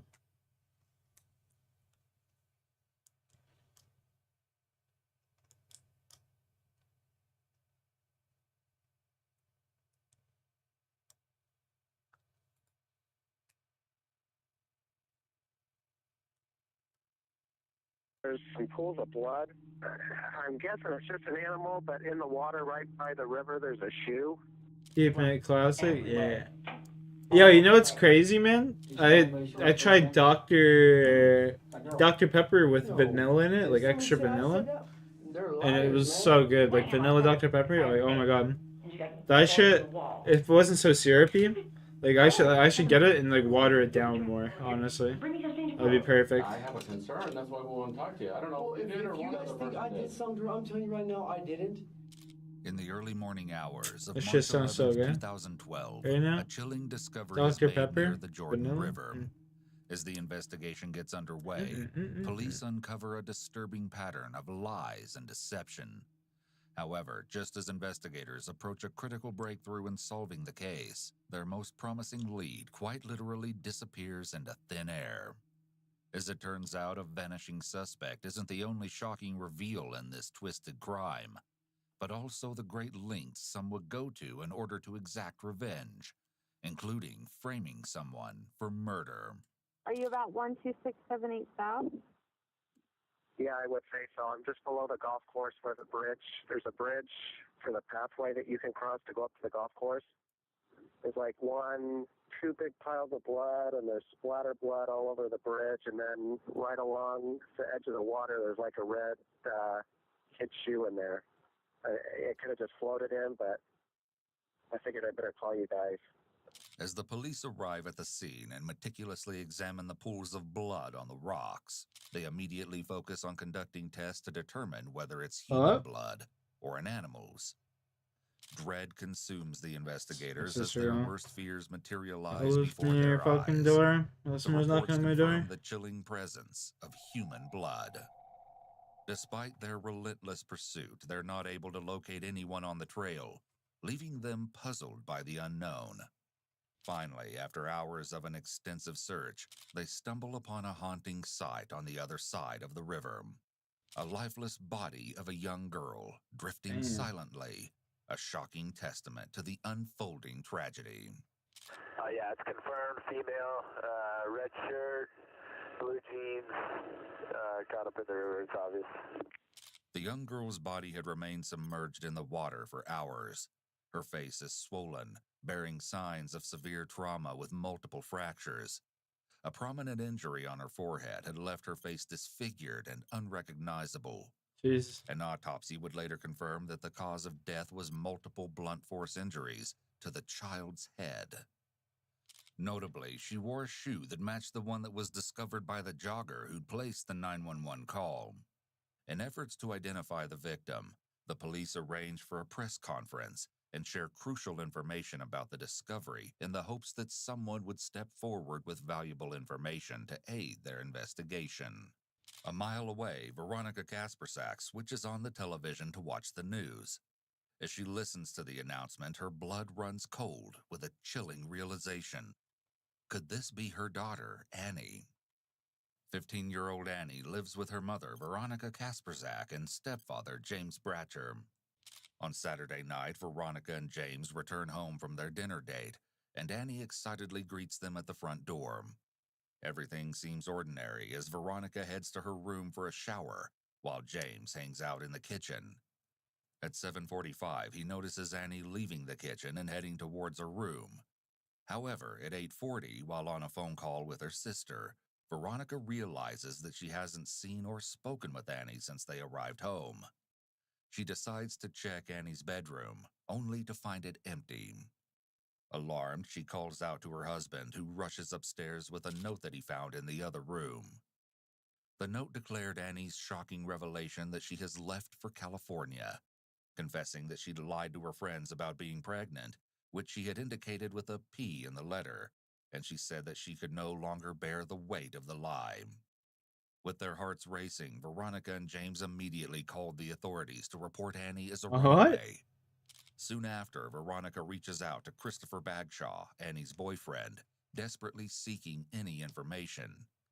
While Christopher maintains that he was unaware of Annie's plans, he did know more than he was letting on. After a restless night with little sleep, as Veronica switched on the news the next morning and witnessed the unfolding announcement, it dawned on her that Annie might not have made it to California after all. The uncertainty gripped her tightly, sending shivers down her spine. Veronica contacts the helpline and informs the police about her runaway daughter. She provides them with every piece of information as they carefully document each detail. Just when it seems like the conversation is about to end, the police ask a crucial question. Did Annie wear braces? The weight of this question hangs in the air, and Veronica sobs on the other end of the line as she whimpers, yes. When DNA match results arrive, the police are able to fully confirm the heartbreaking truth. The victim found on the trail is indeed 15-year-old Annie Kaspersak. With the police officially confirming Annie's untimely death, her decision to run away becomes a pivotal element for their ongoing investigation, as it could shed light on the circumstances surrounding her tragic fate. Recognizing the significance of understanding Annie's motivations, they pay a visit to her grieving family and uncover her harrowing past. As it turns out, Annie's early life was marred by the harsh reality of growing up in a reportedly unhealthy household. As a result, she endured a fragmented upbringing, moving between foster homes and child services centers. However, Damn. Veronica Kaspersak, an aspiring employee at Child Services, became Annie's dedicated case manager. Over time, a deep connection formed between them, leading Veronica and her then-husband Dennis Kaspersak to adopt Annie as their own. Despite the challenges that arose from Veronica and Dennis's subsequent divorce, Annie found solace in the love and care of her parents and their new partners. After noting the teenager's family history and background, the investigators meticulously gather various items connected to Annie, such as the note she left for her parents, computers and mobile phones, and a tote brimming with papers, including her journals. While examining Annie's journals, the investigators uncovered something peculiar: her profound obsession with her boyfriend, Christopher Bagshaw. Curious to know more about Chris and Annie's relationship, Well, that's a red. investigators That's a red decide to alarm. chat with Annie's Dun, classmates. dun, dun. Upon being questioned about her boyfriend, they consistently mention Christopher Bagshaw's name and disclose a circulating rumor about Annie being pregnant with his child, the same pregnancy that Annie mentioned in her note.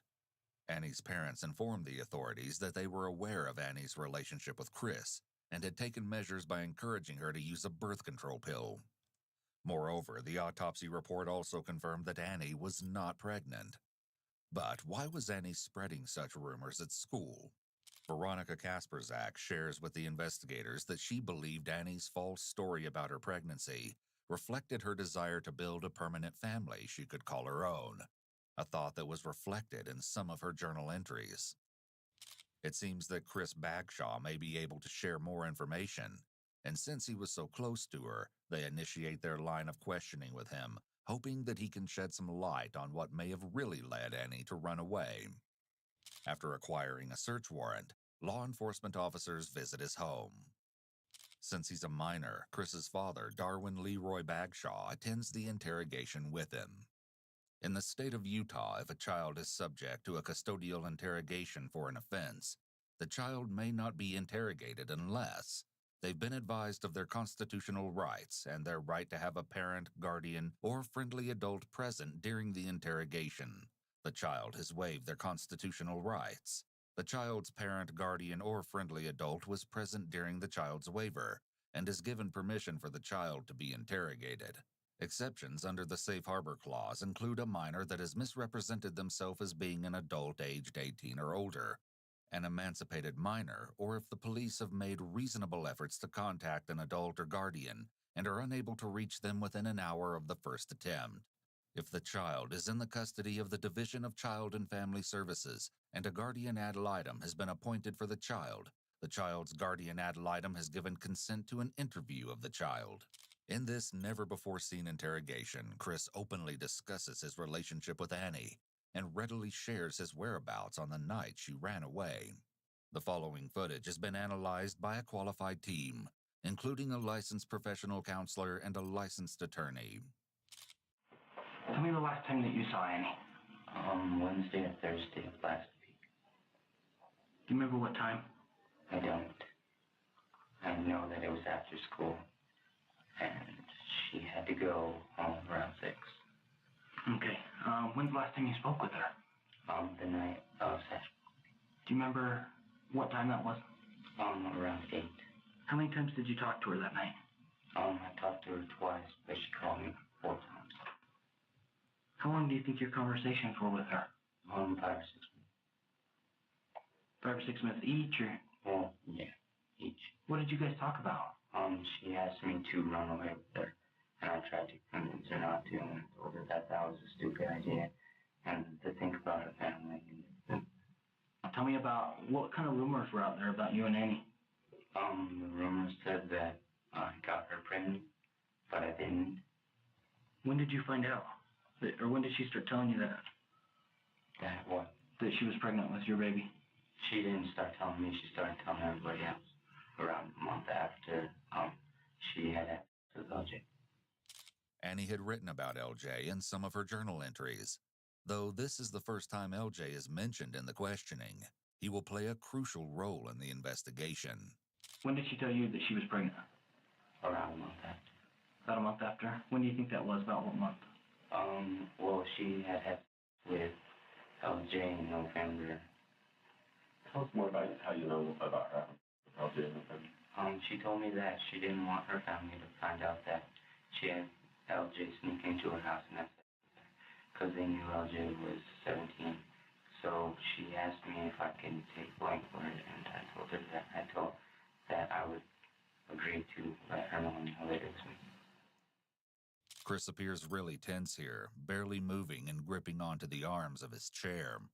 He's leaning back and away from the detective. While it could be that he's just distraught about the death of his girlfriend, he appears disengaged and has a quite flat affect. While everyone responds to death differently, and this could be shock, the detective is likely concerned about him appearing detached. How many times did you have sex with Annie? Once. When was that? The night that we hung out at Spencer's house. And about what month or day? It was Wednesday or Thursday of last week. Wednesday or Thursday of last week? Yes. After answering all the questions, Christopher volunteers more information to the police about an incident at Spencer's home. Also, like when Spencer started dozing off, she had got a bloody nose, and it dripped on my shoe, and then she ran into the bathroom, and then we went into her room. It's certainly odd that Chris is so concerned about explaining a few drops of blood on his shoe, though he might be aware of how this could look and therefore wants to make sure the police know there is an innocent explanation for it. This story is reminiscent of a guilty person making a 911 call. Not so they can get help, but so they can get their alibis set up. Okay, I want to understand that. Where were you at with your blood, you know? Okay. You want to draw it now? There. This is the TV. This is the door. This is his bed. The alarm clock. There's all the lamps up here. This is the closet. And Spencer was here. He was kind of dozing off leaning this way. I was right here. 8-hour stream And chat. Granny was Let's right go. here. And we were sitting playing. Yes.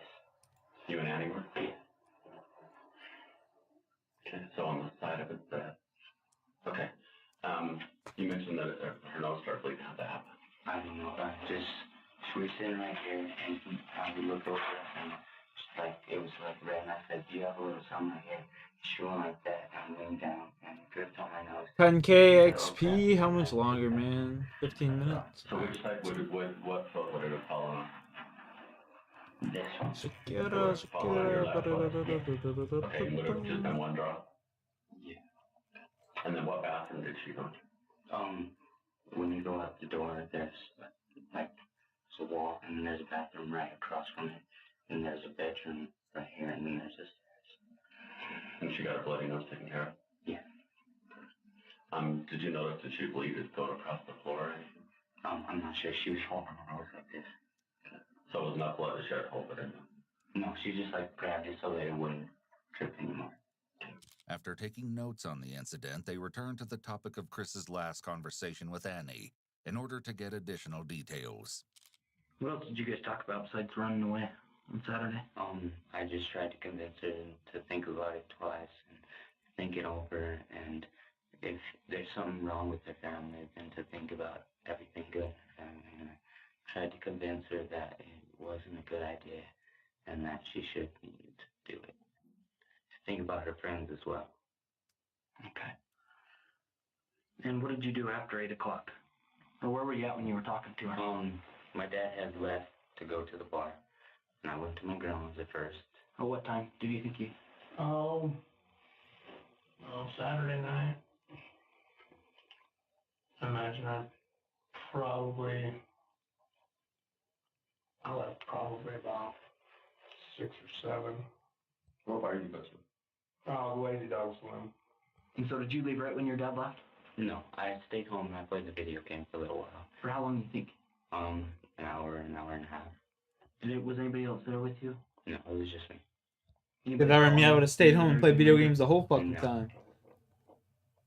And then afterwards, I went to my grandma's house, which is only 3 doors down. I called you that night. Oh, you did? Because I told you I was going to have company. Yeah. To go stay at my grandma's house. What time? You asked him to stay with her? Yeah. What time did you call him, you think? Oh, man. It was like 8 or 7. Yeah. Like 7:45 to 8. I'm not real positive on the exact time that I called him. And so when he called you, did you go right over to your grandma's? No, I stayed home for a little bit and I played the video game because that was like in the hour and a half.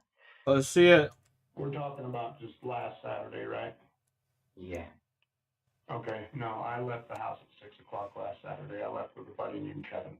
The police consider this line of questioning crucial as they try to determine if they can confirm Chris's location during the possible time of Annie's murder.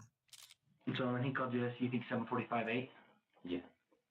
And then did you go right to your, and you said you stayed home for another hour probably past that? Like, for another 15 minutes to get my stuff ready. And I went to my grandma's. Tell us about what happened to your grandma. Well, I didn't stay in my grandma's for very long. I went there, put my stuff there, and I asked her if I can go and see her friend hang out, because I didn't really want to stay there. She's kind of funny, no offense. But I went to my friend's. I knocked on his door. He didn't answer, so I went straight back to my grandma. Got a movie, and me and my grandma watched movies. Did you ever leave the house again? No. So you stayed there the whole night? Yes. And I got home at about 11:30, and I went by my mom's house, and he was crashed out on the chair, and I talked to her for a minute, and then I went home. So, and I told him that I was probably gonna have company come over, which they ended up not coming over, so I just went ahead and went to bed. And then he was home by 9 the next morning. Sure. Did you talk to anybody on the phone after you got back to your grandma's? Mhm. Okay. How far would you say your friend's house is from yours to? It's around a 25-minute walk there and back. So like a mile or 2 miles or 15 miles or what? Yeah, just like a mile or, yeah, somewhere around a mile.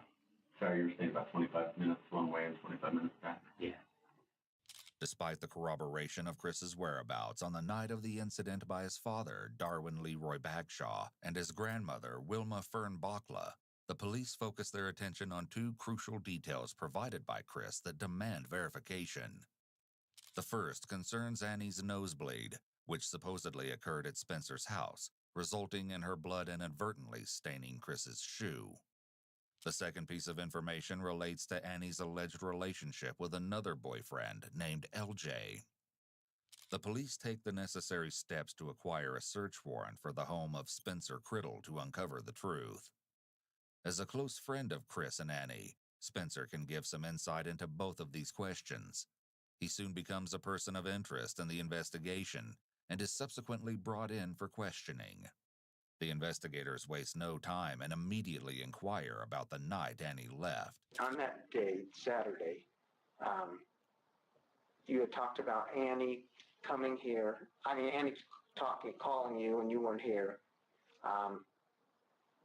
Tell me about that. What were you doing that day? I went to the gym with my little brother. Okay. With your little brother? My older brother. And how long were you guys at the gym? For 2 hours. 2 hours. Yeah. That's a long time. He's like, are you fine with going there for 2 hours? I was like, Chance, are you serious? He's like, yeah, man. I was like, we're not Marines. Okay. And then, so then what time did you get back to the house? Around 8:30. Okay.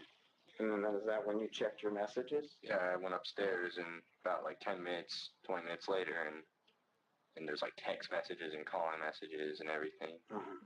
No text messages from Annie, just like 2 missed calls, I think, from Annie, and 1 voice message. Okay. And then, do you have your cell phone? Is that the way I got the messages? Yeah. Check out any song you released? Yeah, bro. What's it called? Put a link in the Discord or something. Unknown number tried calling me. There's the call logs. Unknown number. Let's try finding some way to get that voice message back or anything. An attorney will almost always advise you not to willingly hand over your phone or other devices unless the police have a warrant. After the gym on Saturday night, then what you do? Came home, my dad was like, you guys hungry? And I was like, yeah, sure. He's like, want me to make you a pot pie? I was like, all right, I guess. After I had pot pie, well, that's actually before, when my dad was making, I checked my messages. After Chance literally drained out my energy at the thing, I like fell asleep for a second on his bed. My dad's like, get up for the dinner. And after that, went up and got on the PS3 and just started watching Netflix and playing games. I kept the phone right there, just waiting for Annie's to be called. I'm just like, come on. Wait, the next day, nothing. All right. Cooperation with the police yields significant revelations. He substantiates Chris's statement by confirming that Annie did bleed from her nose when they were at his place, and shares some intriguing information about LJ. There was some confusion about whether you actually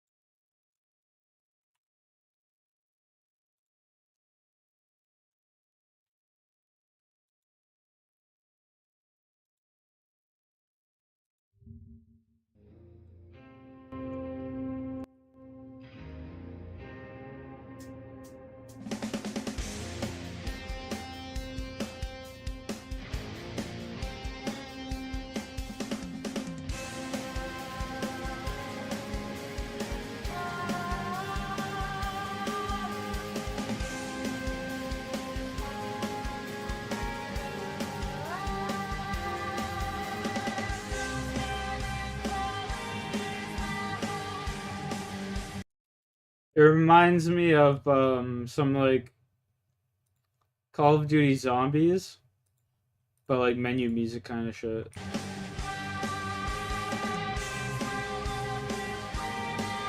That makes sense. Sounds like it would be like a menu music.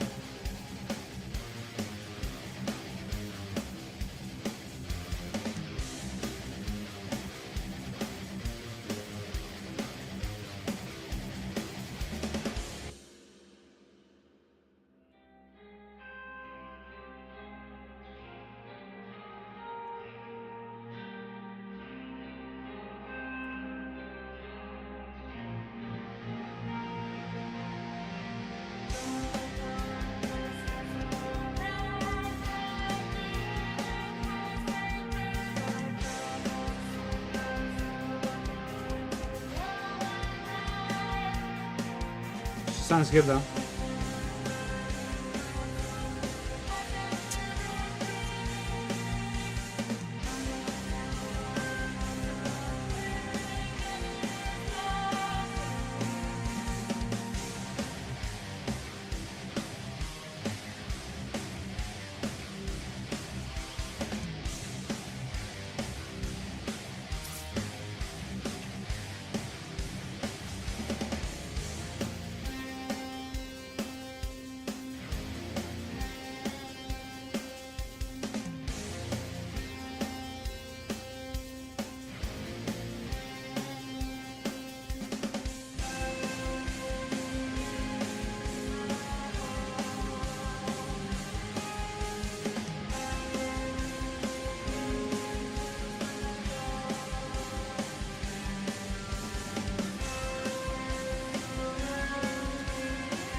What anime is that?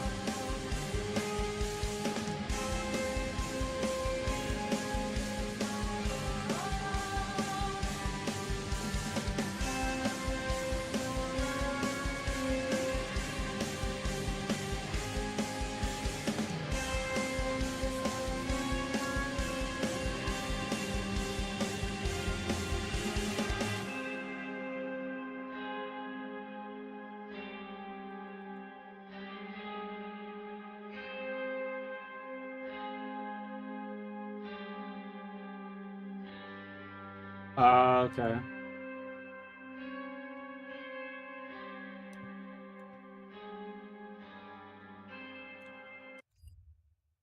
Okay, okay.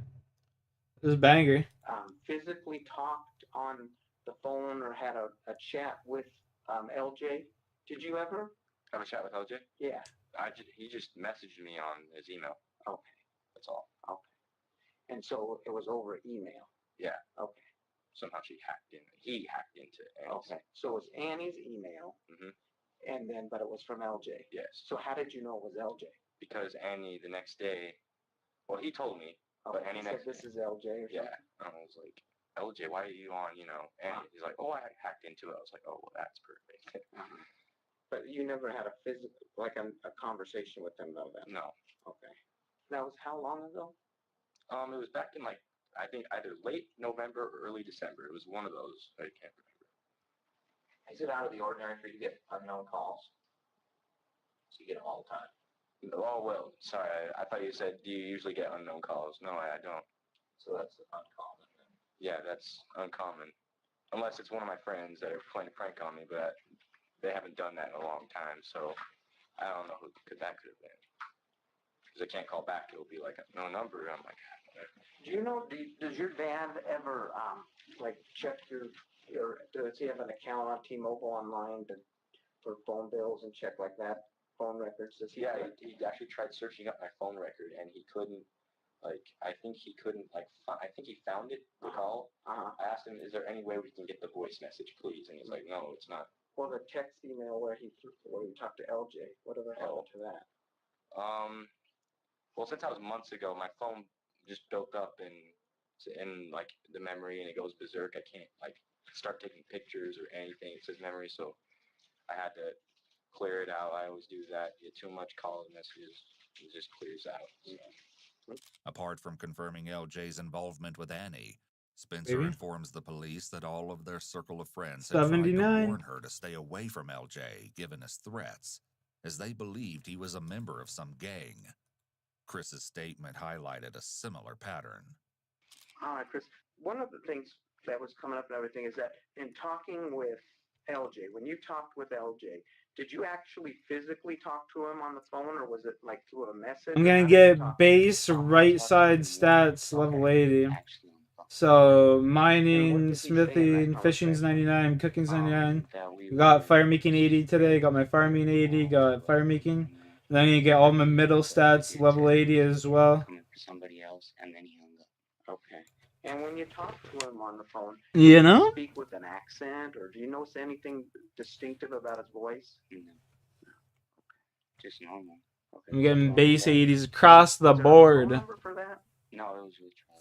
Can't wait to sit here and I should be doing rune crafting right now. The pivotal information shared by both boys thrust the police investigation forward, firmly casting LJ as the prime suspect in Annie's gruesome murder. Unfortunately, neither Spencer, Chris, nor any of Annie's other friends had ever seen LJ, which limits their ability to provide a physical description. However, the investigators have deep connections and immediately mobilize their informant networks and surveillance circuits to search for a 17-year-old individual with potential gang ties and relations with anyone at Annie's school. I say make an Iron Man, bro. That shit's so much fun. I'm thinking of making an Iron Man. And exhaustive investigations, the investigators find themselves empty-handed. Just as the mounting pressure takes its toll on the team, one of the investigators receives a crucial phone call, providing them with their long-awaited breakthrough in the seemingly impossible search. The caller is Joanna Franklin, an individual frequently involved in alleged credit card thefts. She declares that she had actually witnessed Annie's murder and hopes to exchange the information for eliminating all charges against her illegal activities. The following never-before-seen footage of Joanna Franklin's interview reveals her shocking claims of a crime. She drops a bombshell at the very beginning by revealing that she knows the elusive LJ quite well. Moreover, she introduces a new suspect to the investigation's list. She came inside with LJ. I went to go. I couldn't hit a van, so we went to go like marble in my bed. And I came back out and we could hear him having in the bathroom. Who? LJ and a girl. And I go, are you serious? And he goes, what? And I go, that's statutory rape. And he goes, you're not doing it? And I'm like, I'm not okay with that. And I started like freaking out, and then she came out and she's like, you can't do that. Like she was upset, and then they came out and they're like, sorry, and she was like, and I was like, you gotta need to go. And that's when I said, hey, how about my turn? She goes, what? And she started laughing, and I grabbed her face. And just, there's a lot. I would say 99% of the people that we've talked to said never do that over. And I'm sure you. It wasn't over. She laughed at it in front of everybody. It wasn't over. Anyone wants to. She laughed in front of everybody, and she started laughing, and I started laughing. That's what it was. Every time I read in papers, she said no, it's because she laughed at him. I probably laughed too. You ask any, I always did. You ask anybody if you do over that, and they'll tell you, oh, yeah, a whole bunch of them. And I go, yeah, right there. And he's like, I need it. I go, for what? And he's like, I just need it. And he grabs it, goes up the door, I walk outside, and he goes, wham, outside the side of her face. And she like falls into the wall. And I was like, so I went running on the side. And he's like, stay out of it. And so she's like, just stay out of it. And I'm like, you can't be okay with that. And she's like, let's just go in the bedroom. Like, she was shaking, I was shaking. And that was the night was she hurt? Yeah. Was she bleeding? Mm-hmm. From where? From her ears and her nose and her mouth. And then he kicked her when she was on the ground. And he had him like tie her up and put her in the back of the car. And they wouldn't come in. Like, what is that girl's name? How'd you know her? How did I know her? How do you know that it's our victim? How do you know that it's this girl? I saw the picture of her. Where at? On the news. It was a couple days. Like, I was told that, like, 2 different stories. Like, oh, we took her home. We dropped her off. She's fine. You forgot what you're Then doing? she Yeah. started getting high, Essentially, then- that's why I forgot here too. And that's when we're like, what the Joanna is incredibly animated. You can see her eyebrows moving a lot as she talks, which indicates that she's seeking approval from the officers while also making very intense eye contact.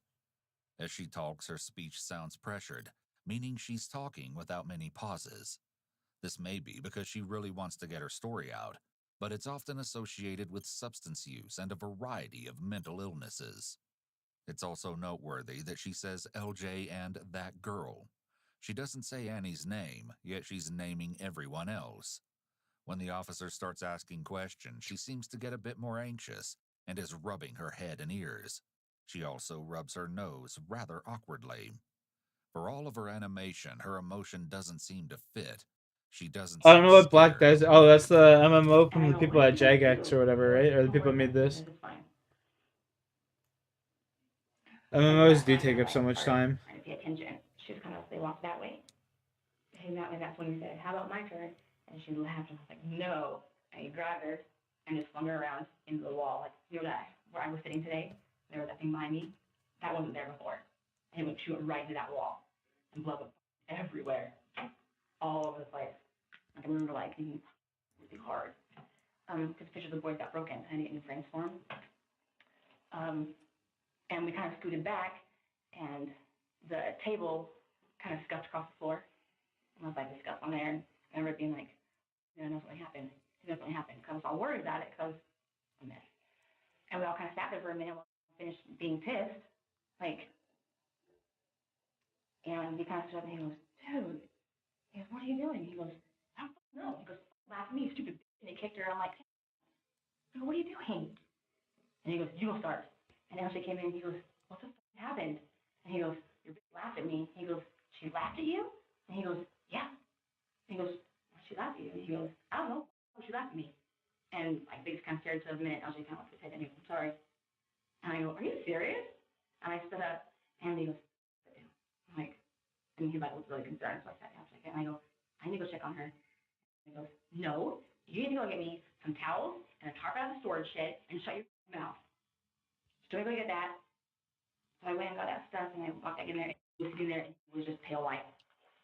Totally white, not moving. And I was like, what's wrong? And she goes, I think she's dead. And I go, what? And I sat next to her, and I kind of moved her, and she went like that. I was like, she's okay.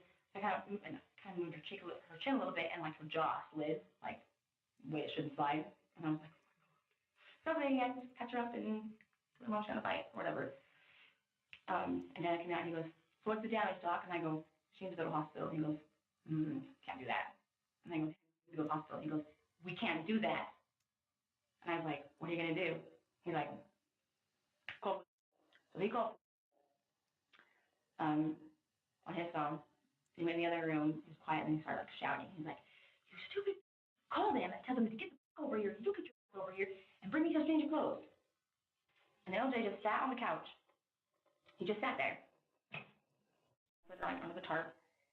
And they had him pull up. Where was she at? She was in the bathroom. We moved her from my side by the table to the bathroom to change her clothes. I wasn't okay, like, getting her undressed and I don't know why. Like, you're still at home? I don't know where else would I be? He's like, okay, I need to help you get some things cleaned up. And I'm like, I can't do this. And he goes, yes, you can. You'll be fine. He's like, I'll make it worth your while. I'm like, no, you won't. I said, I can't do this. Like, I'm not like this. And he goes, this is exactly what you're like.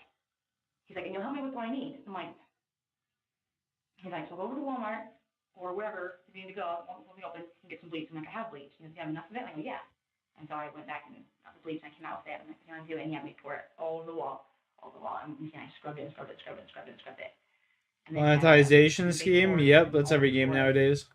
And they went in the bathroom. He's like, you throw stuff away. And I go, those are my kids' stuff. And he goes, it's got blood on it. And I go, yeah, okay. And so we kind of took it all together, and we ended up throwing it in the dumpster. And that was on Sunday morning. You said you redressed her, right? In the bathroom. You redressed her. Where'd that clothing come from? Brought it. Let's bring it. And what all was there? There was like a red or a black top and some pants and some shoes. Joanna's description of the clothes was strikingly similar to what Annie was wearing the day the investigators had discovered her body.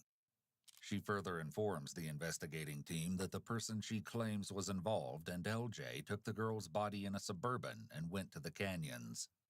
On their return, they declared that the girl went swimming and won't come back. With Joanna's interview, the investigating team finally find their first witness who can describe LJ's physical looks. She shares that he's shorter than her, he's Hispanic but looks white, and he's 19 years old. Her information proves to be a comprehensive breakthrough, ticking all the necessary boxes and providing answers to the key inquiries the police had been tirelessly pursuing. With her eyewitness account of LJ's presence, they now had irrefutable confirmation of his involvement in Annie's murder. Moreover, the other man she was accusing and claimed to be involved, John, was a convicted felon, a self-admitted substance dealer, and a gang member. John's lengthy rap sheet further indicated his potential role in committing the dreadful crime. The investigators waste no time obtaining a search warrant for John's residence and promptly conduct a raid. As anticipated, his house exhibited clear signs of attempting to conceal a grievous offense. The walls were freshly painted, the carpet in the hallway was removed, and the entire place appeared to be undergoing remodeling. The absence of the carpet and red stains on the doors raised significant suspicion, indicating a potential cover-up. The visuals corroborated Joanna's statement. The police promptly arrest John to interrogate him. As Annie's family grapples with the confusing reality of her involvement with possible addicts and gangs, John goes through intensive questioning with the police. We went and got your picture. How do you know her? Brittany? Is her name Brittany? No, it's Annie. No, her name's But you might know her as Brittany. Okay, tell me about Brittany. Brittany. She's friends with Dude, did something happen to her? Friends with who? Dude, just tell me straight up, man. I want to know what you have to say first. And I'll think of everything you need to know, man, because she's hella cool, dude. That's Brittany. I'm pretty sure that's Brittany. She lives with Sal. Or Sal? she stays with Sal. She's Mercedes' friend. Mercedes' friend? Yeah. And, dude, did something happen to her? She ever been to your house? Yeah, she just came to my house the other day.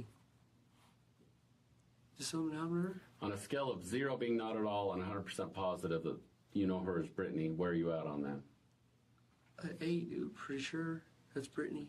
8 out of 10?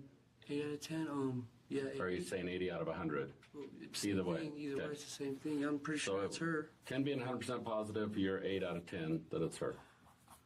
Dude, I swear to God, Okay, hold on. her phone number just texted me today. I'll answer your questions They in a called minute. me. I'll answer your questions in a minute, but you got a text from her and a call from her today, or a phone. Yeah, it's on When's the last time you saw her? That day. That Saturday? No, just like the day before I left, she came by my house. So when was that? And she's been staying at Sal's house downtown. Who's Sal? This dude named Sal, and Sal, I don't know Sal's real name. I just call him Sal. Her boyfriend's supposedly LJ. I don't even know who. LJ or JL.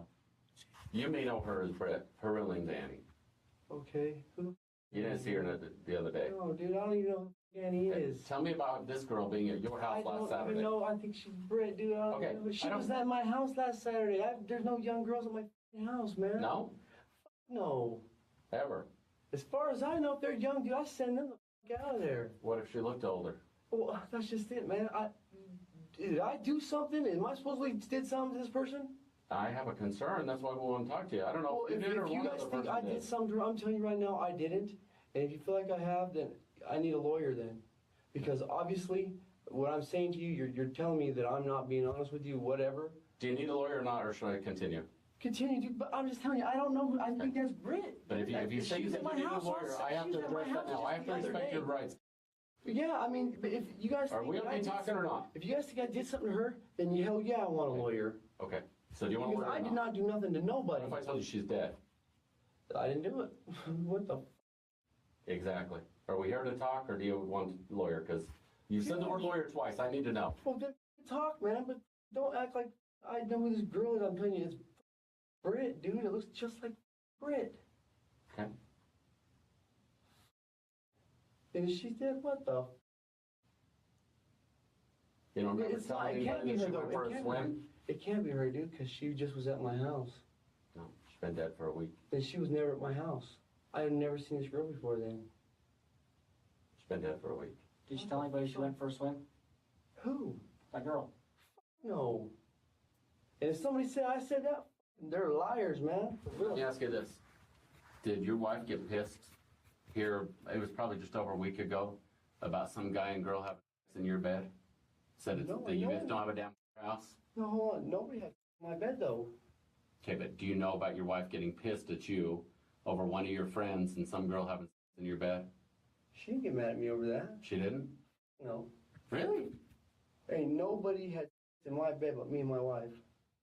Despite John's adamant denial of having any involvement in Annie's murder, or even any association with her, his prior criminal record provided enough justification for the police to keep him in custody as they gathered further evidence to support his potential involvement in the case. Yet when the DNA match reports and phone records arrive, the case takes an appalling turn that no one imagined. None of the blood samples found on the doors and walls of John's house match Annie's DNA. It was obvious that a crime occurred at John's residence, but there's no evidence indicating Annie's presence whatsoever. What? Moreover, John's phone records from that night don't place him even close to the area of Annie's death. This revelation leaves the investigators utterly bewildered and shocked, prompting them to reconsider their approach and conduct another interview with Joanna. In a twist beyond comprehension, Joanna breaks down under intense questioning and reveals her secret. It turns out that John hadn't been lying in interrogation. He actually didn't know Annie at all. However, John had betrayed Joanna by cutting her out of a deal. In a calculated act of vengeance, she meticulously gathered information on Annie's case from the news reports and constructed a story that pinned the blame on John. She confesses to orchestrating this elaborate plan to exact revenge and secure immunity for her crimes. It appeared John's alibi from the night of Annie's murder was actually another crime he was involved in. John and his ally ended up pleading guilty to kidnapping charges from that night.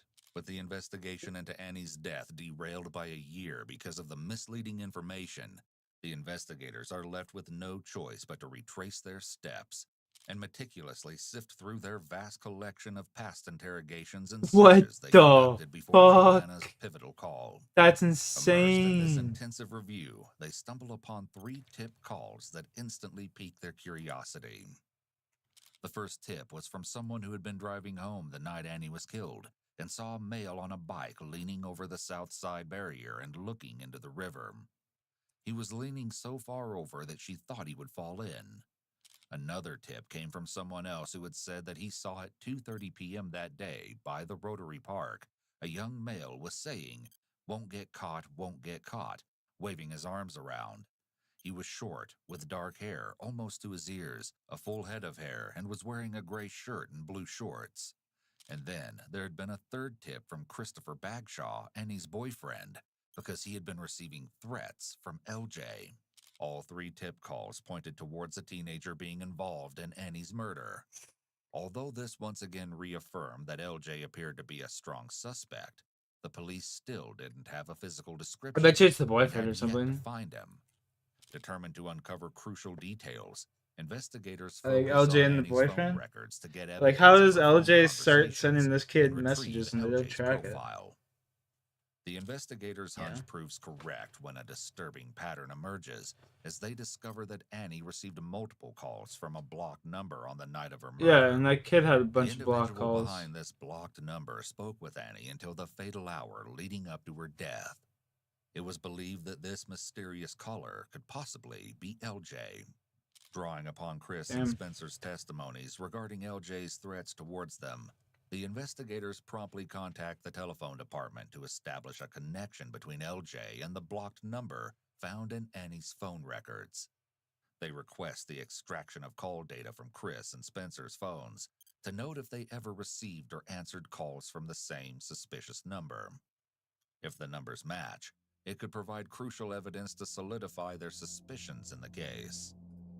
But when the data arrives, the brutal and disturbing details It's these rattle two. the They like entire killed her investigative together, team. obviously. It becomes evident that every person involved has been withholding crucial information and telling lies. That's The what I'm police saying. now had to, once again, reach out to each individual they had interviewed 2 years ago. The detectives began their renewed round of interviews by arranging a meeting with Spencer Criddle and providing him with a search warrant report for his house. The report revealed the absence of any blood evidence within his house, despite his statement that he witnessed Annie's nosebleed while at home.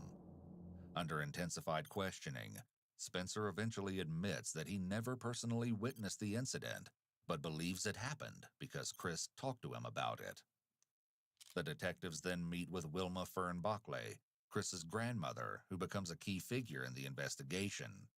According to Chris and his family's account, he had supposedly spent the entire night of Annie's murder at his grandmother's home, starting from 7:45 p.m.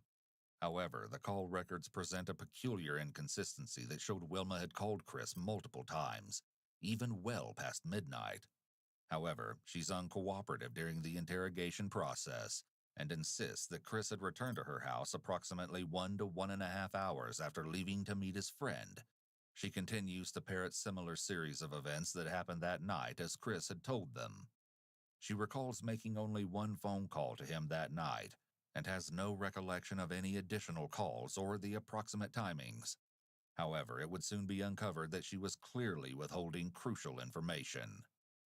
Additionally, Darwin Leroy Bagshaw, Chris's father, had stated that he had seen his son dozing off on the Yeah, I was couch gonna at his say. mother's home around 11:30 He said he seen him p.m. sleeping. However, the reliability of this claim is called into question by call records, which indicate that Chris had called his grandmother Wilma Bockley at 12:47 a.m. that night. Why would she call Chris if he was sleeping in her living room? It seemed Chris and his family were hiding something out of fear. Given that he'd been threatened in the past, police considered that perhaps LJ had threatened him again. As the investigators weighed on the details about the owner of the blocked number, they also asked the telephone departments to trace the precise locations of all the individuals involved. The resulting data from this search unveils a stunning revelation that turns the entire investigation on its head. As it turned out, Chris is the owner of the blocked number and had That's a different figured. phone to use it. But if this was the case, and Chris had made those calls, where is LJ? Had they planned this elaborate lie together? Chris was the only one who could answer their questions. Investigators find out that he moved to Colorado for his sophomore year and swiftly leave for the state to interrogate him. Overwhelmed and apprehensive, Chris succumbs to the intense questioning and reveals shocking details that seem far too sinister for someone his age. Chris informs them that there is no LJ. As he narrates his tale of lies and deception, he confesses to the detectives that he discovered that Annie had created a fictional person named LJ to make him jealous. He had used the same name in Annie's story to divert their investigation. Spencer had been protecting him as a friend, unaware that Chris had committed the heinous crime that took Annie away forever. He had messaged Spencer saying, "The cops might come back to your house. I need you to tell them Annie got a bloody nose." Another said, "They took my shoes for my testing, and I need you to tell them that so I don't get blamed.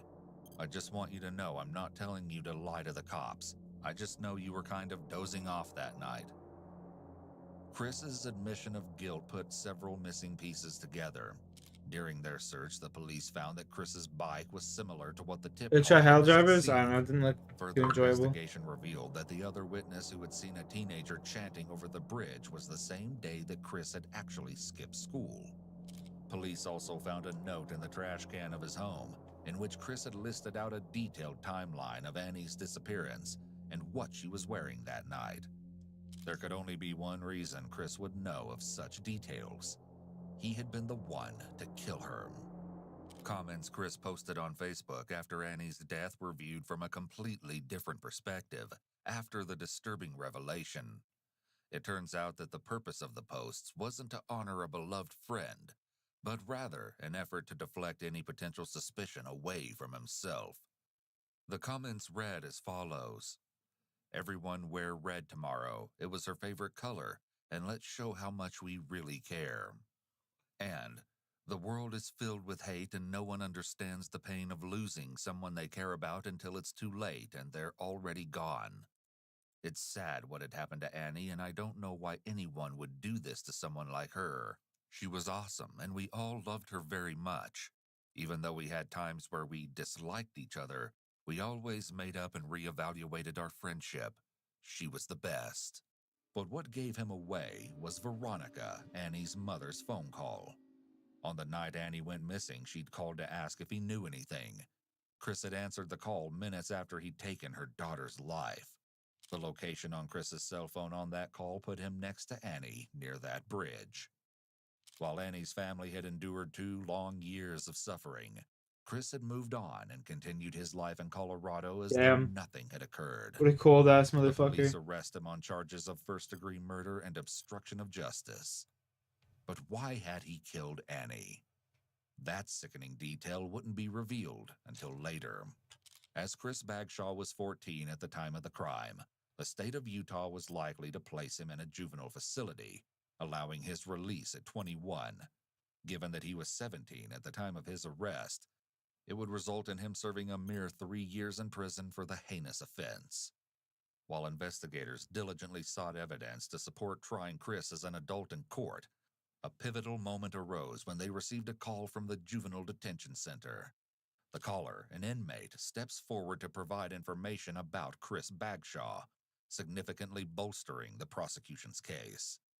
This particular inmate had developed a friendship with Chris, who, in his overconfidence, revealed the chilling details of Annie's murder.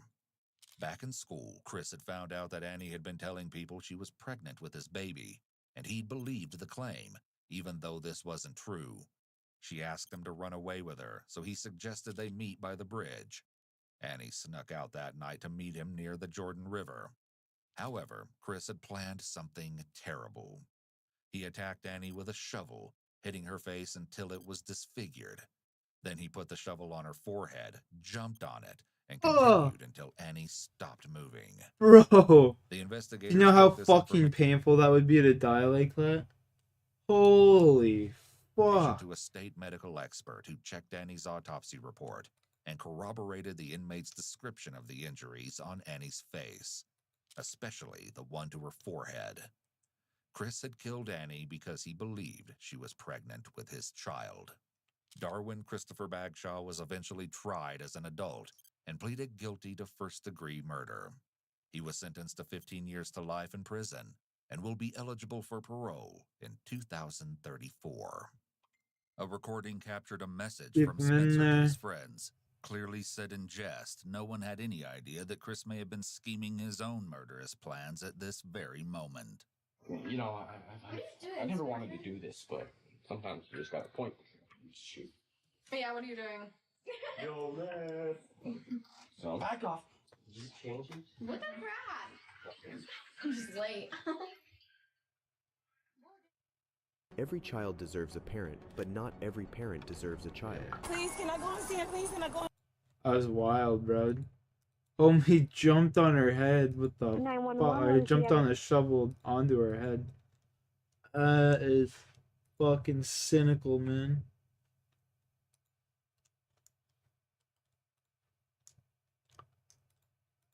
That shit is fucking insane. That's like American. That's American History X shit. Straight up.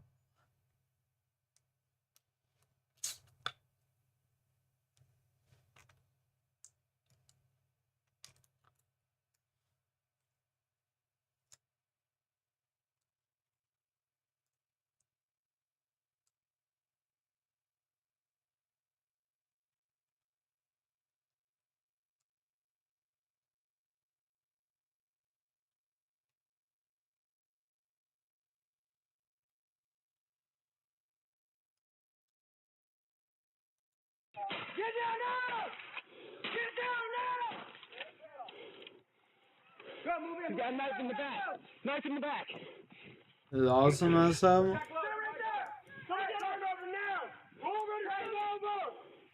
Knife behind her. Is there a victim in the car? No, the baby's inside. I don't know.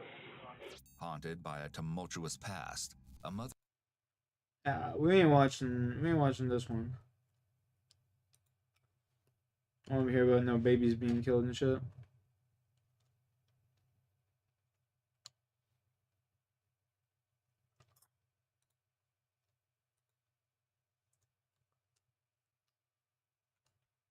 He's a killer. Let's not gloss over that. He is an Anthony Davis? No. What? No. I mean, He was an Anthony Davis? Anthony Davis playing back then would be Lamar Odom. He wouldn't have put up a similar number. Lamar Odom ain't even he ain't even a what's the name Love. He ain't even a Kevin Love. 2000. He's not even a Kevin Love.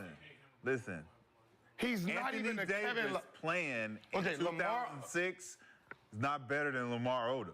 Lamar Odom is not even better than Kevin Love. He's way better than Kevin Love. How many All-Stars did Lamar Odom make? You're going to bring up stats? It's going to be zero. Who's better? It's going to be zero. It's going to be zero. Who's better? But I will Are you just saying who got better stats? Or you saying who got...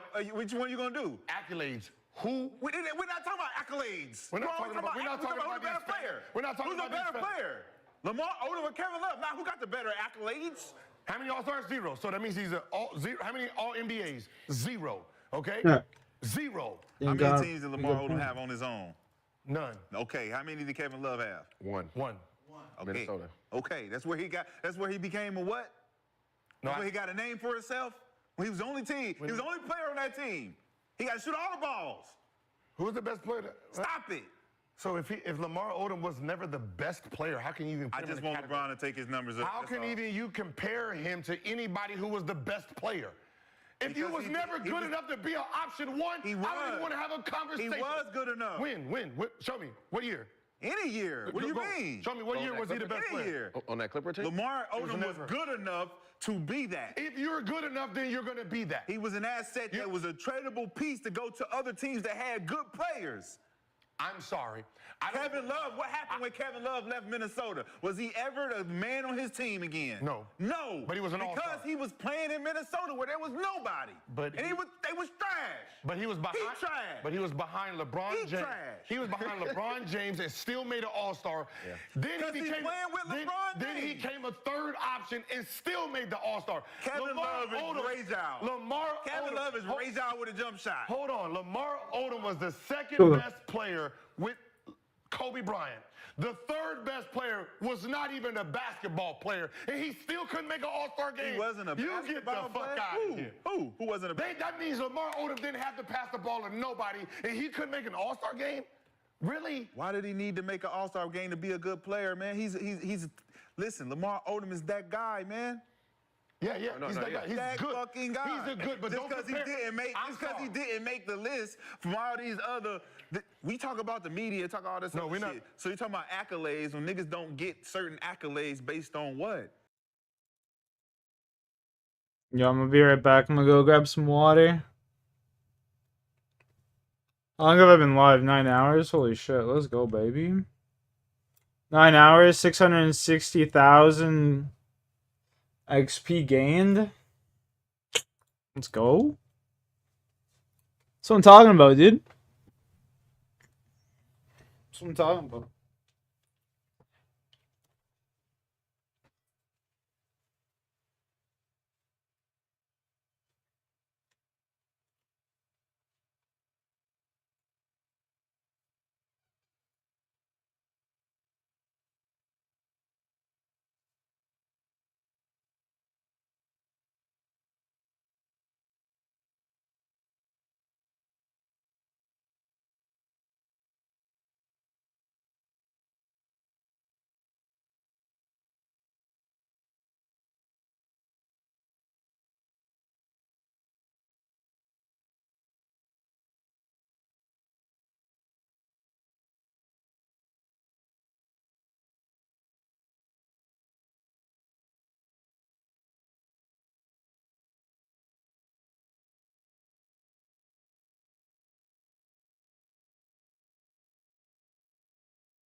I'm back. Yo, holy shit, Anton. What the fuck?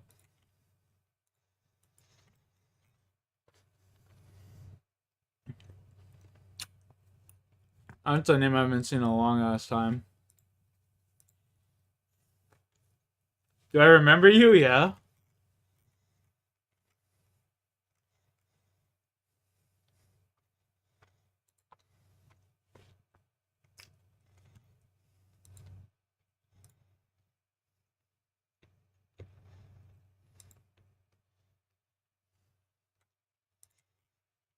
Do I still play COD? Sometimes.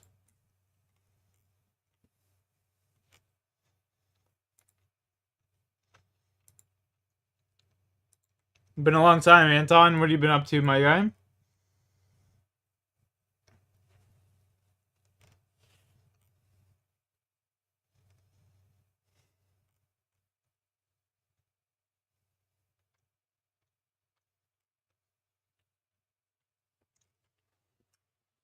That's fucking wild. I was talking about you the other day.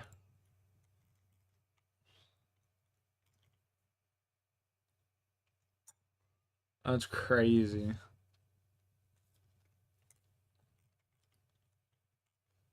I'm like, what the actual fuck? Yeah, it was. I literally... Was it good stuff? It wasn't bad. I was just saying, like, yo, this man named Anton Sugar was one of the first people to ever come here and shit. He's a little bit of a weirdo, but, you know, I'm pretty sure we smoothed that out. So, I hope that answers your question.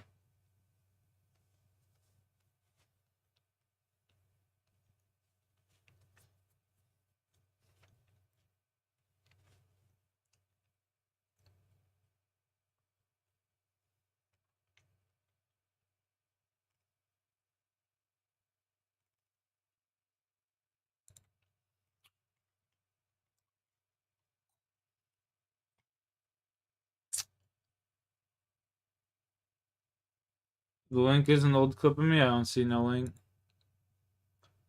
Yeah. I don't see no link.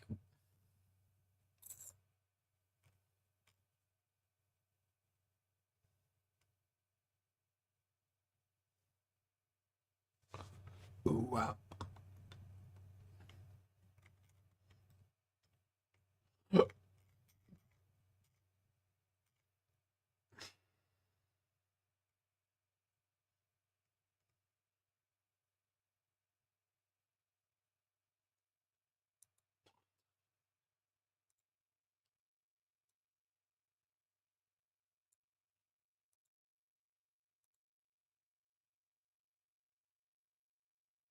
Play Overwatch? My guy.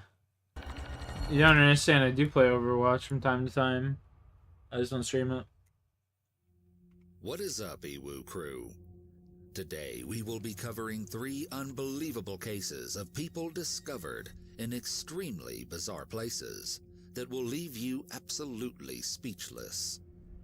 If you enjoy true crime, mysteries, and true stories, be sure to hit the like button and subscribe. Now, let's get into it. The first story we are going to be covering today is that of Sandale Sabia. It is never a particularly fun experience to break or sprain a limb. Of course, the most painful part of breaking an arm or a leg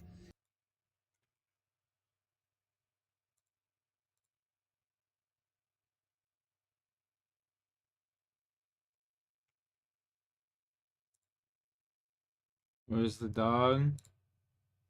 Sleeping right now?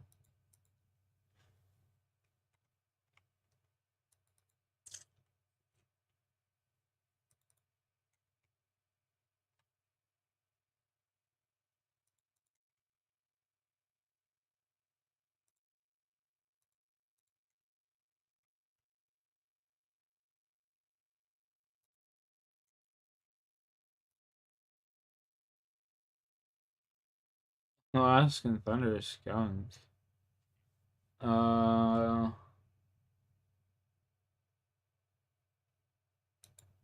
911, what's the address to your emergency? I'm on the lake. I'm sorry, I can't understand you. What's the address? I'm on the lake, but I don't know where. My husband he had a stroke and he fell over. Are you out in a boat? Yeah. Is he awake? No, he's Okay. in the water. He's in the water? He's gone. I've been looking for him for hours. At some point before this 911 call, a tragic accident occurred. Lori Eisenberg's husband Chat Larry Tokes. disappeared Sean, come into on, the bro. freezing Shawnee boy, water. you're here? However, Yeah, I'll as take a toke with investigators me, searched alright, bro? tirelessly for the missing man, they were shocked by a dark secret that came bubbling up to the surface. Prior to this horrific ordeal, 68-year-old Larry and 66-year-old Lori lived their lives together as prominent members of the Cougar Gulch community of Coeur d'Alene, Idaho. Cougar! Larry and Lori each had several children from previous relationships. And Banana those close to Daddy? the couple Nice. reported that they never argued and I just were picked up always some Stinky complimenting each Dinky. other. This detail makes what happens next all the more heartbreaking. On the morning of February Cheers. 13th, 2018, Larry and Lori set off for a sunrise boat ride on Lake Coeur d'Alene. But before departing, Larry sent his daughter a photo of the sunrise. Larry also messaged one of his good friends that morning and mentioned not feeling well enough to fish. However, the couple still went ahead with their plans. Then, just a few hours later, the Kootenai County Sheriff's Office received that frantic 911 call at 10:25 a.m. Are you out in a boat? Yeah. What? Yes. Lori's voice sounds panicked. When someone is in fight or flight mode, respiration increases and mucous membranes dry up. This dryness includes the vocal cords, which can affect the sound of someone's voice. Then Lori gave the operator more information about what had happened to her husband. He was driving the boat, and he stood up fast, and he said, that something's wrong with the motor. And so then he unzipped the cover thing and went to the front of the boat. He turned towards me to say something about the electric motor, and he Fucking legend, Sean. and he fell over. The majority of the chilling body cam footage in this case has never been seen before. The footage has been analyzed by a qualified team, including a licensed attorney and former criminal prosecutor, and a former licensed professional counselor. Officers arrived at the closest shoreline just after 11 a.m. Let's rip another toke, to boys. retrieve Lori and bring her back to shore for medical Bro, attention. how are the worlds that I keep going to Deputies just getting pressed Lori fucking for any overpopulated information with she people? held regarding Larry's last known Jesus location. fucking Christ. Hey, Lori. My name is Deputy Bauman. I'm with the Sheriff's Office. I'm Cheers. just going to try to ask you some questions so we can kind of figure out where to go from here. Okay? Can you tell me, how did you get the bloody nose? I fell down. You fell down. So Okay. she fell against the door. She was trying to. Okay. Can you tell me about how far you were when he fell in? Closer to this side, I think. Okay, closer to this side. Okay. Did you see any houses or big trees or landmarks? In the water. Okay. It's okay. He said he didn't feel good and he was doing things weird, and then he went up to the motor, and the motor wasn't broken, it was the other motor. Okay. And then I said, why are you doing that? And he turned to look at me, and his face just looked, Okay. it looked awful, and then it just started to fall, and I tried to get the door open and get to him, and I couldn't grab him, and I fell. Okay. Okay. Lori stated that she didn't call 911 until 1.5 to 2 hours after Larry fell overboard, because she said she couldn't find a phone during that time. The distraught wife also claimed that Larry broke the ignition switch just before the incident, which meant that she had to manually get the motor running again. Then Lori said she zoomed around the area looking for Larry, but chose not to drive the boat back to shore out of fear that she'd lose track of the location, so instead she repeatedly honked the boat's horn in hopes of finding help. It wasn't until she retrieved a blanket to stay warm that she finally found Larry's cell phone and called 911. None of this However, even she makes said the sense. phone fell into the lake after making that call. During this interaction, the What? officer noted that Lori's emotions regarding the help of law enforcement appeared to be genuine, desperate, and appreciative. After leaving Lori with the medics again, the officer pulled aside another deputy and informed him that although this appeared to be a tragic accident, they still needed to investigate any possible foul play. That doesn't sound right, though. Even if there's some suspicious, or you think there always be some, you always, real sensitive with these people when they're, because it could be just totally legit what they said, and it could be something totally different. The officer understands the importance of building rapport, as he would be more likely to get information from someone if they feel they can trust him. Officers also discuss the difficulty of finding Larry in the water based on the clothes he'd been wearing and their belief that he was likely already dead. Yeah, obviously. But over 2 hours? Like, we're in recovery anyways. She's right there. Oh, I think she knows at this point. I think so too, but just in case.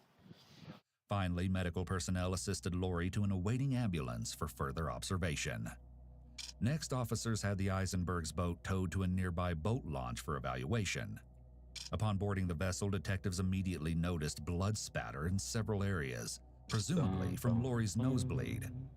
Despite Lori's claims about the ignition switch breaking just before Larry fell into the water, officers located the kill switch and landed. I want to get like on the floor. 5,000 mind ores. The kill switch and So that's like, I got 500 an hour. For the motor to run. Solid 10 hours of The doing this ignition bullshit. key had clearly been bent, suggesting that there may have been some kind of struggle. Deputies also found various other keys and Lori's purse, which contained a near-empty naked juice bottle. The items were all seized as evidence, and the boat was then transported to a nearby parking bay for storage. The truck that Larry and Lori had used to tow the boat was also examined. While they didn't find anything particularly out of the ordinary, one officer noted Lori's misplaced cell phone in addition to an unknown spilled liquid in the cup holder and a bottle of allergy medication with the active ingredient diphenhydramine in the center console. While this type of over-the-counter antihistamine is commonly used to treat allergies, fevers, and cold, it's also known to cause drowsiness. Now, stick a pin in that little detail because it will be very important later. Is getting drugged by Lori's the lack of chick. accurate knowledge regarding Larry's last known location resulted in a vast search area. Therefore, it was decided that the rescue diver should be dismissed from the scene, and a sonar team should be utilized instead. Search and rescue helicopters also flew back and forth over the expansive lake in hopes of spotting Larry, but to no avail. Later that same day, sonar rescue team spent 3.5 hours on the frigid lake searching for Larry until it was too dark to see. However, at this point, the effort was being treated as a recovery mission rather than rescue, as surviving in such harsh conditions would have been nearly impossible. Meanwhile, an officer met with Lori at the hospital where she'd been treated for the nosebleed in an effort to establish a more defined search area by showing her a map of the lake. What we're trying to gather is the best location that we can, as far as where you guys were, where you think, and it's Larry, right? Okay, Larry. Initially, Lori's left hand is relaxed and open on her leg. As the detective mentions her husband's name, she clasps her hands, which could be an adapter behavior to help herself feel better. However, it wouldn't be abnormal for someone in a situation like this to feel stress, especially if they genuinely couldn't remember the exact location that their spouse fell into the water. The deputy also asked Lori for more information regarding how Larry fell into the water and what exactly had happened with the boat's motor.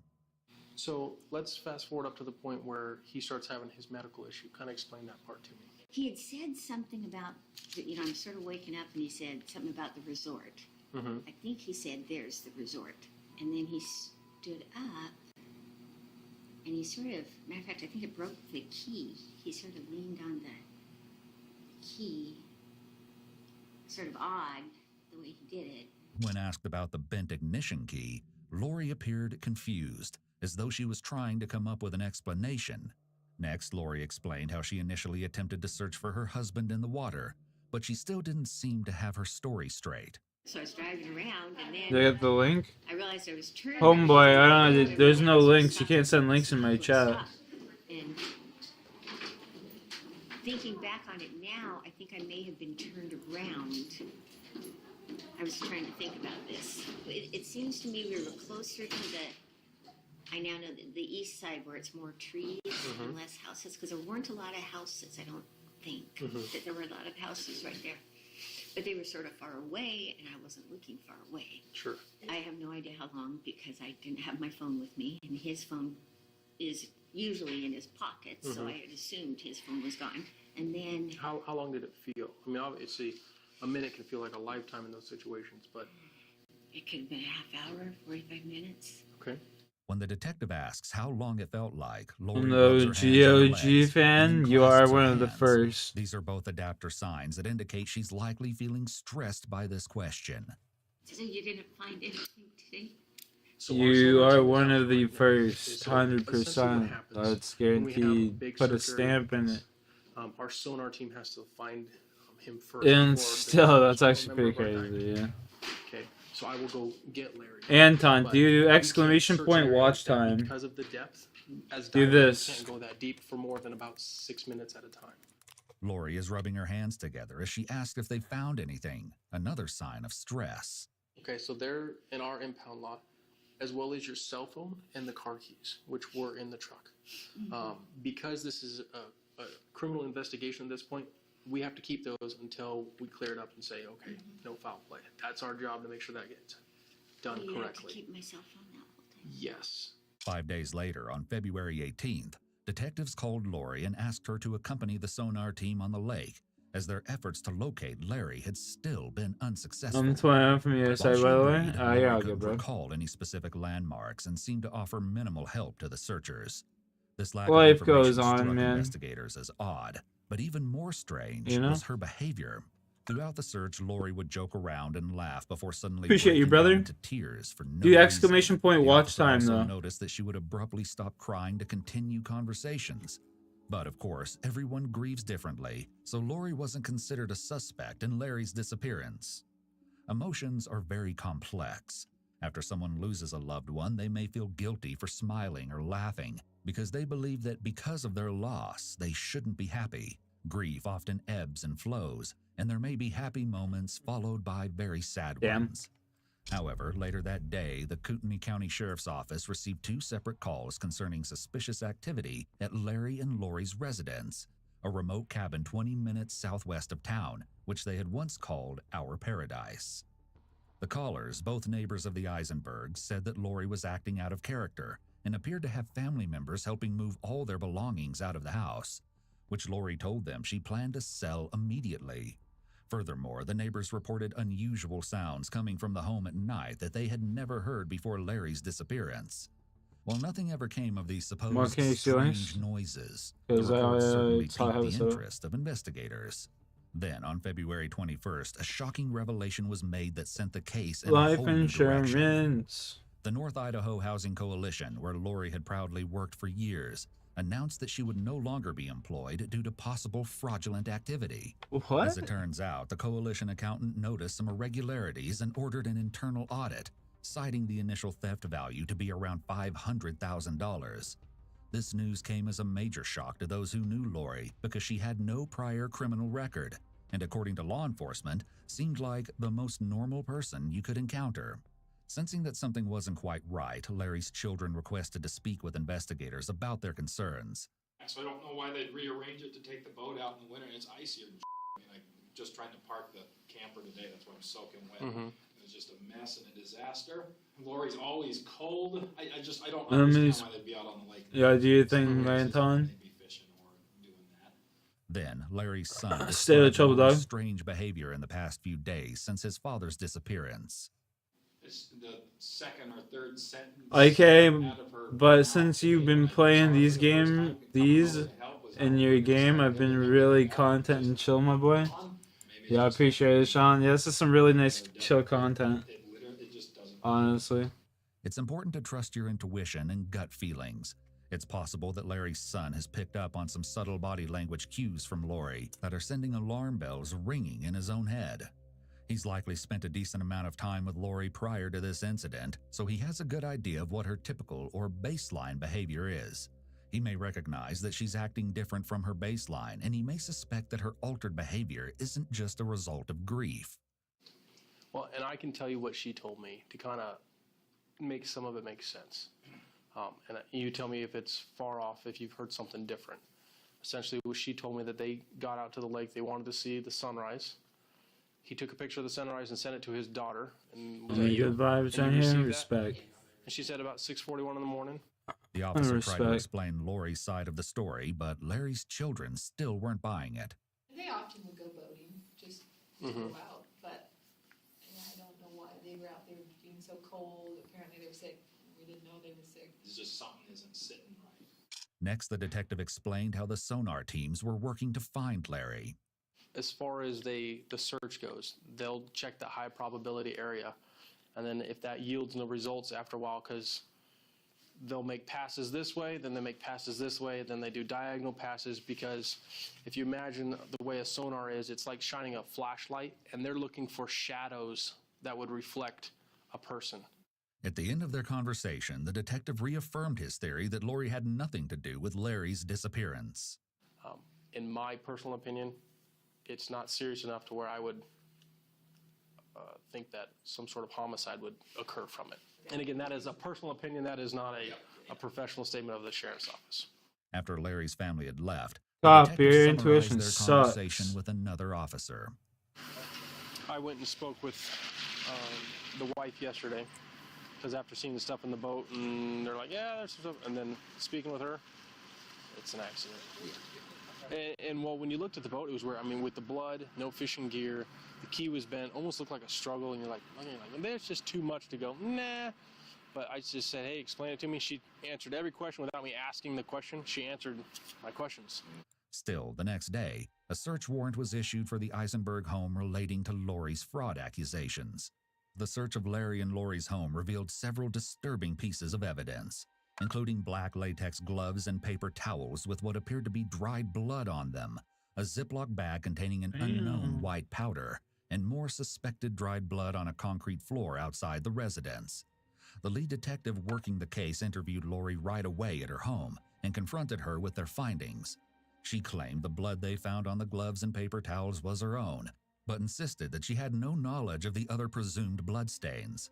Forensic testing later revealed that the reddish marks on the concrete floor had actually been caused by a wood stain that had dripped while staining boards, but that wasn't enough to keep Lori off the hook. On February 27th, Lori was arrested without incident on 40 counts of forgery and 1 count of grand theft. Lori's bail was set at $75,000 and was posted the following day by one of her daughters. But a horrifying discovery was still right around the corner. On March 1st, 16 days after Larry vanished into the icy water, a man's body was discovered floating face down near the shoreline of Lake Coeur d'Alene, roughly 3 miles from where Lori said Larry went overboard. The property owner told dispatch that the body hadn't been there when they last checked 2 days before. Officers also didn't see any signs of suspicious trauma on the body, and based on the victim's clothing, they felt confident that they had finally located Larry. Authorities then moved the body out of the water for further examination. The following day, an autopsy confirmed the body is Larry, but that's not all the medical examiner found. Larry. Toxicological testing revealed lethal levels of diphenhydramine, an antihistamine with sedative properties, in Larry's system. While overdoses of this drug are rare, experts agree that this drug is fast-acting and can be fatal when too much is ingested in a short period. Moreover, the medical examiner's findings suggested that Larry had likely died before entering the water, as there were no signs of drowning or a stroke, as Lori has claimed. As well, his body appeared to have ceased metabolic activity before entering the water. Authorities chose not to release the autopsy results immediately, but in an earlier statement given to police, Lori mentioned that her husband took numerous pills each day and was often forgetful when it came to taking the correct dosage. It's possible that Lori was being honest about Larry's forgetfulness with his pills. An alternative theory is that she was providing this information in advance just in case his body was recovered and the drugs were found in his system. Lori also claimed that Larry had recently been feeling sick with flu-like symptoms, but no one else seemed to recall Larry being under the weather when speaking directly to him. The only time Larry mentioned being sick was in the text he had sent to his friend the morning he disappeared. Now, that's assuming the message had actually come from Larry, of course. A few days later, deputies interviewed Lori's son regarding some suspicious phone activity, and unlike Larry's children, he was very supportive of his mother. Despite not having Larry's cell phone, an expert analyst identified that it had last pinged off a tower near Lori's son's home after Larry's disappearance, which was odd given Lori said it had fallen into the lake on February 13th. Still, her son denied ever being in possession of the device, saying, "I swear on my life, on my children's life, I have no knowledge of that phone. I love Larry and I will do anything to help you guys." When someone makes such an extreme statement, such as swearing on their life, the life of a family member, or even referencing God, this can sometimes be an indicator of deception. They may be trying to convince you to believe them by attempting to dress up the Homie's lie. thing is the fingers However, crossed. it's important to not take a single indicator as proof that someone is lying. You need to look at the whole picture and multiple indicators, not just one. This type of language is also only a red flag if you get a baseline of how they speak normally. If someone uses this type of language when discussing innocuous things, it wouldn't be considered a red flag. However, if they only start adding this type of language during touchy topics, it would be something to pay attention to. Then, around late May, Lori missed 2 court dates related to the fraud case and was reported to be on the lam. As a result, a $500,000 warrant was issued for her arrest, with bounty hunters hot on her trail. In the meantime, investigators continued questioning those close to Larry and Lori, and before long, cracks in their perfect relationship began to emerge. For example, one source remarked that while they appeared happy together, Larry had made several comments in recent months about Lori's excessive spending habits, specifically about how much she helped her children financially. Investigators also learned that Lori had a history of betrayal, as she had allegedly been unfaithful to her first husband with 3 different men, one of which was Larry. Not to mention her disloyalty to the Coalition Board of Directors, who had treated her very well over the years. Detectives also uncovered handwritten changes to Larry's will that had reportedly been made by Lori roughly a month before his passing. The modifications left 80% of Larry's estate to Lori's children, and only 20% to his own biological children. That's crazy. Money, drugs, and love are the 3 most common motives for murder, and anyone with any of these motives in relation to the Money, victim drugs, will be and looked love. at closely.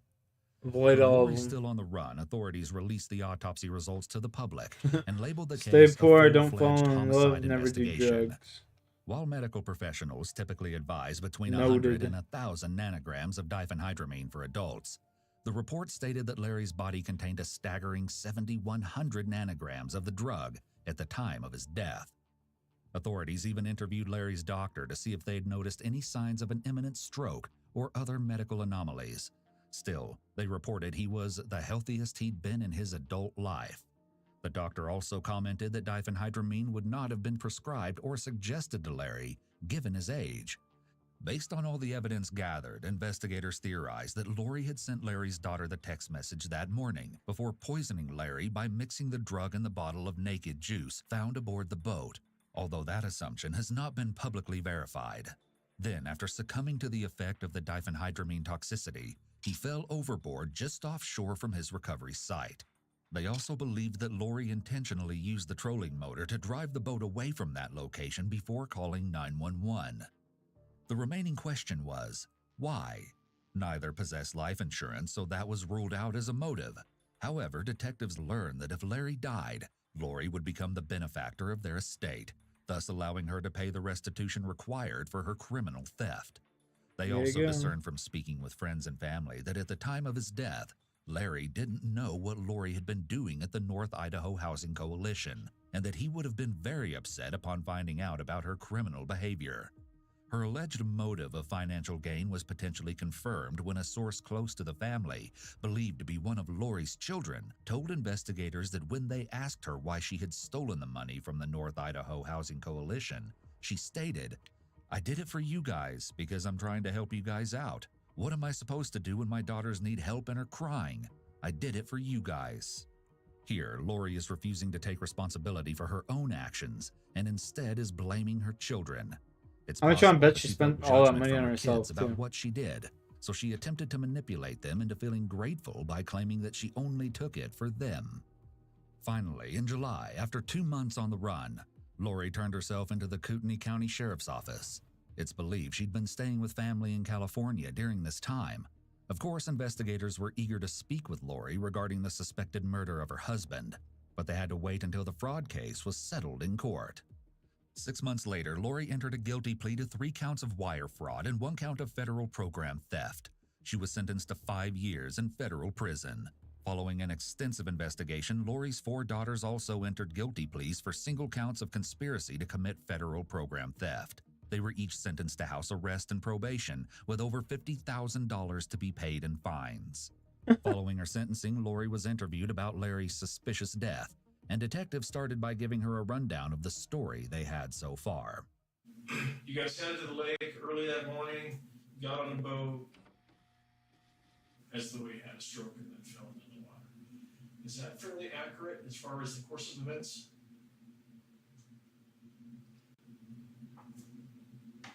I don't think I thought he had a stroke. I didn't know what was wrong.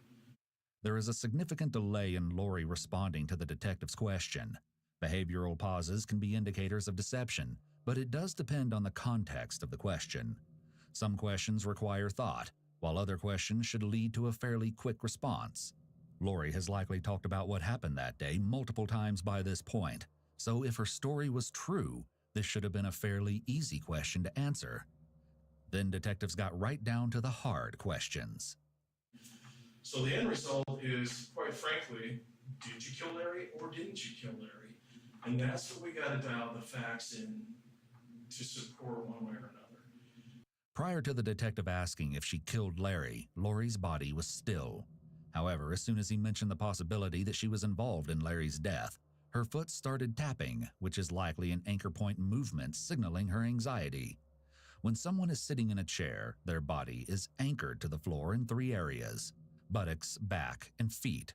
If there's movement in any of these areas after a question is asked, it could indicate that the person is feeling stressed. Just the chair is just They uncomfortable also as asked her fuck. directly You know what I about mean? the results of Larry's autopsy. So then we come to the part where Larry is autopsied and they do toxicology on it. And there is a large quantity of diphenhydramine, aka Benadryl, aka, well, it really wouldn't be a cough medicine, it's pretty much a Benadryl situation.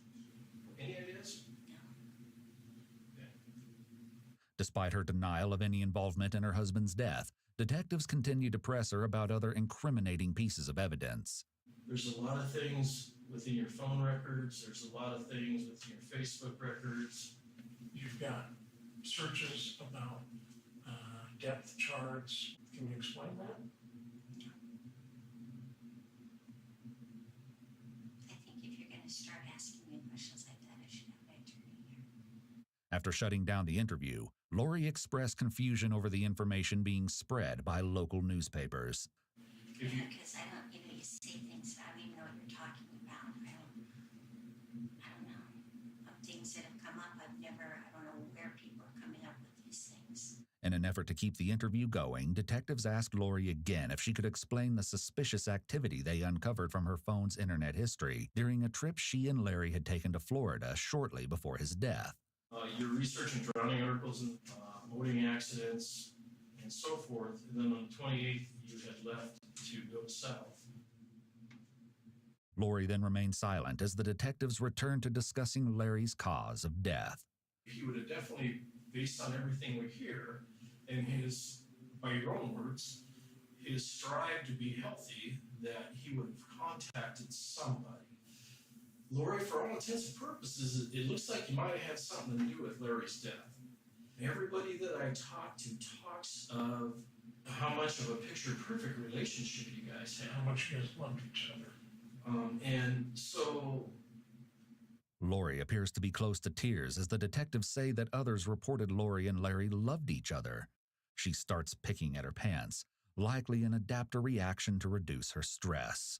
Nevertheless, her motive was crystal clear to detectives. What is there, Larry, or Lori, pardon me, points to a concern of Larry finding out and, in a lack of a better word, taking care of that problem before he did. Finally, in February 2020, 2 years after Larry's death, February Lori was 2020. subsequently charged with first-degree murder. She entered an Alford plea to second-degree murder 1 year later, meaning she believed herself innocent, but felt confident that there was sufficient evidence for a jury to convict her if she stood trial. So in May 2021, 67-year-old Lori appeared in court for sentencing.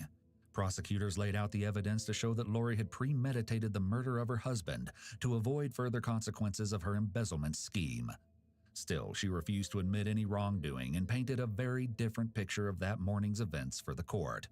A bizarre story she hadn't yet told investigators.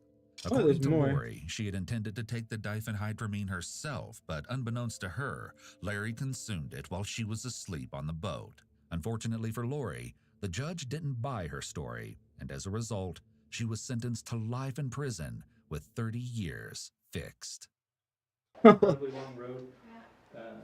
But since Damn. so we've always had the Hey. DNA out there in the world. Sorry, Tom, before we get too far off. 911, what's the address to your emergency? Go lay down. Bedtime. The following footage of killer Richard Samuel McCroskey has never been seen before. Yeah, get back. He literally runs back into the same spot he was in before. What a dog. Pop on another bitch. What time is it? 12? Still early.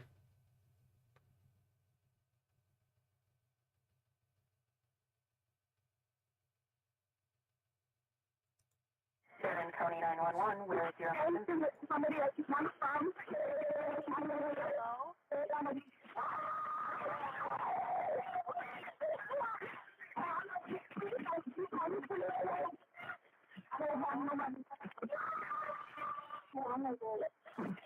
Hello, Douglas County 911. Hi. I have a young lady at my house right now, and she says her name is Jamie Kloss. Have you seen her photo, ma'am? Yes, it is her. I 100% think it is her. Sheriff's Office, who's inside?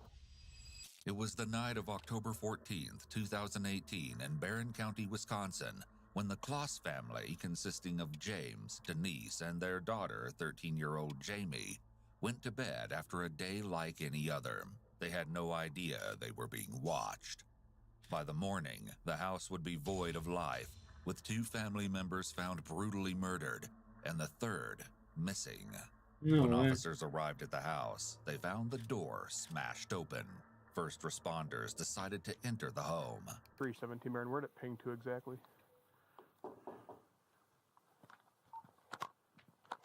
I wish I had body cam footage. Knock like you got a pair and then announce we'll have to go in. Somebody's down. Somebody's down. Sheriff's Office! Sheriff's Office! Sheriff's Office! You don't know that. There were several voices. Sheriff's Office, who's inside? They discovered a body just inside the kitchen door. James Kloss was already dead by the time they arrived, having been shot in the face. They found a shotgun shell discarded by his foot. Medical professionals later deemed his injuries to be quickly lethal. Right away, the Yeah, 3 you officers on think? the scene realized that they will need additional help. I believe we're going to need ERT. The store has been kicked in. It looks like the male that's down answered the door. I don't know if we're missing somebody or not from the scene. There's a shotgun shell, but I don't see a shotgun. Go grab a long gun. One at a time. Yep. Quickly. The carnage was far from over. Vigilant for potential danger, police proceeded into the house to see if there was anyone they could help. They didn't make it far before they found a second body. Over there, dude. We got a dead body in this one. We got a body in here, too. Do you see a shotgun?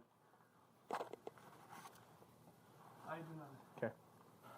Looks like there's brain matter. Dude, this... Something happened. There's doors kicked in right here. You want to double check? I'm assuming this person is deceased right here.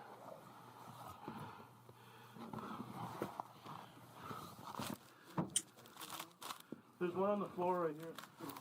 They had just found the body of Denise Kloss, James's wife and mother to Jamie. That made 2 bodies accounted for, but there was no sign of Jamie. After the grisly discoveries, police feared the worst, but maintained a shred of hope that maybe Jamie was alive. The race was on to find her before it was too late. After police cleared the house and established that the killer was no longer inside, EMTs were able to enter and assess the victims. James and Denise were both pronounced dead, and No medical shit. personnel assured officers that nothing could have been done to save them. So, no life-saving measures needed? No. Okay. Adding to the strangeness of the crime was the lack of physical evidence. Despite scouring the crime scene, police were left with nothing but several shotgun shells and the damage done to the doors. The killer left no hair, blood, footprints, or tire tracks. But there was also no indication of Jamie's fate. It was as if she had simply vanished. Prior to the terrible crime, the Klosses were an average middle-class family from the Midwest. There was absolutely nothing to suggest they would soon be victim to such a gruesome fate. Both James and Denise were longtime employees of Jenny O Turkey Store. James was said to be reserved and kept to himself, but not in an unpleasant way. Denise was described as an overall nice woman who was known to dote on her daughter. The Klosses had no known enemies, and no one who knew them could imagine why they'd been targeted. At the time of her parents' murder, Jamie attended 8th grade at Riverview Middle School. Her grandmother described her as shy, quiet, and sweet, and said she was very attached to her mother. Family members and acquaintances alike remarked that Jamie spent a lot of time on her phone. This phone, and Jamie's online footprint, would be law enforcement's first point of investigation. When police examined her cell phone, they found that she was logged into both Snapchat and Facebook accounts. Officers were hopeful that they might link her to perhaps a secret illicit boyfriend, but found no evidence supporting the theory. Similarly, no one knew of her meeting someone online. Based on the hopeful assumption that Jamie was still alive, the Barron County Sheriff's Department instigated a multi-organization search, including the FBI and National Missing Persons Program. But with only 3 expended shotgun shells as evidence, solving the case and finding Jamie, alive or dead, was not going to be easy. First, law enforcement established that no one remained in the vicinity of the crime scene, searching on foot and also going so far as to make use of thermal imaging drones. The day after the murders, 4 K-9 units were called in to patrol the area surrounding the Kloss property. Police hoped that this would help narrow down where the perpetrator may have headed after the attack on James and Denise, and perhaps even give them a lead to find Jamie. Though the search was extensive and dogs were introduced to Jamie's scent, nothing was found. Still, they didn't give up. The K-9 search was followed by daytime foot investigations of the area, the first of which included over 80 civilian volunteers. When the first group found nothing, a subsequent search took place. In a stunning display of community support, over 2,000 volunteers signed up to help. Sadly, despite the huge turnout, the only potential evidence discovered was a single children's-sized sandal that police soon determined did not belong to Jamie. Biological evidence was also sought out. Swabs were taken from both bodies in the hope of finding DNA left by the killer. While none was found on the bodies, a partial sequence was recovered from one of the expended shotgun shells. While this might have seemed exciting at first, the sample was of limited use in the absence of any person of interest. At least investigators now had something to compare to eventual suspects. Police interviewed and swabbed all locals on offender registries.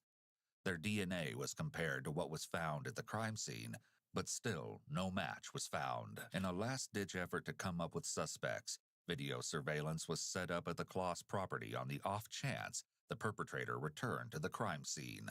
The search for Jamie barreled on. When the digital forensics, K-9 units, foot search interviews, and volunteer manhunt failed to turn up active leads, investigators re-examined video footage from the night of the crime. That one car was heading out as we were coming, but they yielded. On camera. Camera, yep. In an exciting turn of events, investigators had their first real clue, a potential suspect's car on camera. Following the 911 call and as first responders rushed to the Kloss house, they had passed a car traveling in the opposite direction. The driver pulled over to allow the emergency vehicles to pass before continuing on. There was nothing to indicate this vehicle was suspicious, despite its proximity to the crime scene, but police were excited by the prospect of a new lead.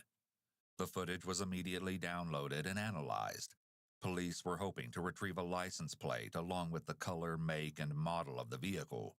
Ideally, this would lead them to the owner and even a suspect. Unfortunately, the information gained from the footage was disappointing at best. None of the captured footage was of high enough quality to retrieve a license plate or determine who the owner or driver might be. I downloaded the video. I couldn't get anything. Like the headlights were blocking it, and I don't even know if he even had a front license plate. Okay. It was looked like just a red four-door car, kind of like an Impala type of look with maybe a missing rear driver head. The most they could narrow it down was that the car was perhaps a red or black Dodge sedan, possibly a Charger. While this was not nearly as specific as police had hoped, it still helped to rule out suspects. With this new information, they began questioning all family members, co-workers, and persons of interest about their vehicles. With so little going in their favor, the FBI offered a $25,000 reward for information leading to Jamie's recovery. To show their support, the Jenny O Turkey store where James and Denise had worked matched the amount. But despite the grand total reward of $50,000, none of the tips that came forth brought investigators any closer to finding Jamie. Tips were constantly called in to the police about teenage girls seen at gas stations and rest stops, and a plethora of cars deemed suspicious were reported. Police dutifully investigated these leads, always reaching what had come to be the expected conclusion. The girl in question was never Jamie. Some residents took to Facebook to express their opinions, several even alleging that the police had it all wrong, and in fact the killer was right there in front of them all, Jamie. These online sleuths alleged that Jamie should be the prime suspect in the investigation. No way a little girl just goes in there and does that, In though. one such post, the user wrote, "Y'all gonna have to apologize when she found. Guilty." Still, a different user answered with some logic. The door was shot in. If she was in on it, why wouldn't she just let them in? Despite these rumors, police didn't suspect Jamie was involved for various reasons, including the fact that the door was shot in and that she didn't have access to a firearm, to the best of their knowledge. They also dismissed the idea of Jamie having an accomplice kill her parents and aid in her escape when they failed to find evidence of a boyfriend or secret online relationship. The simple fact was that Jamie's closest confidant was her mother, Denise, and she had no reason to want to kill her or her father. Things were looking grim indeed when approximately 2 weeks after Jamie was declared missing, the cameras set up around the Kloss property captured an unauthorized person entering the residence. Finally, there was a break in the case. Eager to have a suspect, officers raced to the scene and apprehended Kyle Jankianis inside the house. When searched, police found multiple items of the Kloss family in his pockets, including 2 pairs of Jamie's underwear. Kyle was immediately taken into custody, and investigators expected that, at long last, they were one step closer to finding Jamie. Don't tell me he's just but a fucking despite the creep. very suspicious circumstances he was found under, Kyle offered up an unexpected reason for being at the Kloss house. Any child comes up missing, it pisses me off. And it makes me want to go hunt the person to find them. He went on to describe his theory and perceived qualifications to involve himself in the investigation. Note Kyle's posture here. He's leaning back as far away from the officers as possible. His feet are tucked tightly underneath him, and his fingers are tightly interlaced to his chest Definitely your area. guy. While anyone who is arrested would be expected to feel anxious and show signs of nervousness, the detectives will certainly take note of this. Though it's often wise to start off with some rapport building at the commencement of an interview, Kyle didn't hold back when asked why he was at the house. Because in all reality, I had this suspicion that it was a setup. So I walked out there to actually find out. And sometimes my suspicion is right. A lot of times is I can feel things that other people can't. I can also a lot of times see stuff that other people can't. And, it comes with my places territory. Crisis. Yeah. It's the birth thing. But yeah. In an attempt to reel the conversation in, officers pressed for information about Kyle's involvement. By way of defense, Kyle claimed that the crime was not his style. I'm just not one that used guns. I use knives. I'd rather chop people's heads off. But I don't, because I hold back. Officers interviewed Kyle for approximately 3 hours, during which time he offered very few straight answers and was prone to going off on tangents, even when asked simple questions like why he cared so much about the Kloss case. Why? Because it's a missing teenage girl. Why is that goddamn important to me? For one, child. All child need to goddamn die. Kyle just made quite a few convincing statements, and overall, he's trying to present himself as a vigilante. Or at least, it seems that this is how he sees himself. In reality, he may have some sort of delusional thinking. He may see himself as the hero searching for the girl. Kyle responded in a similarly inconsistent, meandering manner when asked what he planned to do with Jamie's clothes. Yeah, I did. But that really wasn't to take her clothes, because in all reality, you guys actually caught me in the middle, and just so happened I walked out with him.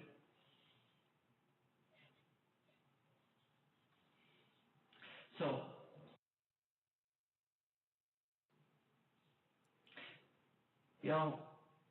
my plans for those clothes, because in all reality, if you guys can ever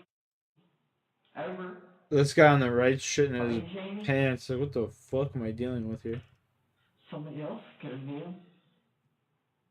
Kyle changed his explanation mid-thought, stating first that he didn't mean to take the clothes, then that he was going to give the clothes to a different child in need.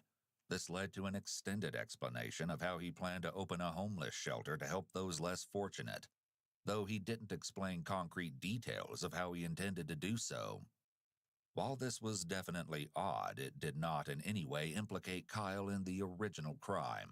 Still, investigators continued the interview to make sure they didn't miss anything.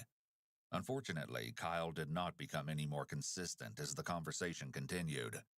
Once again changing his story about the underwear, he stated that they were for himself, not for inappropriate reasons, but rather because he wished to be a woman and pursue gender-affirming surgery. I plan on getting a goddamn operation.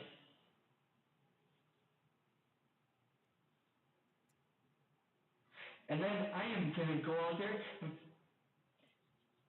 protect all the goddamn transgenders that are dying too, that are getting killed. Because it's all about a goddamn hate crime.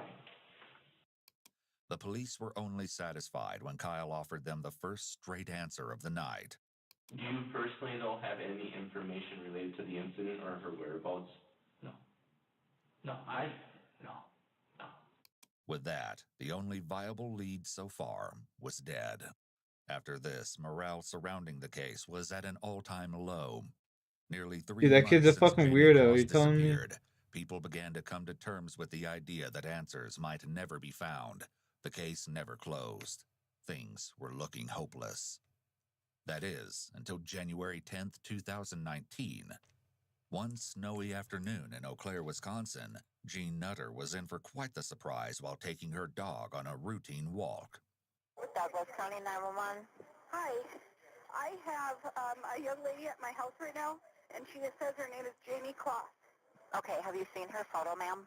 Yes, it is her. I 100% think it is her. Jean was just a few doors down from her house when she saw a young girl in the middle of the street. Immediately, she noticed that something was wrong. Even though it was cold out, the ground covered with snow, the girl was only wearing a hoodie, tank top, leggings, and shoes that were massively too big for her feet. In addition to being far too large, the girl had the right shoe on her left foot and vice versa, like she'd put them on in a hurry. Jean didn't see any physical injuries, but noted that the girl's hair was very messy, even matted at the back, and that she looked exhausted. Jean also thought she was possibly in shock. Before Jean had a chance to ask if she was okay, the girl hurried over and announced that she was Jamie Kloss. She told Jean that she didn't know where she was, but that she wanted to go home. Jean didn't waste any time with further questions and jumped into action. What was once a simple dog walk was now a rescue mission. Jamie identified a house 2 doors down from Jean's as the place where she'd been held captive for the last 88 days. Yeah, that'd be so The man spooky. who had taken her was gone right now, Jamie said, but hadn't told her when he would be back. Wishing to put as much distance as she safely could between Jamie and the kidnapper, Jean decided to take Jamie to a neighbor's house further down the street instead of her own home. She recalled putting an arm around Jamie and not pressing her for more questions, overtaken by the urge to protect her. Hyper-aware that the murderer of James and Denise Kloss could reappear at any moment, Jean knocked on a neighbor's door. Huddling in the cold, she and Jamie awaited a response, watching the road for approaching vehicles. No one answered the door, and Jean and Jamie were forced to move on. This time, they chose to cut through backyards to better stay out of sight of the road. The next house they went to was that of the Kacinskas family. Peter Kacinskas was confused when he heard the knock at the back of the house, and only became more so when he saw his neighbor outside with a girl he didn't recognize. Once inside, the first order of business was to contact the police. Jean and Peter made the call, leaving Peter's wife Kristen to comfort Jamie for a moment. As it turned out, I found Jamie Kloss were the magic words to get a huge police response as soon as possible. But that was very little information to go on, and the operator attempted to learn as much as possible about the situation before first responders arrived. Jean was able to tell her the most. I was walking my dog, and we were almost home, and she was walking towards me, crying, saying, "You gotta help me, you gotta help me." Okay. So I didn't want to go into my cabin because it's too close to Patterson's house. And she said her name is Jamie Kloss? Yep. And when I walked into this house, they recognized her immediately from posters. She didn't know where she was. When I saw her, she was saying, "Where am I? Where am I?" And I said, "You're in Wisconsin. So if the cops could get here soon, we would love I have many deputies headed that way. I'm going to keep you on the line. Okay. And she said, "I am Jamie Kloss." Yes. She said, "He killed my parents. I want to go home. Help me." Ma'am, my deputy, she just wants you to lock the doors. Okay, they would like us to lock the doors and not open the doors for anybody but them. Yep. Despite the perilous situation, Jamie, Jean, and the Kacinskas would have to wait a tense half hour before the first patrol cars arrived at the residence. Together, the Kacinskas and Jean focused on making Jamie feel as safe as possible. Ensuring Jamie's safety included Peter Kacinskas retrieving and loading the 16-gauge shotgun he kept for hunting season. He took up a position guarding the front door in case Jamie's assailant discovered where she was and tried to reclaim her. When the first squad car arrived, the deputy told Peter to stay at his post, while taking up a similar defensive position at the back door. While they waited, Jamie told Jean what she remembered from the night of her parents' murders. She said, "He came into our house. He shot my dad. My mom called 911. Fuck. I'm gonna He drop my shot thing. my mom. He took me. I didn't know him." Finally, after a torturous wait, police made it to the house. Hey, somebody's here. Okay, wait a minute. There, It's a police officer, though. you can see? Yep. 10-4. Yep. Hey, was there a deputy that knocked on the door, or you just saw him in the driveway? They're in the house. The cops are in the house. Oh, they're in there with you? Yeah, they just came in. Perfect. Then I can let you go as long as the deputies are with you guys. Okay. Okay, thank you. Good job. Thanks. Bye. Bye-bye. It was a top priority to secure the area around the captor's house, and roadblocks were set to intercept him if he returned home. Even though Jamie didn't appear to be hurt, protocol stated that she be taken to the hospital for assessment. She departed the Kacinskas in the care of a female officer, with another squad car following close behind as extra security. In an eerie echo of October 15th, the car carrying Jamie passed a single vehicle traveling in the opposite direction as they left the neighborhood. It was dark red, an older model, possibly a Ford. Even though Jamie didn't recognize it for sure, the officer driving reported the sighting to colleagues remaining at the scene. 22, 18, 19, I got a red car that just passed me. That car's coming towards you. Yeah, I see it. I'm going to see if there's a male driving. Yeah, it's a male driving. I'm going to do a traffic stop on it. It's got no rear license plate light. At the hospital, doctors confirmed that Jamie had no physical injuries. Once she was examined and her clothes were taken as evidence, Jamie finally got the chance to tell her story. On October 15th, Jamie said she was up late when she saw a vehicle coast into the driveway with its lights off. It wasn't uncommon for drivers to use the Kloss property as a turnaround spot, but Jamie felt something wasn't right and woke up her parents. James went downstairs to investigate. Shortly after, Jamie heard him shouting, followed by a gunshot. The Kloss dog started barking, then ran and hid. Not knowing whether her father was dead or alive, Jamie and her mother fled to the downstairs bathroom, locked the door, and did their best to barricade themselves in. She recalled huddling in the bathtub, clutched in her mother's arms, as the shooter worked to smash in the door. Denise was on the phone with a 911 dispatcher when the attacker broke into the bathroom. 7 County 911, where is your husband? Somebody else is one from. Hello? Somebody.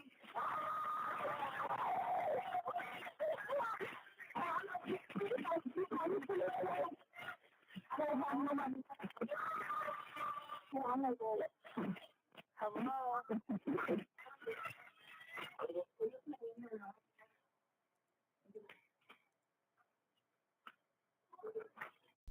Jamie says he tried to rip the phone out of her mother's hand, but she was able to hang on until Jamie yelled at her to just give him the phone. Denise did, and the attacker flung it into the hallway, then gave Denise a roll of duct tape. He instructed her to tape Jamie's mouth shut. When Denise didn't do a good enough job for the shooter, Jamie says he grabbed the tape back and did it himself, wrapping the tape over her mouth and all the way around her head. He bound her hands behind her back and taped her ankles together, then dragged her out of her mother's arms and the bathtub. Powerless, Jamie was forced to watch as the man shot her mother point blank in the head. She was given no chance to mourn as he dragged her through the hallway and out of the house, past the body of her father. The shooter took her back to his car and shoved her in the trunk. Jamie estimates she spent about 2 hours restrained in the car. But That'd the be crazy. nightmare was far from over.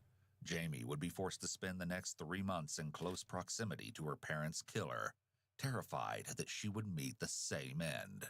Back at the house on Eau Claire Acres Circles, police learned the residence where Jamie was held belonged to Patrick Patterson.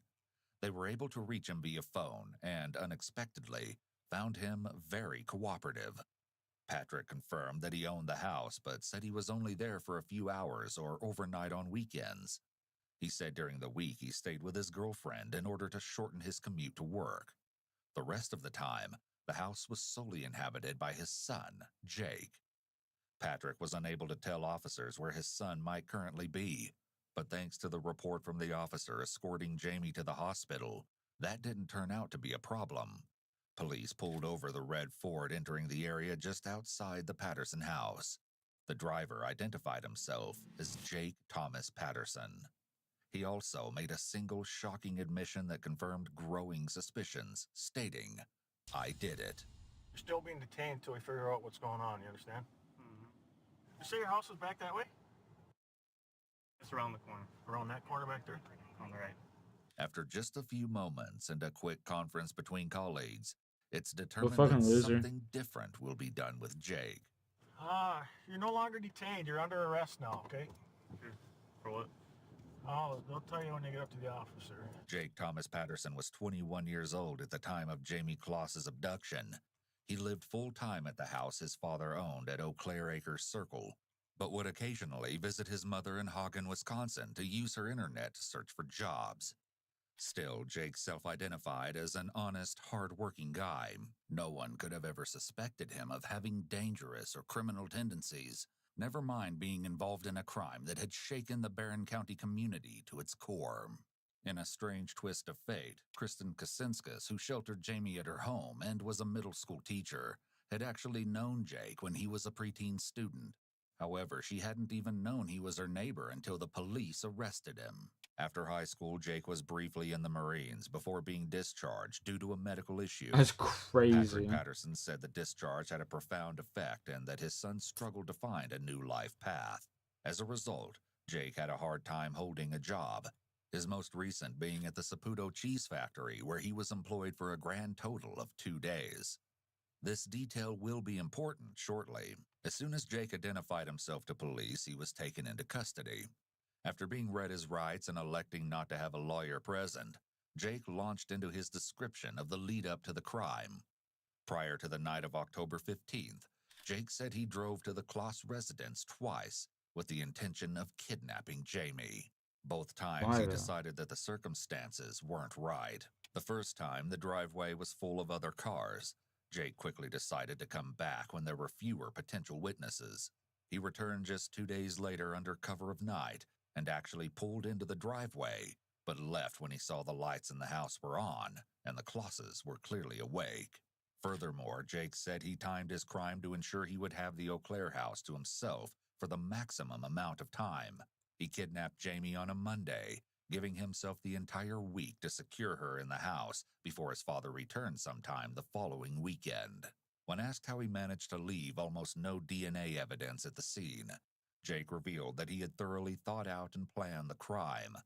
He shaved his entire head and face prior, wore 2 gloves on each hand, and said he was really careful about touching things. This, combined with the black ski mask he wore, prevented any hair being left behind as evidence. He even went so far as to wipe down the shotgun shells he used, removing fingerprints and DNA except for the small amount police discovered.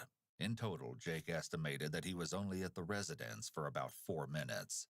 He drew a diagram from memory, including the positions of each of the family members and where he killed them. His motive for the gruesome crime was horrifying, but would only be revealed later in the conversation. Before delving back into deeper details of the crime itself, Jake took the opportunity to confirm that he was driving the car that pulled over for the emergency vehicles on October 15th. Jamie was already in the trunk, meaning that a single traffic stop could have prevented the following 3 months of suffering for both Jamie and her remaining family. Police also learned that even if they had been able to enhance the video of his car, they would not have been able to connect it to Jake. To further obscure his identity, Jake had gone to a different town to steal the license plate off a stranger's truck. The night of the crime, he switched his rear plate with the stolen one and removed the front plate entirely. Once he returned home, he put his original plates back on. When discussing where evidence might be found, Jake stated that he burned many of the incriminating items, including his ski mask, Jamie's clothes, and the tape from her wrists, ankles, and mouth. He destroyed these the same night that he brought her to Eau Claire, giving her a set of his own pajamas to wear until he went out to buy her clothes. How's life treating you, man? Tell me. He only disposed of some of the items. Got any big plans? You said you had big plans for this this year. How have they been going? And the stolen license plate was stowed in a trash can in the garage. The shotgun shells he'd brought to the Kloss house but didn't use were found in the living room. The steel-toed boots he wore were left in his bedroom. When the police asked why Jake didn't finish covering his tracks, he told them that he figured if the police made it to his house, they were going to find Jamie. Therefore, he saw no point hiding the rest of the evidence. The more obvious evidence, like Jamie's clothes, tape, and ski mask, however, could have raised questions from his father and needed to go. In regards to the execution of the crime, Jake clearly undertook a large amount of preparation. In addition to scouting the house and changing his license plate, Jake removed the escape latch from his trunk and disabled the interior dome light.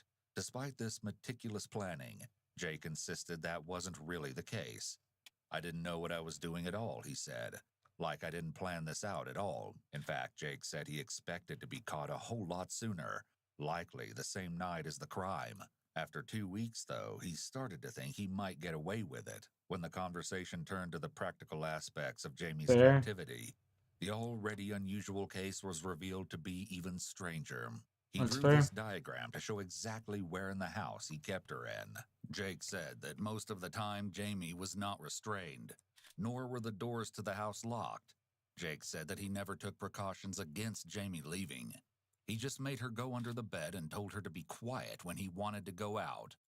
What he didn't mention, however, was that the space under the bed was incredibly tiny and cramped, and that he would leave her there for up to 12 hours at a time without access to any food or water or bathroom breaks. The greatest precaution he took was to block off the bed with plastic tote boxes and barbells, even though he knew Jamie could have moved them. Shockingly, Jake even kept Jamie hidden this way when other people were in the house. Even more surprisingly, it worked. Patrick Patterson visited his son many times during Jamie's captivity, but said he had no clue she was there. As far as he knew, it was just him and his son in the house. Jake said he specifically relied on Jamie's fear of him to keep her in line.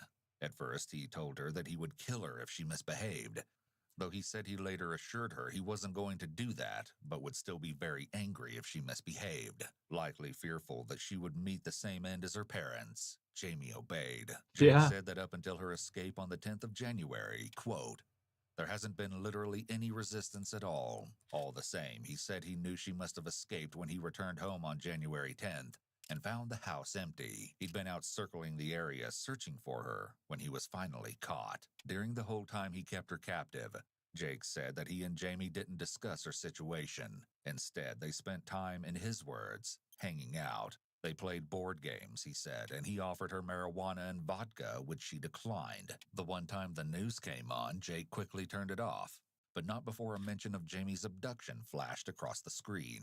Hearing about the investigation would, he feared, give her hope of being rescued and make her more eager to escape. As you're probably wondering yourself, officers also asked Jake what his long-term plans were in regard to Jamie. Jake responded that he, quote, "thought the longer the time went, maybe he and Jamie could live a life together, and even mentioned how he thought that maybe after a year, they could get an apartment together." Once again, Jake displayed a serious lack of introspection.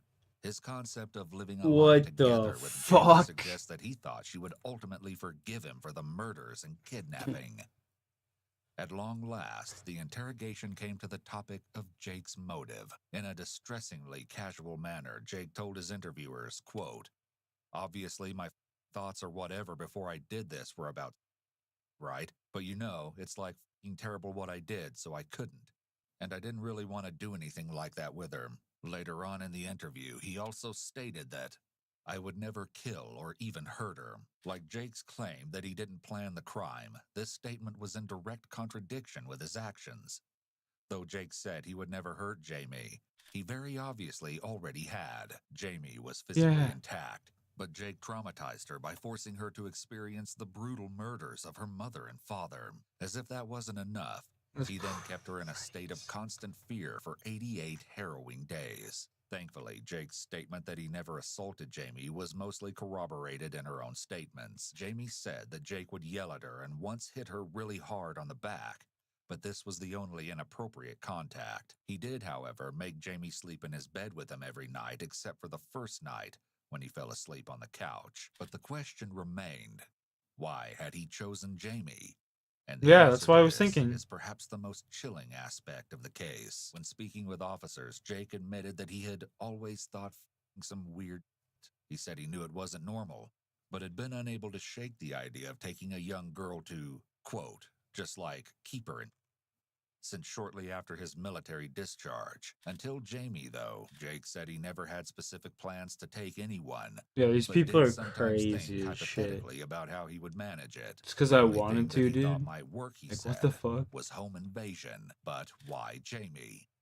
When asked how he met her, Jake replied, "I didn't. I just saw her." It was ultimately random chance that out of That's countless just so potential spooky to me, targets, bro. Jake Like, you just be chose walking down the Jamie. street and Making someone the looks crime like cut of even your more drip and horrific like, was the fact I'm gonna that eat Jake your didn't face even tonight. know James and Denise's names until he watched news coverage of his heinous act. Jake's What fateful the first sight of fuck? Jamie occurred in early October, about 2 weeks before he abducted her. It was the morning of his first day of work at the Saputo cheese factory when Jake saw Jamie outside her house, getting on the school bus. He said he knew right away that she was the one he was going to take. If someone is exhibiting the following behaviors, these should be perceived as red flags that may indicate the individual is a child predator, You don't showing say. excessive interest in a child, isolating a child from friends, family, or other adults, employing tactics to gain a child's trust and establish a relationship, encouraging a child to keep secrets from parents or guardians, engaging in inappropriate conversation with a child or exposing a child to explicit material, and avoiding relationships with people their own age. It's crucial to remember that not all individuals displaying these signs are offenders, but if you observe multiple red flags or I have serious mean, those are concerns all about pretty someone's fucking bad behavior red around flags. children, it's essential that you report your You suspicions should be reporting to the anybody with appropriate any of those red authorities flags. immediately. Child safety is a top priority, and early intervention can prevent potential harm. Following his interview, Jake Thomas Patterson was officially charged. What a fucking But the nutcase. story didn't end there.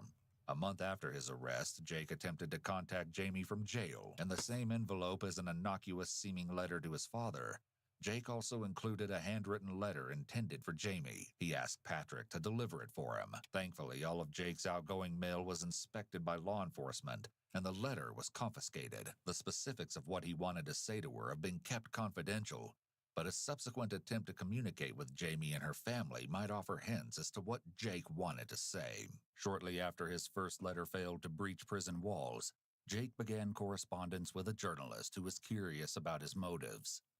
In one letter, Jake answered the journalist's questions, and it was very similar to what he had told police. Ironically, one part of his letter reads, "I tried to give them everything, wasn't completely honest, so they didn't have to interview Jamie. They did anyways and hurt her more for no reason." In large bubble letters, Jake wrote, "I'm so sorry, Jamie, for everything." Then, in his regular handwriting, he added, "I know it doesn't mean much." Unlike his first attempt, this letter wasn't confiscated. Jamie's relatives were notified, but did not make any public comments. After this, Jake did not try to contact Jamie again. Soon after, Jamie was honored by Wisconsin lawmakers when she won the Hometown Hero Award for her bravery escaping from Jake. At Jake's trial, Jamie's attorney read out a statement from her. Part of it stated, "Jake Patterson took a lot of things that I love away from me. It makes me the most sad that he took away my mom and dad. I love my mom and dad very much, and they love me very much. They did all they could to make me happy and protect me. He took them away from me forever. He took them away from me in a way that will always leave me with a horrifying memory. I have to have an alarm in the house now just so I can sleep. It's too hard for me to go out in public. I get scared and I get anxious. But there are some things Jake Patterson can never take from me. He can't take my freedom. He thought that he could own me, but he was wrong." On May 24th, 2019, Jake Thomas Patterson pleaded guilty to 2 counts of first-degree intentional homicide. Damn, that was for a which he crazy given case, life bro. imprisonment. This fucking He was guy also just like charged left her with there. kidnapping, Like, which added another that's 25 years insane. jail time to his sentence. These sentences were deemed to run consecutively without the possibility for parole. During his sentencing, the judge referred to Jake as an embodiment of evil. He don't He will say. be behind bars for the rest of his life. Good. As for Jamie, she currently lives with her aunt and was reunited with her dog.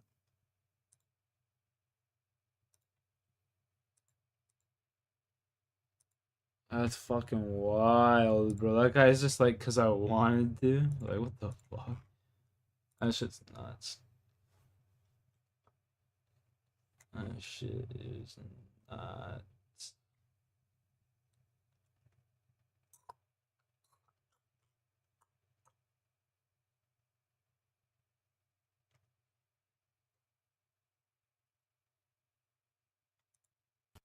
You put your hand over her mouth and dragged her into the garage.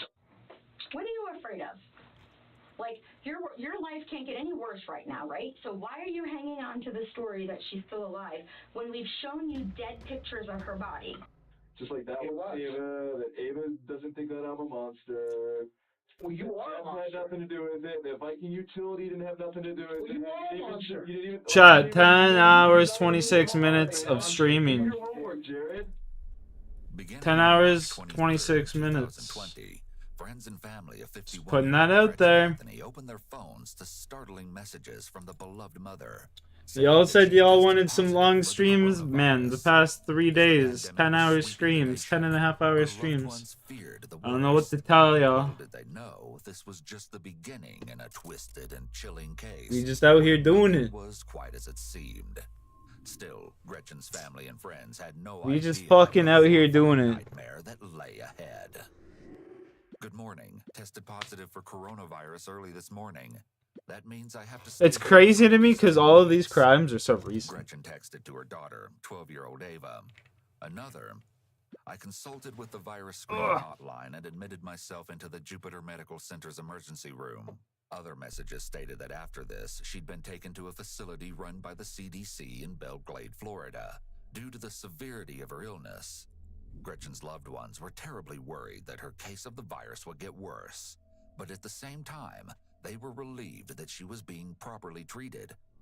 They sent their well wishes and hoped that she would get better soon. Coronavirus, oh no! Gretchen's family went from concerned to extremely worried, especially since Gretchen was only texting and not calling them. They started to wonder if it was actually Gretchen who had been sending the messages, or possibly someone else. They contacted their Bro, local that shit is like the most cynical part of all of this shit to me. Like, you fucking kill these people, right? And then you pretend to be them. Like a lot of these people. Like, that's just fucked.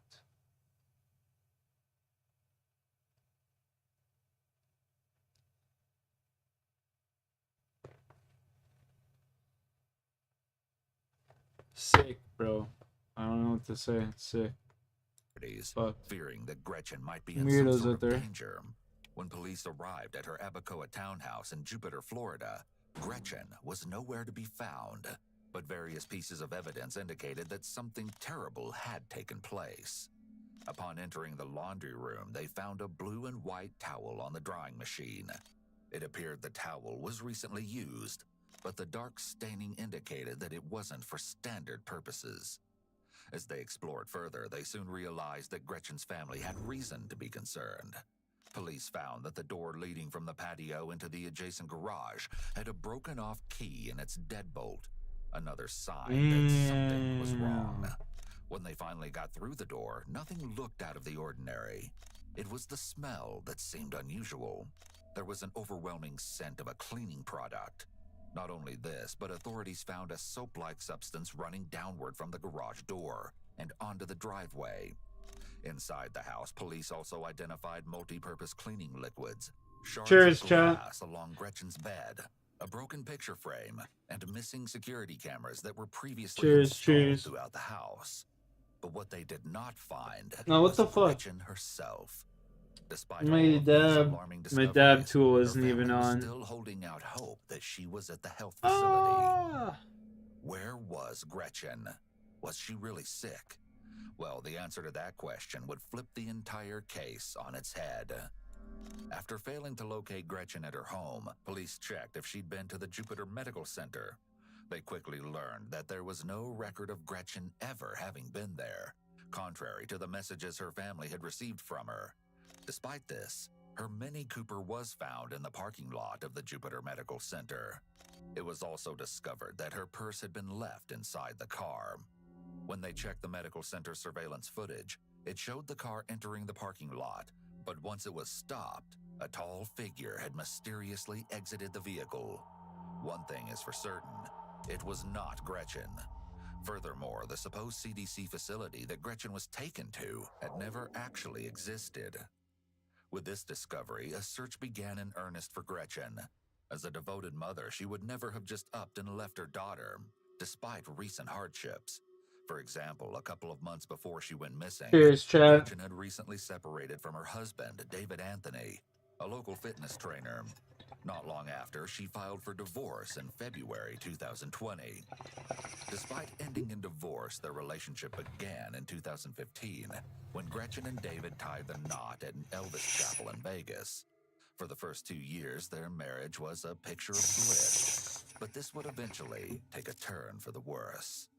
Apparently, as time went on, the two would engage in arguments, where David was becoming verbally abusive, but he was also presenting rather abnormal behavior. On one occasion in 2018, David believed that the world was ending for an unspecified reason, which drove him to pack up his belongings along with non-perishable foods and flee to an unknown location.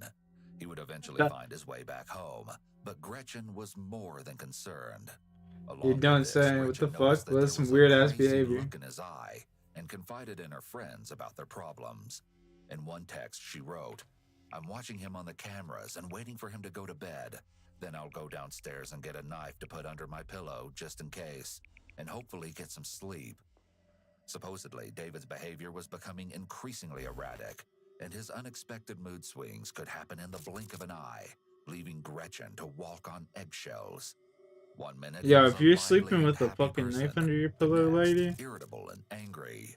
just get out of there. Together, the pair separated for 6 months, but eventually got back together before Gretchen had endured enough of his manic tendencies and asked him to leave in late 2019. This time for good.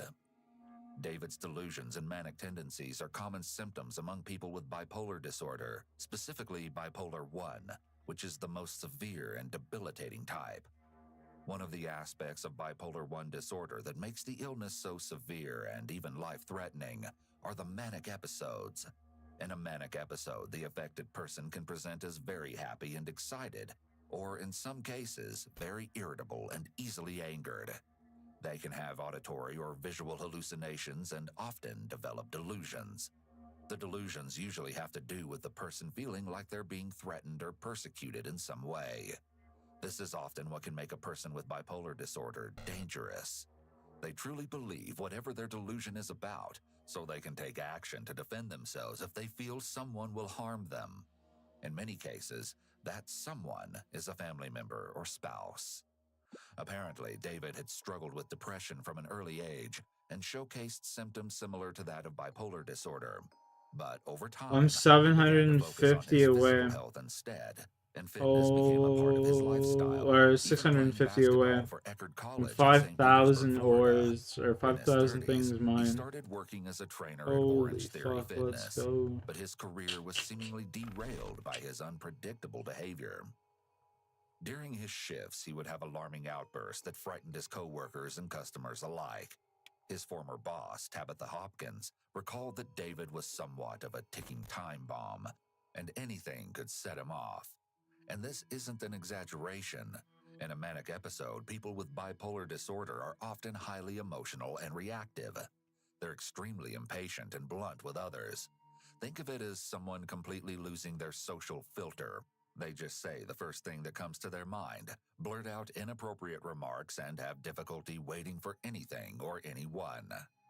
He was let go from the gym in 2017, but would be rehired in 2019, only for Tabitha to find out that David had become more unstable. There was one incident in particular that was deemed unforgettable. When one of David's all-time idols, Brian, tragically passed away in a helicopter accident in 2020, it seemed as though it was too much for the trainer to handle.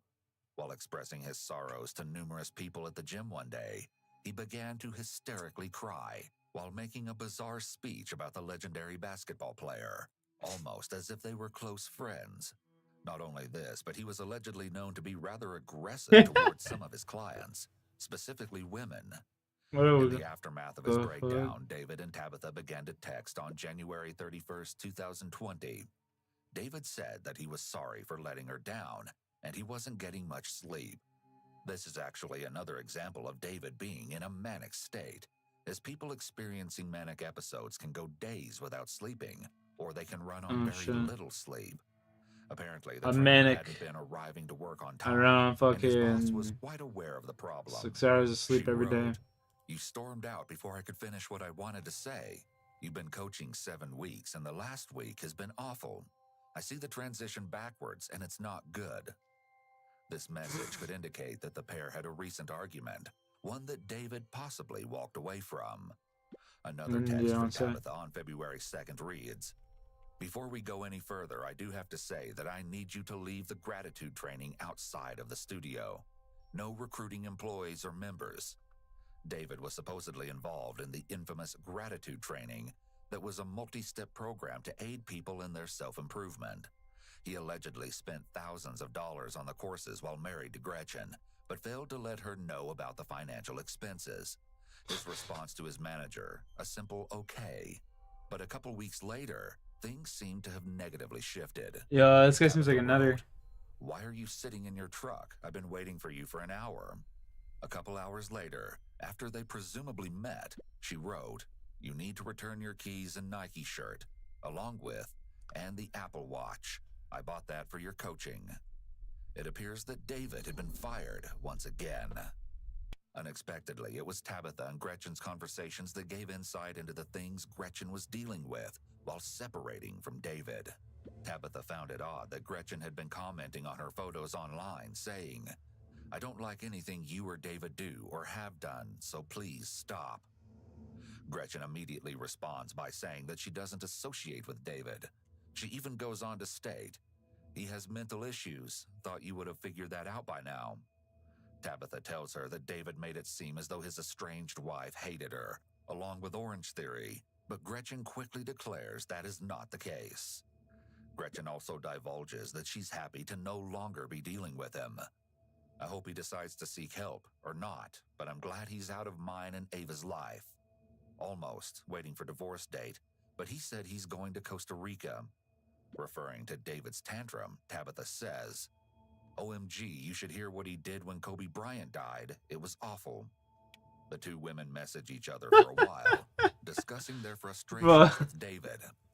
If you know anything about bipolar disorder, they don't know what they're doing, but it affects relationships. I can't be part of that. Along with, "When he comes off his high, he regrets it all. That's why we will never be together again. I can't subject Ava to that." Tabitha responds with a disturbing piece of advice. "Stay away from him." A warning that soon becomes all too real. When detectives tried to locate Gretchen's estranged husband, he was also nowhere to be found. When police reached out to David's mother, who he had been staying with after the separation, she told them that she too had received a concerning text from Gretchen, saying that she contracted the coronavirus. She also told the officers that her son was heading for Costa Rica, likely for work. As the investigation into finding Gretchen continued, police suddenly received word that her phone had been active and moving westward across Florida. Could this possibly mean that Gretchen was alive and well? They also uncovered that David's phone had been pinging off of a cell tower around the same areas where Gretchen's phone had been active. Were the estranged husband and wife together? And was this just an ill-conceived plan for the pair to get away and discuss their ending relationship? Or worse, had Gretchen been kidnapped? The authorities were now on a manhunt to find the missing mother. As police began to take a closer look into David's life, Son of a bitch. they discovered that his sordid past was much worse than anyone could have imagined. Apparently, back in 1997, while David was still in college, he was arrested for attempting to rob a Blockbuster while threatening people with a weapon that turned out to be a squirt gun. During the incident, he allegedly assaulted a police officer, but took a plea deal and served a short amount of time in prison. Soon after, he changed his name from David Anthony Deutsch to David Anthony. Along with this, just 1 week before Gretchen went missing, he was allegedly caught at a local shopping mall in Riviera Beach, Florida, where he was stalking teenage girls. When police tried to arrest him, he supposedly fought back and was charged with resisting arrest. Suspecting that David had information about Gretchen's whereabouts, authorities were determined to track the volatile man down. Along his travels, David made a few pit stops, ultimately giving the detectives some frightening information. Chillingly, he was apparently trying to sell jewelry to multiple pawn shops, saying that it belonged to a loved one who passed away from the coronavirus. But unbeknownst to him, David was leaving a trail of breadcrumbs. On March 27th, 2020, This guy's crazy. He really David's bought phone into was that located in coronavirus the area of bullshit. Pecos, Texas, and the next day, Las Cruces, New Mexico, where police were finally able to stop him in his tracks.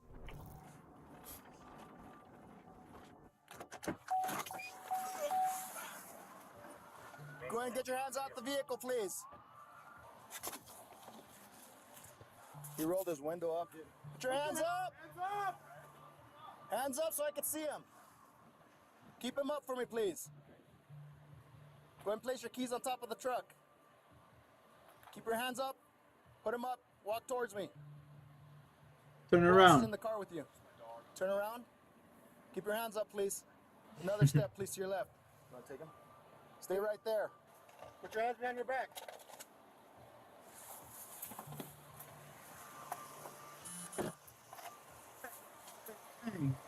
There's probably a dog in the car, Sarge.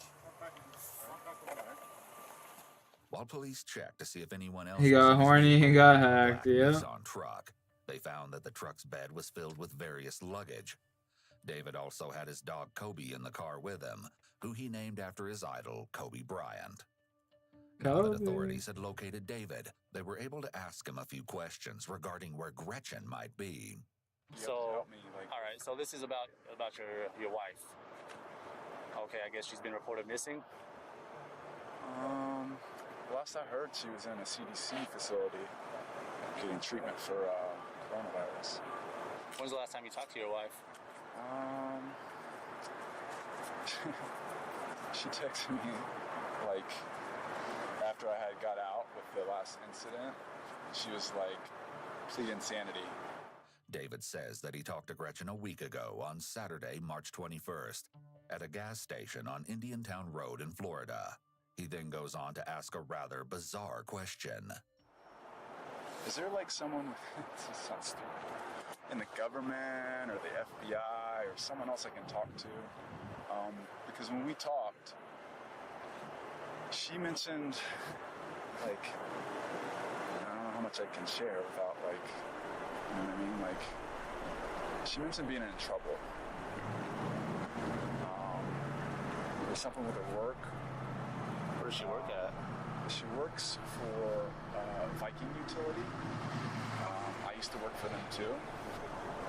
They're going through this merger with this big company called Danella.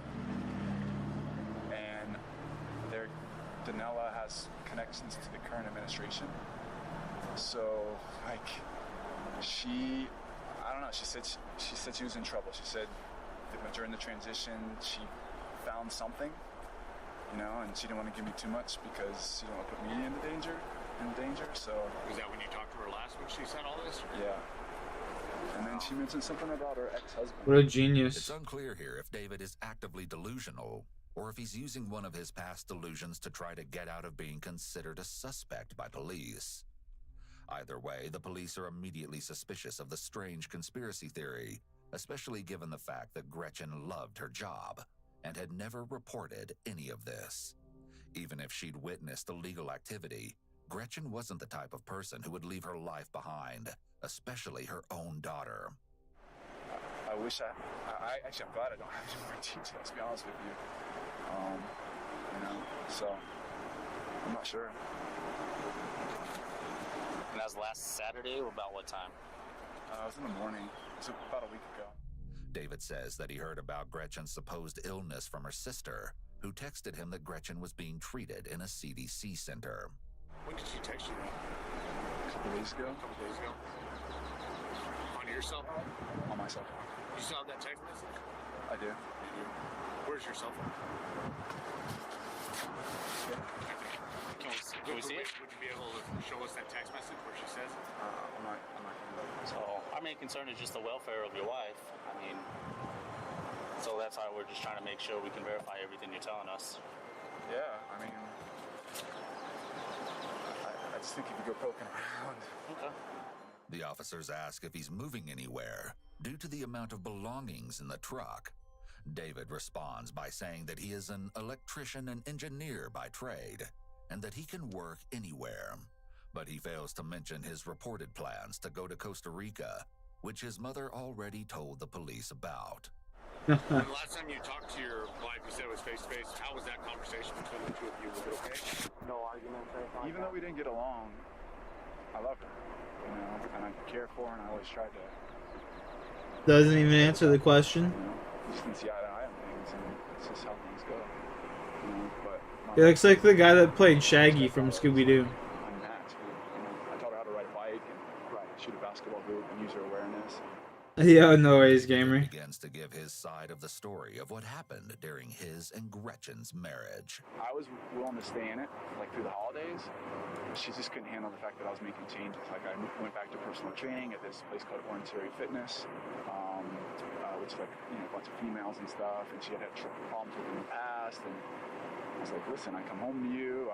I support you. I cook you meals. I take your, you know, I mean, not your daughter, but I take our daughter to everywhere. You know, like if I wanted something to happen, you know what I mean? Like I would have done something. Next, the officers ask about any recent incidents that David may have had with the law. He claims that there was an encounter where police had approached him while he was standing by his truck. He says that his dog Kobe was in the car during this time, and he wanted to give him some oxygen. So David reached in to turn the AC on as the officers were supposedly walking toward him.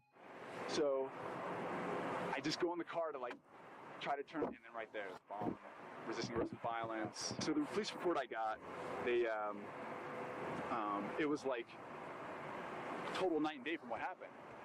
You know, they hadn't filed charges. They're not going to file charges because if that body cam comes up, it's going to be like, there's no way that this correlates. So they had to make it like really stupid. Like I was circling around some 15-year-olds and I was nervous and sweating.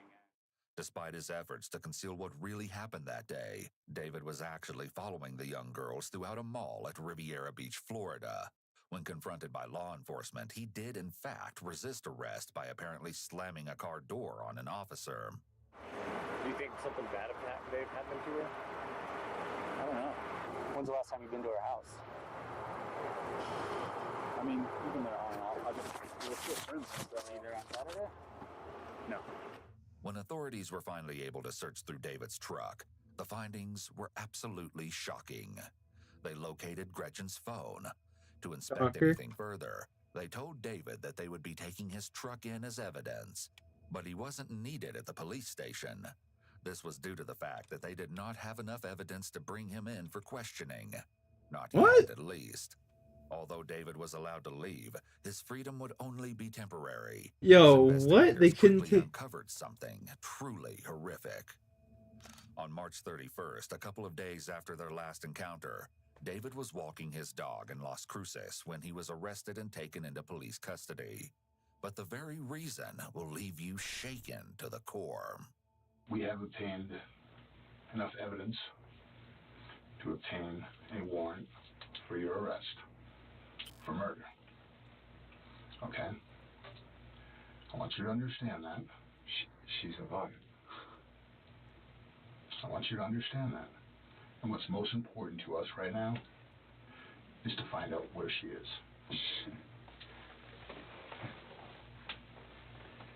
Yeah, I'd like to be able to tell you where she is. Okay. But I don't have that information. You have to ask her. Despite David's denials of any involvement in Gretchen's disappearance, the detective shared an incriminating story with David. It turns out that one of Gretchen's neighbors came forward soon after the investigation began, sharing a terrifying piece of information. Around 6 in the morning on March 21st, the neighbor heard blood-curdling screams and someone yelling, "No, no, it hurts." And they believed the screams were coming from none other than the missing woman. Most damning was one additional piece of information. David's black Nissan truck was spotted at Gretchen's house during the same time frame. I love and care for her. Okay. And part of that's got me in this position now, but I'll, you know. See, people hear this shit and then they're like too stupid to report it until after These she's words couldn't be further from the fucking truth. dead, you know? Next, David tries to explain his conspiracy theory regarding Viking utility, but the investigators aren't buying it. So what does that have to do with you being at Gretchen's house Saturday morning? I don't know the question. You just asked me something. I don't know. What does that political deep pockets have to do with you being at Gretchen's house Saturday morning? Well, I'm asking you to explore all options, that's all. Like, this is like, you know, she likes drugs. You know, at one point, she mentioned she's, like, seen 22 guys. And, you know, if you have her phone and unlocked her phone, you'll see, you know. Well, why do you have her phone? So, I have her phone. Well, she had her phone. Mm. So she was traveling with me. Okay. Up until El Paso. And then what happened? Someone hacked her account. Someone was searching her phone. The investigator then asked David how he and Gretchen split up while they were supposedly traveling together. What car was she driving? I'm not, like I said, I'm going to protect her and her whereabouts because everyone can be bought. And as much as I know you guys are doing your job, I don't know. Everyone can be bought. I've seen This guy's fucking the other end delusional. He's like manipulation. the guilt's of eating them up. Information to skew and or to try to shape an objective. And so Gretchen's home has cameras throughout it. Were you aware of that? You took this is personal knowledge. The first time? Mm-hmm. First time. Because they're in your car. What are? Her cameras. No, they're not. The blank cameras? There's blank cameras in your truck. And they're mine. Besides Gretchen's phone, police made another shocking discovery in David's truck. Security cameras that had been taken from Gretchen's house. David seems to be unaware of the fact that blank cameras are part of a web-based system, meaning that no matter how much damage is done to the device, the data has already been stored to the internet cloud and is still accessible. And what appears on the video is so horrifying, it's almost too much to bear. There's video of you, David, at Gretchen's home on the morning of Saturday, last Saturday at 6:30 a.m. You just said they saw my vehicle there. So. Yeah, it's not just your vehicle there. There's video inside her home when you made contact with her that morning, when you met with her.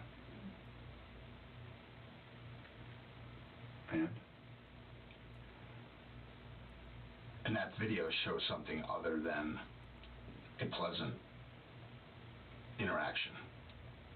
Generally speaking, in dangerous situations, movement can attract unwanted and potentially life-threatening attention.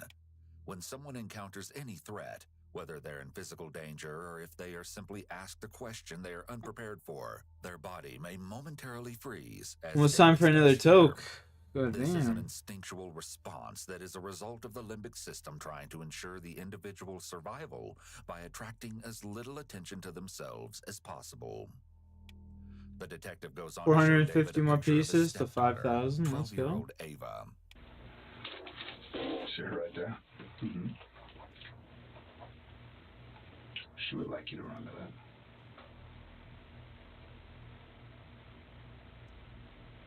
And that little girl would like to know where her mother is. Like I said, we split up in El Paso, so you have to ask her. She didn't make it to El Paso. David is shown another picture, but this time it's from the video cameras found in his truck. And the image confirms that David was, in fact, at Gretchen's home on the day of March 21st. Does that look like you? Could be. That is you cleaning up her garage after there is a incident there, stepping over her body with a shovel. So you see. So I say. Here is a small photo of Gretchen, deceased, with your face up here. It doesn't look like Gretchen. It doesn't look like Gretchen? Gretchen's alive. I told you that already. Ava's a nervous wreck right now. She can't sleep. She can't eat. Do not use Ava. You know, we are. Okay. Because that's what's left. Well, she doesn't have to worry because her mother is still alive. That's what she's telling you. Alive. You put your hand over her mouth and dragged her into the garage. It's on video, David. She's still alive. You might want to think that, David, because you don't want to face the facts of what you did. I was trying to warn her. Okay, you put your hand trying to warn her. over her mouth. I was trying to warn her. As you dragged her into the garage. then bleached down the driveway. But unfortunately for you, the cadaver dog hid on the garage, and we found blood spatter. So there's no way that she's alive. When authorities collected the evidence found in Gretchen's home, they tested the blue and white towel and found that the dark stain had actually been a blood-like substance. I made contact with her 2 days ago. No. You didn't. No, you didn't. How? Tell us. I mean, tell you. How? You said you did. Go prove it. No, I'm not gonna, I have no idea who you're working for. Reaper, holy shit, long time no see, dude. What the fuck is good, dude? My guy, how you been? The detectives plead with David to uncover where Gretchen is for the sake of Ava, but he selfishly maintains that his estranged wife is still alive. Yeah, I'm pretty sure I do remember, yeah. Dragging her into the garage of that home. There's video of her lifeless body laying on the ground, and you in the background cleaning up. On that fateful morning, David creeped onto Gretchen's patio, waiting for the right time to make his move. When Gretchen appeared, David forced her into the garage and committed the heinous crime. Once his evil act Like a was year ago? done, Yeah, I'm he pretty, realized that the video cameras had captured the entire ordeal. In a failed attempt to cover his tracks, he ripped them down and tried to destroy them. But little did he know that the footage was never erased. Not only this, but investigators discovered that Gretchen had an Alexa device in her home. In the audio of the video footage, Gretchen can be heard screaming, "Alexa, call 911."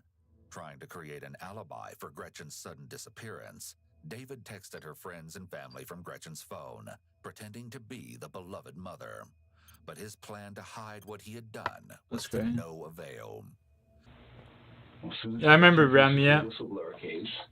Gretchen's not going to finish anything. Gretchen is dead. What are you afraid of? Like, your life can't get any worse right now, right? So why are you hanging on to the story that she's still alive when we've shown you dead pictures of her body? I haven't seen any pictures of her. I showed you a picture of a dead woman's head, hair blood-soaked. I didn't see that's what, David, that's what it is. I'm telling you that right now. That's what it is. Apparently, the video cameras in Gretchen's house were installed immediately after the pair separated in 2019. This was because Gretchen was Have a great day, night. Yeah, you have a great night as well, brother. Appreciate you for stopping by. Yo, Squirt, it ain't ending here, brother. I'm going for a while. The situation all the more gut-wrenching. Sadly, many partners who are victims of domestic violence and are eventually killed by the abusive spouse had a feeling or a fear that their abusive partner may one day try to kill them. The best safety measure Gretchen could have taken was to place a restraining order on David, or otherwise try to get away so he wouldn't be able to come back to the house and find her or Ava. So you know what we're going to do? We're going to walk out of here and call Ava and tell her that you refuse to cooperate and that you don't love her enough to give her closure. Her dad has already warped her mind so much. That has nothing Take your dad out of it. Oh, what? Take your dad out of it. Her dad is part of it. We're talking about her. Her dad is part of it. We're talking about that little girl. That little girl, not her dad. Something terrible happened. Like I said, the reason why we're here is to find out where she is. We already know what happened. We know the narrative. We know what happened Saturday morning. We know what happened the whole weekend. All right, then you don't need me anymore. No. Appreciate you, brother. You get a like, a... Tell us where her mother is. You don't care about her. Care about who? You don't care about her. Oh yeah, believe me, I care about that kid. All I care about is notches in your belt. In a desperate attempt to get David to confess, the detective plays a heart-rending message. I would like you to listen to it. David, it's Ava. I love you. I'm scared. I miss my mom. I need to know where my mom is. Please do the right thing and tell me where my mom is. Please, I love you. Do have one last thing. Let us know where her mother is. El Paso. Let me say the link again? Jesus. Is she alive in El Paso? I'm acting my husband, wife. You were in Pensacola, pawning that jewelry, and she's nowhere to be seen. She's not around. It's because she's not alive. David, she's not there. That's a ruse. You need to understand that. This guy is kind of like pissing me off. I wouldn't be able to be an investigator, but I'd kick the shit out of this guy. Just like that with Ava, that Ava doesn't think that I'm a monster. Well, you are a monster. Had nothing to do with it. And the Viking utility didn't have nothing to do with it. You are a monster. You're not even doing your homework, man. Monster. Do your homework, Jared. You are a monster. Do your homework. And everybody is going to look at you like that. All those people who supported you, all those people who got you out of jail. They already do. All the people. No. They already do. No, they don't. They already do. You don't think I had to talk to some people? And you're not gonna paint a picture of me looking great anyway. So what does it matter, bro? Come on. No. Come on, bro. It wasn't until 9 months later, on December 21st, 2020, when the location of Gretchen's body was finally discovered. But this only came after David was offered a plea deal. Wow, what a In return bitch. for showing the authorities where he'd buried his estranged wife, he would plead guilty to second-degree murder and serve 38 years behind bars instead of life. David took the deal without question and revealed that Gretchen was only a few miles from her house, buried behind a local Walmart. An autopsy revealed that she'd been fatally stabbed in the neck and torso. Tragically, other injuries suggest that she fought for her life against the callous murderer. During the trial, David shared a bizarre statement. My illusions saw the COVID pandemic as an end-of-the-world prophecy, an Armageddon that I felt compelled to escape no matter the cost. Instead of being a man, I chose to be a coward. I tried to steal what believe wasn't that. mine, and in the process, I ended a life. Her life had value, her life had meaning, and I stole that life. David will be released in 2058. By the time he gets out, he will be 81 years old. Vince Carter meant everything. Fuck that, man, bro. Just fucking lock up the key and throw it away, dude.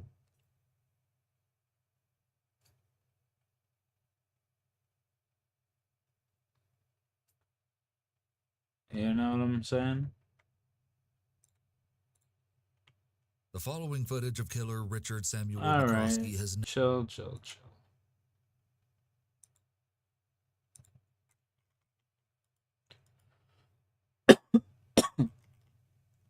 I get ready to mine this next ore here. What, 2 hours left? Oh my goodness. 2 hours left for an 80. Need a banger here.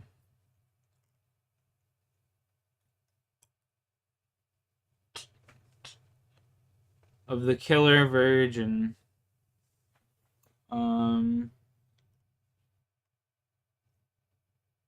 Cases. The following footage.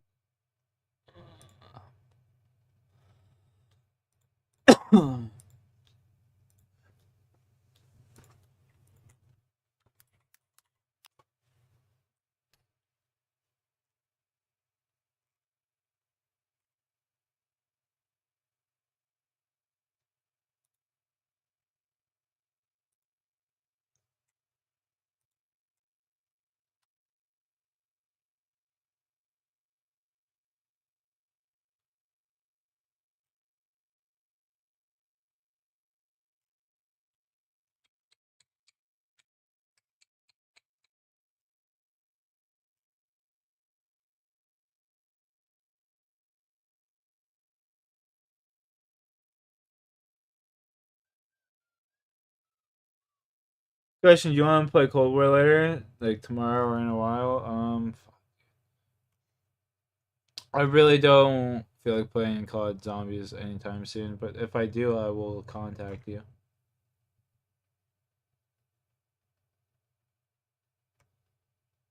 I'm sorry, but we will play.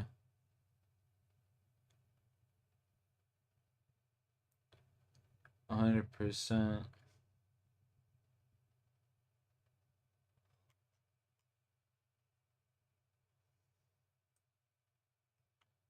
Bro, these are so short. Fuck. I need something giggity goo. That's what she said. I need something longer.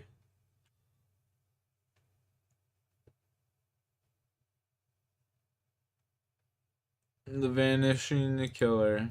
Sure. Well, folks, here's my new backyard. Hay shed. Can't even see the house because of all the trees. On Monday, deputies discovered 3 bodies covered in a shed.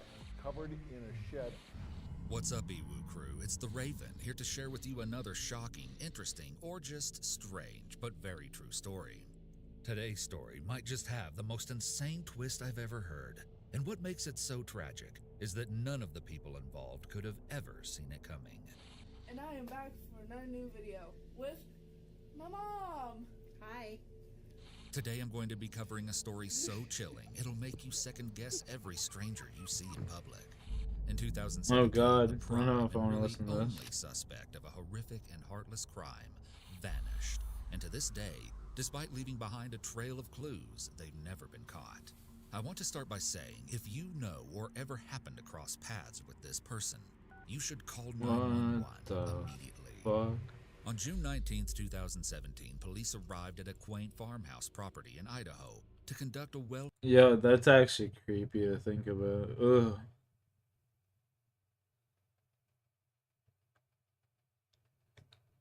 Jesus.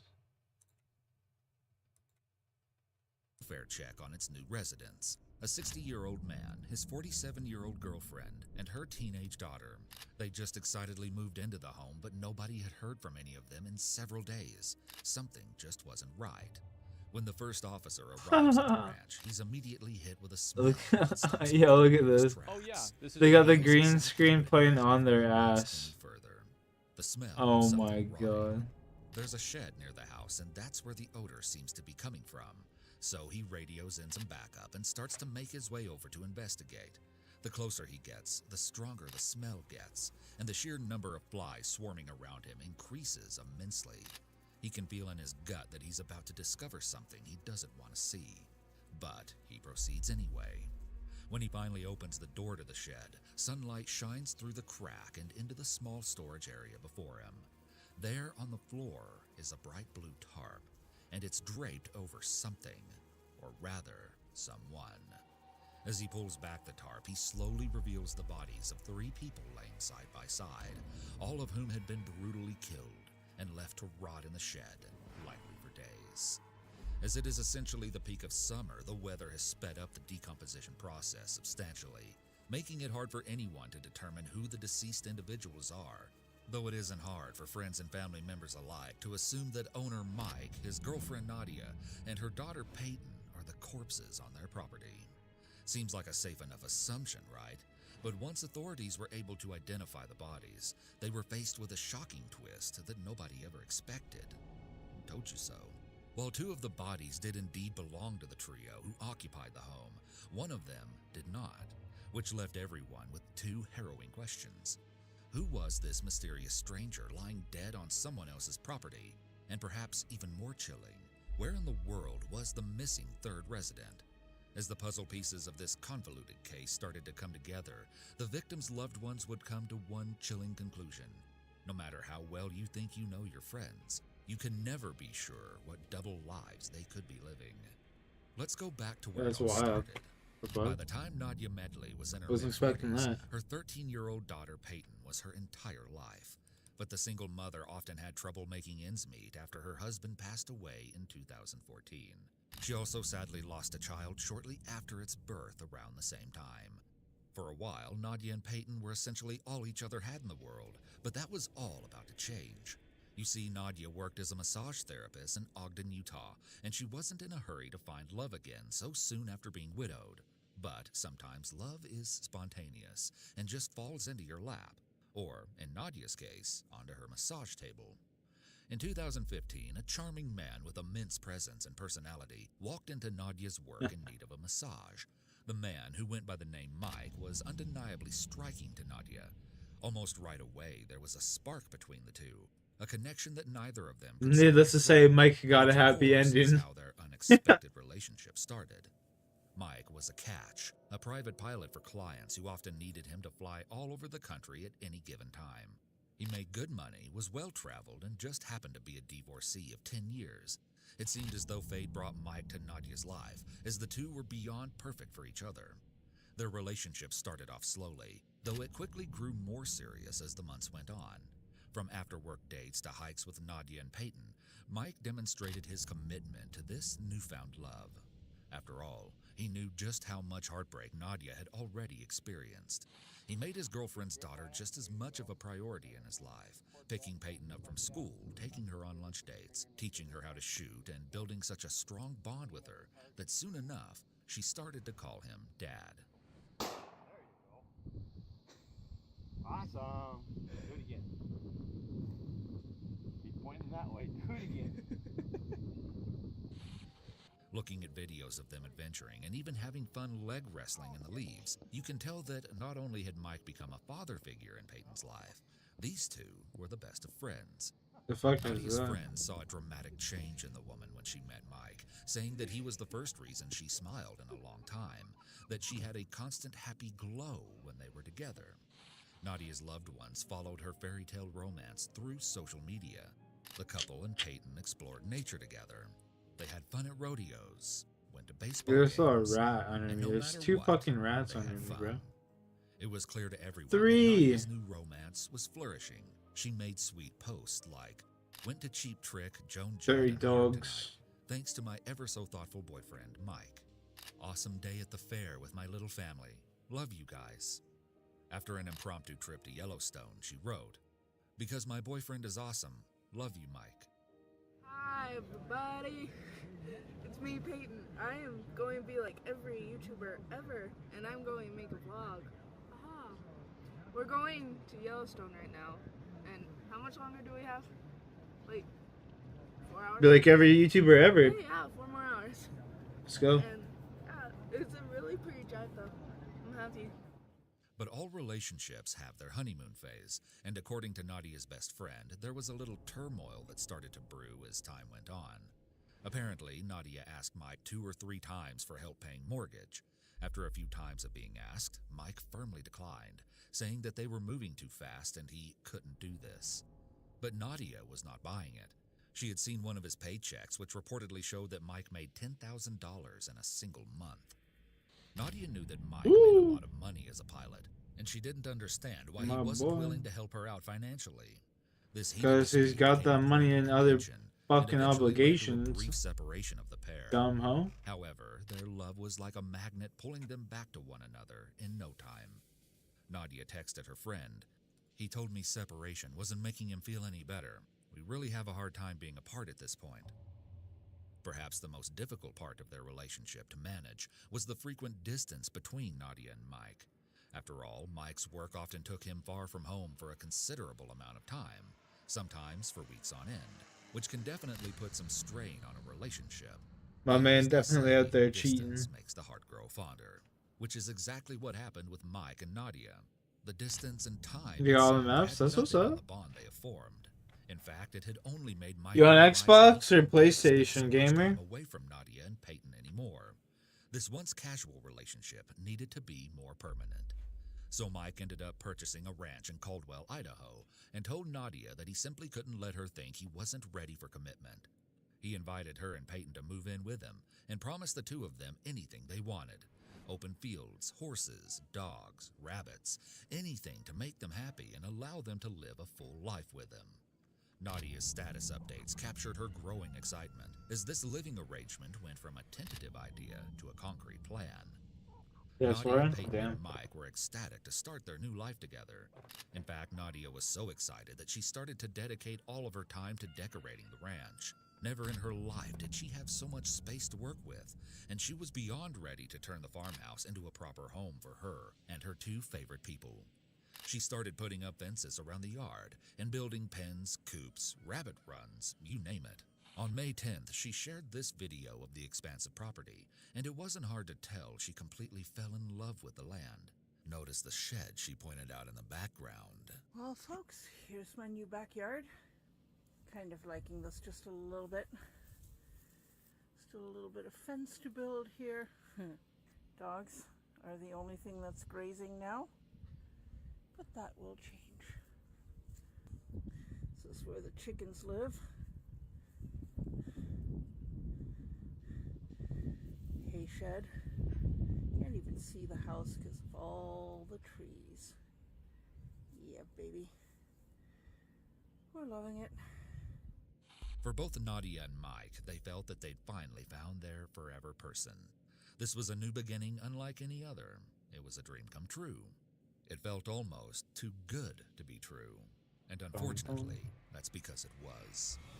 In June of 2017, Nadia needed to take a trip back to Utah to pick up some of the horses that Mike had purchased for the ranch. Mike himself couldn't go pick them up because he had to work and wouldn't be around, so Nadia volunteered to do so. 759,000 Except on the XP today. weekend of June Let's go. 9th, when she was supposed to arrive at the pickup destination for the horses, Nadia never showed up. The worker she was supposed to meet decided to call her just to check in. Perhaps it was just a simple misunderstanding, or perhaps it was much more than that. When Nadia never answered the phone and never returned any calls, it became clear that there was something very, very wrong. Family friends of Nadia's and Peyton's started to experience the same thing on their end, noting that they hadn't even heard from Peyton since June 6th, which was the last time she had sent them a text message. Peyton's friend Sydney started to grow more concerned by the day. Both she and Peyton were completely addicted to their phones. There was no feasible reason why Peyton wouldn't respond to a text or a call for this long. When no one could get a hold of Mike either, it felt as though the entire family simply vanished into thin air. Why is there a Sydney stranger convinced her there, mother to though? step in and investigate whatever was going on with Peyton and her family. Together, the two called 911 and had someone dispatched over to Nadia and Mike's property to check it out and see if everything was okay. Mike's concerned relatives also called to request a welfare check, which brings us full circle to the authorities stumbling upon the unforgettable scene of 3 badly decomposed dead bodies. You're probably wondering who those bodies belong to. Well, let's start with the odd one out. This is where things get crazy. Eventually, officers were able to get dental records back to identify the mysterious third body. It was a woman, and her name was Cheryl Baker. She is also an Ogden, Utah local, but although Cheryl had been from the area, she had virtually no connection to Nadia and Peyton while she had been alive. So why was her body amongst theirs on the farmhouse property? Well, like I said, Cheryl had no connection to Nadia and Peyton. She did, however, have a connection to Mike. You see, Mike's real name is Gerald Michael Bullinger, and Cheryl Baker was his wife of 7 full years up until her sudden death. You heard me right. Cheryl and Gerald were married for 5 whole years before Gerald even started dating Nadia. Not only was Gerald cheating on Cheryl by starting an entire new family with Nadia, but the home where his mistress and her daughter lived in Ogden had only been 8 miles away from where Gerald had lived with his wife the whole time. This, of course, is why it was so easy for Gerald to pull off living a double life. He could easily move back and forth between his 2 partners without raising any suspicion. You just can't make this stuff up. However, Nadia's best friend later admitted that she always found it weird that, despite the closeness of their houses, Nadia didn't seem to spend many nights with her boyfriend. She recalls Nadia only staying over with Gerald one time, but she figured that the man was just easing back into things, since he said this was his first relationship in 10 years. I cannot stress how deceiving this man Gerald is. He literally could not get proper funding to actually buy the ranch he moved into with Nadia and Peyton. So he had Cheryl purchase the property for him, telling her that it would become their retirement home. In other words, the property Gerald lived on with Nadia was not even in his name. Cheryl had purchased it completely on her own. All the while that Nadia had been sharing excited posts about moving to the idyllic rural land, so too had Cheryl been gushing with colleagues how she just couldn't wait to spend her retirement in the beautiful countryside with the man she loved. Most notably, the ever-creative Cheryl, who loved crafting, taught art, and even made her own wedding dress, wished to turn the large shed on the farm into her very own art studio. So it's no surprise that Cheryl had wanted to see the property for herself in June of 2017. She had just retired as a teacher on June 6 after spending many years working at schools for the deaf and blind. Although she had agreed to stay behind and sell their Utah home while he was supposed to live in a trailer on the Idaho property by himself and fix it up nice for her, she suddenly decided to drive 5 hours to where the property is located, excited to pleasantly surprise her husband with an impromptu visit. It was weeks before she was supposed to be there, but without a job to tie her down, Cheryl saw no reason why she shouldn't go reunite with her husband for a little while. Upon arrival, Damn. we can assume she was perplexed to find that there was a substantial amount of progress being done on the property, and confused when she saw a fully functioning home with a car parked in the driveway and animals running around. This was her property, and she surely hasn't been working on it. She probably thought Gerald was having some construction and remodeling done for the two of them as some kind of surprise. Perhaps Cheryl hopped out of her car and walked up the driveway, interested to see who was inside the house and what they were doing on her property without her consent.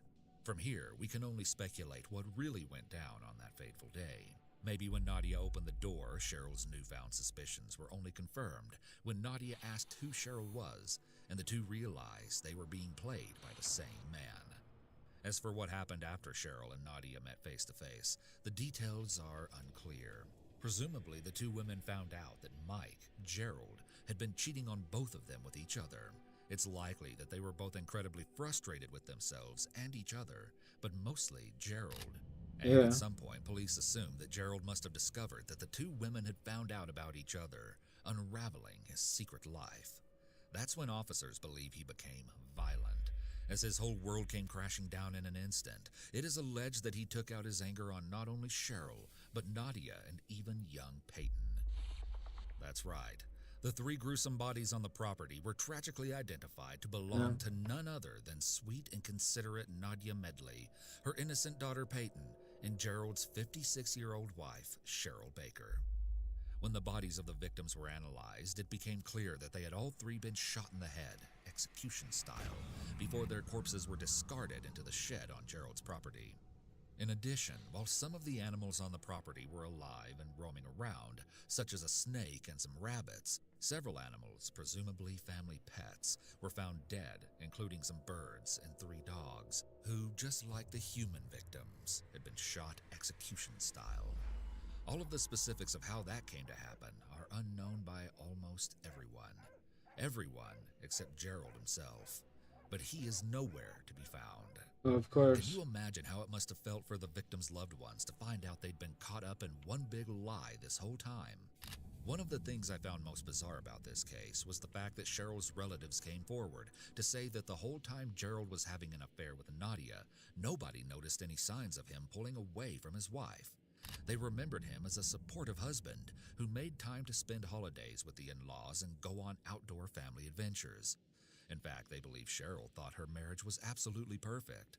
Just the thought that Gerald was such a good liar that he could keep up this charade convincingly for so long is mind-blowing to me. That's fucking crazy. One of Nadia's friends was so confused by the news reports stating that Cheryl was Gerald's wife that she reached out to the news channel and told them, I think you have it wrong. He wasn't married. It's safe to say that Gerald was extremely successful in pulling the wool over the eyes of everyone he knew. I think Cheryl's brother put it best when he said, I don't know what his plans could have been. Just pick one and tell the other to go home. You don't kill them. And that's another fascinating straight up. What was Gerald's plan? Well, the first assumption might be that he always hoped to keep his two lives separate, but promising both his partners a new life in the same exact house was obviously a ticking time bomb. Cheryl's brother has speculated that the closest theory he could come up with was maybe Gerald was waiting for Cheryl to sell their house in Ogden, which was in her name, so that he could cash in on the money before leaving her for his mistress. After all, it is weird how much Gerald seemed to struggle with money given his seemingly lucrative career. I mean, I kind of wonder myself I don't how much he understand was that. actually working. Both of his lovers were okay with him being away for weeks at a time because Was of his he even occupation, working? But since he had to fit in quality time with both sides, maybe putting in actual flying hours was low on his priority list. All the same, I really want to know what Cheryl thought when he saddled her with all the financial burdens of buying the new Idaho farmhouse. But what if the choice to bring his two lovers to the same area had a different purpose? That's right. Many people theorize that Gerald may have been hoping to start a polygamous marriage where his relationships could seamlessly merge into one family, or where Gerald could have his cake and eat it too. Still, I just don't know if he would take that big of a risk knowing both women would be furious at him for his infidelity, and more than likely not open to the idea of sharing a husband. Yet another thing people have called into question is Gerald's religious views. There seems to be many conflicting reports. Nadia's best friend has stated that both Nadia and Gerald were very atheist, but Gerald and Cheryl were apparently dedicated members of a Hindu temple. Still, other articles claim that Gerald told Nadia he was a Mormon from Montana. I was What able to the locate fuck? some information that came from Gerald's first wife, a woman named Jackie Garcia, whom he met in the Gerald type 1970s individual. when they were both freshmen at what is now Brigham Young University, Idaho. He reportedly served his mission in Manila and then married Jackie at the Salt Lake City LDS Temple. But from the very start, Jackie says she got a bad feeling about her groom, saying she knew it was a mistake as soon as she got home from the honeymoon. And the next 10 years of their union would show her his true colors. She said his deceptive ways were so extreme that you could catch him red-handed, God could be pointing at him, and he'd still lie all over the place.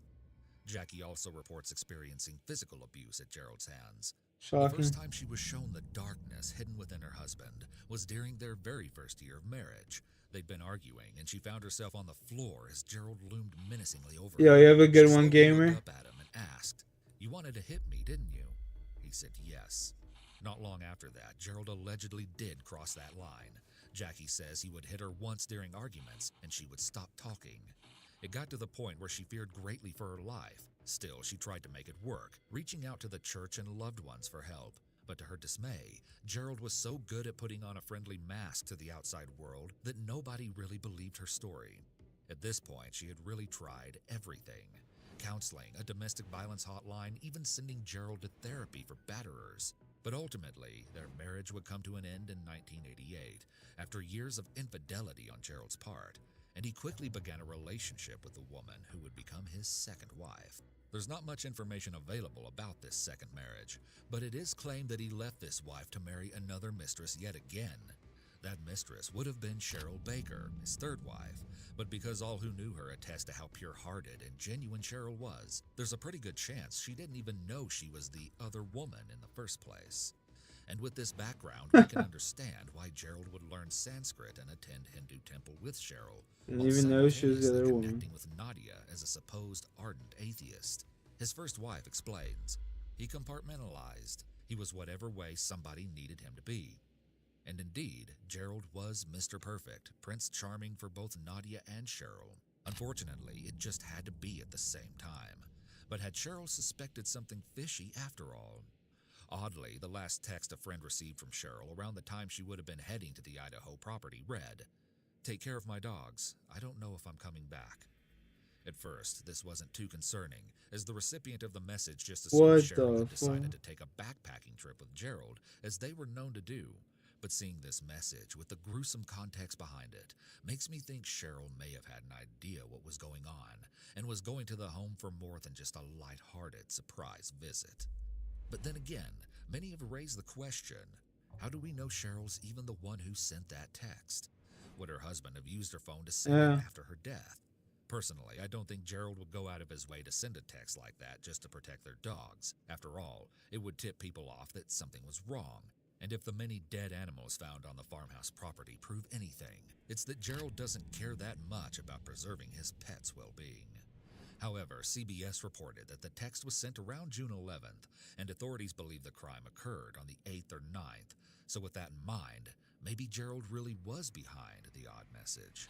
But on the topic of if Cheryl suspected the He'd been feeling there's one guilty. last thing that really confounds me You about know what I this mean? case. That's my The suspicion. I social think he was media feeling posts. guilty. With how recent this case took place, and how close Gerald's two lovers lived to one another, I just absolutely cannot fathom how he was so unbothered by Nadia constantly posting him on social media. I mean, there's pictures, videos, and posts where it's abundantly clear that Gerald was a part of this little family, going to concerts, rodeos, hikes together. Was he not worried that the friend of a friend might see one of these posts and then the whole jig would be up?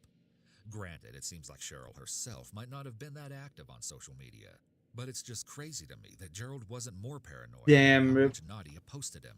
It would have just taken one mutual friend from Ogden seeing those lovey-dovey updates to expose his lies. However, it seems like Nadia just referred to him simply as Mike in her status updates, so I'm guessing that he didn't have a Facebook account to even tag, but still. Regardless, you want to know the most frustrating part about this investigation?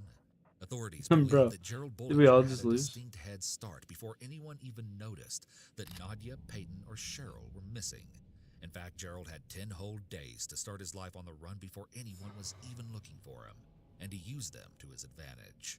According to investigators, Gerald actually spent the first 24 hours in Idaho after the death of Nadia, Peyton, and Cheryl. Just thinking about the possibility that he slept in the farmhouse with the 3 dead bodies right next door in the shed is absolutely chilling. And actually, one neighbor told reporters that she had actually heard screams near the property in the middle of the night, around the time when the murders would have taken place. But she didn't call the police because she wasn't sure if it was an animal or a woman, and figured that a neighbor who lived closer to the farmhouse would report the strange activity if it was really serious.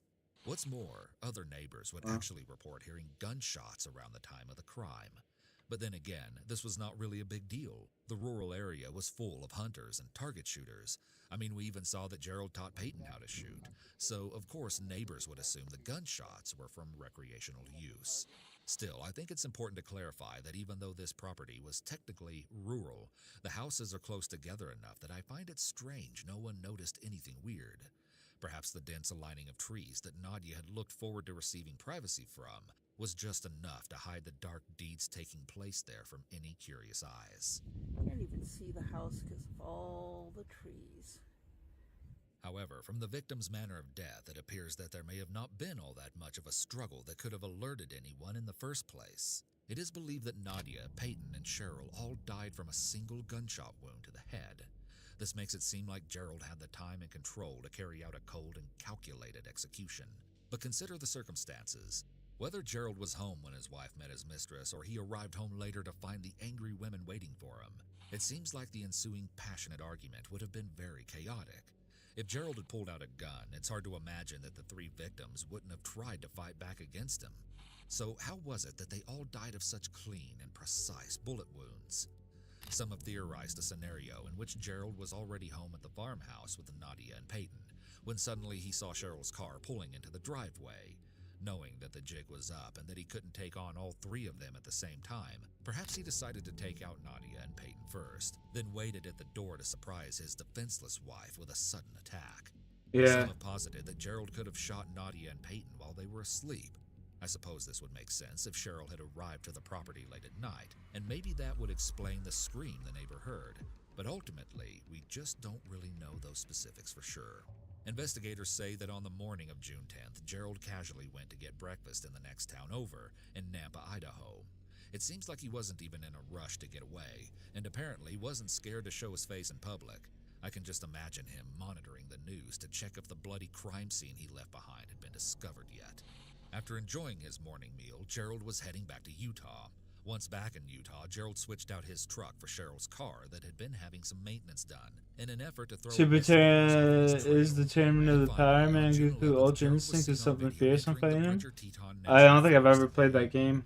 Not gonna lie with you doing it. Gerald, as it was the last time police were able to track him. After some searching, authorities were able to locate Cheryl's car at an abandoned campsite, but Gerald wasn't anywhere to be found. At least, investigators think he wasn't. There are a variety of theories surrounding Gerald's current whereabouts. Amongst the most popular are the fact that he easily could have managed to hitchhike his way out of the national forest, and maybe even out of Wyoming. However, some people also theorize that Gerald could have just continued his way through the woods and taken his own life out of guilt. Canyon County Sheriff Kieran Donahue has even said multiple times that his instincts lead him to believe that Gerald is dead. But whether that be from intentional self-harm or just exposure to the elements is up for debate. Some netizens have complained about law enforcement's insinuation that Gerald is probably dead. These online theorists point out that if he wanted to end his life, he probably would have done it in the heat of the moment, directly after the crime, instead of fleeing the area. Yeah, and then going to breakfast the next day. That Gerald is far too egotistical to end his own life.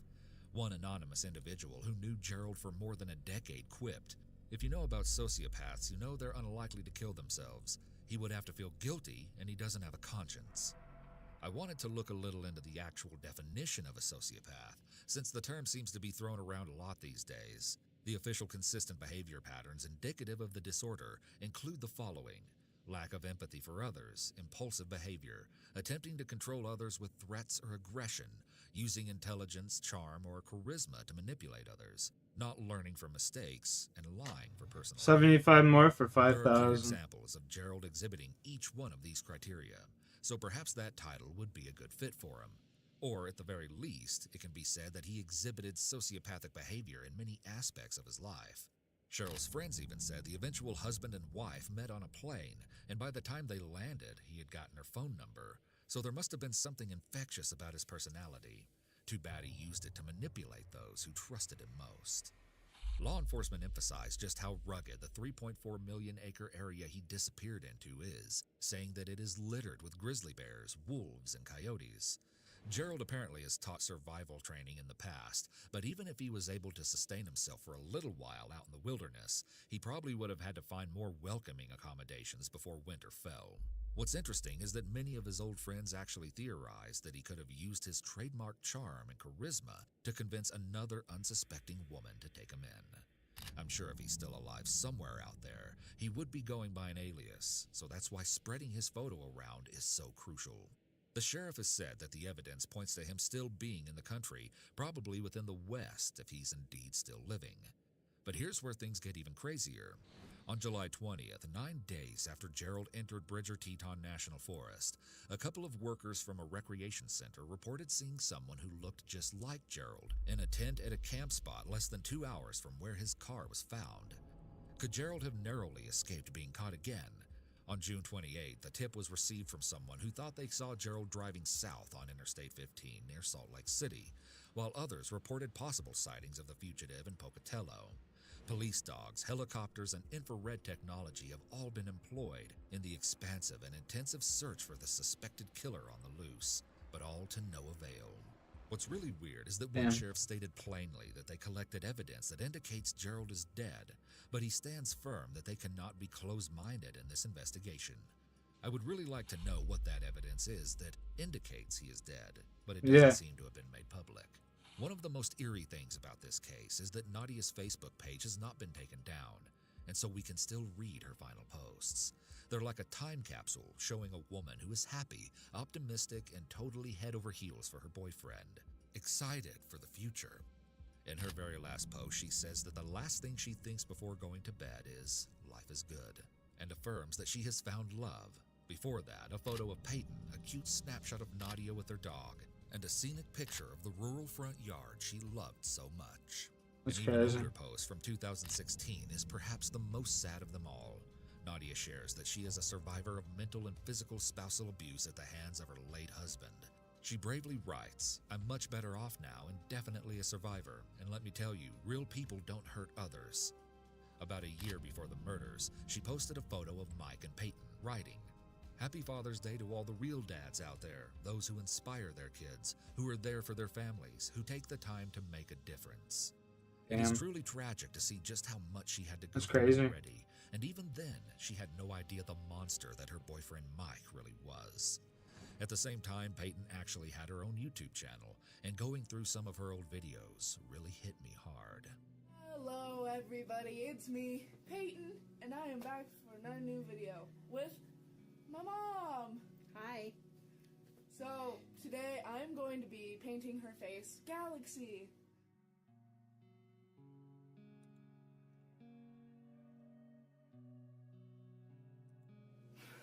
Comment down below what type of video I should be making next.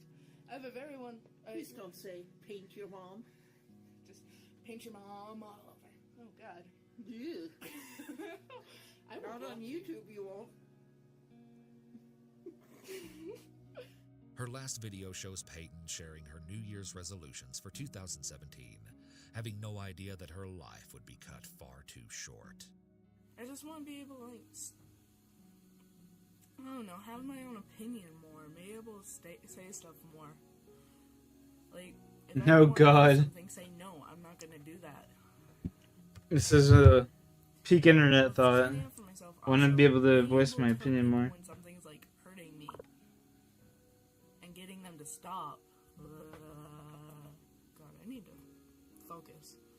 Fourth thing is, I want to do more writing, because as I doubt any of you guys know, I love to write. I have stuff published in my school's book. That's really good. I might read it to you guys. Because it's like kind of a way to express something I love to do. Like, I love to sing, and that's what I do on that channel. I love to, like, write my own songs. Like, I just learned how to play guitar, so hopefully, like, I'm not great, but I can...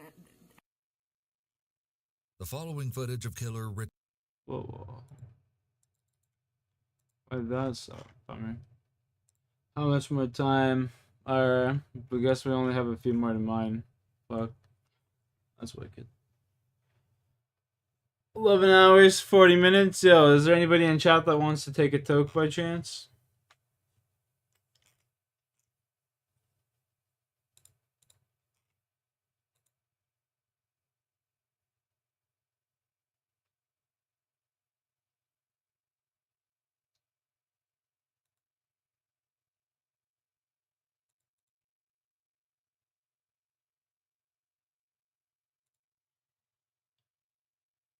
Yes, sir. That's what I'm talking about.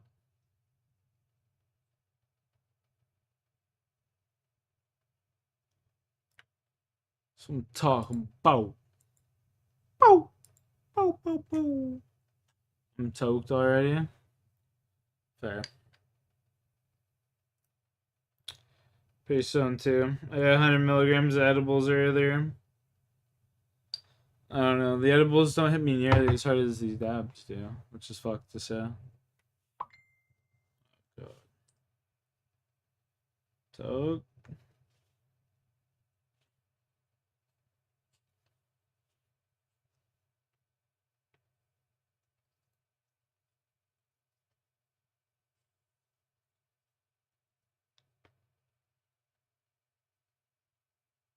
Yeah, I got you on speaker on stream.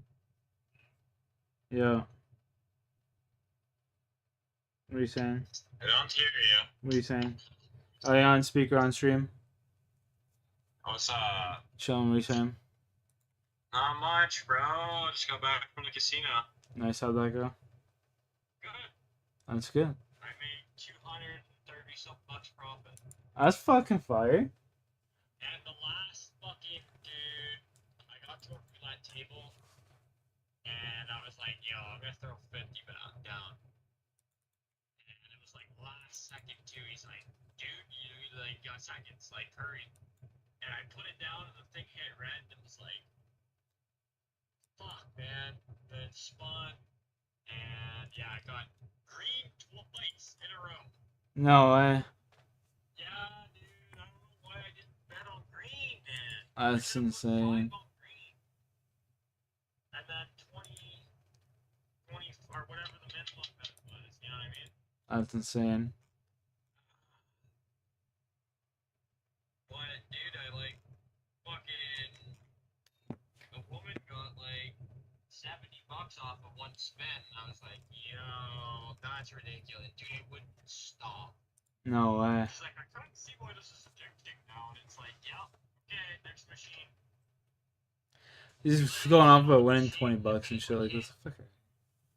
We just like run it right up till it wouldn't hit anymore, and then we'd go find another machine. Yeah, that's the way it goes. You go Jackson or something? No. No? With Max. Oh, no way.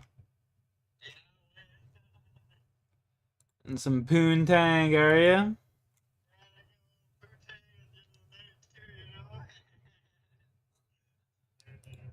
What are you doing? Playing Runescape? Yes, sir. Nice, dude. How's that going? I was just chilling. Getting any games up? Until I saw you?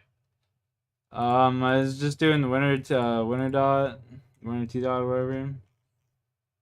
And then I mined 5,000 fucking ores in the mother load. Yeah, or paydirt. I mined 5,000 paydirt in the mother load. I was listening here, listening to true crime documentaries and chilling. Yo, am I allowed to talk about like extracts and stuff on stream? Yeah. Yo, do you have like Discord, bro? Yeah, but it doesn't work as good. No? Okay. Okay. Trying to take a hoop with you, but we'll see what happens. Alright, toke up. Yeah, cheers, man. Cheers. Space dust right now. I have so much shit I pressed today, but it's super dark, man.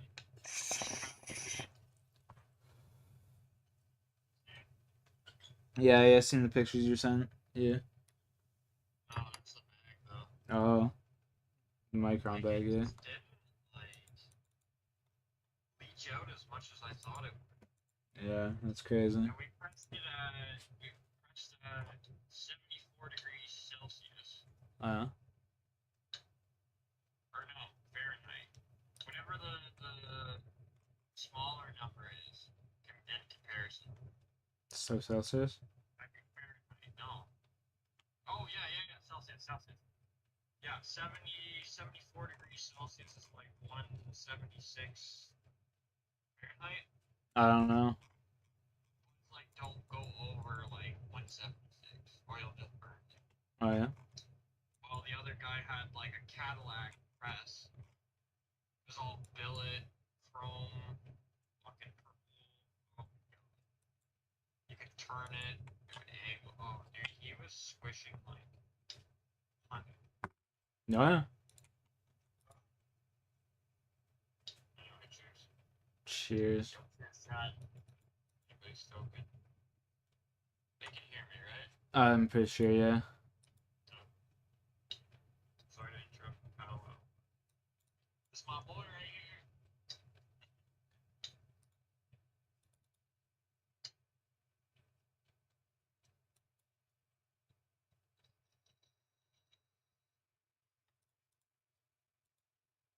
here. Rocky, relax. Psst. Stop licking your dad's toes. Yeah, no, he's over there eating his ass. Oh, he's hard on the butt licking. Nah, he's literally munching on his tail. He's biting his tail.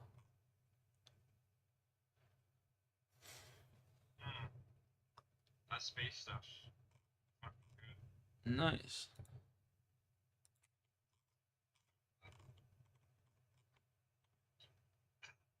Man, I wish I had Runescape. Yeah, it's fun. Just download it on your phone. Yeah, dude, if I was doing big bets tonight, man, I would want some money, but I'm too scared to. Yeah, I'm a normal person. I don't have money to blow like that. Yeah, I hear ya. I hear you. Do it once a year.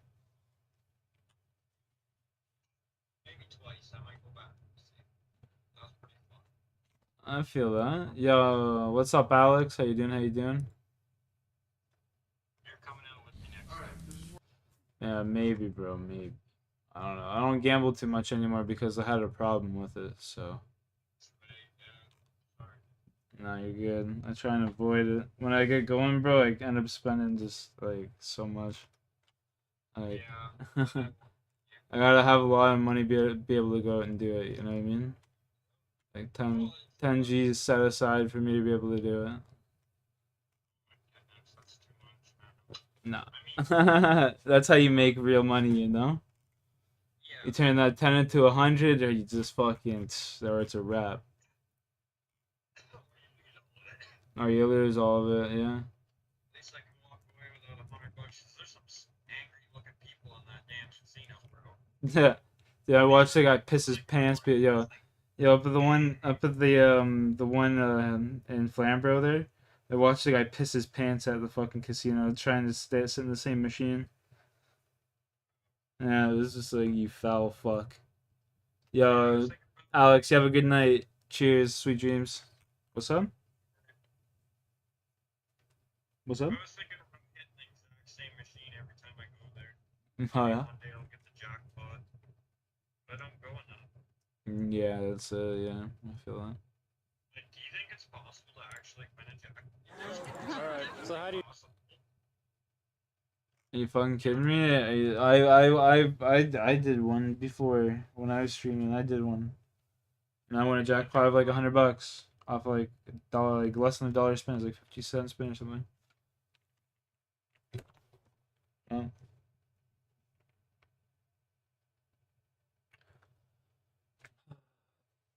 Alright, yo, chat. I gotta go let my dog outside. Peace. Am I shutting down? No, I'm staying up. I gotta go let my dog outside though. Get going. Okay, go on, go on.